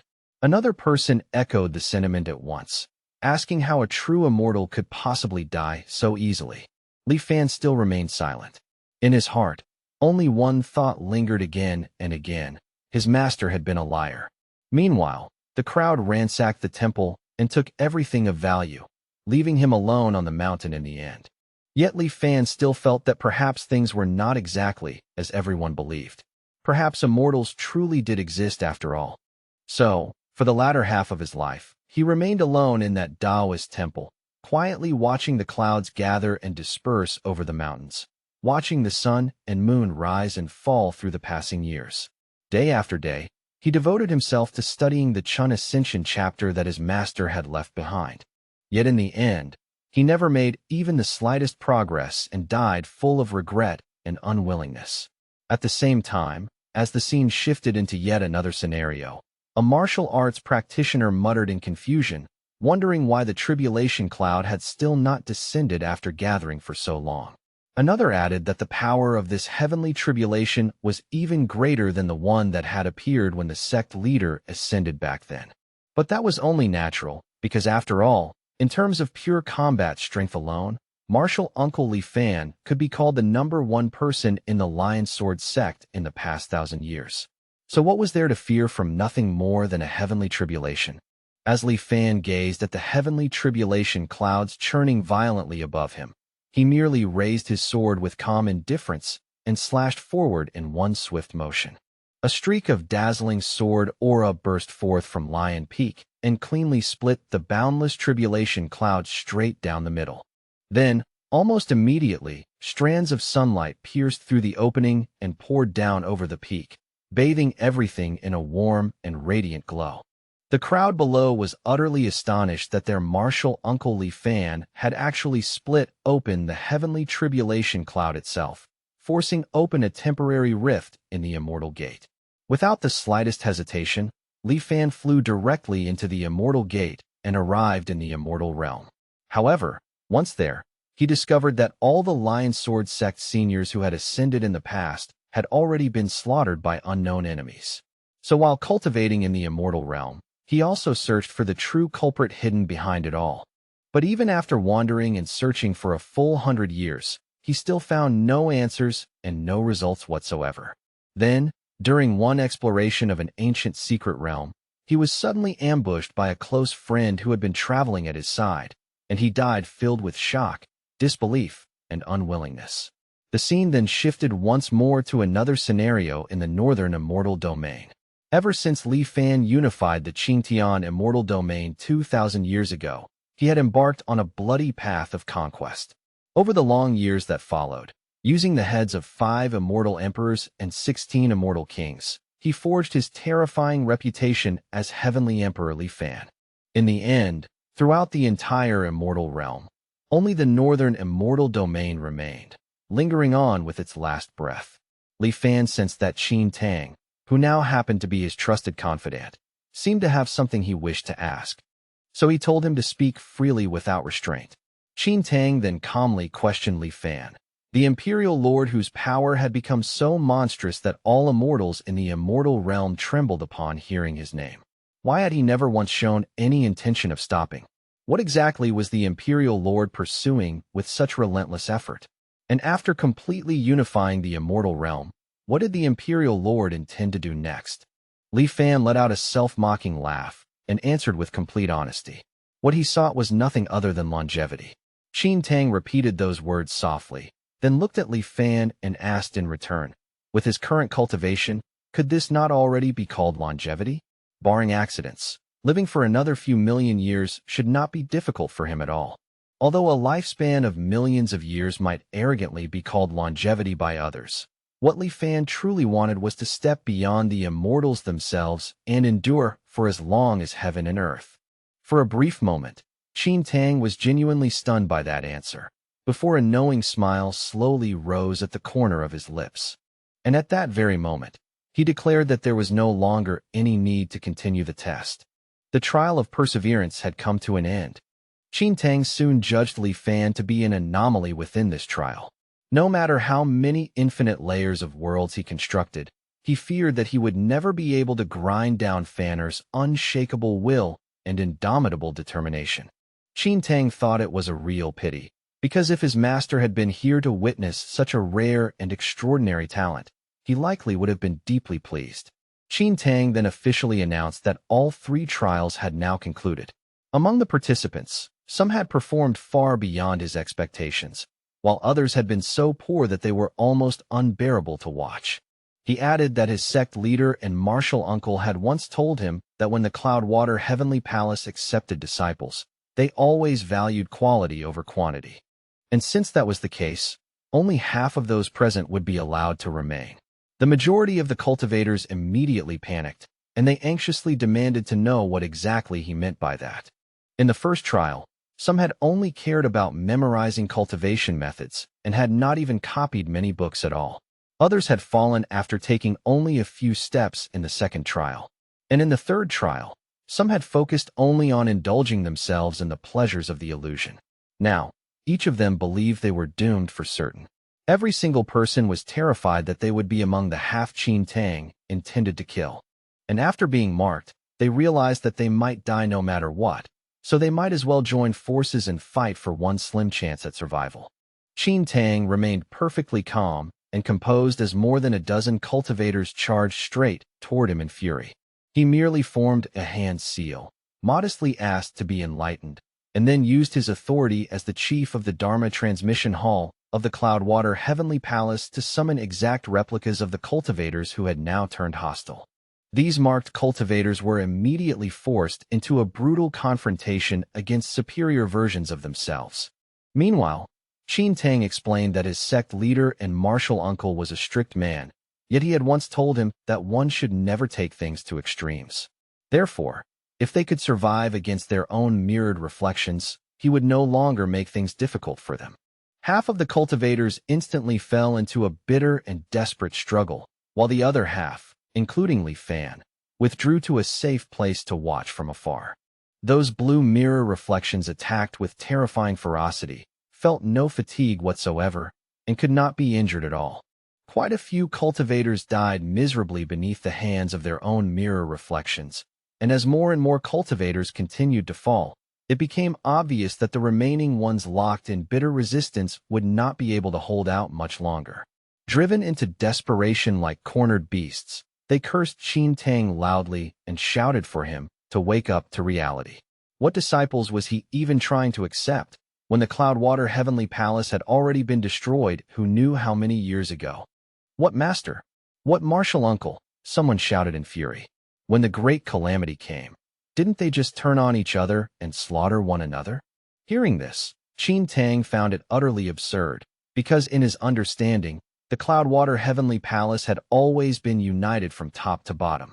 There, everyone respected one another, cared for one another, and shared true affection as fellow disciples.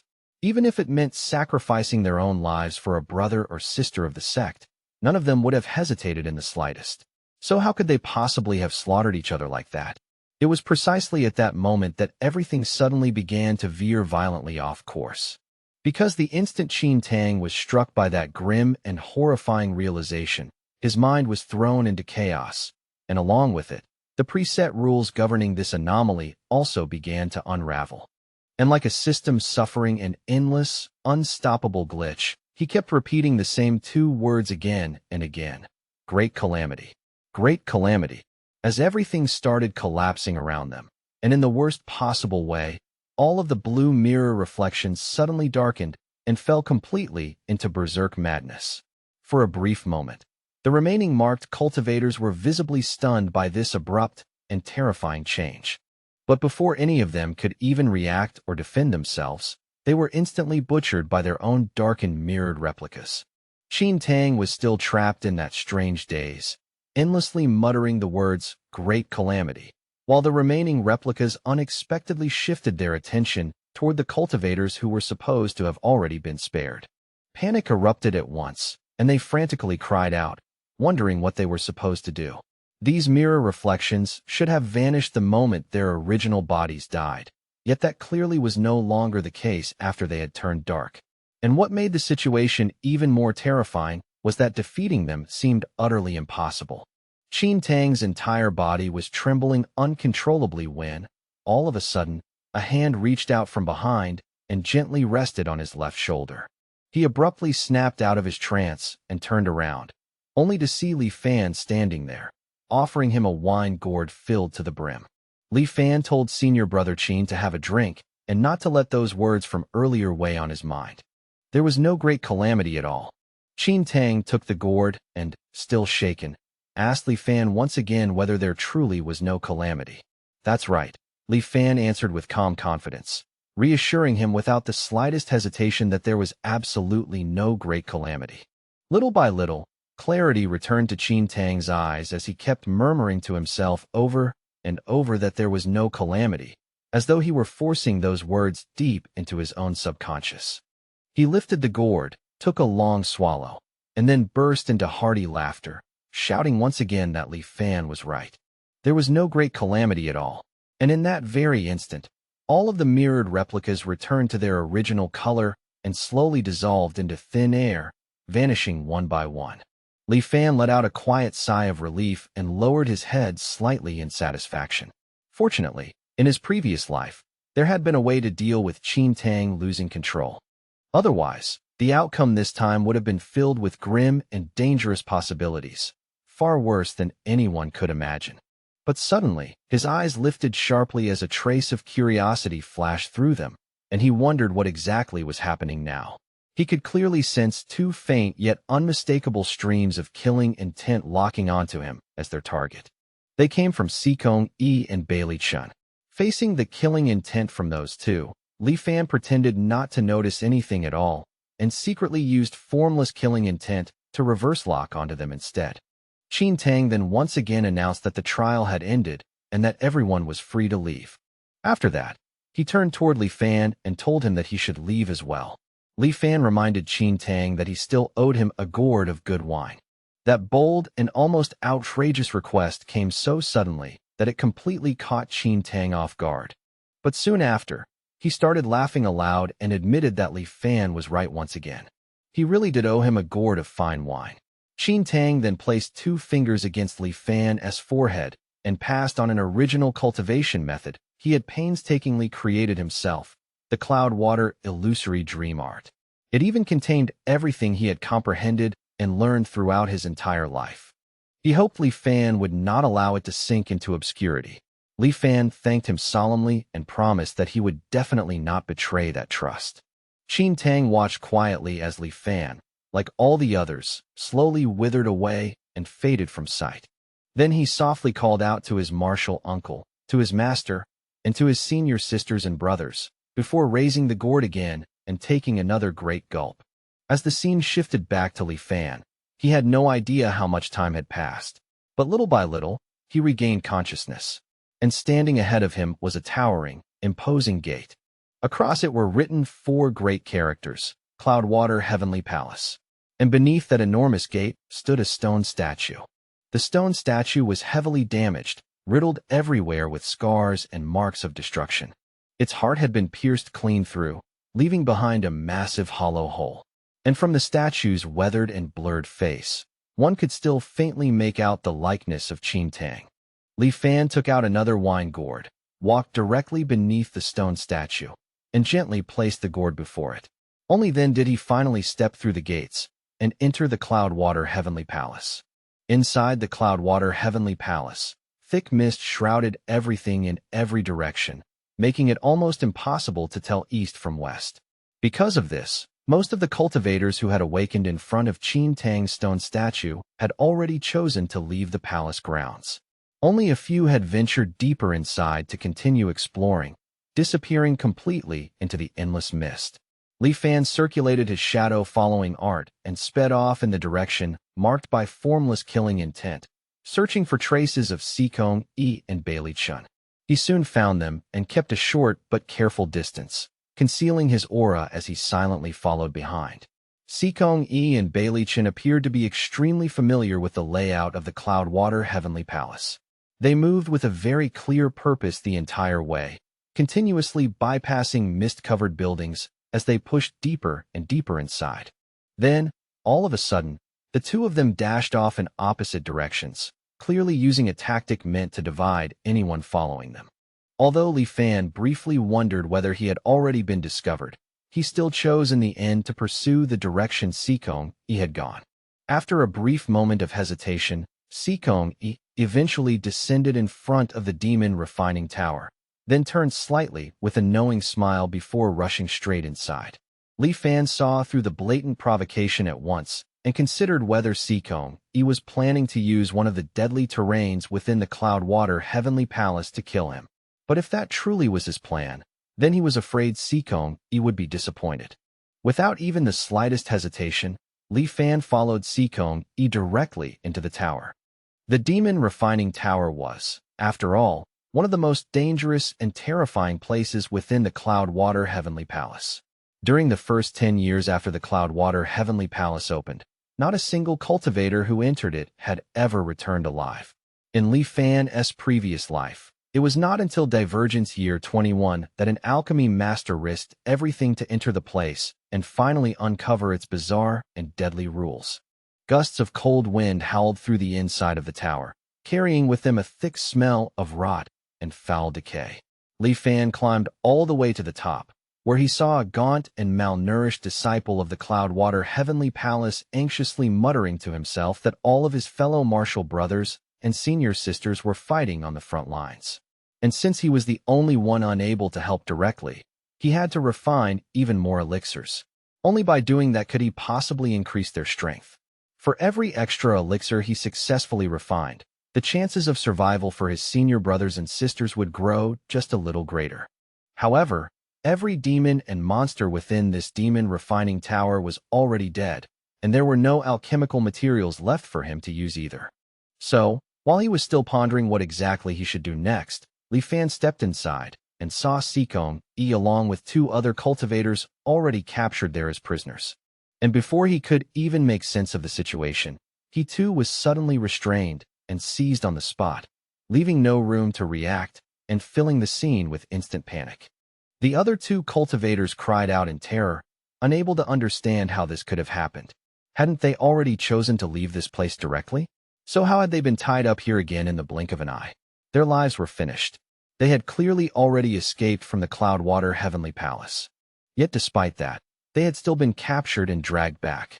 Meanwhile, their gaunt and malnourished captor was quietly thinking about what medicinal properties his elixirs might have this time. He had just happened to catch a few bugs this time, and in his eyes, they seemed like perfect little specimens for testing the medicine. But the question was, which bug should he choose first? All 4 of them could only watch helplessly as he slowly and carefully made his selection. After that brief moment of indecision, he finally settled on Sikong.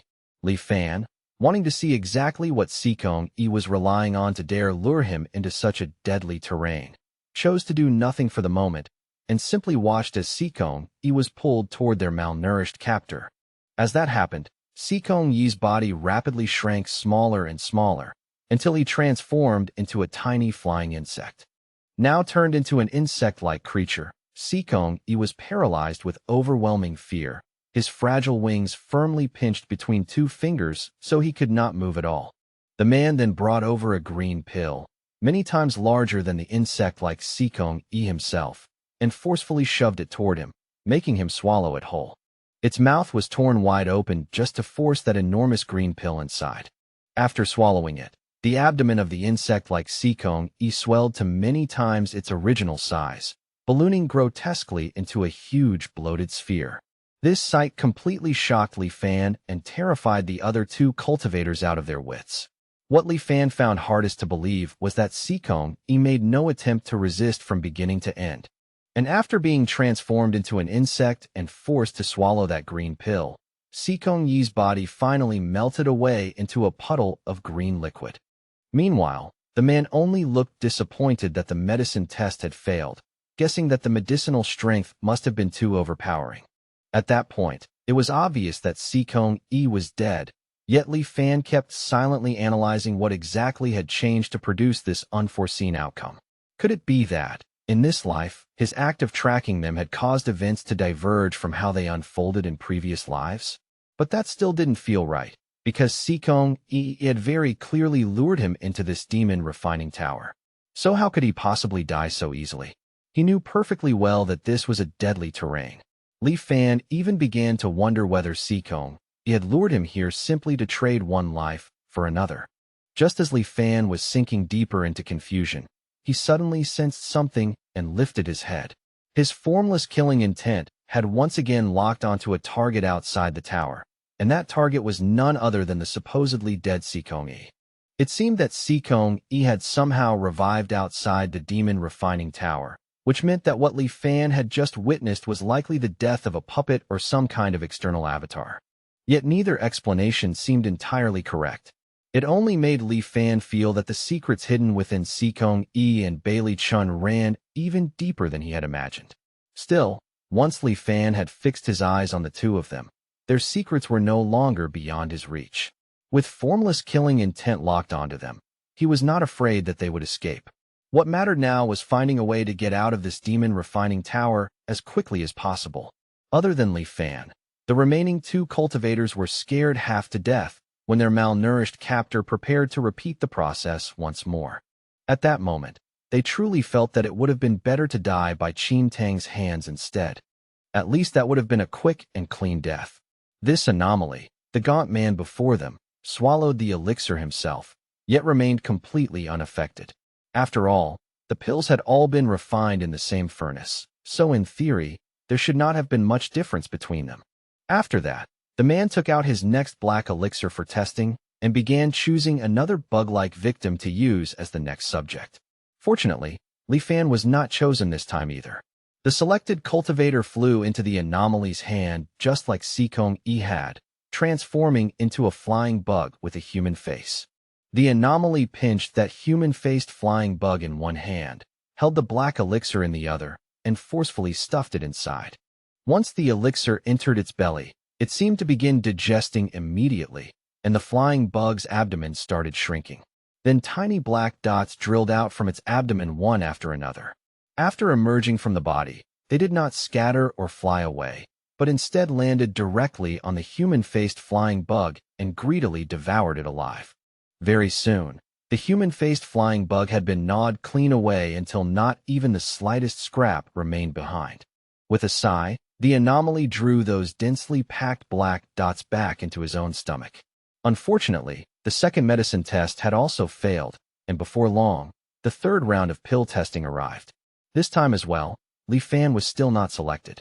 The anomaly then took out 2 pink elixirs and fed them to the human-faced flying bug. Amid a sudden popping burst, the human-faced flying bug exploded into a cloud of pink smoke, and within that hazy screen, agonized human faces kept surfacing one after another in endless torment. In the end, it was only when the anomaly inhaled the smoke back into himself while muttering under his breath that this prolonged agony finally came to an end. At this point, Li Fan was the only one left inside the demon refining tower, and the anomaly was just about to use him as the next subject for testing the medicine. Just as the anomaly was about to use Li Fan for the next trial, Li Fan calmly called him Junior Brother Chong and added that he had heard the anomaly no longer had enough alchemy materials. The anomaly's outstretched hand froze in midair, and he subconsciously nodded. It was true, his alchemy materials had long since run out, and he had not been able to refine any new elixirs for quite some time. The anomaly's words gradually trailed off as he stared blankly at Li Fan for a moment, then suddenly became flustered and called him Senior Brother Li Fan. He hurriedly apologized and explained in embarrassment that he had mistaken Li Fan for a bug. In any case, the moment he decided to release Li Fan, the restraints binding his body loosened at once, and control over his own body immediately returned. Then, clutching his head in panic and shame, the anomaly muttered that he had messed things up again. It was always like this. He could never refine elixirs properly, and his cultivation progressed painfully slowly, so all he ever did was hold everyone else back. But Li Fan calmly told him not to say such things. The elixirs he refined had great effects, and everyone loved eating them. Hearing that, the anomaly suddenly lifted his head, surprise and joy flooding his eyes at once. Though he still looked a little doubtful, he was also genuinely happy to hear that everyone truly loved eating the elixirs he refined. Seeing that reaction, Li Fan teased him lightly, asking whether he did not believe his senior brother's words. The anomaly immediately panicked and replied anxiously that he absolutely believed every word his senior brother said from the bottom of his heart. But the problem was that he no longer had any alchemy materials left, so he could not refine the elixirs everyone loved to eat anymore. Li Fan assured him that it did not matter and calmly told him that he should simply refine him into an elixir instead. That way, everyone would have elixirs to eat again. The anomaly was utterly stunned by such a shocking request. As Li Fan continued speaking, he said that although he had entered the sect early, his talent was poor and his cultivation had always remained very low. Their senior brothers and senior sisters were all fighting desperately on the front lines, yet he alone was unable to help in the slightest. Every time he thought of that, his heart ached without end, and he hated his own weakness and incompetence. So if he could be refined into an elixir, then at the very least, he might still be able to offer some small help. With tears streaming down his face, the anomaly realized that his senior brother was just like him. No, Li Fan was far greater than he was, willing to sacrifice himself just to help their senior brothers and sisters still fighting on the front lines. Whereas he himself only knew how to hide and cower inside this tower. The anomaly suddenly grabbed his head in panic and declared that he absolutely could not stand by and watch his senior brother sacrifice himself like that. Then an unexpected realization flashed through his mind, and he suddenly declared that he could refine elixirs for Li Fan. And as long as Li Fan ate them, his strength would definitely no longer remain so weak or so pitifully low. And when that time came, he too would be able to head to the front lines and help. After all, when it came to refining elixirs, that was the one thing he was best at. The anomaly reached into the breast pocket of his robe and slowly took out 2 golden elixirs. He offered them to Li Fan, who cautiously reached out. But to his surprise, he did not take the 2 golden pills. Instead, he gently loosened the anomaly's robe. To his horror, beneath that robe there was nothing but a bloody hollow skeleton, with only faint scraps of mangled flesh still clinging to it. It was now painfully obvious that the anomaly had been using his own flesh and blood to refine those elixirs. Li Fan could not help but wonder whether this entire anomaly was trapped somewhere between life and death, between lucidity and madness, bound by obsession and only able to follow certain established rules while repeating the same cycle for all eternity.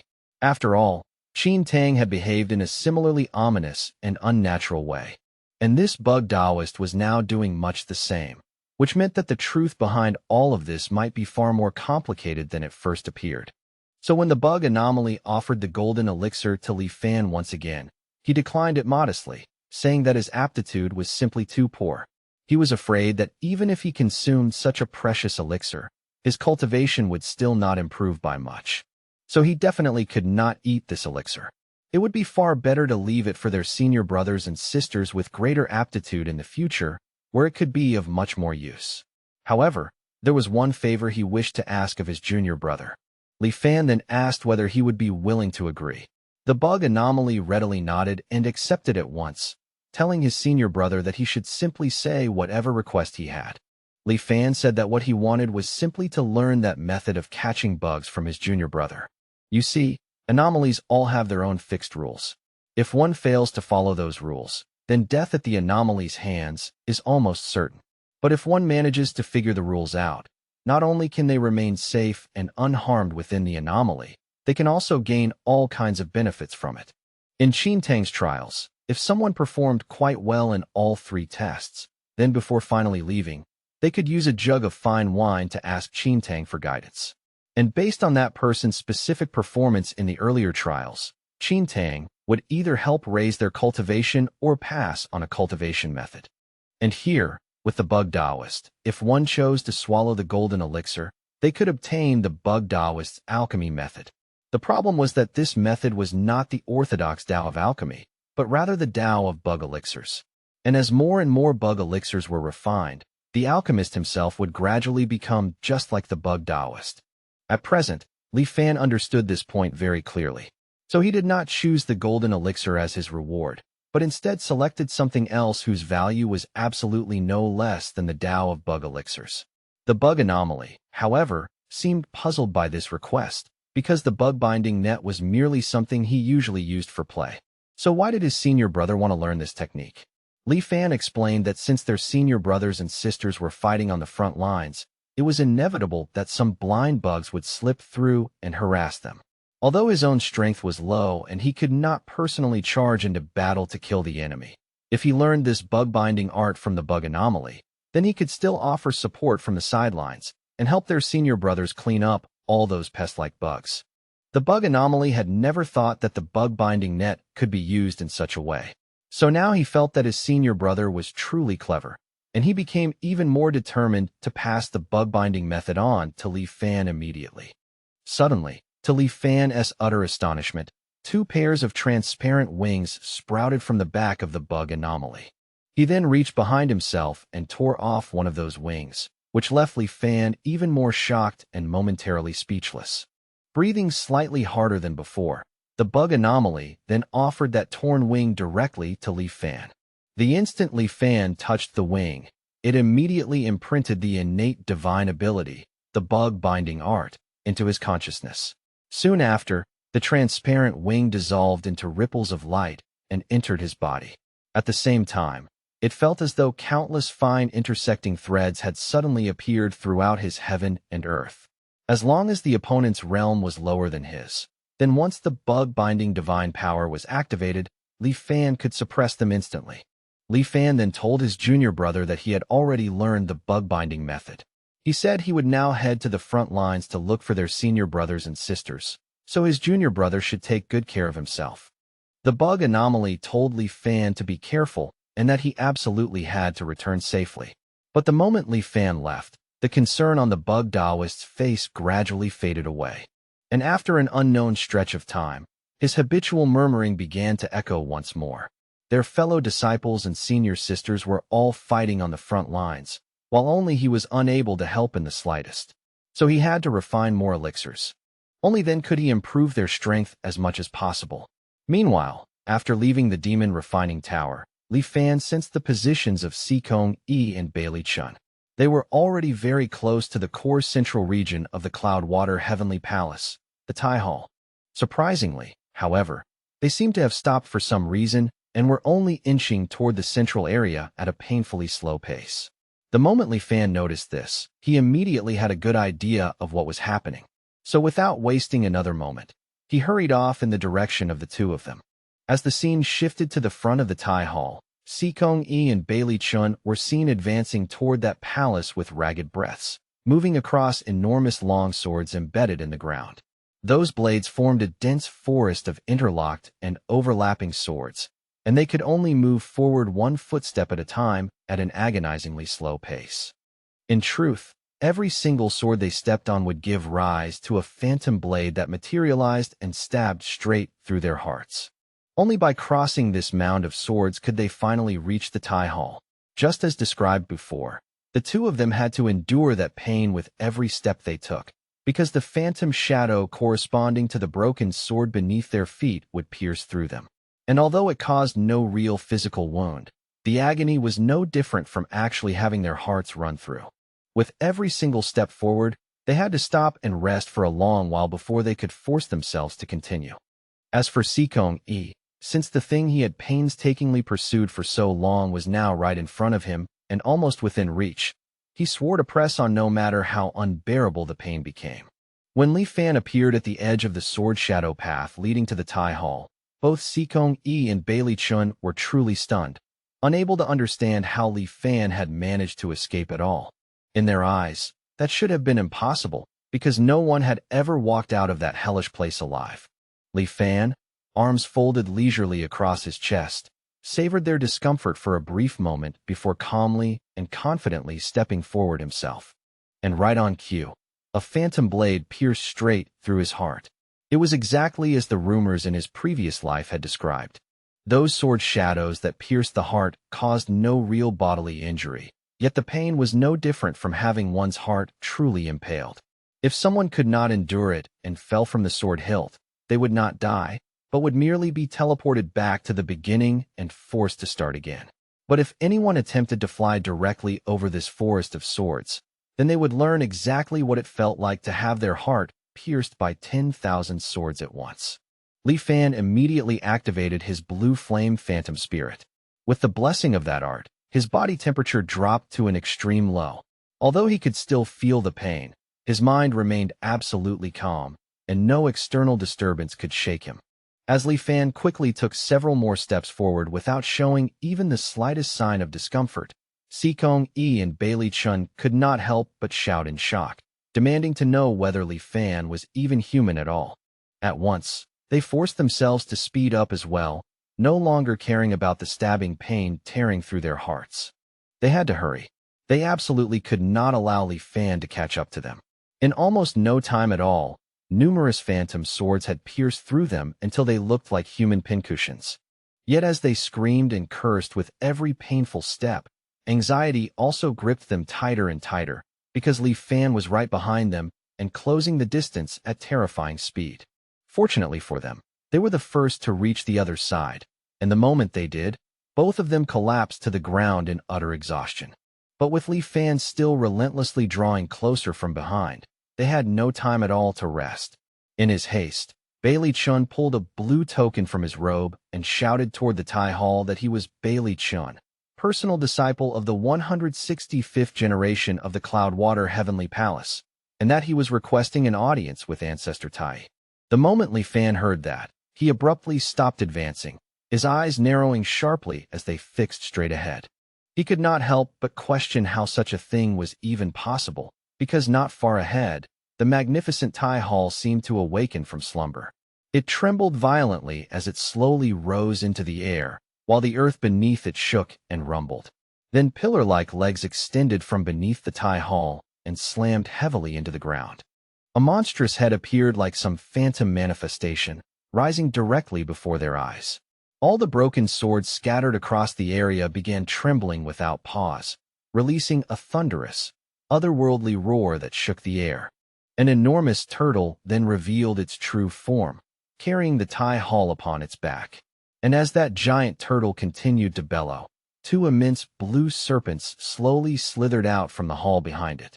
One serpent stretched forward and coiled tightly around the turtle's head, while the other extended backward with its jaws opened wide, forming the creature's tail.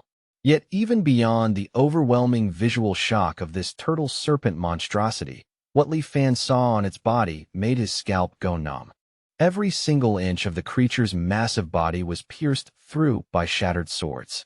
They were embedded so densely and so mercilessly that it was impossible to tell just how many blades had been driven into its flesh over the years. Li Fan was utterly astonished and deeply confused by the sight before him. After all, this was supposed to be the ancestor of the Cloudwater Heavenly Palace. So after all these countless years, was he somehow still alive?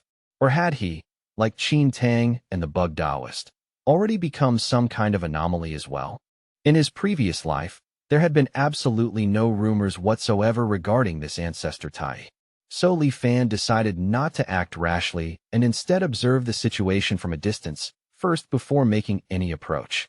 Ancestor Tai repeated Bailey Chen's name and asked once more whether he was truly a personal disciple of the Cloudwater Heavenly Palace. By that time, both Sikong Yi and Bailey Chun had already dropped to their knees. Then Bailey Chun respectfully reported to Ancestor Tai that he belonged to the Fuyun lineage. As he spoke, Ancestor Tai's eyes seemed to pierce straight through Bailey Chun. And after what looked like a brief moment of recalling Fuyun from distant memory, he slowly said that Bailey Chun did indeed carry the aura of Fuyun's lineage. So that child Fuyun still had descendants living in this world after all. After taking a moment to digest and accept this news, Ancestor Tai then asked Bailey Chun what purpose he had in awakening him. Bailey Chun respectfully stated that he wished to beseech the ancestor to bestow upon him the Cloudwater map record. Ancestor Tai lifted his turtle head, repeated those words, and asked what exactly the Cloudwater map record was. But after racking his mind for a while, he finally remembered and said it was nothing too major. He added that back then, Hanhai had once said that this item could only be passed on to a disciple of the Cloudwater Heavenly Palace. And since Bailey Chun was a descendant of Fuyun, then giving it to him did not seem to be wrong either. Overjoyed and filled with gratitude, Bailey Chun immediately thanked Ancestor Tai with deep respect. However, at that exact moment, Li Fan suddenly interrupted them, leaving Ancestor Tai puzzled and startling both Sikong Yi and Bailey Chun badly. The two of them instantly gritted their teeth, their faces filled with annoyance, impatience, and rising unease. Li Fan paid them no attention at all, and simply said that he too was a personal disciple of the Cloudwater Heavenly Palace. He also wished to beseech the ancestor to bestow upon him the Cloudwater map record.